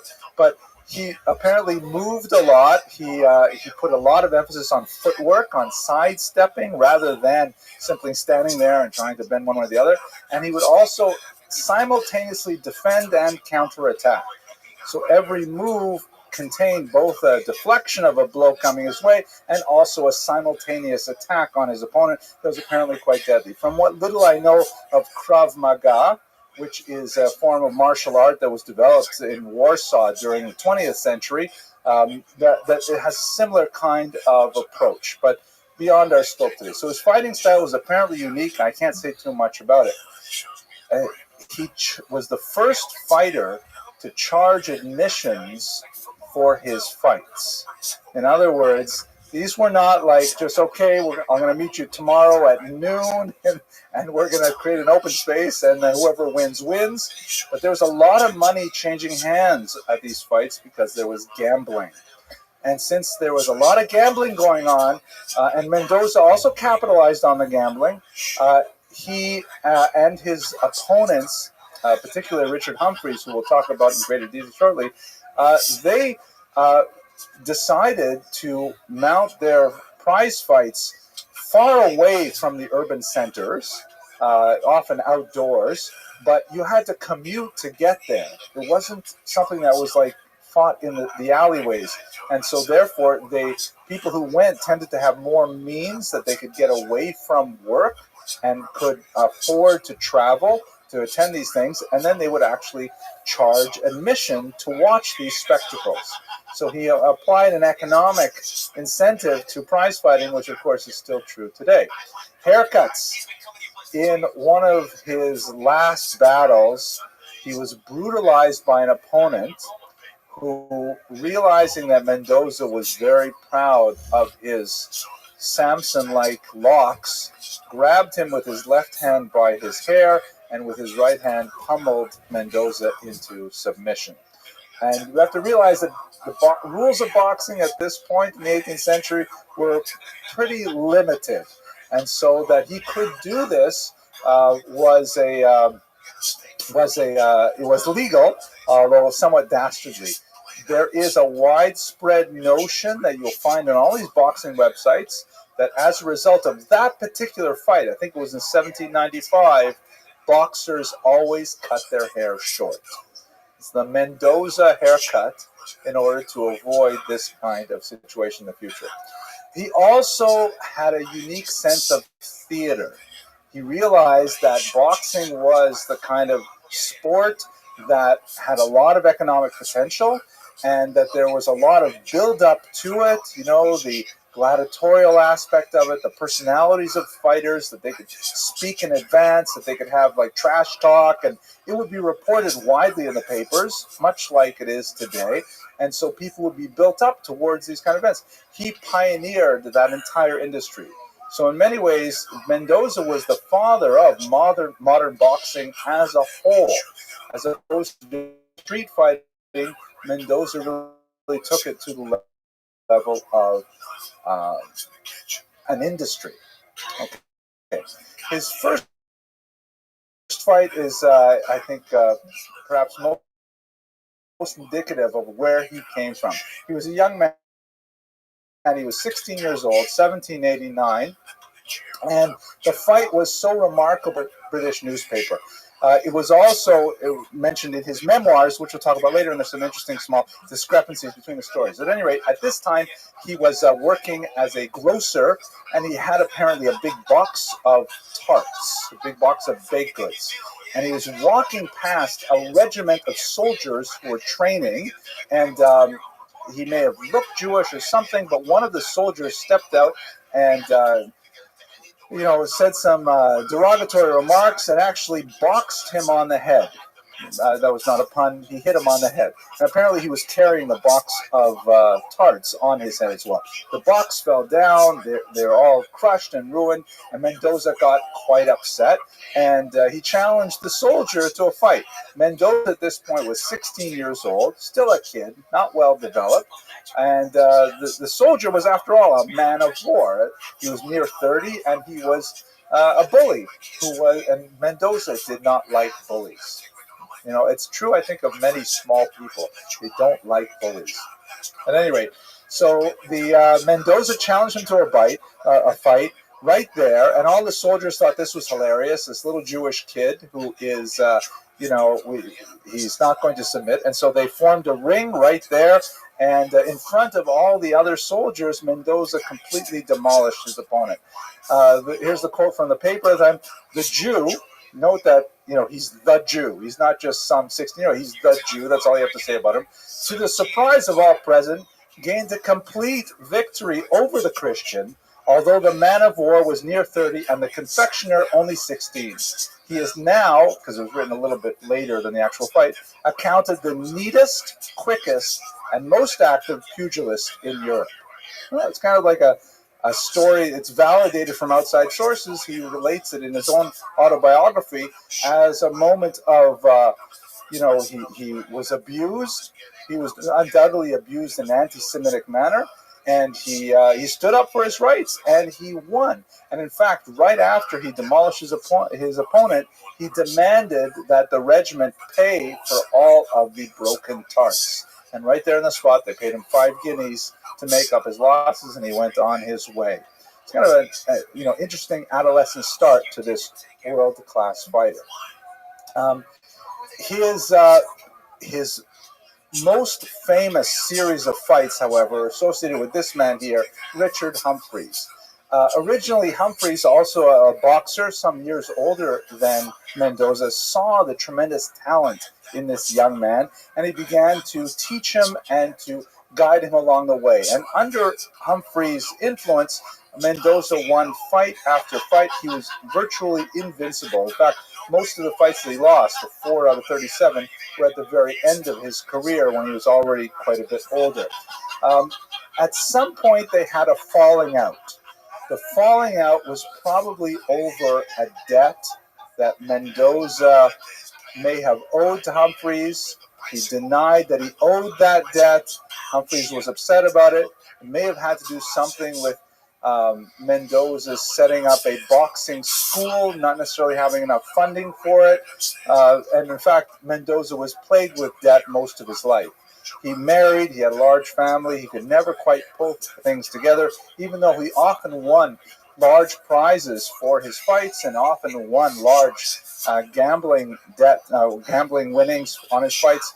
He never could quite escape poverty, and so he was always short over money, and he was short-tempered as well. So anyone who specifically needled him on money was sure to get a very powerful rebuke. They ended up agreeing to fight to settle their debts, and at that point, it begins to acquire the aspect of theater. They had 3 well-publicized fights where the results went back and forth. Mendoza ultimately would emerge victorious from the third and final fight, but it was kind of like this sustained grudge match between these 2 rivals. They had some arguments as well over training facilities. Since Humphreys had challenged Mendoza, it was up to Humphreys to provide the training facilities, and apparently, and we have to think about this in the 18th century, it's not like there are gyms and there are like professional places where you go to work out. In fact, the very concept of working out didn't exist before the 20th century, so going someplace in order to exercise for health or strength, maybe you'd see that in ancient Greece, but it really wasn't part of European culture. So he put him actually in a house of ill repute. And he said, hey, why don't you just work out here? This is a place, it's close by, it was cheap, you know. And Mendoza was offended with this suggestion. We know that he's not such a little wilting flower. Like, there are a lot of things that he put up with, people he hung out with. He was not, for example, even though he billed himself as the Jew, he had no problem fighting on Shabbos and things like that. But he was not, we're not talking about chief rabbi material here. And he was so offended that he refused to train for his fight as long as he was placed in a bordello for his training purposes. And he has a famous quote where he says, I rely on my excellent constitution. I have no need of training, and he'll just walk straight into the fight. So they fought 3 classic fights. Perhaps the most famous of them, let's see if I can zoom in on this. Yeah, very good. The most famous of them, just to give you a sense of the kind of drama of the ring under Mendoza, I didn't actually read the caption to this, but this actually says it all. Let's see if we can, it's kind of hard to read. It's written in scripts, which, by the way, most kids my 14-year-old age cannot read. They don't know how to read script handwriting anymore. Maybe it's a little bit too hard to read the whole thing. But anyway, here's Humphreys here, and this is Mendoza. And this is one of the seconds of Humphreys. This is the other one, a man named Johnson. These are 2 others who are seconds of Mendoza. They're named Jacobs and Isaacs, right? And they really did play up the Jewish aspect of it, as we shall see a couple of examples shortly. So he's got these Jewish seconds who are helping him out. By the way, later on in life, when he was no longer capable of fighting, he also acted as a second for a boxer who was an African-American, had bought his own freedom with his boxing winnings. So he had kind of like an interesting sort of career later on, supporting another outcast from society. At any rate, what happened in this particular fight, Mendoza was doing really well, and he was fighting tremendously well. Humphreys was beginning to tire. At one point, the match was going very poorly for him, so his second poured water on his stomach. Somehow that helped, and they got back into the fight. And when Mendoza was about to deliver a mighty knockout blow, Johnson stepped in and blocked the blow from his boxer, which is clearly cheating. Anyway you look at it, right? The second is not allowed to get in there and block the blow. That's the dramatic moment here that's shown in the picture. You can see even the Jewish seconds are saying, "Oy Vezmir, how could you do that?" But somehow he did it, and there was a lot of, public excoriation. That's cheating, and Mendoza certainly would have won without that, and so on.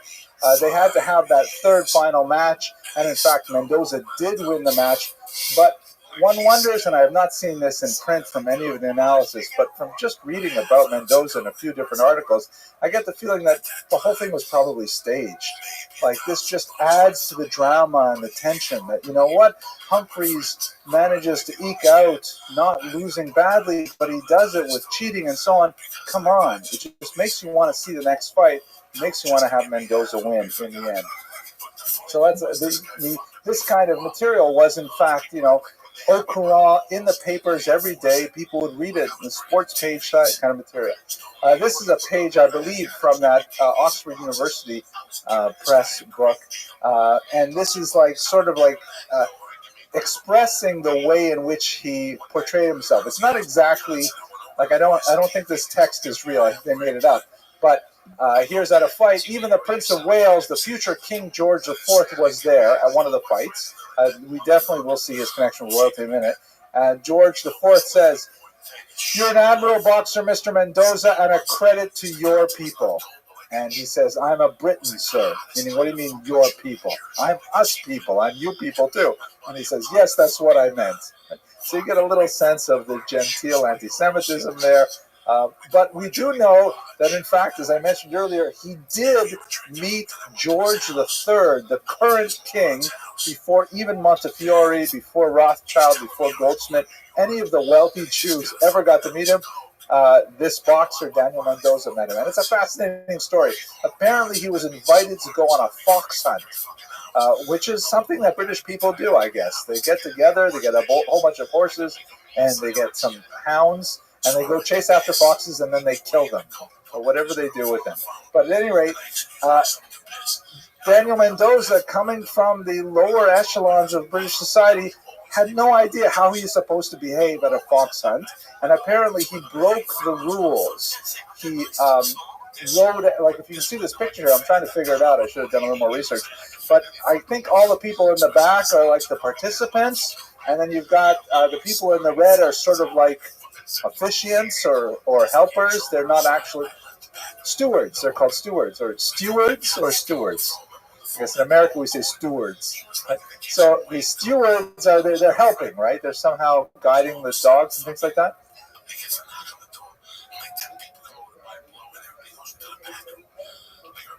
They send the dogs out with traps. Are the dogs supposed to trap the fox? Oh, the fox. Okay, fascinating. So anyways, they're running out there, and I guess the participants are not allowed to run with the hounds.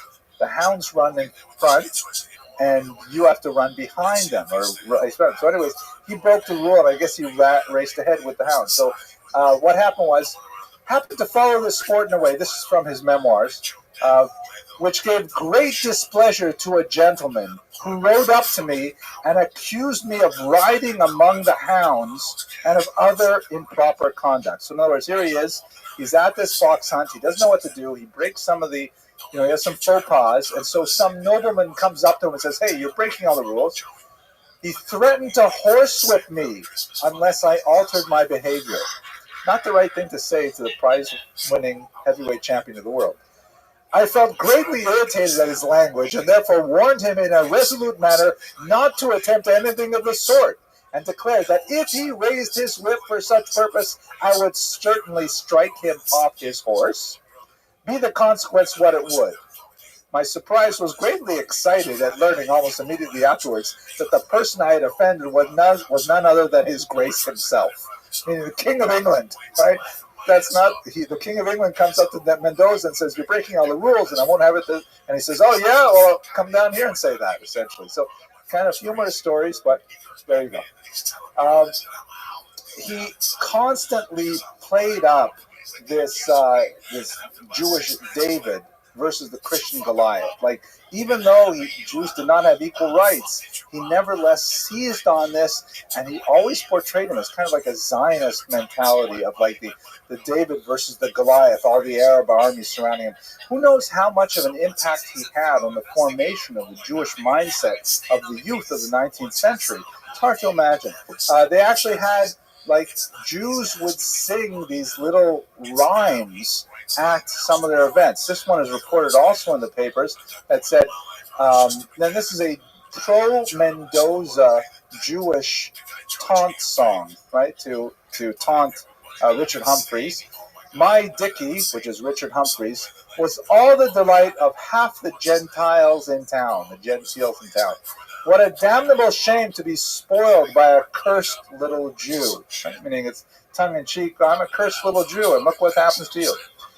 He contemptuously viewed his opponent as David was viewed by Goliath, right? The giant Goliath looks at David and says, am I a dog that you send out a boy with a stick to fight with me? So he really played up this kind of attitude, and he rode that media wave for the aggrandizement of the prophets, no doubt, at the various matches.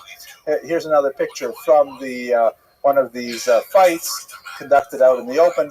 Mendoza is on the left and Humphreys is on the right. He eventually wrote his memoirs at age 52.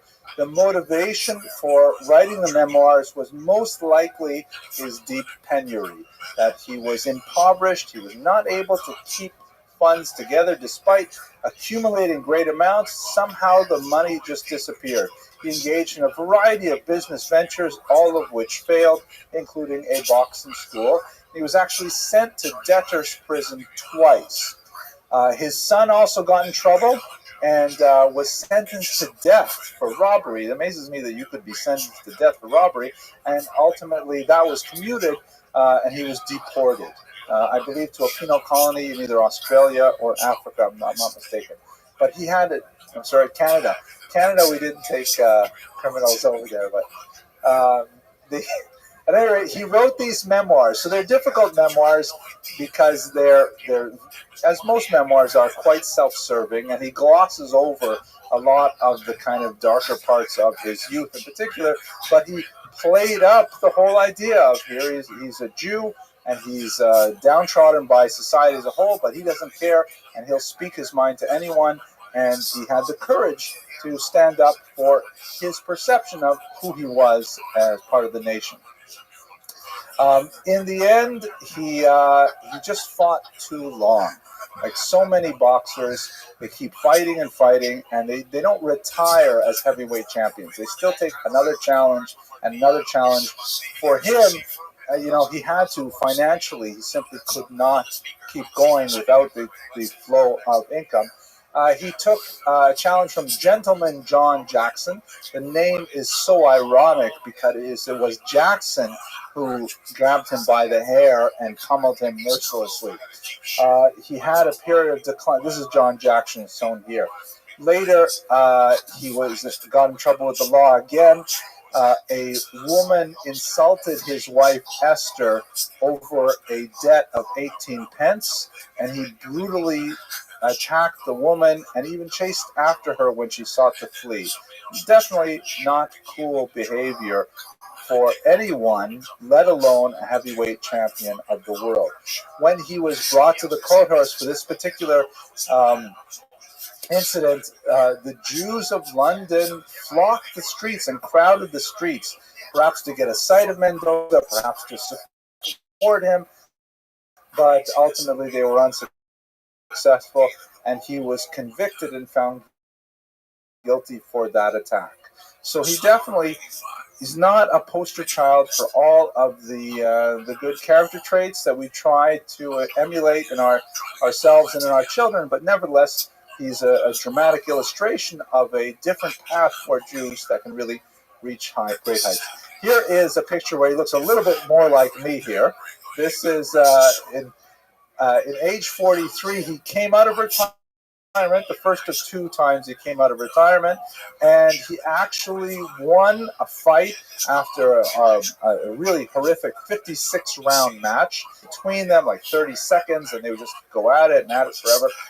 He tried again at age 57, so I'm not quite 57 yet, but just imagine somebody like me deciding to come back out of retirement, and he was not able to win at that advanced an age, but nevertheless it shows his triumphant, his indomitable spirit, that he could not be cowed in submission. Even age would not hold him back from his attempt to defend his title. And in many ways, he's a fascinating sort of counterexample of the lives of Sephardic Jews in the modern era. That's it for my comments today on Daniel Mendoza. I hope you found this entertaining, maybe not enlightening, but nevertheless entertaining. God willing, we'll be back next week to talk about Judah Turo, an American Jew, Sephardic extraction. Of course, it's going to be very important because this is, after all, can you zoom in on this here, David? Can you see this? This is the, we are at Turo College. We are named after Judah Turo and his family. So it'll be a very relevant discussion of Sephardic Jews in early North America. Thank you very much for your attention. I hope you have an excellent week. Some mafia guys down the street heard I was doing it. And they go, can you remember some of these? Yeah. So I started going out with my father's Cadillac. I bought it back with the glad bags. And I was all about an operation. I had to take the fucking, they were in the earth for like a few days. They weren't like sunk in. You just pick them out, pound the truck, because no one lived in a model homes yet. Those are homes that were furnished. Good evening, everyone. I'm really happy to see you all. Tonight's lecture is something really close to me because, of course, I've been working for Turo College for about a decade now. Actually, a little longer than a decade. I'm on my 12th year now with this college. And I thought, as I was preparing the series of lectures for the Jews of Sfarad, and now we're in the second semester with the Sephardic diaspora, I thought since Judah Turo was someone who was of Sephardic extraction and he had a connection to my place of employment, I thought that would be a nice kind of fit. And I thought that maybe afterwards I would send a link of this lecture to all my bosses in Manhattan and get a bust out of it. But I have to say that reading the biographical materials available on Judah Turo, I was surprisingly moved. I was actually, my eyes even welled up at one point while I was reading it on the Long Island Railroad. He's an incredible individual with a tragic life story and made a phenomenal impact on so many thousands of Jews in his lifetime and beyond, right up until my own students in this very day. So I think you'll find his particular story fascinating, with some surprisingly tragic elements to it that really flesh out something that's only a name to us, but I think we'll understand a lot more about his background by the end of this hour, God willing. Let's just do some of the good and welfare material to start with. First of all, tonight's lecture is sponsored by an anonymous donor. When I asked her if she wanted to do it in honor of any particular individual or something like that, she simply said just in honor of Jewish scholarship. So that is, in fact, our donor for today. Just an important reminder that this is the last class we're going to have before the Passover break. We will return on April 16th. I mentioned in previous classes that I'm going to be leading a trip into Spain and Portugal this summer on kosher riverboat cruises, and I'm really excited about it. It's going to be great to be able to speak about the things we've discussed all year in actual locations in Spain and Portugal. There's only 12 cabins left, which is really nice. It's almost sold out, so it's a last push for anyone who wants to participate in this wonderful opportunity. Okay.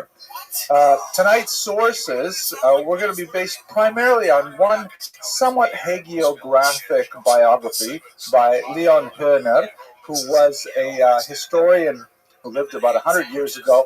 1871 to 1957 are his dates. He was German-born, and he spent a lot of time in American Jewish history, in 16 monographs, an incredible amount of, a very prolific writer, including 2 volumes of poetry, which I particularly admire. And he wrote a book called The Life of Judah Turo, which is, of course, our main source for today. That is the only biography of his that has appeared, although there are some fictionalized accounts in German and in English of Judah Turo. For reasons which are, maybe we'll return to it at the end of tonight's lecture, the figure of Judah Turo was very important to 19th century German historiography.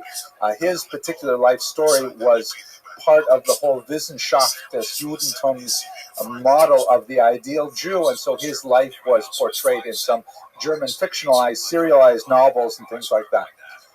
We'll also look at some contemporary scholarship of the period. Morris A. Gutstein, who wrote The Story of the Jews of Newport, another monograph called Aaron Lopez and Judah Turo. These were major source texts for Hühner in his monograph. And some more recent material. Not a lot has been written on Judah Turo, but Bertram Korn and Jonathan Mess. I also saw just today an article by Jonathan Sarna, a major American historian today, who wrote something interesting on the monument, the proposed monument to Judah Turo after his passing. So we'll get to that as well. Those are our main sources for today's lecture. So who exactly was Judah Turo? As I heard someone in the audience say a few minutes ago, he doesn't look happy. This is the only photograph that we have of Judah Turo that I am aware of. It's a daguerreotype. His years here are 1775 to 1854. And as one of his contemporaries remarked here, Colonel John Winthrop, it is a strong likeness of him in every way, perhaps too strong to retain the same amiability which so softened and pervaded his countenance, and which the artist has not been able to transfer. In other words, he's much better looking in real life, much less angry looking in real life. I can say from his biography that's certainly true. But he did live a life of great solitude. A failed love affair early on in his life was the end of his romantic life, and he lived alone, a very simple lifestyle, very incredibly successful businessman, but very few social contacts, only reserved a small circle of friends that he closely associated with, and yet at the end of his life, in particular, a tremendous production of philanthropic works in his will, and many during his lifetime as well that remained hidden until he passed. So this is the man whose life we're going to study from 1775 to 1854. Let's look at his Sephardic background. The story, as you'll recall, that we've been following since the turn of the semester is the departure of the Jews from the Iberian Peninsula. And you've got lots of Jews. We talked about, for example, the Chida making it out to Eastern Europe. We spoke about the Abarbanel in Italy. We talked about Usque also in Italy. Last year we spoke about Da Costa making it to Amsterdam. And there are many Jews who made it all out to the Americas. In particular, at this time, there are many Jews who actually went to Portuguese-held territory in Brazil.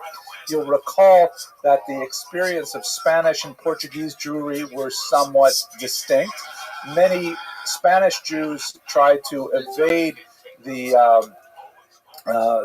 oppression of the Inquisition by fleeing in 1492 or earlier across the border into Portugal proper. And once they lived there, they found that their refuge was very short-lived, and ultimately the Inquisition came to Portugal as well, and it represented a tremendous hardship for the Jews living there. Over the course of the next 100 and 200 years, Portuguese Jewry sought to escape, all the while maintaining their identity outwardly as Christians and retaining their Jewish identity at home.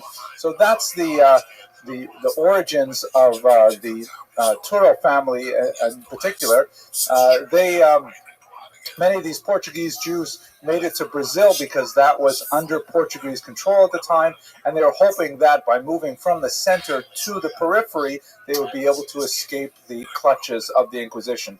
This was unfortunately not the case. The Inquisition followed Portuguese and Spanish Jewry into the New World, and you had several major auto da fe public burnings of suspected Judaizing Christians. You had many of these Portuguese Jews living in Brazil at this time, and Brazil, of course, is a highly religious territory. Once the Inquisition came there, it was unusually strong. So it happened that many of the Jews, these Portuguese Jews, were living in the northern section that was conquered by Holland briefly between 1630 and 1654. Holland, unlike Portugal, had tremendous religious freedom. Amsterdam, of course, was this bastion of liberal values in general and tolerance for all faiths. And so a lot of these Portuguese Jews who had been posturing as Christians for generations said, okay, it's Mardi Gras. So once Dutch rule came to northern Amsterdam, all of these hidden Jews began to show their true colors and were outwardly practicing as Jewish. This, of course, was a death sentence when the Dutch lost Brazil. And with the overcoming of the Portuguese, that meant that the Jews who were once again under Portuguese control simply had to flee. So you had a few dozen Jews leaving Recife who eventually ended up in this part of the world. You may recognize that as Lower Manhattan, because at that point, Lower Manhattan was, of course, New Amsterdam. It was still under Dutch control. And so these erstwhile Portuguese Jews moving to Brazil to try and get from the center to the periphery, and then when it becomes Dutch, they say, all right, let's try it out. Let's see if we can represent ourselves as Jews. And when the Portuguese come back, then they flee. They end up here in New Amsterdam, which of course is New York City. And then from New Amsterdam, many of them moved out to Newport, which was at the time a bustling industry. And that's where we're going to pick up the specifics of the Judah Turo story, because a small number of these Portuguese Jews had made it to Newport. And in 1658, 15 Jewish families from Holland came directly to Newport, Rhode Island, to join those few Portuguese families that had started there, and included among them Judah Turo's father, Isaac, for whom, together with Judah, this particular college is so named. Are you able to get this over here, David? Does that show up? Can you see the Turo, or is it too low? Okay, good. Here we go. So that's basically the story of how the Turos come to America. Let's look at them in particular. Isaac Turo is the important person in this particular story. Here's a drawing of the Portuguese synagogue in Amsterdam. And remember, Portuguese, these are the Jews who have lived for who knows how many generations as Christians, and then when they finally get to a liberal place like Amsterdam, then they begin to express their Jewish identity again. The name Turo occurs many times in the community records. One Abraham Turo is named as the Gabbai de Terra Sancta, which means the treasurer of the Holy Land Society. You recall when we talked about the Chidah, there are many organizations that were collecting charity for the benefit of the Jews living in Israel. And so Abraham Turo was one of those officials in Amsterdam who was responsible for that. He was also Parnas in 1682, meaning he was the president of the Jewish community in Amsterdam, a very prestigious position. One of his descendants is Isaac Turo, shown here, who was born in 1738. He had religious inclinations, and he served as a chazan, as a cantor, probably more like a rabbinic position, without necessarily having smicha, without necessarily having rabbinic ordination. But in Jewish context, that really doesn't matter, at least for officiating at synagogues and performing a lot of life cycle functions. He moved to the New World, and he actually bounced around quite a bit. He served in Curacao, Suriname, New York, and Jamaica before he eventually joined these Jews living in Newport, where he met his wife. He served as the spiritual leader of the famous Turo Synagogue, one of the oldest synagogues in North America. This is the building as it's located in Newport. It has some interesting architectural features which are not really visible in the current configuration, but it included, among other things, a trap door right under the bima, so that people could escape, because they were always concerned that perhaps the Inquisition might come to America and Jews might have to escape at the last minute. It's a very fascinating synagogue. These fans are direct from the 18th century, very rare electric devices No, I just made that up. Okay.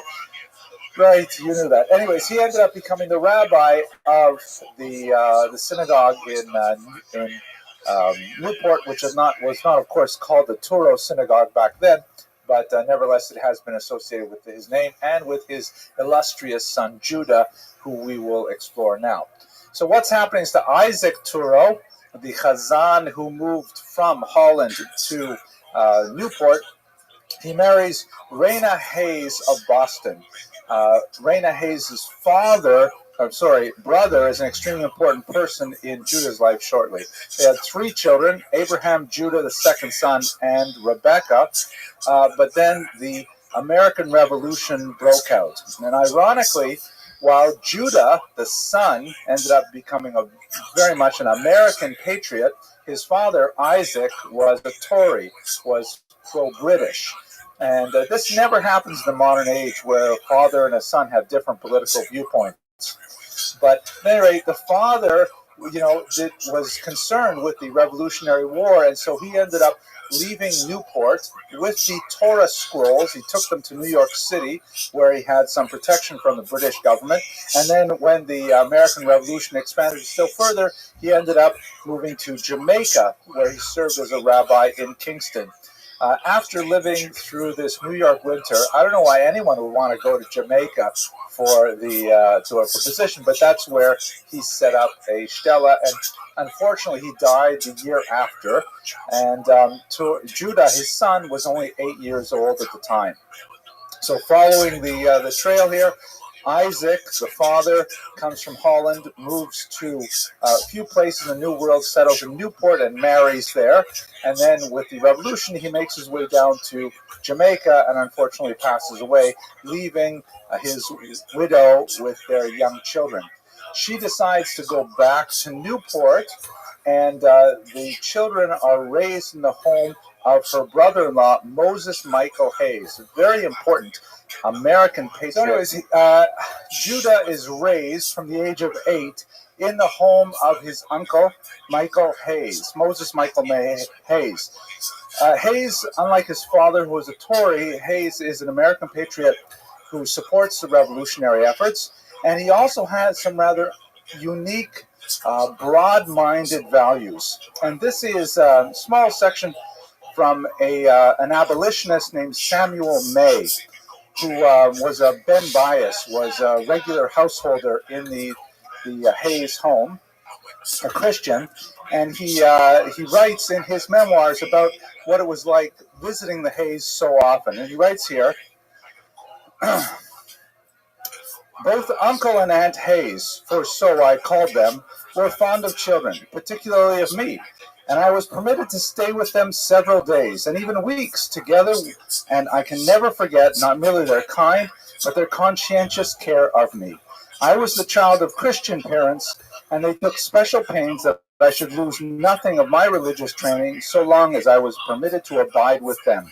Every night I was required, on going to bed, to repeat my Christian hymn and prayer to them, or else to an excellent Christian servant woman who lived with them many years. I witnessed their religious exercises, their fastings, and their prayers, and was made to feel that they worshiped the unseen, almighty, and merciful one. Of course, I grew up without any prejudice against the Jews or any other religionists, because they did not believe as my father and mother believed.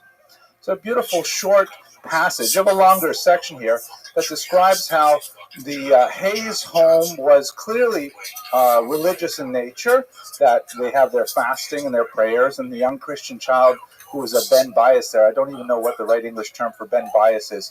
Someone who was a child who's constantly underfoot in your home and a regular guest without any invitation necessary. Usually your kids' best friends, like my boys' best friends are constantly eating at our house. I send a bill every 6 months to their parents, that kind of thing. So he was in their house, and when he would sleep over, for whatever reason, the parents are out of town, who knows, he would always be, the Hayes would make sure that he did his regular Christian things, and they confirmed that while they had their own religious identity clearly well entrenched in their identity. So it gives you a sense of what kind of home Judah must have grown up in from a very impressionable age. And it also says something about the kind of values that he imbibed, that one which maintained a strong identity rooted in the Jewish tradition, but at the same time quite tolerant and even promoting the tradition that you do not see so often anymore. Unfortunately, here is the beginning of the tragic part. He fell in love with his first cousin, the daughter of the Hayes family. So here he is, a young orphan who was living in his uncle's home and growing up in close proximity with young Catherine, who was born right about the same time he was. And he falls deeply in love with her, and she with him. And he begs her father's permission to marry, and he denies. It's not the issue of, I'm going to try and pronounce this word, consanguinity. Is that right? I hear some nods. Okay, thank you. It's not the issue so much of that it would be illegal in either Jewish law or in secular law for them to marry. Probably not recommended, but for whatever reason, we do not know. The sources are sparse in this area. The father objected and would not allow Judah to marry his daughter. He tries a couple of interesting stratagems to keep them apart. At the age of 23, when the love affair is still not going away and Catherine isn't going to date anybody else, so he says, okay, and Judah, by the way, at this point is working in his international import-export business. He says, Judah, I want you to lead a ship that's going to go all the way to the Mediterranean. It'll take you 2 years to manage this particular mission. And his hope was, at least in the assessment of the biographer Hirner, that, after 2 years of separation, she'll meet someone else, maybe he'll meet someone else, and, their puppy love will die off. It's also a pretty dangerous mission. He ends up being attacked by pirates. He survives the venture. He actually saves the cargo. He ends up becoming a huge success, and he comes back 2 years later, mission accomplished, with a phenomenal amount of positive results to the venture. But the father says, no way, Lo with an Aleph, you cannot marry my daughter. So Judah importunes him, and so Hayes fires him and says, you're out of a job, find someplace else to live. So Judah Turo, not sure what to do with himself at this point. Right now, all of his efforts to marry Catherine are blocked. In Newport, it's a small town dominated by his would-be father-in-law. There's no way for him to go out and make a fortune, so he heads off to the most likely place for it. He goes to New Orleans, which at this point was an extremely important port, as we shall see. And he thinks he'll make his fortune there, and perhaps he'll be able to return after he's, an established individual with his own home and so on. Perhaps then he'll be able to marry Catherine. Turns out that never happens. He never marries. She never marries. And at the end of our lecture, you'll see they actually die within a few days of each other. It's kind of a star-crossed lover sort of story.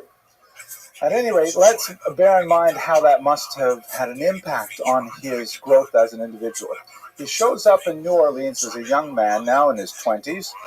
The population of this port city was about 8,000, and this was prior to the U.S. possession of New Orleans. It was still before the Louisiana Purchase. But he realized that this would be a really important port for the entire continent, because it's at the bottom of the Mississippi Basin on the Gulf. Tremendous opportunities there for South America, North America. It's good climate for lots of international trade and so on. This is well before Katrina, obviously, but he thought that it would be excellent. And by 1840, just 4 decades later, it became the 4th busiest port in the world. Meaning, understand the context of it here. Only London, Liverpool, and New York were bigger than New Orleans as a port, with more cargo going in and out. And it was actually the 3rd largest city in the U.S. and the wealthiest per capita city. So by 1840, the wealthiest city in the Union, based on per capita basis was in fact New Orleans. So his gamble was well planned, and it worked out for him because he became a phenomenally wealthy individual there, working in mercantile endeavors.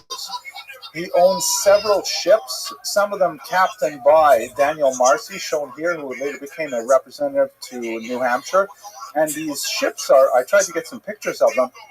Some of the ones I've seen in books really wouldn't reproduce well, but these massive 1,000-ton ships with 4 or 5 large masts, constantly carrying goods all over the world, all focused in the hands of this one individual, Judah Turo, who is sending them left and right and managing every single detail of his far-flung business enterprises with a tremendous degree of concentration and attention to detail. I remember one story that I read about was he sent out his clerk to buy him a new cloak, and before the clerk could come back, another vendor came into the store saying that they're on sale for $2 cheaper at a different store. So he sent that clerk to go buy it for $2 cheaper. And then when the clerk came back, he told him to return the cloak. So in other words, he saved himself $2, which, okay, maybe it would be the equivalent of $50 or $60 today, but still, for an incredibly wealthy man, not a large amount of money. But at the same time, he wrote a $5,000 check to tzedakah to charity on that same day. So he may be very parsimonious with his own, parsimonious. Did I pronounce that right? Thank you. Are you an English teacher? Because you nodded at the other one too. English major. Thank you. There's one word I used to get wrong all the time. Reverberate. I used to say reverberate, but it's reverberate. Anyways, so Judah Turo may be very, very particular about $1 or $2 here or there for his own personal needs, but extremely philanthropic and generous with his money, as we shall see shortly. Here's the center of his business in New Orleans, massive buildings. Imagine these pictures for like the 1840s, really quite significant. Compare them to, Macy's on 34th Street and buildings like that. Really quite incredible facilities. He himself occupied a tiny office, and he never moved from it for the entire duration of his business career. He had no need for the big corner office with lots of windows and things like that. He was just very content to work in his own small home. He had an apartment rather than a house. He lived very simply in it all his life while becoming tremendously wealthy. He had, as I mentioned, very few friendships. He lived a very private life, especially after his wounding in the War of 1812. One of his best friends was this man here, who was later his literary executor. And by the way, I should mention, I forgot to mention it earlier, part of the reason why we're so dependent on a few biographies is because, like Montefiore, his contemporary, Judah Turo insisted that all of his personal papers be burned after his death. We don't know, for example, what kind of correspondence he carried on with Christina in New York, with Catherine. Thank you. Christina would probably not be appropriate. Catherine in Newport, but he left over like a slew of business papers, of bills of lading and things like that, but his personal papers were lost. It apparently took several days to complete all of the burning. But we do know about him from other people who wrote in their own memoirs about him. One of those is the stories that we have about his friendship with Reverend Davis Shepherd, that was cemented in particular on one dramatic moment on the battlefield. This is from the biography of Andrew Jackson by James Parton, and I'm going to read you a section about Judah Turo here. So Judah Turo, the far-famed and far-beloved philanthropist of New Orleans, on this day, January 1st, 1815, served his country in a capacity much more dangerous than that of a combatant. When the state was invaded, Mr. Turo was attached to the regiment of Louisiana militia. After performing severe labors as a common soldier in the ranks, Mr. Turo on the 1st of January volunteered his services to aid in carrying shot and shell from the magazine to Humphrey's battery. In this humble but perilous duty, he was seen actively engaged during the terrible cannonade with which the British opened that day, regardless of the cloud of iron missiles which flew around him, and which made many of the stoutest-hearted cling closely to the embankment or seek some shelter. But in the charge of duty this good man knew no fear and perceived no danger. It was while thus engaged that he was struck in the thigh by a 12-pound shot, which produced a ghastly and dangerous wound. And what ended up happening is that he was lying on the battlefield, bleeding out, being hit somewhere in the thigh, and this man, Resin Shepherd, ran out there, grabbed his prone body and dragged him back to safety, got him to medical attention. It apparently took close to a year for him to recuperate, but it ultimately saved his life, and they maintained a very close friendship for years thereafter. He was one of the few associates, a non-Jew, who was very close with Judah Turah. But I think it's interesting to contemplate how here, by 1815, he's really quite a wealthy man. He's been living in New Orleans for a dozen years, and yet he volunteers for the militia, and he's out there doing the grunt work of carrying shot to the battery to be able to reload, to allow the soldiers out there to reload.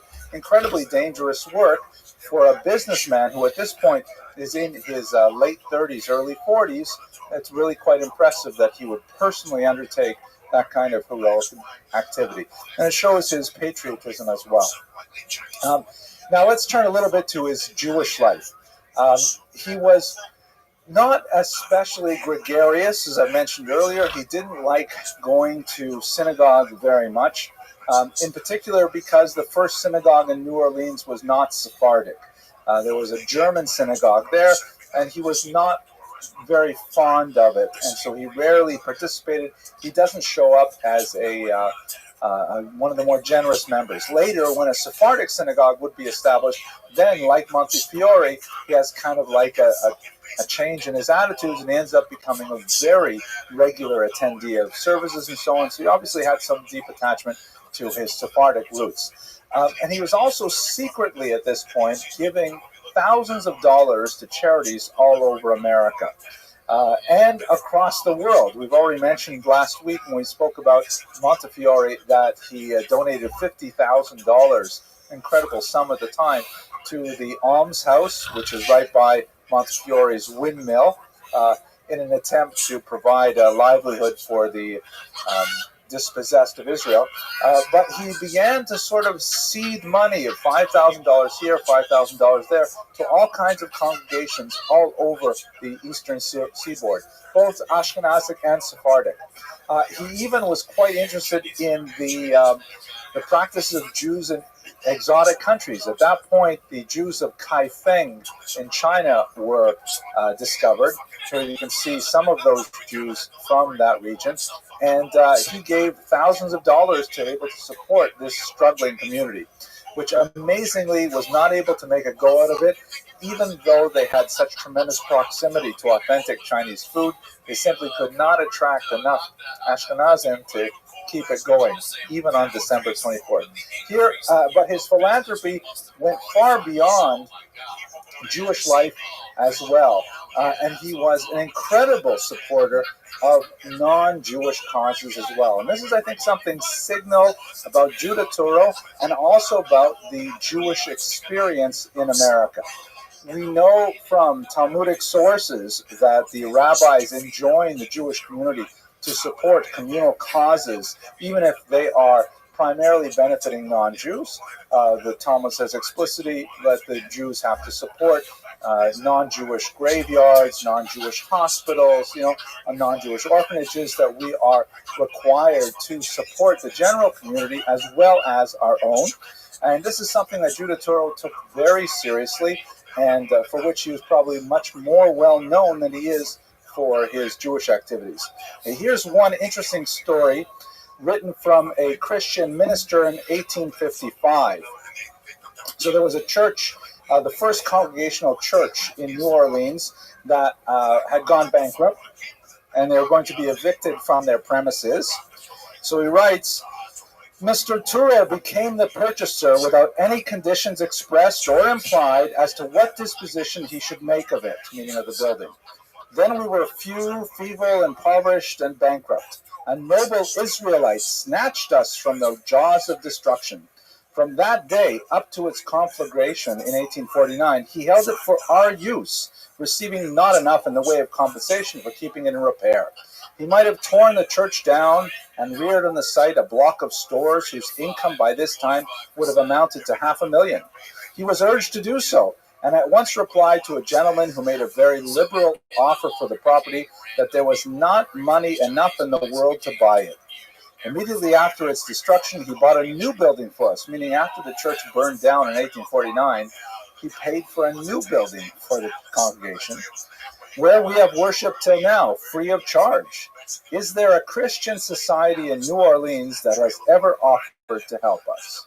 Now, it's an amazing kind of, to use the term from the Jewish sources, a Kiddush Hashem, a tremendously public action of kindness that would be hard to imagine happening today so easily, particularly in the kind of strained relations we often have intercommunally. But this was not Judah Turo. Judah Turo, like his would-be father-in-law, was very tolerant of all faiths while clinging very strongly to his own. And he put his money where his mouth is. Let's have a look at some of the philanthropic causes that he was involved with. He established New Orleans' first lending library. I believe it is the first lending library in the United States of America, meaning a free public library. This is something that I know appealed to Dr. Lander, alav shalom, when he established the name Turo, because here in providing for the community as a whole. This is a picture of the building that Turo built in New Orleans.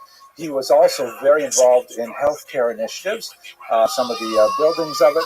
He contributed, by the way, he created the hospital, which is known today in New York as Mount Sinai. And he also was associated with many which are awarded to their top students in several fields, and really quite impressive. His name, particularly in the South, is all over the place because of the tremendously generous donations that he gave.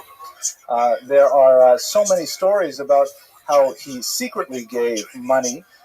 In one occasion, I recall reading in some of the letters that were preserved that he heard that a particular building was falling down, and he said, listen, I'll give you money. Please do not reveal where the source came from. And by the way, when I walked by it the other day, I saw that the entire road leading up to it was rather in bad repair. So listen, I'd like to pay you to make sure that the road leading up to your facility is also put in good repair. And once again, has to be done completely confidentially. So a tremendously generous individual who is looking to do something productive with his funds. Really quite amazing. Now, let us turn to his legacy, which is fascinating and complicated in many ways. He was ultimately passed away in New Orleans, but he asked to be reinterred next to his mother. He wanted to be buried next to his mother, and of course that would have been close to Catherine, who also died just a few days after him and was also buried there. This is actually his gravestone.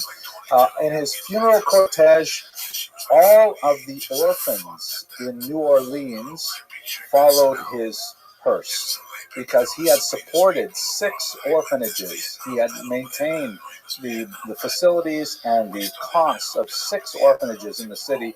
So they brought all the children out to walk behind his cortege as he was taken off for burial. And at that point, a Jewish society thought we should really erect an appropriate monument to Judah Turo. Oh, I forgot to mention, by the way, that in his will, he gave away $500,000 to Jewish causes all over America. And yep, I should have done the calculations. I apologize. But $500,000 in 1854 will probably be somewhere in the neighborhood of, who knows, $20 billion today. It's hard to imagine that kind of money. Imagine Bill Gates plus Steve Jobs, plus whoever, giving away all their wealth. He had no children, so he gave all their wealth. Well, maybe not Steve Jobs, but someone wealthy, giving away lots of money. Incredible. He gave away money to his family. He gave away $5,000 to Catherine. He did not realize that she was going to pass away shortly. But this incredible, windfall for struggling congregations essentially established them and allowed them to continue well into the 20th century. So anyways, they thought, let's build a monument, and they sketched out a couple of large, statues where you could see his figure and you could get a sense of who this individual was. But there was a German Jewish traveler who would make a name for himself later by writing a book called 3 Jahre in Amerika, 3 years traveling through America. He went by the name Binyamin Hasheni, which was in echo of Benjamin of Tudela, a famous medieval traveler. This was another traveler who made his way through America and went back to Europe to tell the story of his experience there. And he devoted 20 pages in his memoirs to how he vigorously fought against the monument for Turo, not because he had anything against Judah Turo as an individual. And in fact, he praised his philanthropy, but he really maintained that a plastic image, a stone image, would be contravening the basic tenets of Judaism. To make a statue that would be quasi-worship would be so antithetical to Jewish values that really could not happen. And Binyamin Hasheni, the second Benjamin, held a day, and so as a result, no specific memorial other than the gravestone was erected to Judah Turo, although his legacy is celebrated in many other ways. And of course, the most important way that we should talk about today is how he was associated with this institution, Turo College. So without, we could easily spend an entire hour speaking about the founding of Turo College, which maybe we'll get around to sometime in this series. But let's just take a minute to see what is the connection with Turo. Why Turo? So this is the founder of Turo College, Dr. Bernard Lander, Rabbi Dr. Bernard Lander, who at the age of 54 decided he would just give up his prestigious position at another important university in this city and just start his own college. And everyone thought he was crazy except for his wife, who said, go ahead and do it. And she was his main support. And he set about with tremendous success to create this massive institution, which now has campuses in Jerusalem, Los Angeles, Moscow, Berlin. We have 18,000 students worldwide. I mean, it's an incredible institution. We are the single largest provider of healthcare graduates in the state of New York. And it's an incredible kind of achievement. 5 medical schools. We can go on with these things. How did he come to choose the name Turo College? So this is the official biography here by Peter Rice called The Lander Legacy. It's actually a pretty good read. I did enjoy it thoroughly. And it appears that when he was tossing about for names for this college, and he had to find some kind of,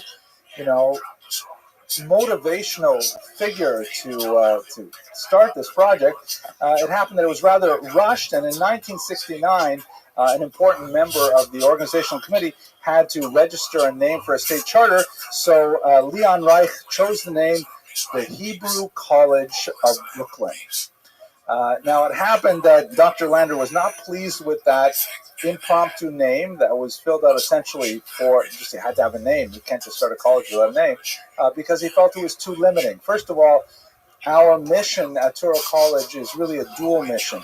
Dr. Lander articulated this vision where Turo College would serve the traditional Jewish community in a culturally sensitive manner, but at the same time, Turo would also be dedicated to serving traditionally underserved communities. That's why we have, for example, a medical school in Harlem. You don't normally put medical schools in Harlem, but that's kind of Dr. Lander's vision. So he felt that the Hebrew College, and just in Brooklyn, that's way too limiting. So we had to cast about for other names. So the other names that came up, they thought, okay, how about, because it is such a visionary and unusual kind of place, let's call it New College. The only problem is New College has already been taken. There's lots of new colleges around. There was a new college where I was educated in Toronto. There's a new college in Oxford, so you can't just call it New College. So then they said, okay, how about naming it after Israel's first chief rabbi and call it Herzog College. There is, by the way, a Herzog College in Israel right now. But they were concerned, well, maybe the family wouldn't like that. Maybe the family has other plans with it, so Herzog College didn't fly either. And then here's my favorite. They thought, okay, what about, extremely important individual in the founding of Israel, because Dr. Land is very Zionist and very much pro-Israel. How about we name the school after Rabbi Abraham Isaac Kook? And then Dr. Lennon said, no, then what will happen is the students will be called cookies, and that just won't work in English. But we could have been Kook College. That's not impossible. So ultimately, after a long discussion of many of the options, Dr. Lander decided on the name Touro College after Isaac because of his religious credentials and his service as a Chazan, and after Judah because of his tremendous philanthropy and his tremendous love of both Jewish people and the American people. And I think, humbly, was a very appropriate choice, because a lot of the values of the college, the fact that we will have, these tremendous programs in the Bronx and the kind of neighborhoods where there are food deserts, but there's not an education desert. And at the same time, we have, one of the largest undergraduate programs. I think we are the largest undergraduate college for Jewish students in the world, maybe outside of Israel. But those two kind of visions are very much, exemplified by the life and work of Judah Touro. I have one more photograph just for my own satisfaction. Here's a picture. Some of my beard was still a little bit darker. This is Rabbi Alan Siener. Rabbi Siener and I were involved in setting up a campus in Miami Beach for Touro College, and here we are at the Fontainebleau Hotel with Dr. Lander. I have many personal memories of the brief number of years that I knew him when he was already quite an elderly man, but it was through him that I think I really channel the ideas of Judah Touro, and hopefully we can represent those well to the next generation with our student body. And that's the presentation on Judah Touro. I hope you found this fascinating and as inspirational as I did. And I hope you all have a tremendously wonderful Passover. Look forward to seeing you on April 16th. Thank you.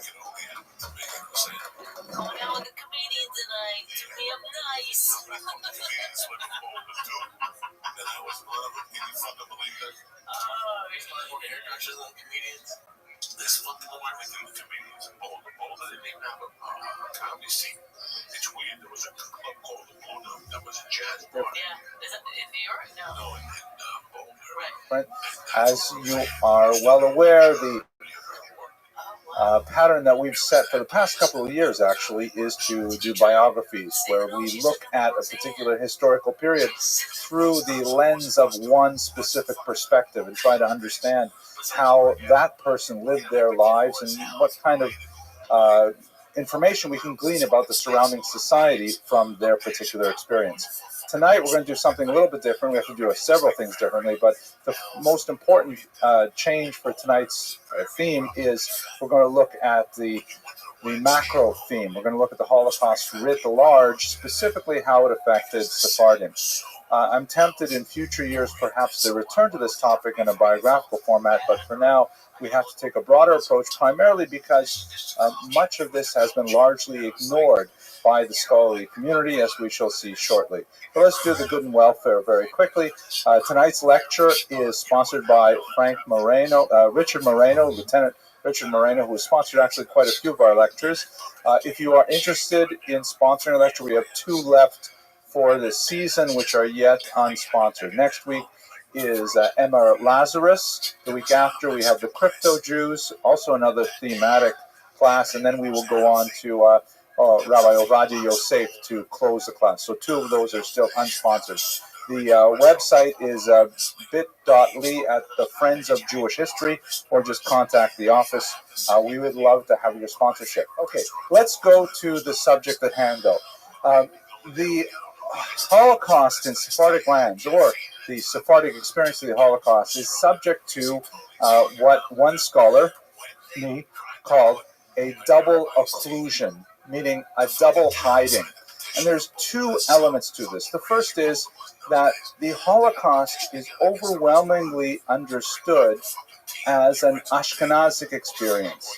When you look at popular culture, the victims of the Nazi genocide inevitably have their language inflected with Yiddish or Polish, perhaps French, German, Dutch, but you rarely hear Arabic as one of the languages spoken by the victims of the Holocaust. This is a grave distortion of the historical record. To be sure, the vast majority of the victims of Hitler's tyranny over Europe were Ashkenazic Jews, but there's significant numbers, tens of thousands, perhaps hundreds of thousands, that hail from Greece in particular, from Turkey, North Africa, and their experience has largely gone unstudied. Even the Greek Jews, who are perhaps the most European, and their experience was most closely related to their Polish brethren to the north. And this is a highly unfortunate situation. There are only a handful of scholars who are doing any significant work on the Holocaust in Sephardic lands for a variety of reasons, but it has meant that the story of these tens of thousands of victims have gone untold. I'd like to rectify that very briefly tonight in a tiny way, so that, especially after Yom HaShoah that was just commemorated a few days ago, we can understand a little bit more of the scope of the devastation of the Third Reich. That's the first occlusion, is within popular culture, the Holocaust affecting Sephardic lands is not well known.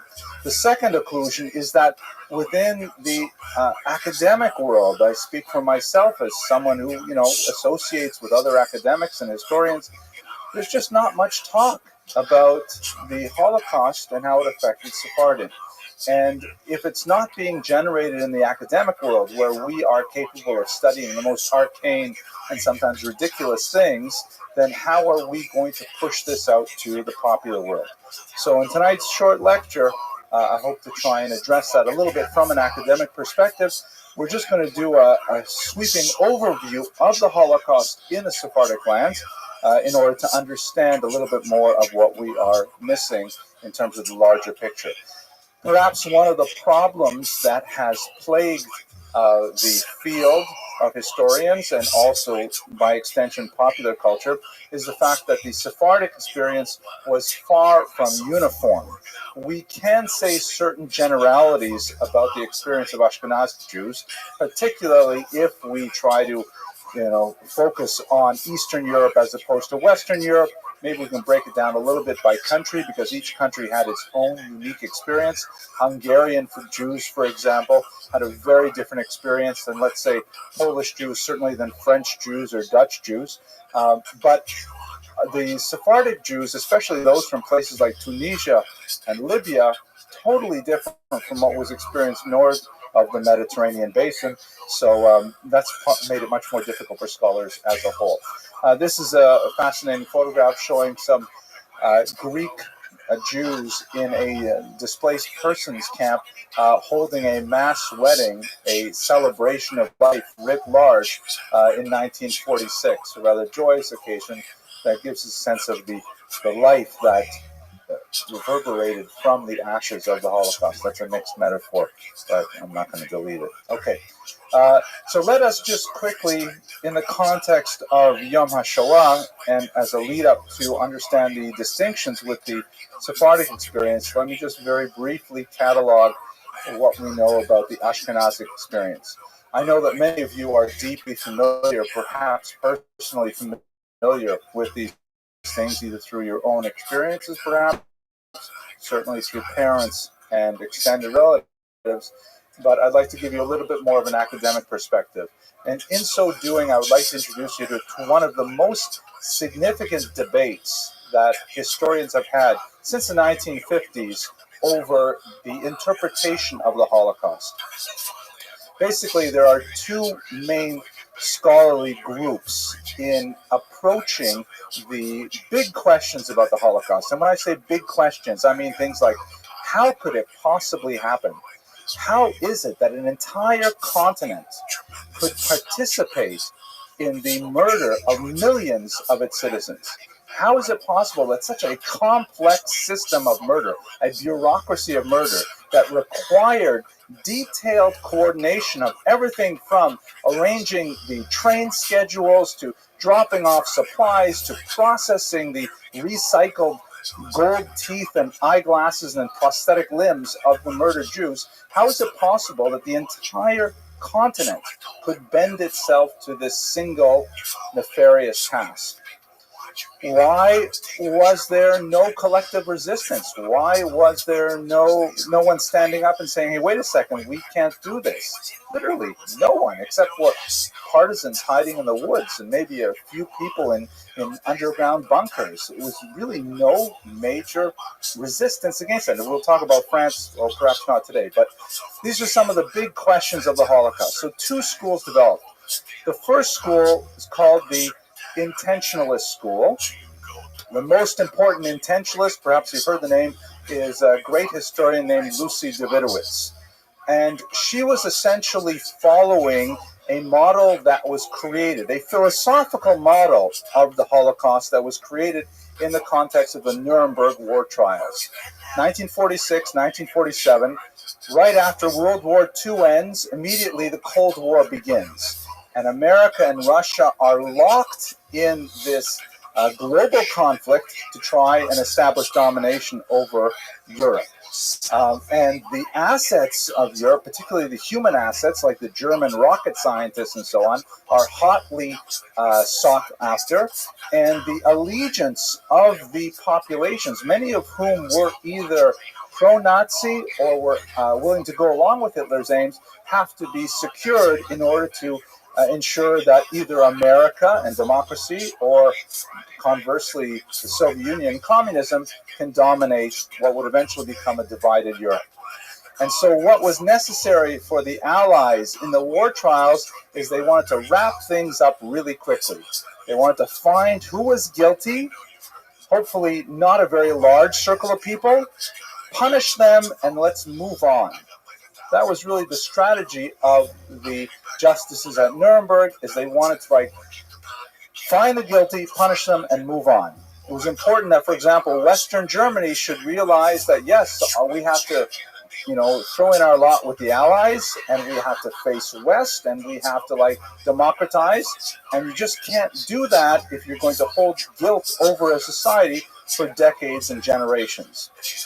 So they came up with a legal strategy, which we can question as historians today, which posited that the reason the Holocaust happened was that Hitler formed a conspiracy with a tightly knit group of individuals, particularly those associated with the SS, and with this small group of people, perhaps a few hundred, they were able to essentially dupe the rest of the continent into going along with the process of murder. The Poles really didn't know what was happening in the fields around Silesia, and the Germans near Dachau, they thought they were some kind of factory there. They had no idea. This is the model of the intentionalists, and it worked fairly well for a long time. A very small number, 10 people, were hanged at Nuremberg, and they established clear criteria for who was a war criminal and who was not. And basically, Shalom al-Nafshi, at that point, we kind of wrapped things up, and we were able to try and rebuild Europe, Marshall Plan, and so on. So that's the intentionalist school, which says fundamentally that Hitler intended this from the very beginning and created a model that invited co-conspirators and kept everyone else out in the cold. This model held up until the 1950s, when many historians, Martin Brojat in Europe, began to poke holes in it, saying, wait a second, it doesn't really make sense, because we see a few things that argue against this trend. For example, why was it that the ghettos really didn't get established until 1940. Why didn't, if Hitler really intended it from the beginning, why didn't he start right away? And furthermore, why is it that Jews were still allowed to leave? And why is it that Hitler actually set up two different repatriation plans, one in the island of Madagascar, another one in the Lublin region of Poland, where it seemed like he was trying to transport Jews as opposed to murder them all? Why is it that the mass murder only begins in 1941 and the death camps only begin in 1942? These dates just don't make sense with the intentionalist model. It really should have been earlier if that was the sophisticated model called the functionalists began to rise. The functionalists argued that certainly Hitler was an anti-Semite of millennial proportions. A Malay. There's nothing to say about that. This is not diminishing in any way his dastardly intentions for the Jewish people. However, he and his co-conspirators, so to speak, only stumbled across elements of the Holocaust when they saw that people were willing to go along with it. When they radicalized one aspect or another of their legislation, and they saw that, hey, no one's bothering us. Like, for example, Kristallnacht. We have a massive pogrom all across the country. We burn, hundreds of synagogues, break lots of glass. 260 people are killed. And what happens? Nothing. People slap us on the wrist by writing op-eds in the New York Times, and nothing really changes. So you know what? We can get away with it. And bit by bit, the Nazi regime was radicalized until Operation Barbarossa, which is where we're going to pick up the story at this point. So the functionalists who argue that the Holocaust was a function of the war, as the war became more brutalized and more seemed to be possible, then the idea of actually murdering all of the Jews of Europe dawned in Hitler's mind, and he was able to actually implement it to a terrible degree. So that's a big, and so for example, to give you a sense of who's a modern functionalist, most modern historians adhere to this model of understanding. And you have people like David Goldhagen, who wrote a book called Hitler's Willing Executioners, which is instructive, meaning that German citizens as a whole were willing to go along with the plan. By focusing on Hitler narrowly, we miss the larger story, which is a deeply embedded anti-Semitism, or at least an apathy in society that is willing to see this minority population murdered. And we have many examples of corroborating evidence, for example, from the world of psychology, the Milgram experiment, the Zimbardo experiment. Perhaps when we had more leisure, we would look at that. Let's look at the essential timeline of how the Holocaust played out within the context of the intentionalist versus functionalist debate. So perhaps the first thing that Hitler embarked on at the beginning of the war, September 1939, is the concentration of Jews. And this happened in a haphazard manner throughout all of the occupied territories. There did not seem to be a coherent plan as to what exactly this concentration was for. But ultimately, and we should note also that these concentrations, which are called ghettos, of course, many of them did not have any kind of barriers other than administrative ones, meaning they would simply put out a map. This is the Jewish region. You must live in the Jewish section of town. And if a Jew is caught outside of the section, especially when a year after the war begins, they institute formal badges and armbands for Jews. The person could be shot for being outside of the region. But there's no external constraints like a wall keeping them from living within the ghetto. Two types of ghettos develop. Some, like in the Polish city of Łódź, seem to operate on the model that the purpose of the ghetto was slave labor. And so the way to survive, the whole culture of the strange culture of the ghetto was built around earning a work permit. So you could work, let's say, in the textile factories that populated Łódź, and then you would be able to get rations to feed your family. Other ghettos, like Warsaw, shown here, were understood to be simply holding pens for Jews to starve. That they were there to just attritionist places where Jews were given, for example, the daily ration for Jews in the Warsaw Ghetto was 150 calories, which is basically like a few potato skins. Average, I just did one of those breathing tests today, and they told me that I need to eat 1850 calories per day. I said, that's per day, right? Not like half a day and then another 1850 at night. I said, no, per day. So an adult male has to eat about 1800 calories. Jews were given 150 calories. So they were like intended for starvation. The starvation was, in fact, the occurrence in most of these ghettos, which remained intact basically from the beginning of the war in 1939 until the spring of 1942, when the next stage was deportation. But before we get to the deportation, we have to understand that one of the great turning points around which functionalists and intentionalists have a tremendous amount of debate is the significance of Operation Barbarossa. Looking at the war militarily, one of the things that Hitler was well aware of was that Germany has this geographic problem whenever it fights a war. We've seen it many times in German history. Germany, since it's in the center of Europe, cannot win a war fighting on two fronts. Germany cannot fight both to the west and to the east simultaneously, primarily because of logistics. If you have a weakness on the eastern front and you need, to get a supply line out there, or you need to get reinforcements, you've got to schlep them all the way from the western front, which is frequently impossible. Furthermore, when you go into the east further, you hit the greatest general of the region. Maybe you've heard of him, General Winter. The Russian winter is so brutal that it's impossible to maintain occupation of beyond the Urals in any way. At any rate, Hitler followed this plan by conquering the West first. He took over France, Holland, Norway, Denmark, and so on, leaving England for later, but attacking it with punishing, brutal air campaigns. And once the West was pacified, then he broke his deal with Stalin that he had signed in late 1939 and invaded in a surprise attack. Now, what's significant beyond the military in terms of the Holocaust, and remember that the war and the Holocaust are two separate but related phenomena. The Wehrmacht was trying to a second war effort, that against the Jews.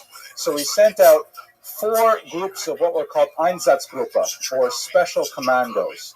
And these special commandos, A, B, C, and D, followed the Wehrmacht into Poland and the former Soviet Union, and essentially followed the troops in and went to the tiny Städtlach where Jews lived. They would round them up in these tiny little Städtlach, these roving commandos, and they would drive them out to ravines. Sometimes they would have them dig their own graves, strip them naked, and they would shoot them en masse. They did this for about a year, and they killed somewhere between 1.5 and 2.5 million Jews in this manner, including most of my own family that remained behind in Europe. This is, however, a far cry from the death camps that would be created later. And historians wonder, did Hitler switch to the death camps because he saw that he was going to lose the war, because the winter was beginning to impinge on his troops' movement, or did he move to the death camps because he saw he was able to shoot so many Jews in a fairly inefficient manner with machine guns? Perhaps he can get away with something even more radical. So at this point, this is when you have the first actual incident of organized mass murder. And it's significant to recall the date. June 22nd, 1941. The war has been going on for almost 2 full years at this point, and you have not had any organized mass murder. Kristallnacht is a massive upheaval and pogrom, really of a 19th century variety, and there are lots of incredibly awful, brutal attacks on Jews, but they are called Einzelaktionen, single action events. You don't have a clear mandated military plan, a technological and bureaucratic plan until 1941, which lends more strength as well to the functionalist argument.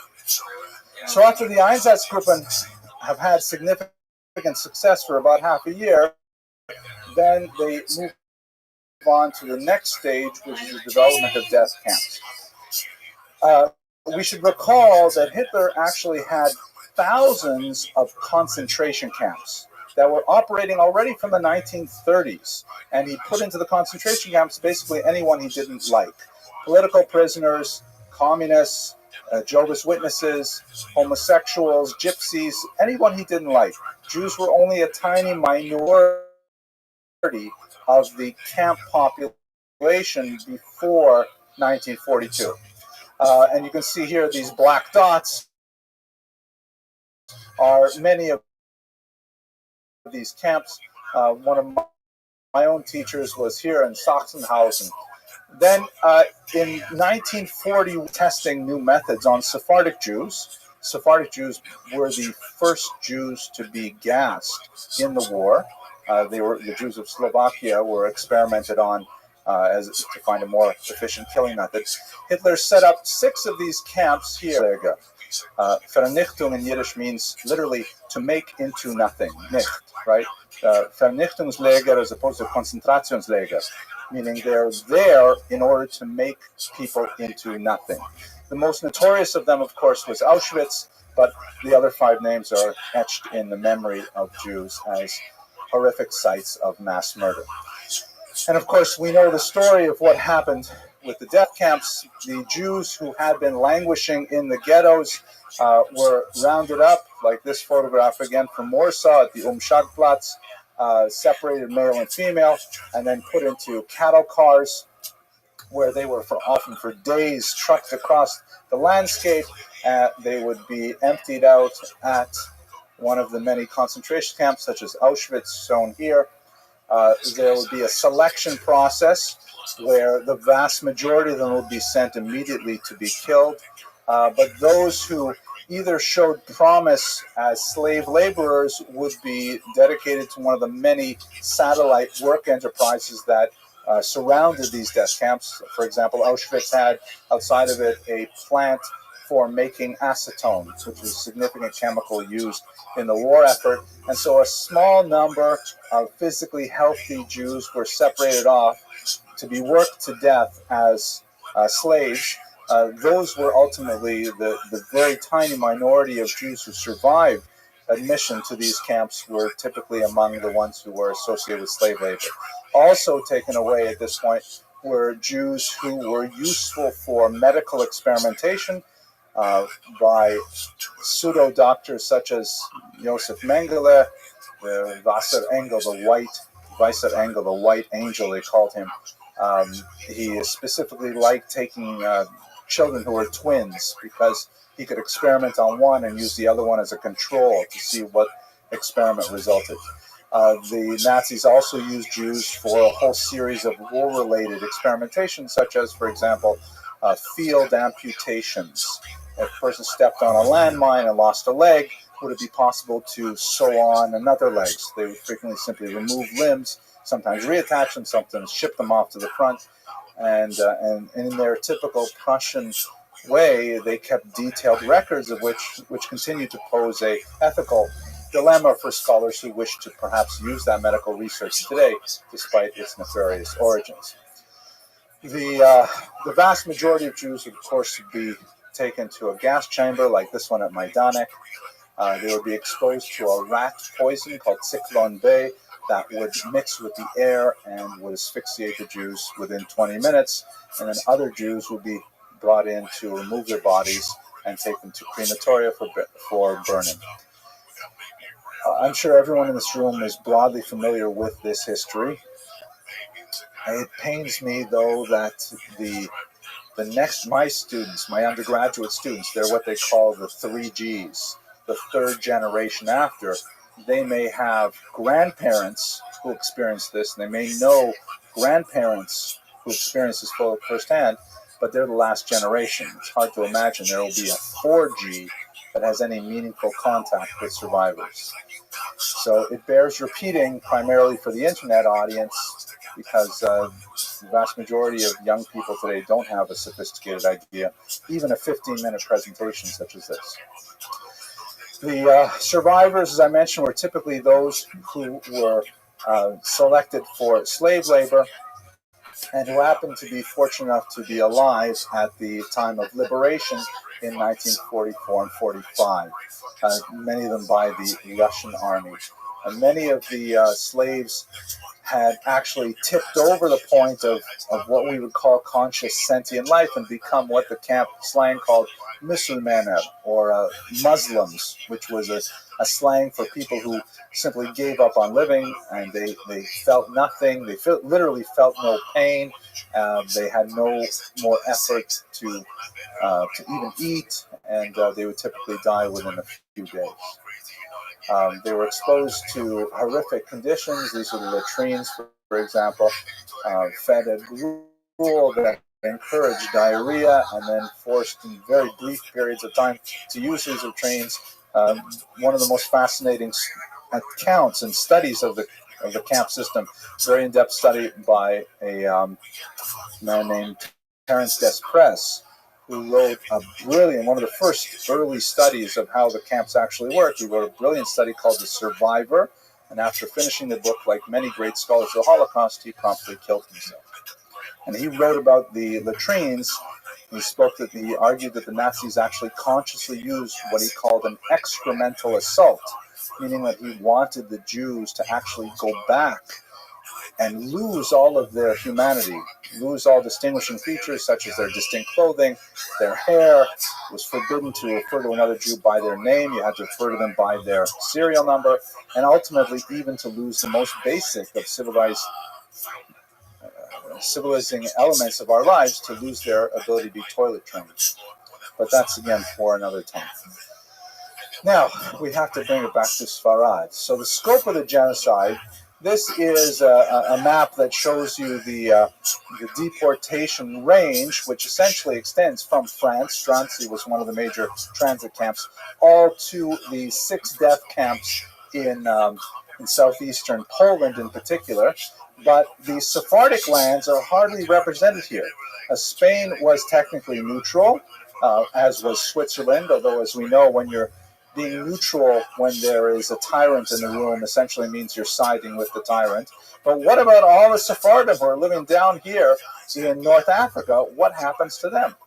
They largely survived the Holocaust, but only briefly. As this map shows, the vast majority of them experienced their own demographic upheaval, not at the same level as those of the Jews to the north, but they were decimated by the uprisings of their local populations upon the establishment of the State of Israel. And just looking at some of these numbers, countries like Algeria had 140,000 Jews in 1948 when the state was established, and in the year 2000 they had 100.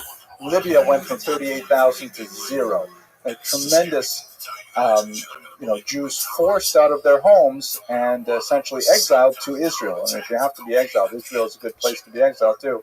But this is the contrasting experience of the Sephardim, which is, of course, slightly later than our time period. Okay, so if we look at the Sephardic context, we can say 3 basic things about their experience and why it was different. And I am painting in broad strokes, but we're just trying to place it within the overall context. The first and most important thing is the date of occupation by the Nazis. And this is true of Europe as well.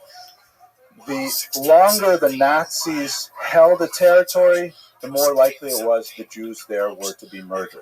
We see that most impressively, perhaps, in the case of Hungary, where the Jews actually managed to hang on right until the very end, until 1944, until the Nazis drove out the local Hungarian government, which was allied to the Nazis, but was hesitant to actually put in place the draconian measures that Hitler demanded. And once the Nazis took over Hungary, then, of course, one of their first priorities, even at the expense of their own war effort, was to immediately murder as many Jews as possible. So the same rule holds true as well for Sephardic lands. Greece, where we'll have a large population of Jews, was taken over fairly early by the Nazis, and they had some of the most devastating losses. North Africa, however, which was associated with Operation Torch, when Rommel made his way across the coast here, hoping to close the circle around the outside of the Mediterranean basin, these countries had it progressively easier because Nazism was in their countries for less time. It's a simple function. The longer the Nazis are there, the more likely it is that Jews will be murdered. The later the Nazis come in the war, the more likely it is that Jews would survive. Persecuted, but still survive. Second very important factor, this is number 3. Let's go 2 here, is colonialism. That especially in North Africa, the indigenous populations did not view the Nazis as liberators. Algeria, Tunisia, Libya, Egypt, they viewed the Europeans on the other side of the Mediterranean lake as essentially interlopers who were coming in and were forcing their ways onto the local populations. So what difference does it make if you're dealing with the French in Algeria or you're dealing with the Germans in Algeria? There was a tremendous amount of skepticism in the local populations who were not as enthusiastic about cooperating with the Nazis. This is not the same situation that you have in Europe, where, for example, in countries like Lithuania, Latvia, Poland, Ukraine, there is tremendous enthusiasm, honest enthusiasm from the local population who feel threatened by the Soviet German help, like we had in World War I, really drive the communists back. This is not something that happens in North Africa because they view the Germans with mistrust. And thirdly, I got these out of order, but I'll go back this way. The thirdly is the fact that Sephardic Jews tended to be, and still tend to be, far more acculturated than Ashkenazi Jews. Ashkenazi Jews tended to maintain their own separate language, Yiddish, tended to have their own separate modalities of dress. They tended to be very focused and very narrow commercial enterprises like money lending, petty trade, card artisanry, things like that. In North Africa, in the Arabic-speaking lands, Jews were highly adapted to local populations, virtually indistinguishable from them in dress, in language, in culture. They did not have nearly as narrow a range of connected to society as a whole. This is something that we see all the way back from the Golden Age of Spain, where Sephardic Jews had significant linkages with local populations and were able to blend in with a much greater degree of success than they were in Ashkenazic lands. The great exception to that rule, of course, would be Germany and France, where the Jews attempted with phenomenal effort to slavishly imitate local non-Jewish norms, and it did not help them one whit. So let's have a quick look at the 3 main regions of Sephardic lands and understand their experience during the Holocaust.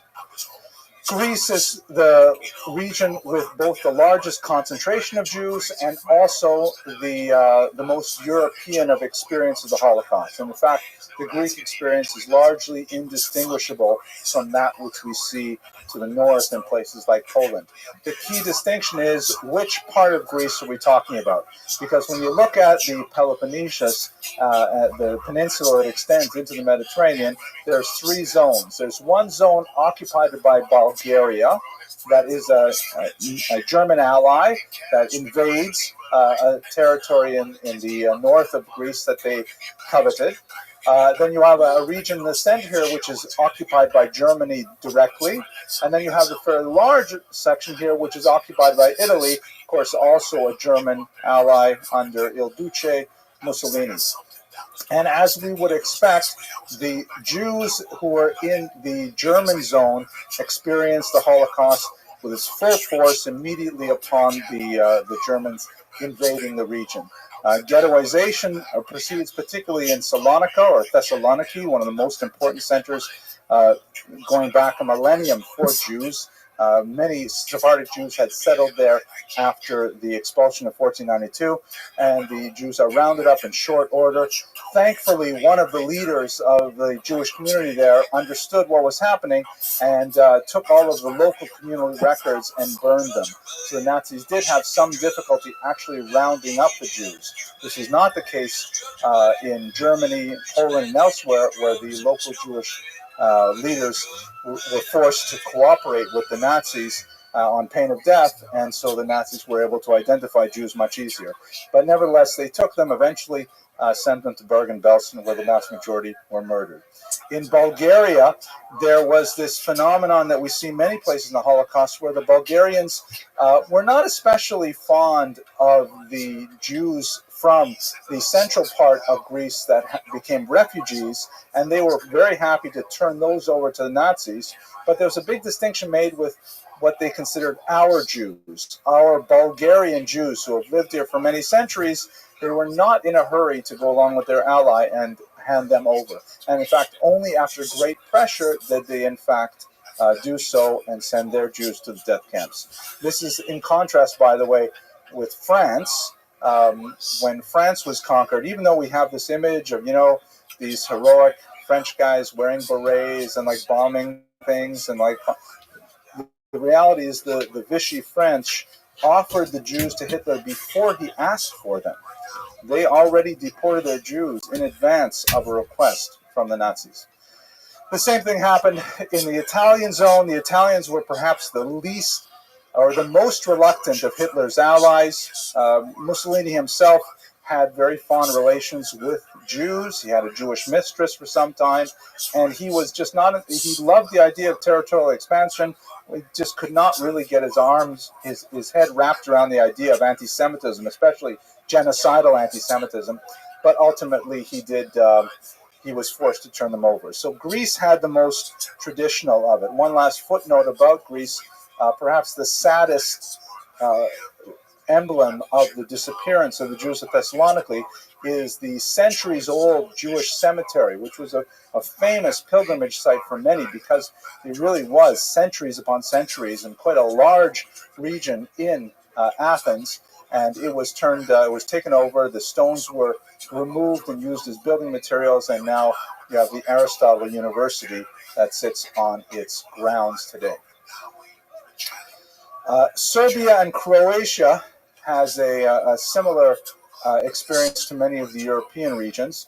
The Sephardic Jews in Serbia were exposed to incredible cruelties. The Ustaše, which was the Croat Nazi party, were very enthusiastic about ridding themselves of all minorities. Here is a photograph from the war of the Croatians actually sawing the head off a Serb.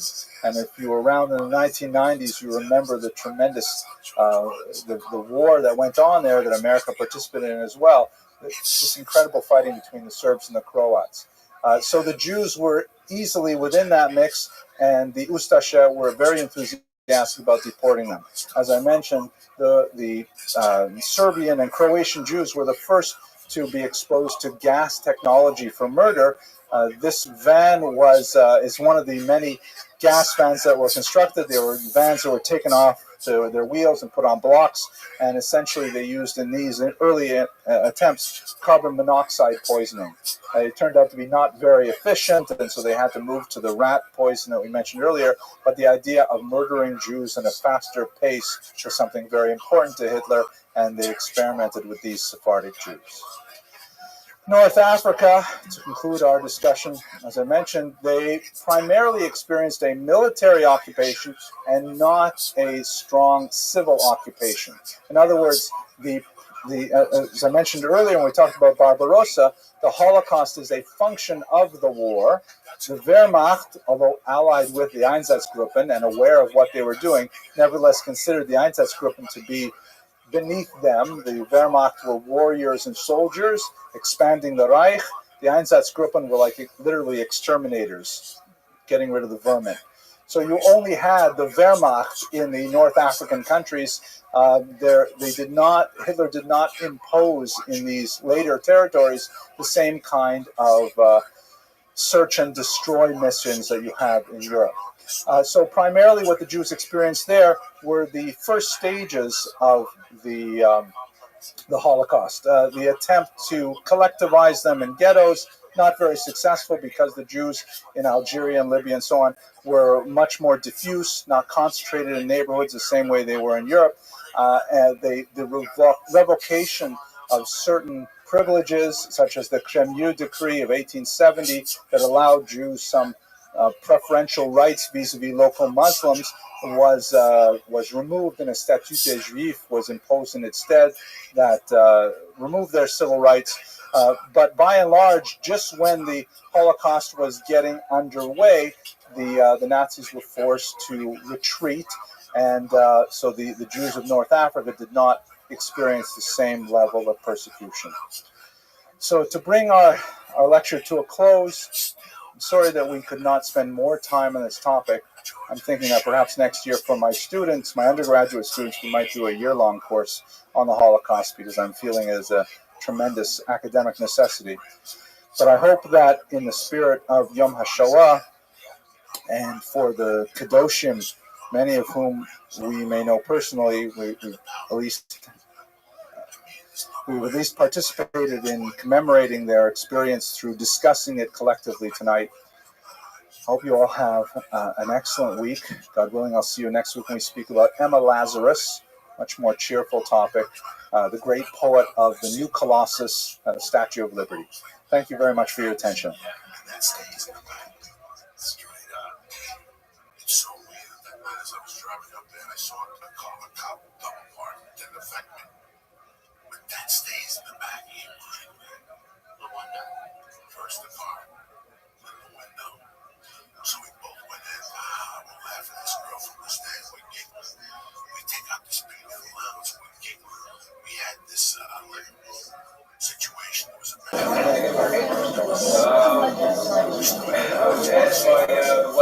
again, thank you for it. My name is Isaac.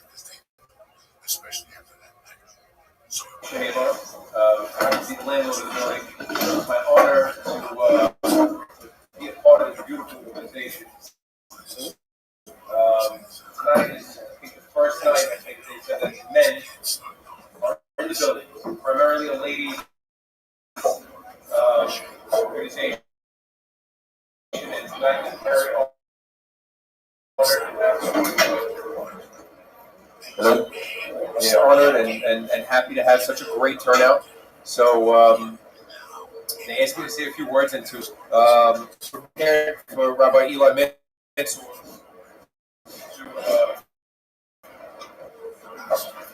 Unfortunately, he wasn't feeling well. Very nice words about Rabbi Eli. I don't know if he needs any introduction. So, as I was saying, he's been a wonderful friend and advocate as well. Not only has he provided us with the fantastic course material and the riveting presentations of Florida Jewish history for the past 2 semesters, he also promoted us and our mission on numerous fronts, including the uber important social media outlets, over which holds much sway. We have a tremendous amount of gratitude and appreciation for the doctor, for all his help and professional guidance.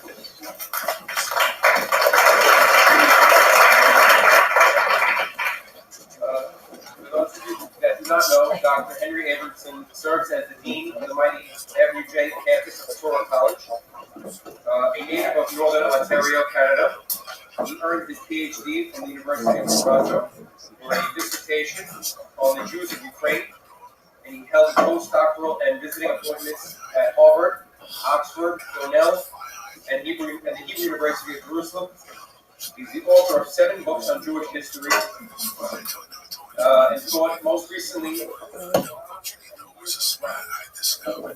the historical context of the Esh Kodesh, and is the only person ever to have been published by both Harvard University and Feldman Publishers. His research has been recognized with research grants from the National Endowment of Humanities, the United States Holocaust and Memorial Museum, and he is a recipient of excellence in the Academy Award from the National Education Association. His personal website has over 20,000 followers, global followers, with online lectures, not to mention the ever popular Monday night lecture at Torah College, which is open to all folks every Monday night. So, without further ado, I'd like to give him a warm welcome, Dr. Henry Abramson.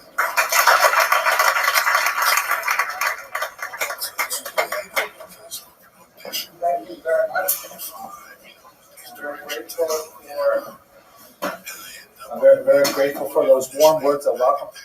I'm so honored to be here tonight, and I'm really disappointed that Rabbi Mansour is not here because that's one of the main reasons I came, because I really wanted to hear him talk.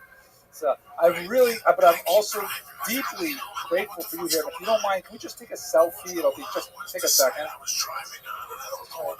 Okay, everybody. Okay, because it's such a big crowd. Wait a second. Okay. Here we go. Okay, everybody. Smile. Okay, I think I got us. One more time, just in case. There we go. Oh, good. Wow, that's great. Okay. Wow, I'm going to send that to my wife and so she knows I actually was here. Okay. So tonight's lecture is on an absolutely fascinating topic. I'm really grateful for the opportunity to be able to speak to you about it. I hope all of you at the back can hear me all right. Okay, great. So I'm going to speak for about 60 minutes or so. I'll pause at a few moments for questions. Please don't ask any hard questions, because this is not really my area of expertise, but I really enjoy studying this material, so we'll do it quickly together. Here we go. Let's just go back to the beginning of the lecture. Right. Okay. So first of all, great thanks to the Well. I'm a big fan of this institution. Ms. Weinberg came to my office a while ago. Of course, she's herself a distinguished Jewish historian, and she talked to me about this project, and I fell in love with it. I think it's absolutely fantastic. And I have to say, as a relative newcomer to New York, I think this is one of the great institutions of Sephardic research and study. It has such a phenomenal vibe. I just feel happy walking into this building, and I'm so grateful to be a small part of it. And this is one of those few things about New York that I really, really like. I come from Surfside, Florida most recently, so it takes a lot for me to really, really like something, but the Well is one of those places. So I want to give thanks to the institution for inviting me and for allowing me to participate in your academic life, especially to Ms. Weinberg for her inspiration in creating these kinds of programs, to Ms. Sassoon for her guidance and for her leadership. And really, there's so many names I should thank, but I just want to say I'm really grateful to be here. And I wish Rabbi Mansour was here, but we'll skip past that. For those of you who heard a really nice introduction, I really appreciate it. This is an older picture of me from before I grew my beard. But my area of expertise is really the Jews of Eastern Europe, Ashkenazi Jewry. And I've written quite a few books on the Jews of Ukraine and the Jews of Poland and places like that. But I had so many Sephardi students who have been asking me for years to spend more time looking at Sephardic culture. And so this particular year, I decided to invest in it. And I've been giving a year-long series of lectures of the Jews of Spain from ancient times, the Visigothic era, right through the Gerush, and up into the diaspora. It's an absolutely fantastic, amazing adventure of a history, and it's so inspirational to see that it is still alive and thriving here in South Brooklyn. And I'm hoping that today's presentation will perhaps inspire all of you to go on a little further in your own research and exploration of the Sephardic heritage, which is something that is not only shared by the narrow ethnic community itself, but by all Jews and really by world civilization as a culture that is worthy of emulation in so many ways. So here's my home campus. If you're interested, come by Monday nights at 7. That's when I give my live lecture. And also it's available online. We have a YouTube channel, things like that. I want to give a shout out to Mr. Lawson, who drove all the way from Connecticut for coming here. That's a big deal. Thank you. Even through the flooded roads and everything. Okay. Well, okay, shout out. All right, let's go straight to the material. So first of all, thank you to my main source for tonight. I'm not going to say too much that especially original. As I mentioned, it's not really my area of expertise to give you original research. If you read this book already, you can leave the room, because I'm basically going to do a 1-hour book review of the text. The microphone is on, right? Okay. But this... Put it up closer. How's that? Oh, right there. Very close. Okay. So this is the. No, I think we're okay. Can everyone see the images? All right. Okay. At this time of night, if we turn the lights off, I will lose half the audience. So this is a great, very popular and very readable book, Sacred Trash. It does most of the things that we're going to talk about here. It's authored by Adina Hoffman and Peter Cole. They're both scholars of Sephardic poetry. Peter Cole has also, he has a real difficulty finding a great place to get a haircut, but he has nevertheless made some amazingly beautiful translations of Sephardic poetry. I highly recommend his work. So, what exactly is the Geniza? Has anybody here don't be ashamed, not heard of the Cairo Geniza before this event? Okay, great. So I'm speaking to you and all the other people here who are embarrassed to raise their hands. And those who have heard of Cairo, maybe heard of a Geniza, but not necessarily the two of them together. So let's understand what exactly is a Geniza. The word Geniza comes from a Persian root through Hebrew, which essentially means to store away, to treasure, to hide, or to simply dump somewhere. Lignoz means to hide away in modern Hebrew, and a Geniza is essentially a place where you put away things that you will probably never use again. It is not exactly the same as, let's say, for example, an ashpa, which would be like a garbage heap, but it's someplace special that you put things away forever. So, like, for example, this picture here, which shows a modern Geniza in Israel, and it looks pretty much exactly like a dumpster, right? It's got graffiti on it and things like that, but there's a special purpose for a Geniza. Anyone know what that purpose is? Exactly right. So the halacha is that anything which is written with a holy name on it, a shem, hence shemot or shmot. So they say, how is it? Shemot. Right, I'll have to say it Sephardic. Shemot. Can everyone say shemot in a Sephardic? Can I say shemot? That's right. It's a little stronger segol under there, I guess, or shpa now. So anything that has God's name in it cannot be thrown away when it's no longer worthwhile. It's no longer usable, like an old prayer book that's falling apart. So you have to put it away someplace and then eventually treat it to a decent burial in a Jewish cemetery. So most synagogues have a Geniza somewhere, a back room, a closet, something like that, where they put away their various goods. So this particular Geniza, which is in a public street, it even has a sign here. It says, Asul is rock po zevel. It's which I would like garbage. You can't throw garbage in here. This is not for garbage. It is for holy things like prayers, books, and so on. Now, the Jews of Cairo, old Cairo, had an unusual habit, which turned out to be an amazing thing for us. Hundreds of years ago, they had a Geniza in a synagogue, nothing special, but they developed this unusual custom that not only would they preserve holy books, worn out holy books, as we would in a contemporary synagogue, they would also preserve anything written, even partially, with Hebrew characters. Lashon HaKodesh, Lashon Kodesh. Anything written in the holy tongue, even partially, even if it was transliterated from Arabic, they saved it and they threw it in their Geniza, and so it remained for 1,000 years until it was discovered. And what was discovered there is absolutely mind-blowing. So, just to give some of the geography, we're talking about a region where Jews had lived literally for millennia. Of course, we go back to Egypt in biblical periods. And old Cairo, which is known as Fustat, is here on the River Nile. The city itself moved a little further north. The synagogue itself was built in 1012. It was actually raised and then reconstructed. So we know that this particular structure is approximately 1,000 years old. Here it is, the Ben Ezra synagogue. This is not the original structure. It was renovated at the end of the 19th century and again by a Canadian team in the 20th century. But you get a sense of what it might have looked like to the original inhabitants. Here's a view of the interior. These are highly traditional electric lights that they had 1,000 years ago. but you get a sense of what this synagogue must have been like. Now, what's important to us is not the reconstructed interior of the synagogue, but this mysterious attic here with this ladder going up to the top.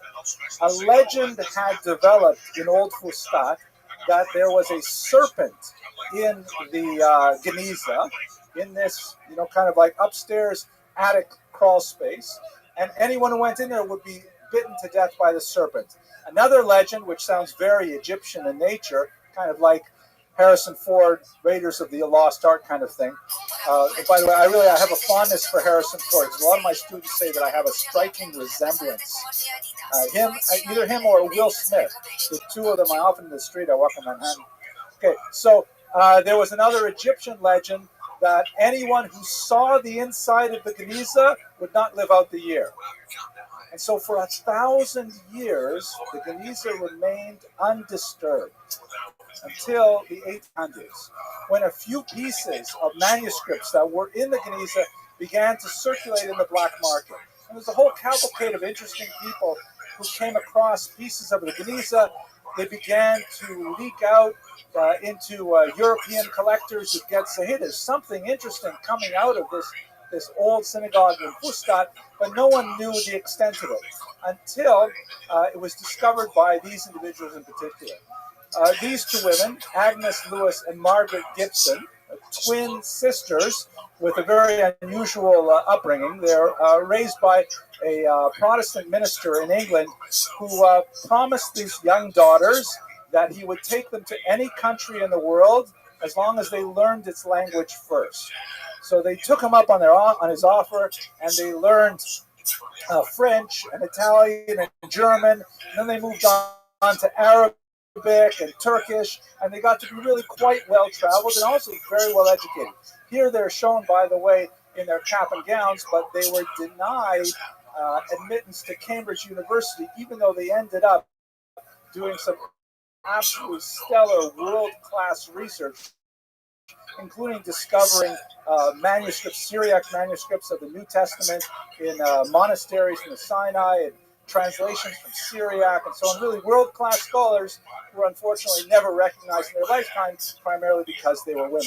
At any rate, twin sisters were both widowed at a young age, and they took their considerable fortune and they translated it into a life of world travel, where they went around all kinds of exotic locales and visited the locals and did all kinds of interesting research. They were known, because they were virtually inseparable, as the Giblus, from Gibson Lewis.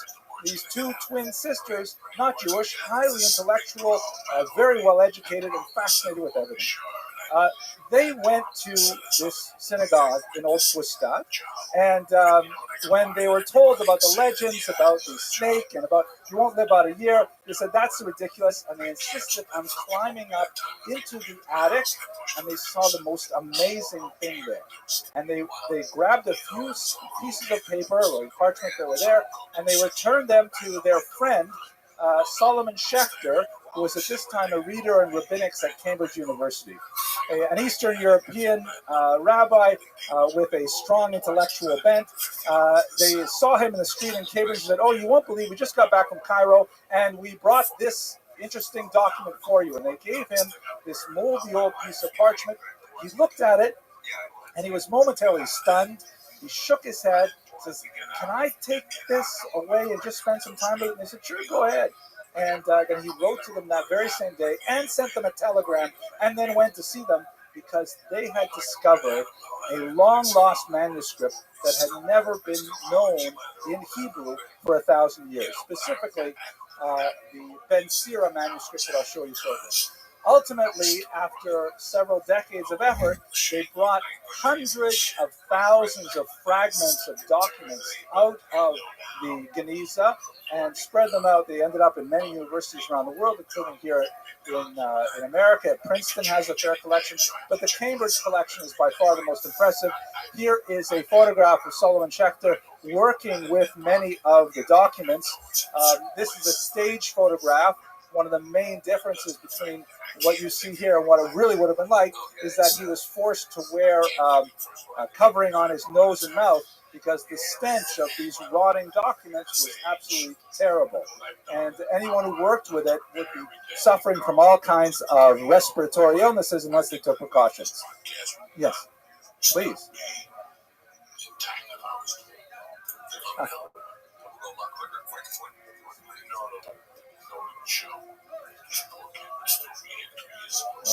Okay. I can't believe I actually have. I have people in room 4. Over there? Okay, hang on a second. Just go say hi to them. I'll be right back. Okay, I'll just go say hi in real life. Where's room 4? Is it over this way? Down over here? 5? This is room 5 over here. Room 4 down there. Okay.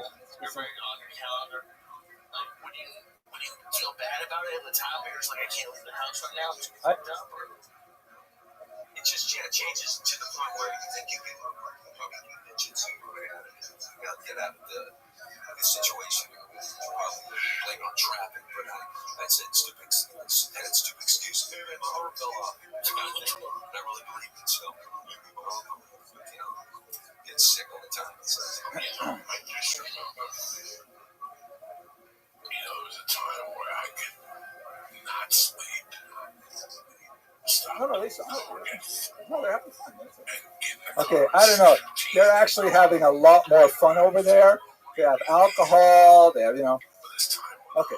Anyways, let's turn this light off because they can't see the. How's that? Okay. All right, room 4. We got the screen on now. So. This is what the Geniza essentially looked like for about 50 years as people began to work through it.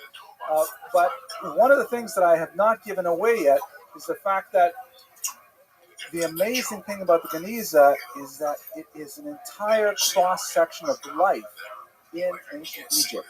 It's not just, we love old prayer books. We love all kinds of things you find in these publications. But it was everything.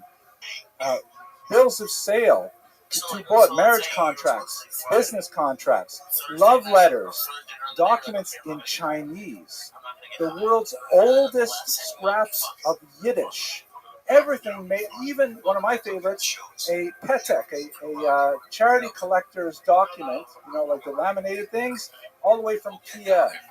It gives you a sense of everything that was happening in the entire Mediterranean basin for about 500 years. It's an absolutely incredible discovery, and I hope to share with you in the next few minutes the kinds of things they found there. Okay, so what is in the treasure? Sorry, I hear a question at the back.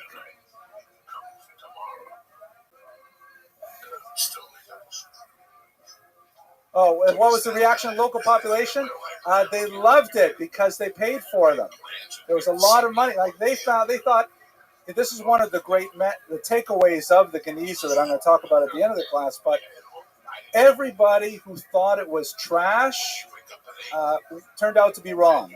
And this goes over several generations of scholars. Every scholar says, okay, that's it. We've taken everything from the Geniza. And then another scholar comes along and says, you totally missed this other aspect. And they discovered even greater treasure. So it's an ongoing problem of misunderstanding, underestimating the value of this trove. So local population there, they were great with it. As long as you paid the requisite bribes, and Schechter was fed up with it because he describes how, you have to pay someone, you have to pay the bribe to the guy who stands at the front door, you have to pay a bribe to the guy, or a tip to the guy who comes in and says, how are you doing? You have to pay a bribe to the guy who comes in and brings you a cup of tea. It's like everybody is there and you have to actually tip every single person. So they were happy with it at the time. Later, of course, when it was discovered how great it is, this is the tragedy perhaps of the all colonialized people. But we're not going to focus on the negative for today. Let's go straight to the material. So here is the first document that really became famous, a fascinating book called The Wisdom of Ben Sirah. This is a book which was revered by Jews in the ancient period, the Second Temple period, and it came very close into making it into the Bible. At the time, the rabbis were discussing what are we going to include in the Bible, which books are we not going to include in the Bible. There's a large number of books that were considered valuable, but for one reason or another, it didn't quite make it in. The Gemara records many times when the rabbis had a long debate. Many rabbis felt, for example, we should not include the book of Kohelet, Koheles, Kohelet. That's terrible. I feel so bad. Ecclesiastes. We shouldn't include it because it's got too much negative cynicism. Another rabbi said, no, it ends well, so keep it. Song of Songs. You know, if you ever read a not a Jewish translation of Song of Songs, just read what the words say. It's pretty, R-rated. The rabbi said no way, but Rabbi Akiva said no. It's Kadosh Kadoshim. We have to keep Shir Hashirim.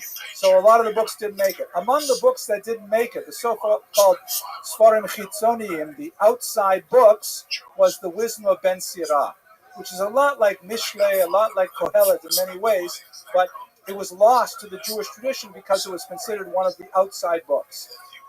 The Christian tradition, however, kept it in Greek. They loved it, and it became essentially a holy Greek book.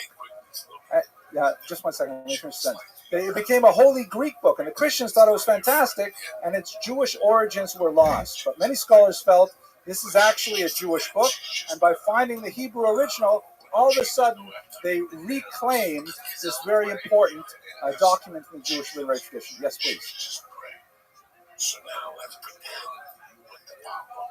The Gemara indicates that he's actually an illegitimate child, or not exactly illegitimate, but he's the offspring of Yirmiyahu HaNavi.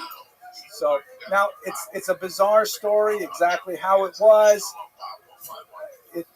I'm not going to go into it now. When I'm off the microphone, I will. It's a bizarre story about Ben Sirah, but it is a fascinating book. At any rate, this is only the tip of the iceberg, however. The kind of things they found in the Geniza were mind-blowing. That first generation of scholars under Solomon Schechter, they found, for example, autographed copies of Maimonides' work. This is a page from the Mishnah Torah written by the Rambam, the Nesher HaGadol, the Great Eagle. And for those of you who have studied the Rambam in depth, you'll know that his word choice is absolutely specific. And the more you study his remarkably deceptive Hebrew style, you see how he's so careful about the choice of words.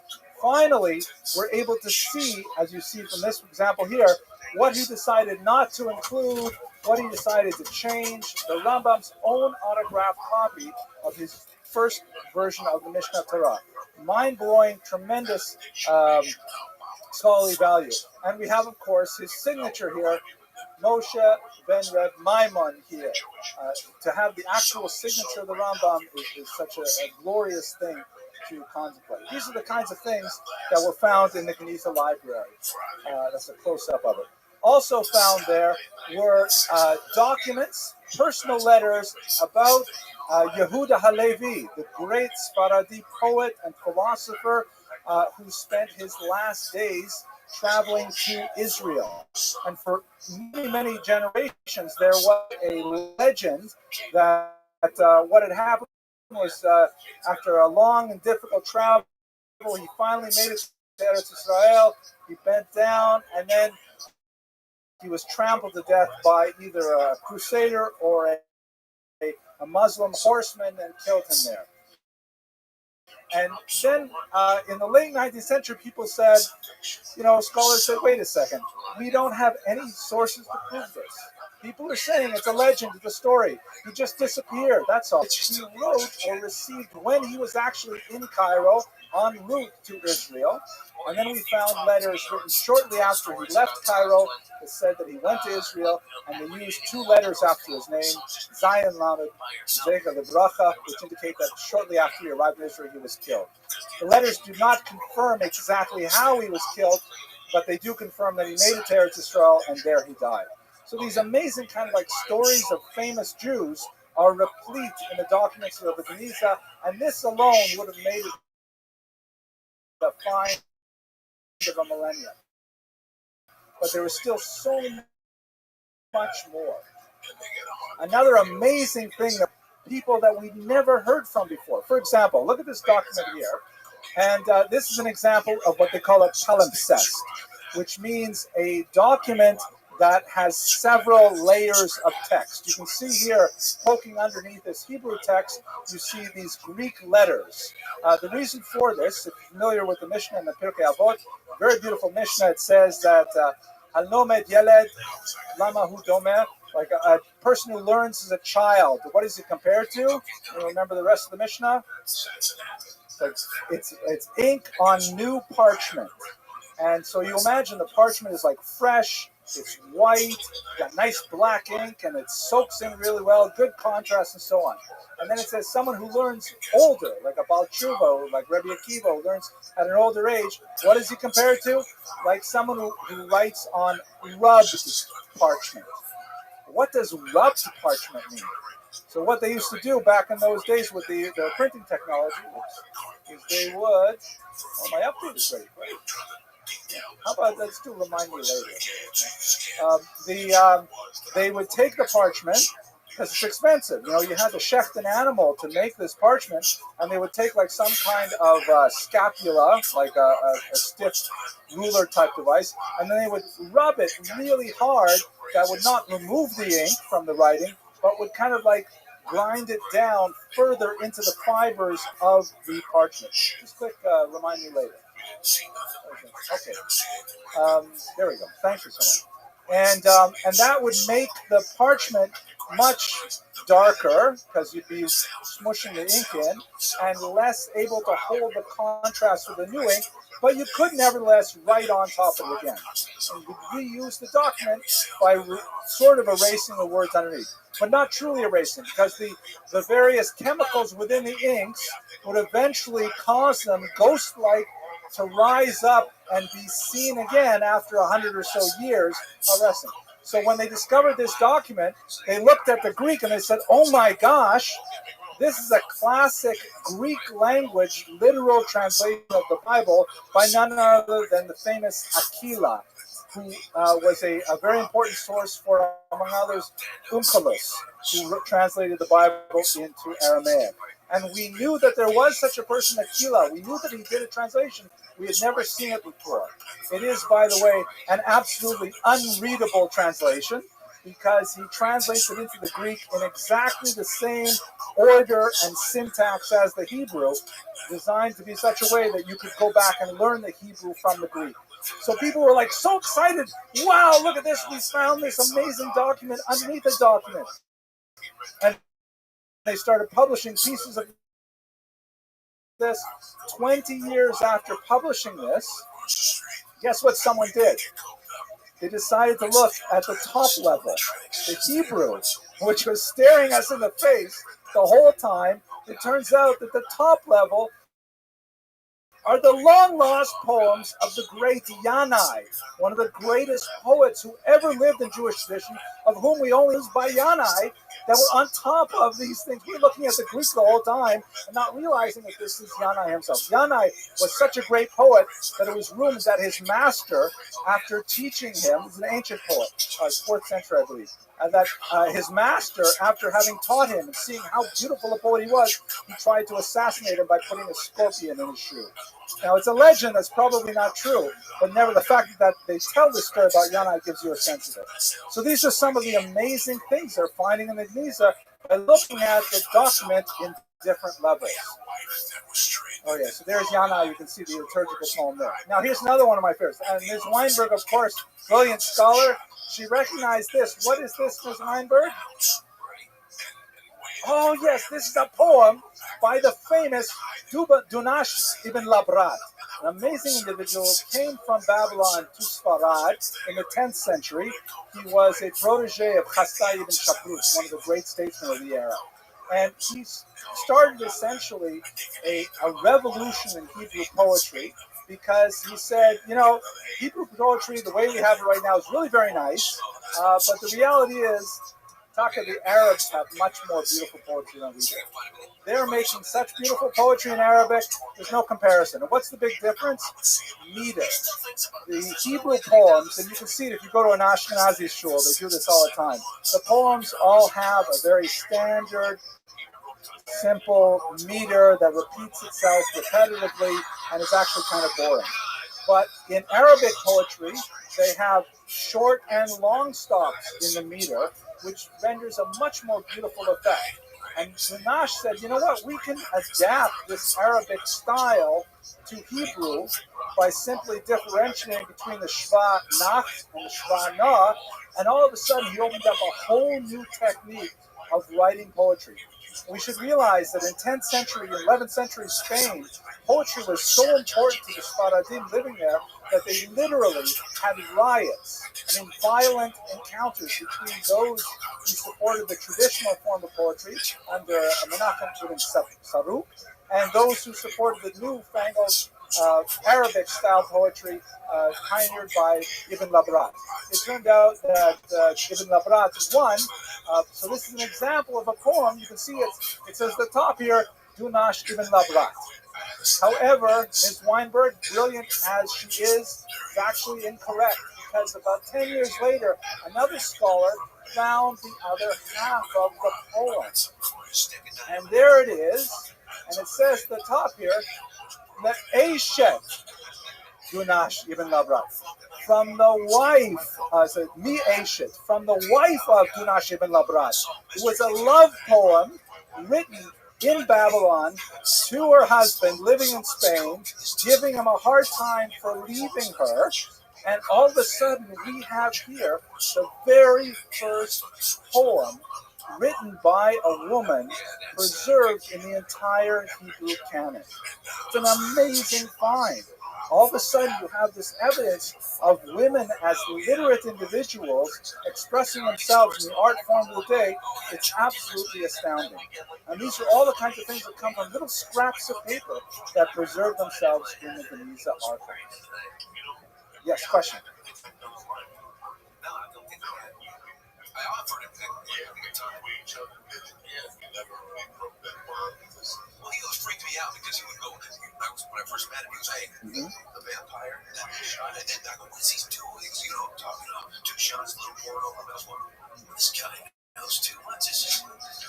Well, the reality is we're talking about such vast, the question had to do with what language Jews are speaking at what time. We're talking about such vast scope of Jewish history that it's hard to generalize, but I'm going to do it anyways. Jews tend to be polyglots. Here in America, it's unusual where Jews tend to only speak English. So for the vast majority of our history, we have spoken one language at home, typically a Jewish language, often a hybrid between the Jewish and the secular language, like Judeo-Arabic or Yiddish or Ladino. And we've spoken a secular language in the street, and we've spoken Hebrew in the synagogue. So these, what is the primary language of Jews varies from country to country and place to place, but we typically engage in many different languages in all of our correspondence. And the Geniza bears that in true as well. Many of the documents are written in Arabic, but in Hebrew characters. And in fact, Yiddish is essentially German written in Hebrew characters, because we knew how to write before the Germans did, and so we used our own alphabet for their language. But we were comfortable in many different languages, and the Geniza shows a huge cross-section. Mr. Lawson. Can they grow cocoa leaves like in greenhouses in the United States? I don't think so. Yes. See, I don't know why. I heard it was something to do with the altitude. Right. But the altitude's got to be the same. You're starting to ask a hard question here. I'm a little bit nervous. But. Like some kind of greenhouse to grow cocoa leaves. Trust me. I think no. Back in the day. I know that I have access to leaves. Absolutely. Marina Rusto, who will show you here, she's actually on this particular screen. She's done a lot of work on this. I'll give it away, though, a little bit out of sequence. We know about the Cairo community that there was a significant number of Karaites living there as well. Karaites, of course, from a 9th century movement that denied the validity of the oral Torah and wanted to get back to the Torah, the text itself, and they accepted the Bible. And we, as rabbinic Jews, tend to view them as hopeless heretics. And when you look historically, most of the stuff we tend to have focuses on how bad they are and how we tried to push them away and how they were like constantly interfering with the things we were doing and stuff like that. But once you get into the Geniza documents, it doesn't paint that picture at all. We got along with them, we married with the Karaites, we did business with them, we schmoozed with them. A lot like in America, where you would have Orthodox Jews who still have lots of conservative and reform and even non-religious Jewish friends. And occasionally they'll marry each other and they'll certainly do business with each other. And it's a much more relaxed society. So in other words, the version of history that we tend to absorb, it comes from one narrow place, essentially the rabbinic elite, who really don't like the Karaites. But most Jews are like, okay, so he's a Shunkin Karaite. But, we still move on. Let me move on a little bit further because I'm worried we won't make it to the time. Yes. Okay, all right, room 4. Not in front of the projector. I'll go over here. It's so weird having a room 4. I'll get to your question in a second, sir. Let me move on a little further. So now the next generation. So the first generation of scholars really focused on the rabbinic texts. Let's look for the Rambam, and the rest is just garbage. The second generation began to look at things like palimpsests and look at multiple layers. The third generation, which is the 1950s, under the work of S.D. Goitein, began to say, wait a second, what about all that other stuff that isn't about famous people? Because the GUINNESS is filled with scraps of paper that are not written by important people. In fact, probably about 80% of it is written in just regular detritus of everyday life. Very difficult to read. It's all packed together. It's in fragments and so on. So what Goitein did was he said, I'm going to devote my life, and he ended up composing 6 massive volumes under the title A Mediterranean Society, in which he traced every single name, address, piece of furniture, clothing, spice, recipe, anything he could find, and connected it as best he could to give us a sense of what life must have been like in Old Cairo for a few hundred years that the Ben Ezra synagogue was in existence. And he found some amazing characters like Wusha the broker. This is not a picture of her, but she sort of looks like I imagine she would be, who was an amazingly wealthy woman living in Old Cairo. And he managed to find a lot of documents about her. People used to give their children brachas saying, may you be like Wusha. That was like a common phrase. People would say this, like we say, may you be like, Menashe and Ephraim, but they used to say, may you be like Wusha. Whusha. And he wrote quite a bit about it. And she had a rather amazing life. She was a phenomenal businesswoman, but she also got into a little bit of trouble where she actually had a child out of wedlock. And as she was getting older, she was worried, that maybe he would not be able to get married, her child, because he didn't have a father. It turned out, it's a whole story how that happened. It's a little bit R-rated, but so she wanted to make sure that no one would consider her son a mamzer. No one would consider her, being unmarriageable. So she actually arranged for a legal sting where the rabbis would come by as a certain person confessed to being the father, and that way the rabbis were able to actually confer, yes, we know that so-and-so is the father, and although she wasn't married to him at the time, nevertheless, he is legitimate. An amazing, bizarre story, but the fantastic part of it, remember, people would give brachas in her name. She gave a tremendous amount of, when she went to the one particular synagogue on Yom Kippur, the rabbi of the shul stood up and said, a woman like this, we don't want you here. And she was kicked out of the shul on Yom Kippur. Can you imagine going to shul in front of the whole community, and the rabbi gets up and says, you are not welcome here. She nevertheless absorbed the insult, and she gave, in her will, a phenomenal amount of money to every single shul in the community, including the one that kicked her out, and they were able to light the menorot, the candles in the shul, for dozens of years because of her donation. So even though she had kind of a checkered past, nevertheless, GUINNESS tells the arc of her life story, and we see that it's quite a bit more complicated than we would think. Fascinating kind of person. Also interesting, does anyone recognize what this would be? Yeah, this is a children's scrap school book where the child is learning how to write the letters and the vowels. And this is probably at the end because it says Chazak right at the end of the text. And here's the bracha for the Torah and so on. But we see that they learn how to write essentially the same way we do today.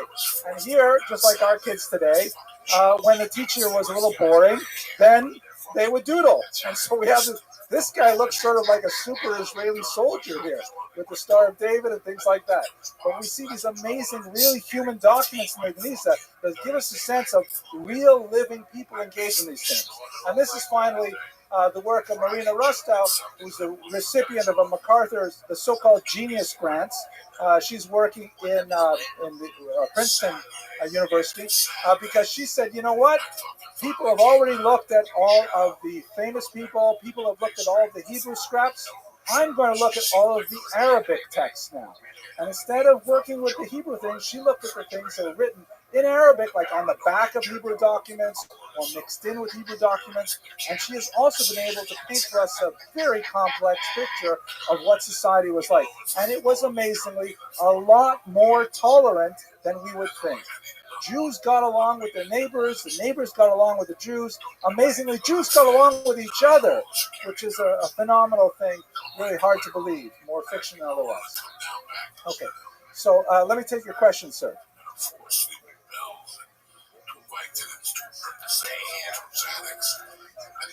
Well, basically, yeah.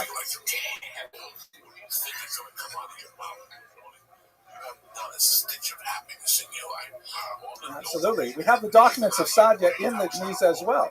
And we even have, otherwise we only have Sadia's responses to the Karaite books. In the Geniza, you actually have the Karaite books as well.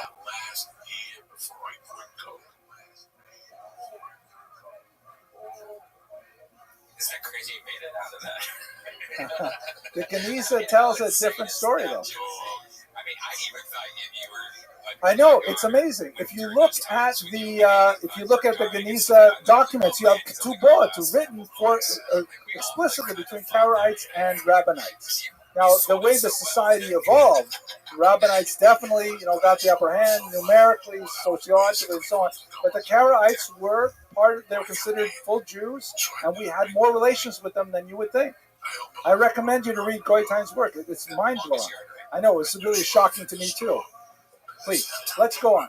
So let's just think for a second about what's next with the Geniza studies. So what we have at this point are hundreds of thousands of tiny fragments that have not been deciphered yet. Literally hundreds of thousands. This is the work of decades, perhaps centuries. We luckily have a lot more techniques to work with today. Things like they iron the documents out. Quite often you have the documents all folded within a packet, and they have to rehumidify them to add moisture in the air to slowly be able to get them to release their grip on the documents themselves. We can use modern ultraviolet lighting techniques to try and get a sense of what's written underneath the text and so on. But perhaps the most fascinating is the use of computer technology to discover the contents of the Geniza. This is an amazing site from Cambridge University, and what I like about this best, I'm sure you can't see this further back, but these lines over here, these are fragments of the month. Like every month, they post some incredible discovery that they found in the Geniza.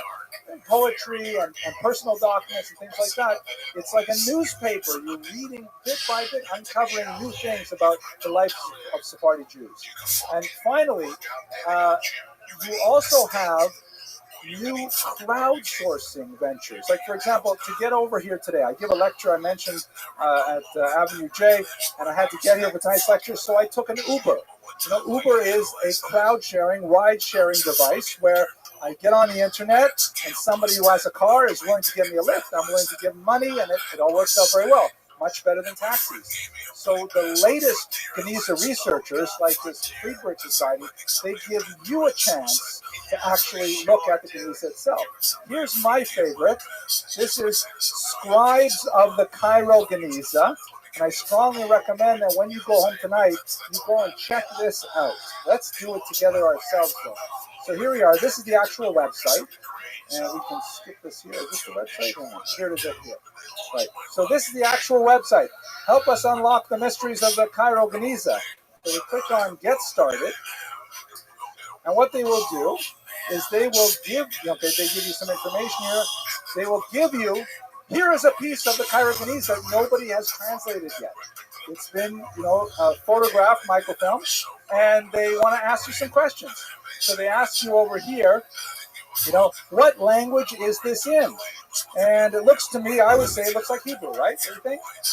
So I'll say Hebrew, right? And then I go down a little bit and I say next. And then it's going to say, is this written in formal or informal? Meaning, is it like a personal letter, or does it look like some kind of official document? My guess is formal. What do you think? Formal? I think so. Yeah, let's go with formal. And then they're going to ask me,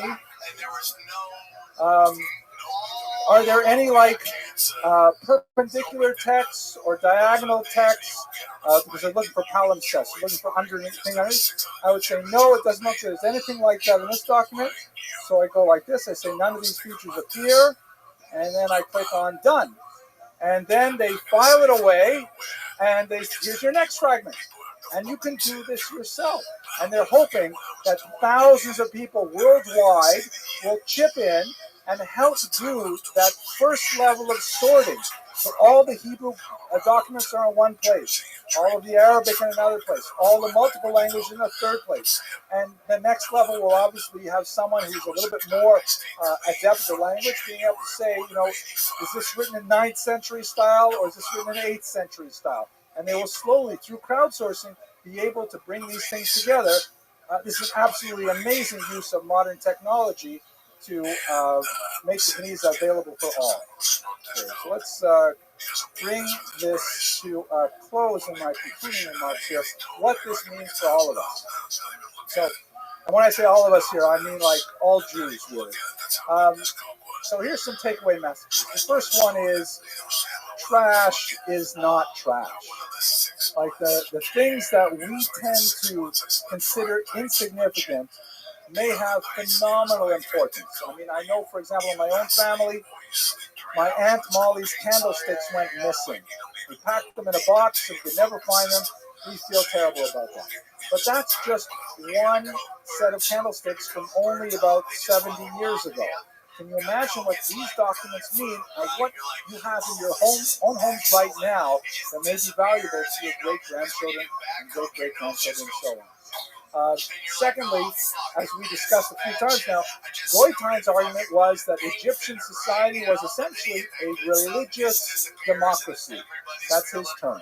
And what he means by it is that basically it was a pretty liberal place where people mainly got along. You got along with non-Jewish neighbors, you got along with Karaite neighbors.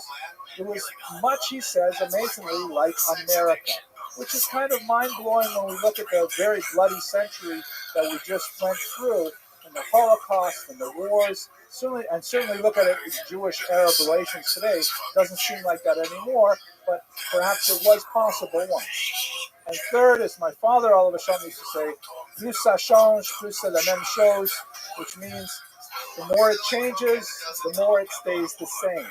In other words, the kind of things that people are worried about today, it's amazing to hear those voices expressed from the Geniza.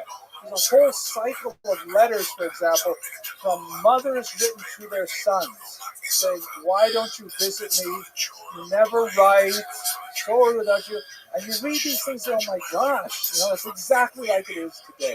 So you really feel how vibrant this society reaches out to us over the centuries and is able to inspire us today. And for me, at any rate, it helps me sort of focus on what's important in my life. Let's go to what this means for Sephardim. And speaking as a non-Sephardi, I hope I'm not being presumptuous by suggesting how Sephardim should take special ownership of the Geniza as their cultural heritage and how it should be advanced as a core project for the Sephardic community. So, first of all, I think you can, from the Geniza, it's really worth meditating on the Sephardic genius. What do I mean by the genius? One of the things that really stands out about the society of Jews in the Iberian Peninsula was their uncanny ability, which was unparalleled, perhaps in no other period of Jewish history, to find what is best in secular society without compromising on what is ultimately Jewish in value. But the Sephardim were able to identify those elements which were crucial to their survival as a people, and yet could borrow from Arabic poetry, Arabic music, Visigothic forms, all kinds of things that they were able to find to negotiate that very difficult space. In Ashkenazic lands, Jews tend to either veer off into open assimilation, or they tend to become extremely insular and frightened of the outside world, regarding it as highly toxic and poisonous to the Jews. So I think in the Geniza, we really get a picture of a modus vivendi, a Weltanschauung that the Spartan have exemplified for hundreds of years. Secondly, who owns Geniza studies? I mean, who really is, whose patrimony is this? I think that this is a place to inspire young Sephardic scholars. The Ashkenazim, we can find a few documents scattered throughout the Geniza, a few Yiddish scraps, a few letters from travelers, but this is fundamentally the life of a Sephardic community and its interconnectedness throughout the Mediterranean basin. And I believe that young Sephardic Jews should see the Geniza as a source of tremendous wisdom from the ages, from the Bobbies and Zadis. I don't know how to say that in Spanish or very like that. Okay, this is an amazing Sephardic heritage. That, you know, why are all the great scholars? I don't know if Marina Rusto is Sephardic, but Goitein is not, and Schechter is not. They're all these Ashkenazi dudes. Why don't we get some Sephardim in there studying?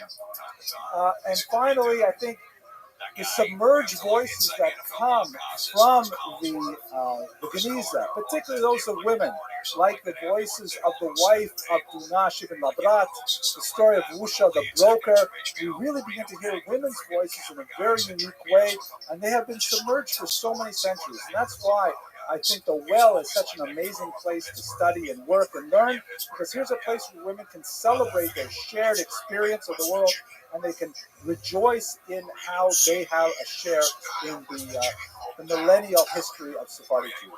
So, well, wait a second, this is my big finish here. I'll come back to you in a second. These Sephardim are so rowdy. Ashkenazim are much easier. Okay, let me wrap it up. You've been an extremely gracious and patient audience, especially over there in room 4. Thank you very much for watching. I'm going to hang around and I'll take some questions. Thank you very much for listening to me.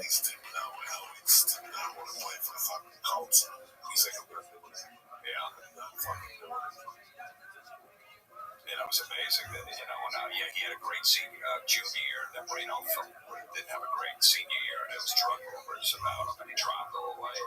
Miami picked him up. I still have the kids telling me they were going to bed to party. Okay, thank you all for coming tonight. We have a very special presentation. We're going to speak about someone that's, you know, probably played a role in your own mental development as American citizens, for those of you in the room who are American citizens. Emma Lazarus, of course, is associated perhaps more than anyone else with the very notion of American liberty, the very ideal of what America stands for, comes in a very big way from her classic poem, The New Colossus, which is, of course, at the base of the Statue of Liberty. And we'll spend some time looking at that in this class today. But on a deeper level, I think Emma Lazarus, in many ways, used her Sephardic Jewish heritage to articulate a unique form of American Jewish identity that was hugely influential and in many ways still affects us, you know, in the 21st century. Let's look first of all at the thank you. We're grateful to Mr. Nathan Rudy, who is dedicating tonight's lecture in memory of Nisim Ben Simbel and Seti Bas Bahia. These are very unusual names. Seti, Bahia, and Simbal. So I'm fascinated. Perhaps Mr. Rudy, if you're watching, send me an email and explain to me where those names come from, because they're not common names. Related to Mr. Rudy's sponsorship, I want to note that we have 2 final lectures for the season. In fact, they have gone as yet unsponsored. So I'm really interested in raising more money for our students, for a scholarship fund. You can visit visit my main website where I have links to the page where you can donate online or give straight to my assistant upstairs or whatever you like. We have next week, Who Are the Crypto Jews? These are Jews who submerged their Jewish identity when they were living in hiding, posing as Christians. And fascinatingly lived in North America as well. And also we'll look at most creative Jewish halachas of the 20th century. He passed away just recently, and we'll have an intellectual, religious, and political landscape of modern Israel in particular. Tonight's lecture of the work of Esther Shore, who wrote a masterful biography. Here it is. We'll actually quote a couple of passages from it that of Emma Lazarus, and I think it is definitely the most important biography that has appeared to date, and I strongly recommend it for those of you who want a deeper dive into Emma Lazarus's work. Okay, with that, let's go straight to the material itself. So we're all familiar, of course, if you know anything about Emma Lazarus. In fact, if you know anything about America, chances are you know about the New Colossus. Probably not under that name, but it is, of course, the famous poem that Emma Lazarus composed as a fundraiser for the Statue of Liberty. The statue itself, it took quite a while to bring it to these shores. It is, of course, a gift from France as a symbol of American liberty. That was, in fact, the title, the name of the statue was Liberty Enlightens the World. But it was Emma Lazarus who found the voice of what that statue really stood for, and in fact actually defined what liberty means for Americans in such a way, such a resonant manner, that it has really colored our sense of who we are as a nation for the following 150 odd years. We're going to look at the poem in greater detail, but just to a little bit about the statue. Of course, it was constructed in France, and for lack of funds, it took a long time to bring it over to these shores, and they had to have several fundraising sallies to bring it. Emma Lazarus herself never actually saw the statue erected in just south of Manhattan. Here's a picture of the famous face of Lady Liberty herself. Here's in Paris the hand with holding the torch on display. And here's the head on display at a World's Fair. And this is, of course, an iconic image that perhaps all of you remember from another context, the great moment in Planet of the Apes, where Charlton Heston, shown here, on his knees. If you remember, why this is such an iconic image is because for those of you, if there's possibly anyone who has not seen the 1968 Planet of the Apes movie, it's when it's Charlton Heston plays an astronaut who is lost in space and crash lands on a planet. The planet is bizarre because the apes speak, the humans are mute, and societal hierarchies are upside down. But he eventually he escapes, and then he discovers the statue transported in space, but in fact in time. And the symbolism of the Statue of Liberty is so important, and the fact that it remains standing, albeit in a degree, and he kind of, in my humble opinion, sort of overplays it, saying, damn you, and then banging on the sand. But nevertheless, it's quite dramatic and worth watching. And it says a lot about what the Statue of Liberty means to us as a nation and as is defined by Emma Lazarus. So here's a quick reading of the New Colossus. I'll show you a very quick video of it. Oh, I forgot to check the audio. I hope that will work. If not, then David, you'll help me out with the audio. Just one quick word before we go into it. The title, the New Colossus. The Colossus was, of course, a famed statue. It's now destroyed. That was from the Roman period, if I remember correctly, and it was a great, warrior that stood astride two great pillars that guarded the port to some famous city, Rome, I believe, something like that. Rhodes, the city of Rhodes. Thank you so much. It's difficult when you give lectures in college. You're being fact-checked by everybody. But okay, here we go. Here's a reading of the New Colossus.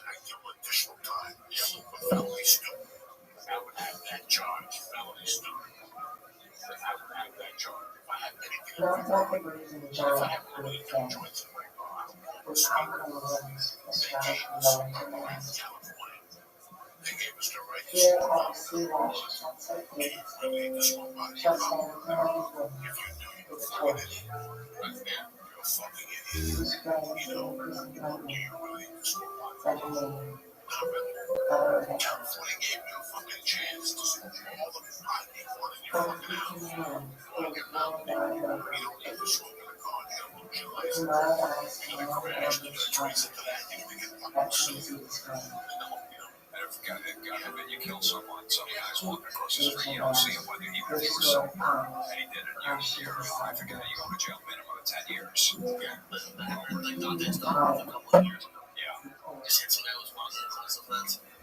Behind the masses burning to breathe free, the wretched refuse of your kingdom shore.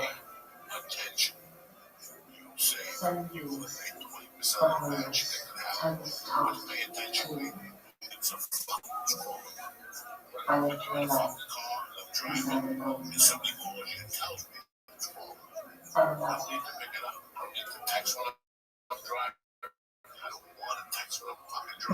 Very powerful. Critics of the time, some of them actually said they liked the poem better than the statue. But what is especially significant for us is that her definition of American liberty had nothing to do with, for example, the Second Amendment. It had nothing to do with, the Wild West and the freedom to roam.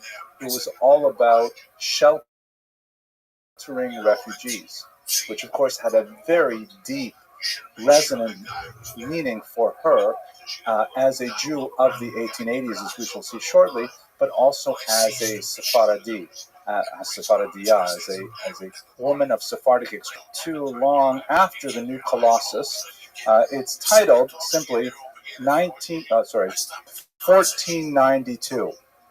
Significant date, right? Because of course it meant that refers not only to the discovery of America, but also the expulsion of the Jews from Sfarad. Exactly. So she writes here, "Thou two-faced year, mother of change and fate, didst weep when Spain cast forth with flaming sword the children of the prophets of the Lord, prince, priest, and people, spurned by zealot hate, hounded from sea to sea, from state to state.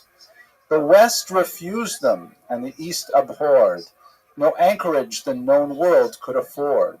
Close locked was every port, barred every gate. Then smiling, thou unveilst, O two-faced year, a virgin world where doors of sunset part, saying, Ho, all who weary, enter here. There falls each ancient barrier that the art of race or creed or rank devise to rear grim bulwarked hatred between heart and heart." A very beautiful restatement in many ways of the New Colossus in the context specifically of her Jewish heritage. The Jews exiled from Spain, driven from port to port, unable to find a safe anchor, and only because of the great irony of Columbus's discovery of the Americas do we have, at the same time as the door closes in Spain, the door opens in America. And here you get a sense of, I think, the dual identity of her as an American and as a Jewish woman that is so crucial to the development of the modern American ideal as a whole. Let's look a little bit more at her life. Well, let's look at the poem itself for a second. So just to break it down, the New Colossus, of course, the old Colossus is a representation of Greek might, of power, of, in fact, exclusion, right? The Colossus, the artist's rendering thereof we saw in the film, the Colossus represents how powerful Rhodes is and that only those who have permission may enter. The Statue of Liberty, of course, is exactly the opposite. The lantern is welcoming those. It's a beacon for those who seek the freedom.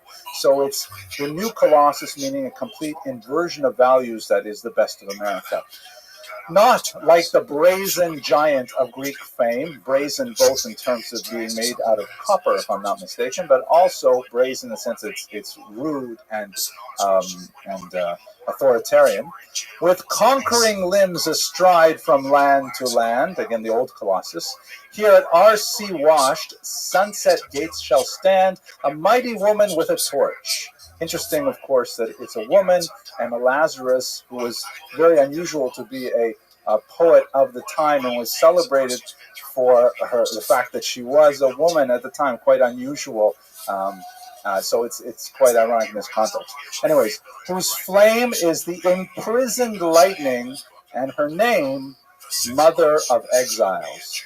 That term was very resonant for her, and she often referred to the statue as the Mother of Exiles. Again, really encapsulating what America means. From her beacon hand glows worldwide welcome. Her mild eyes command the air-bridged harbor that Twin Cities frame. Twin Cities, of course, are Manhattan and Brooklyn. Keep, like they have a picture of the crown jewels. England, you can have all of your, Baroque beauties and things like that. Cries she with silent lips, give me instead, meaning, you keep all of your mishigas, so to speak, your crazy European stuff, but give me instead your tired, your poor, your huddled masses yearning to breathe free.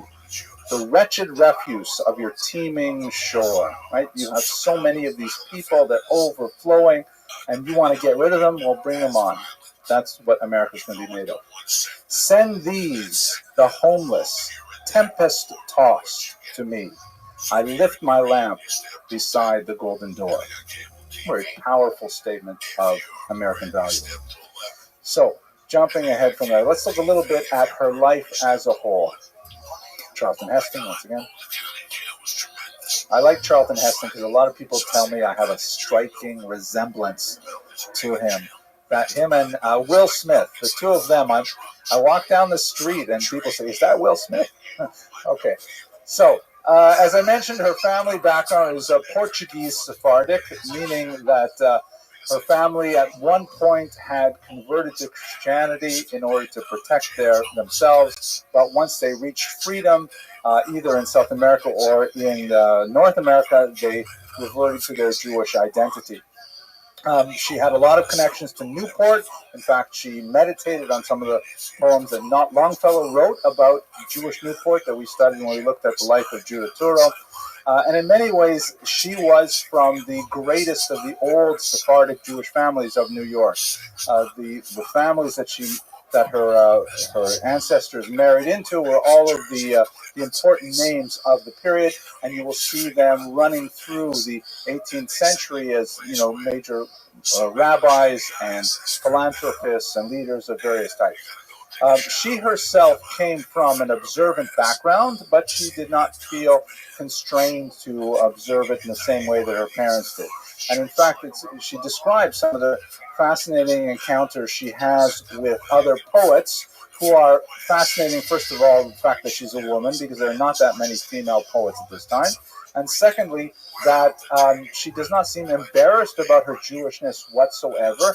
And at the same time, she speaks with complete confidence in the modern American vernacular. She has that kind of exotic nature to her because she comes from such a foreign, non-Christian origin. But at the same time, she's perfectly happy and at home in the American ideal. This is a dual identity that she relished, and she compared in many ways to the negative experience that Heinrich Heine had. She translated Heine, as we will see shortly.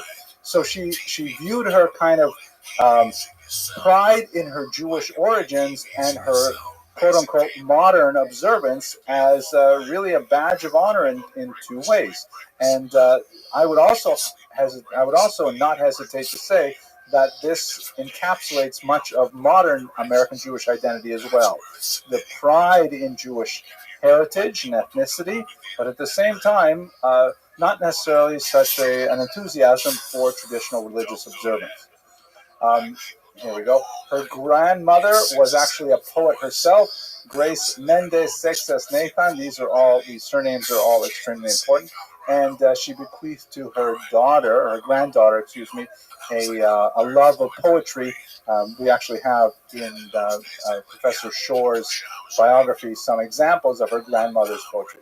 She was a child prodigy, and her father doted upon her. In fact, her father was her first publisher, publishing her poems and specifically putting the subtitle that his daughter was only, I think it was 16 years old when they were composed. They did create quite a brouhaha on the literary scene because she was quite precocious. So you have all of these strange things happening. You have this female poet of Jewish origin who's writing these beautiful poems at such a young age.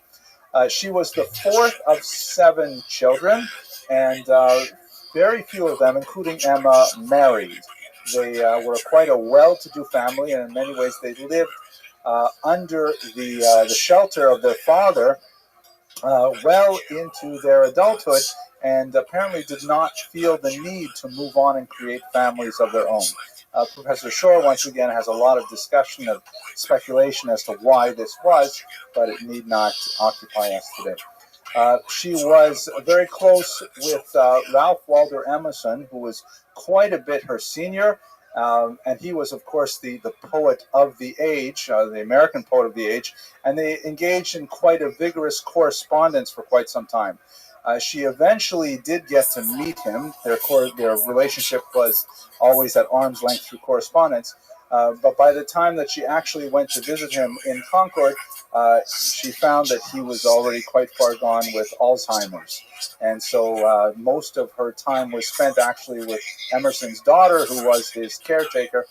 She had a conflicted relationship in many ways with him because on the one hand, he treated her like a protege and celebrated her work and wrote phenomenal praise in his letters to her.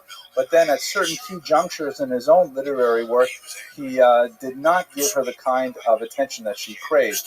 For example, he crafted what was considered a very important classic in the history of American poetry, Parnassus, which was not related to Parnassa, which is a totally different word. Parnassus, which is a collection. In many ways, it was considered the great first anthology of American poetry. And recall that at this point, poetry is entirely a European phenomenon. The idea that America, which is just emerging out of its pioneer days in many ways, could be producing poetry of this nature, it was a landmark work. It's not exactly the first American anthology because there are a lot of European poets who were represented there, but what was glaring is the omission of Emma Lazarus from Parnassus. So she felt that her mentor had in many ways betrayed her, and it was a bitter pill to swallow. This is especially significant since one of her first works, Admetus, this is one after her father had published it, was actually dedicated to my friend Ralph Waldo Emerson, which is a little bit of a literary advice to get attention, to say, hey, one of my friends is Ralph Waldo Emerson, but he declined to review it or promote it or have it published in key places, which she felt, once again, which was a betrayal. Professor Shore goes into a lot of details as to how these literary conflicts were borne out. More interesting, I think, from an insight into her personality was another work she wrote called Alid, which was originally subtitled A Romance of Goethe's Life, when it was eventually published in 1874, and at this point she's in her very early 20s, it was translated to An Episode in Goethe's Life. And this is also characteristic. I'm not a scholar of poetry, but I think it's fascinating that so much of her work was rereadings of very important poetic works that had been published in the 19th century in Europe. So, in particular, this was looking at one moment in Goethe's life for which Goethe was roundly criticized. Goethe, of course, the famous author of Faust, one of the great poets of Germany in the early 19th century, early 18th and 19th century, who was roundly criticized for taking advantage of a young country girl when he was a young man. Basically, here's a picture of him at age 38. Here's a picture of him a little bit earlier when he was, he was a wealthy person coming from a very distinguished family, and he was already, a literary star as a young man. And he met this young woman here, Frederica Brion, and she fell hopelessly in love with him.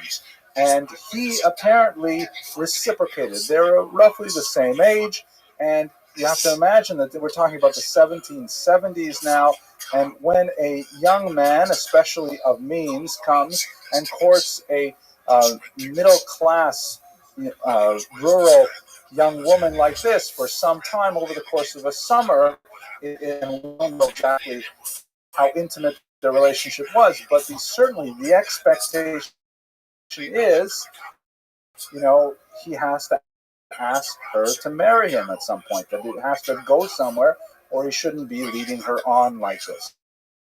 So anyways, he just essentially dropped her, and she was heartbroken, and she never got over it. She had a nervous how horribly he had ruined her reputation. She never married, and he, went on. He had other relationships and all kinds of fame. And when he came back to her in his 40s, he happened to pass through that same town. He saw her again, and he says, "Oh, I'm so glad that she's over it. I can now put this episode behind me." And he was roundly criticized by others who felt that it was a really underhanded kind of way to behave. So that's why she, in her point of view, and gave us a distinctly feminist voice, a distinctly female voice as to how that entire circumstance played out. Not the heroic and dashing vision of Goethe, the great poet, great thinker, and much lauded, but on the other hand, the humanity of this young woman and her unfortunate circumstances. So you see that even as a young woman, as a young poet, her sense of compassion is really quite prominent. She was also very important as an early culture broker. She, once again, occupied a liminal space between the Jewish past and the American future, and she liked to take Jewish thinkers and place them in American context. She was a translator. Of course, she was fluent in several languages. She was a translator of Heinrich Heine, perhaps the greatest German poet of the 19th century, who is especially known historically for his false conversion to Lutheranism. As was very common in Germany in the 19th century, you have a lot of Jews who are experiencing legal emancipation of one degree or another, but they're finding that their social emancipation lags behind. And it's impossible for them to get, like Mahler, to get a position as a conductor of a symphony, or like Heine to get a position at a university and so on, unless they become Christians. And so, like many of his generation, Heine converted, and he called baptism his ticket to European culture. And as soon as he was baptized, he immediately regretted it, and he felt like, what did I sell out my heritage for? 2,000 years we've been living in exile, and I just throw it away in order to get a paltry position at a college, which he never got, by the way. And so he spent the rest of his life kind of lamenting how ridiculous the situation was, that people of talent simply could not get ahead until they genuflected in this matter. He was known as the poet of, is a beautiful German word, you can't translate it very easily into English, Judenschmerz. Juden, of course, means Jewish, and Schmerz means pain. It's a unique kind of, Jewish agony, Jewish angst. And you see it, by the way, in Jewish literature all the way up to Seinfeld, Woody Allen.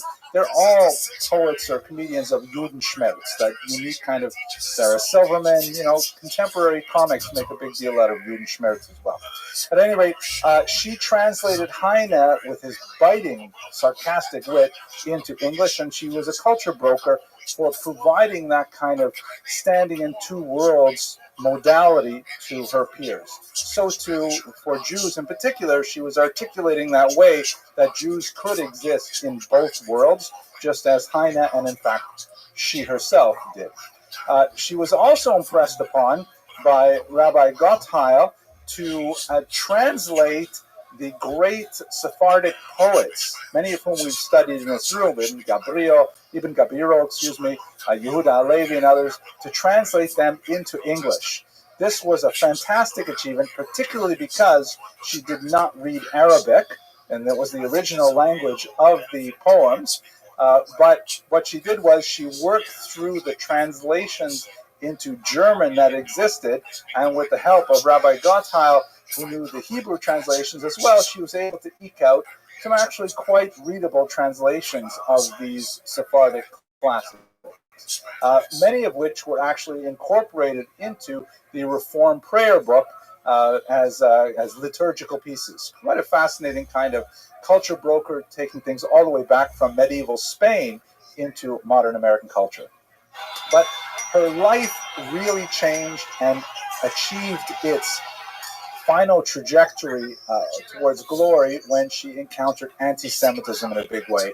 And this is what happens in the 1870s when she is going into her third and her fourth and final decade. She died, unfortunately, at age 38.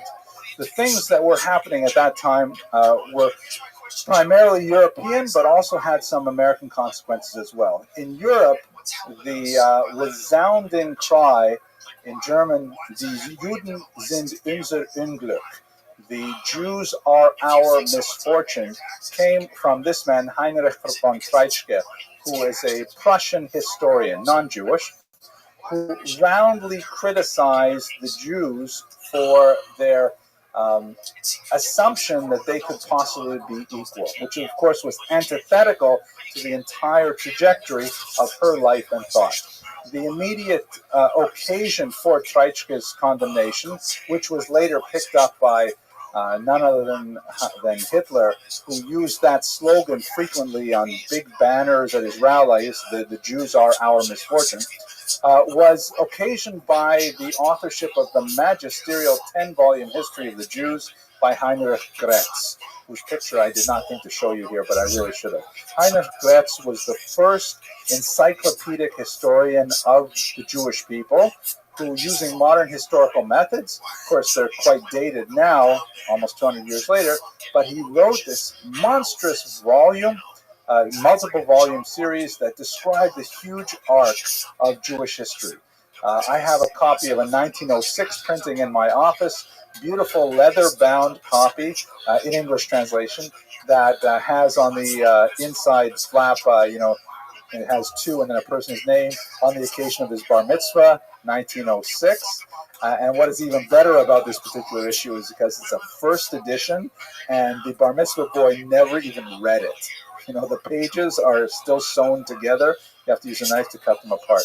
And I suspect that Heinrich Gretz's works remains unread on many bar mitzvah boy and girls' homes for generations. But for those who had the temerity to read it, it was a life-altering experience, because Gretz articulated what would later be called the lachrymose perspective on Jewish history, in which the Jews are understood as these lachrymose, meaning full of tears, right? Tearful. That the Jews are misunderstood, that they're working hard for society, they do all the best they can for the world around them, and then nevertheless they're persecuted and put down and killed and murdered and so on. There is definitely more than a kernel of truth to the lachrymose view of Jewish history, but he wrote it in such an entertaining and powerful way that he articulated a narrative that could be captured and generated a tremendous amount of Jewish pride in the 19th century. And it ignited the heart of Ms. Lazarus as well, along with who knows how many thousands upon thousands of Jews who read it. Von Treitschke, professional historian, read Gretz's work, and Gretz was, one-sided view of Jewish history. Jews never do anything wrong. Christians always are terrible. And, even though he was clearly motivated by more than a little anti-Semitism, it's not that he was wrong in his criticism of Gretz. Gretz did write a kind of a narrative that was, to use a strong word, propagandistic in nature. It was trying to convey a particular reason to be Jewish, and that's all well and good, but it may not be really good history.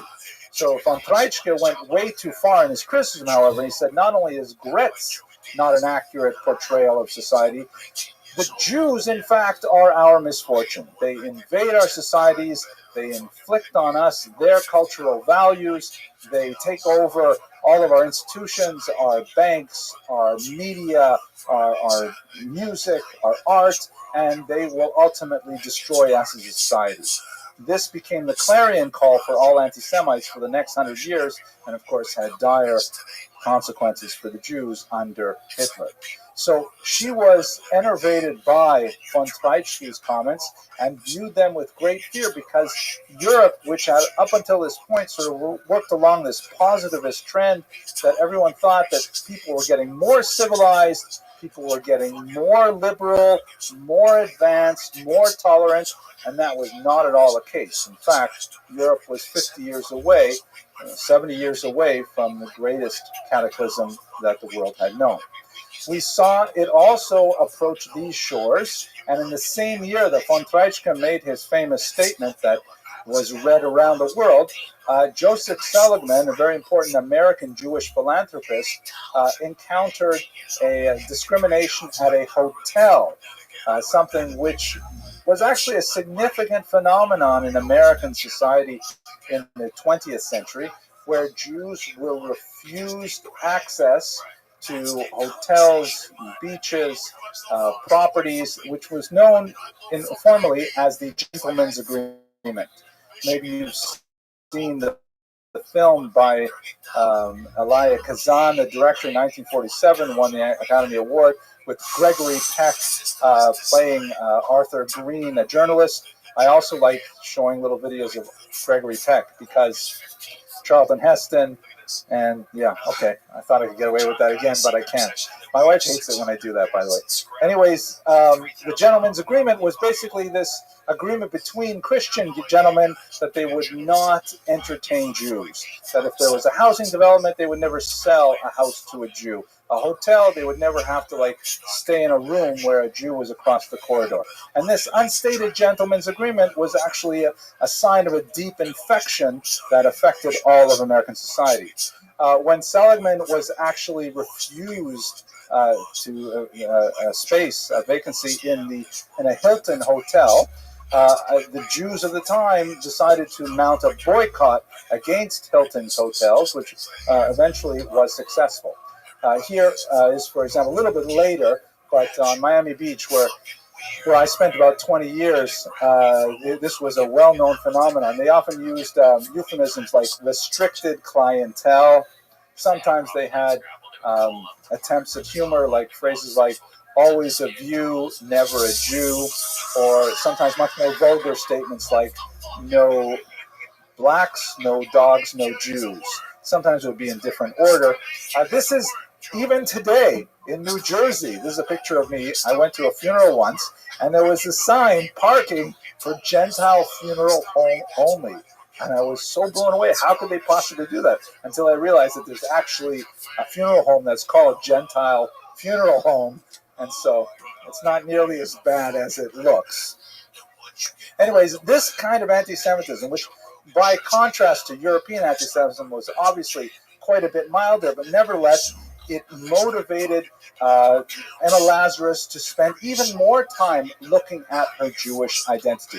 And she composed poems like this long one. Oops, let's go back over here.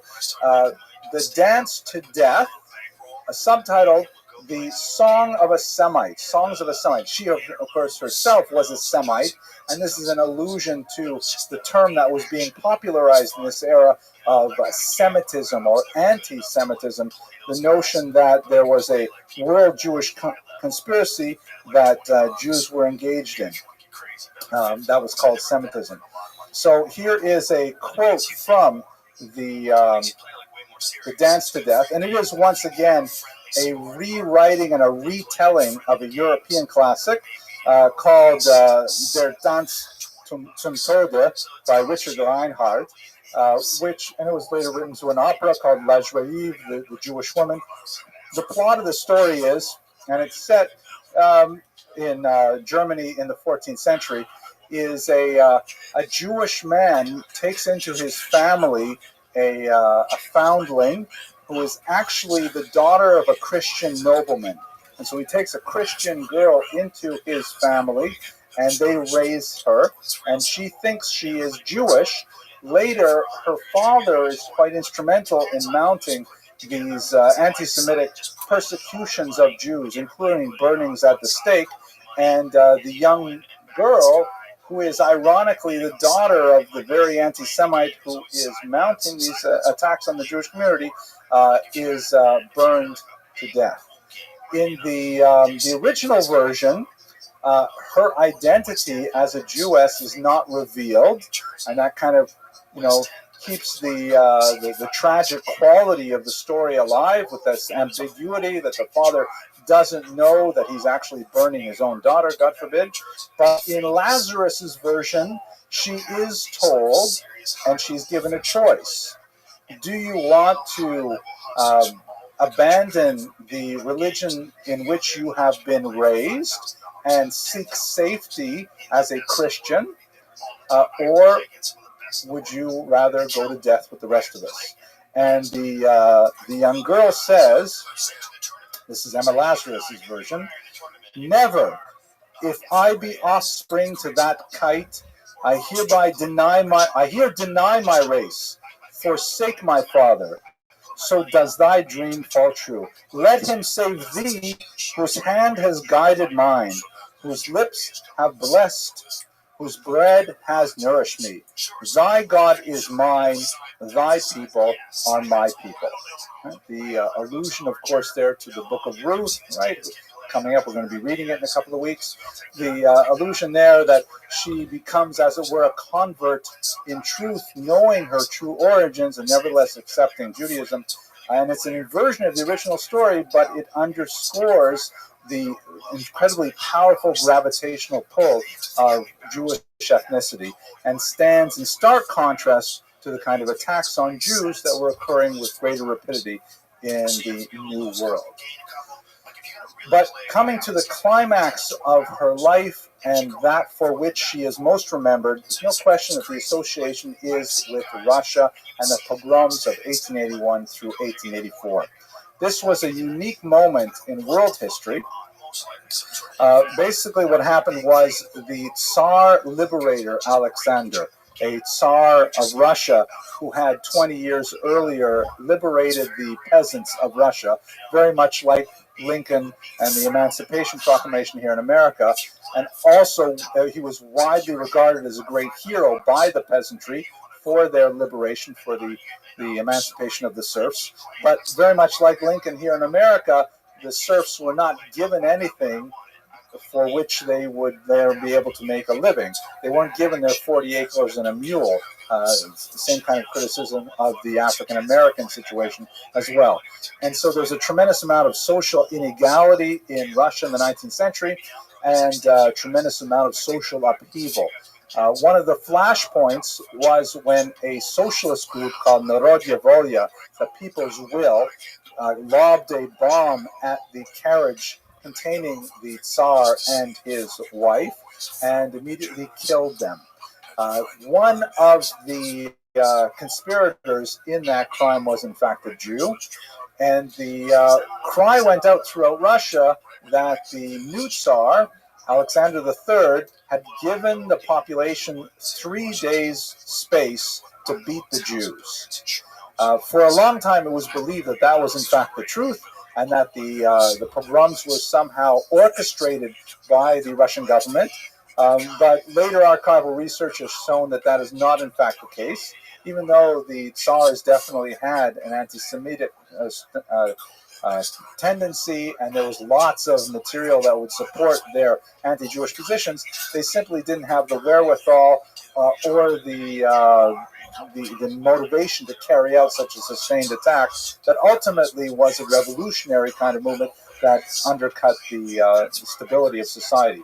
But what definitely happened is those reported 3 days of freedom turned into 3 years as hundreds of attacks, sometimes multiple times, on small Jewish villages called Shtetlach dotted the Russian Empire, and particularly in Ukraine, which is the southern region of the Pale of Settlement, the region where Jews were allowed to live.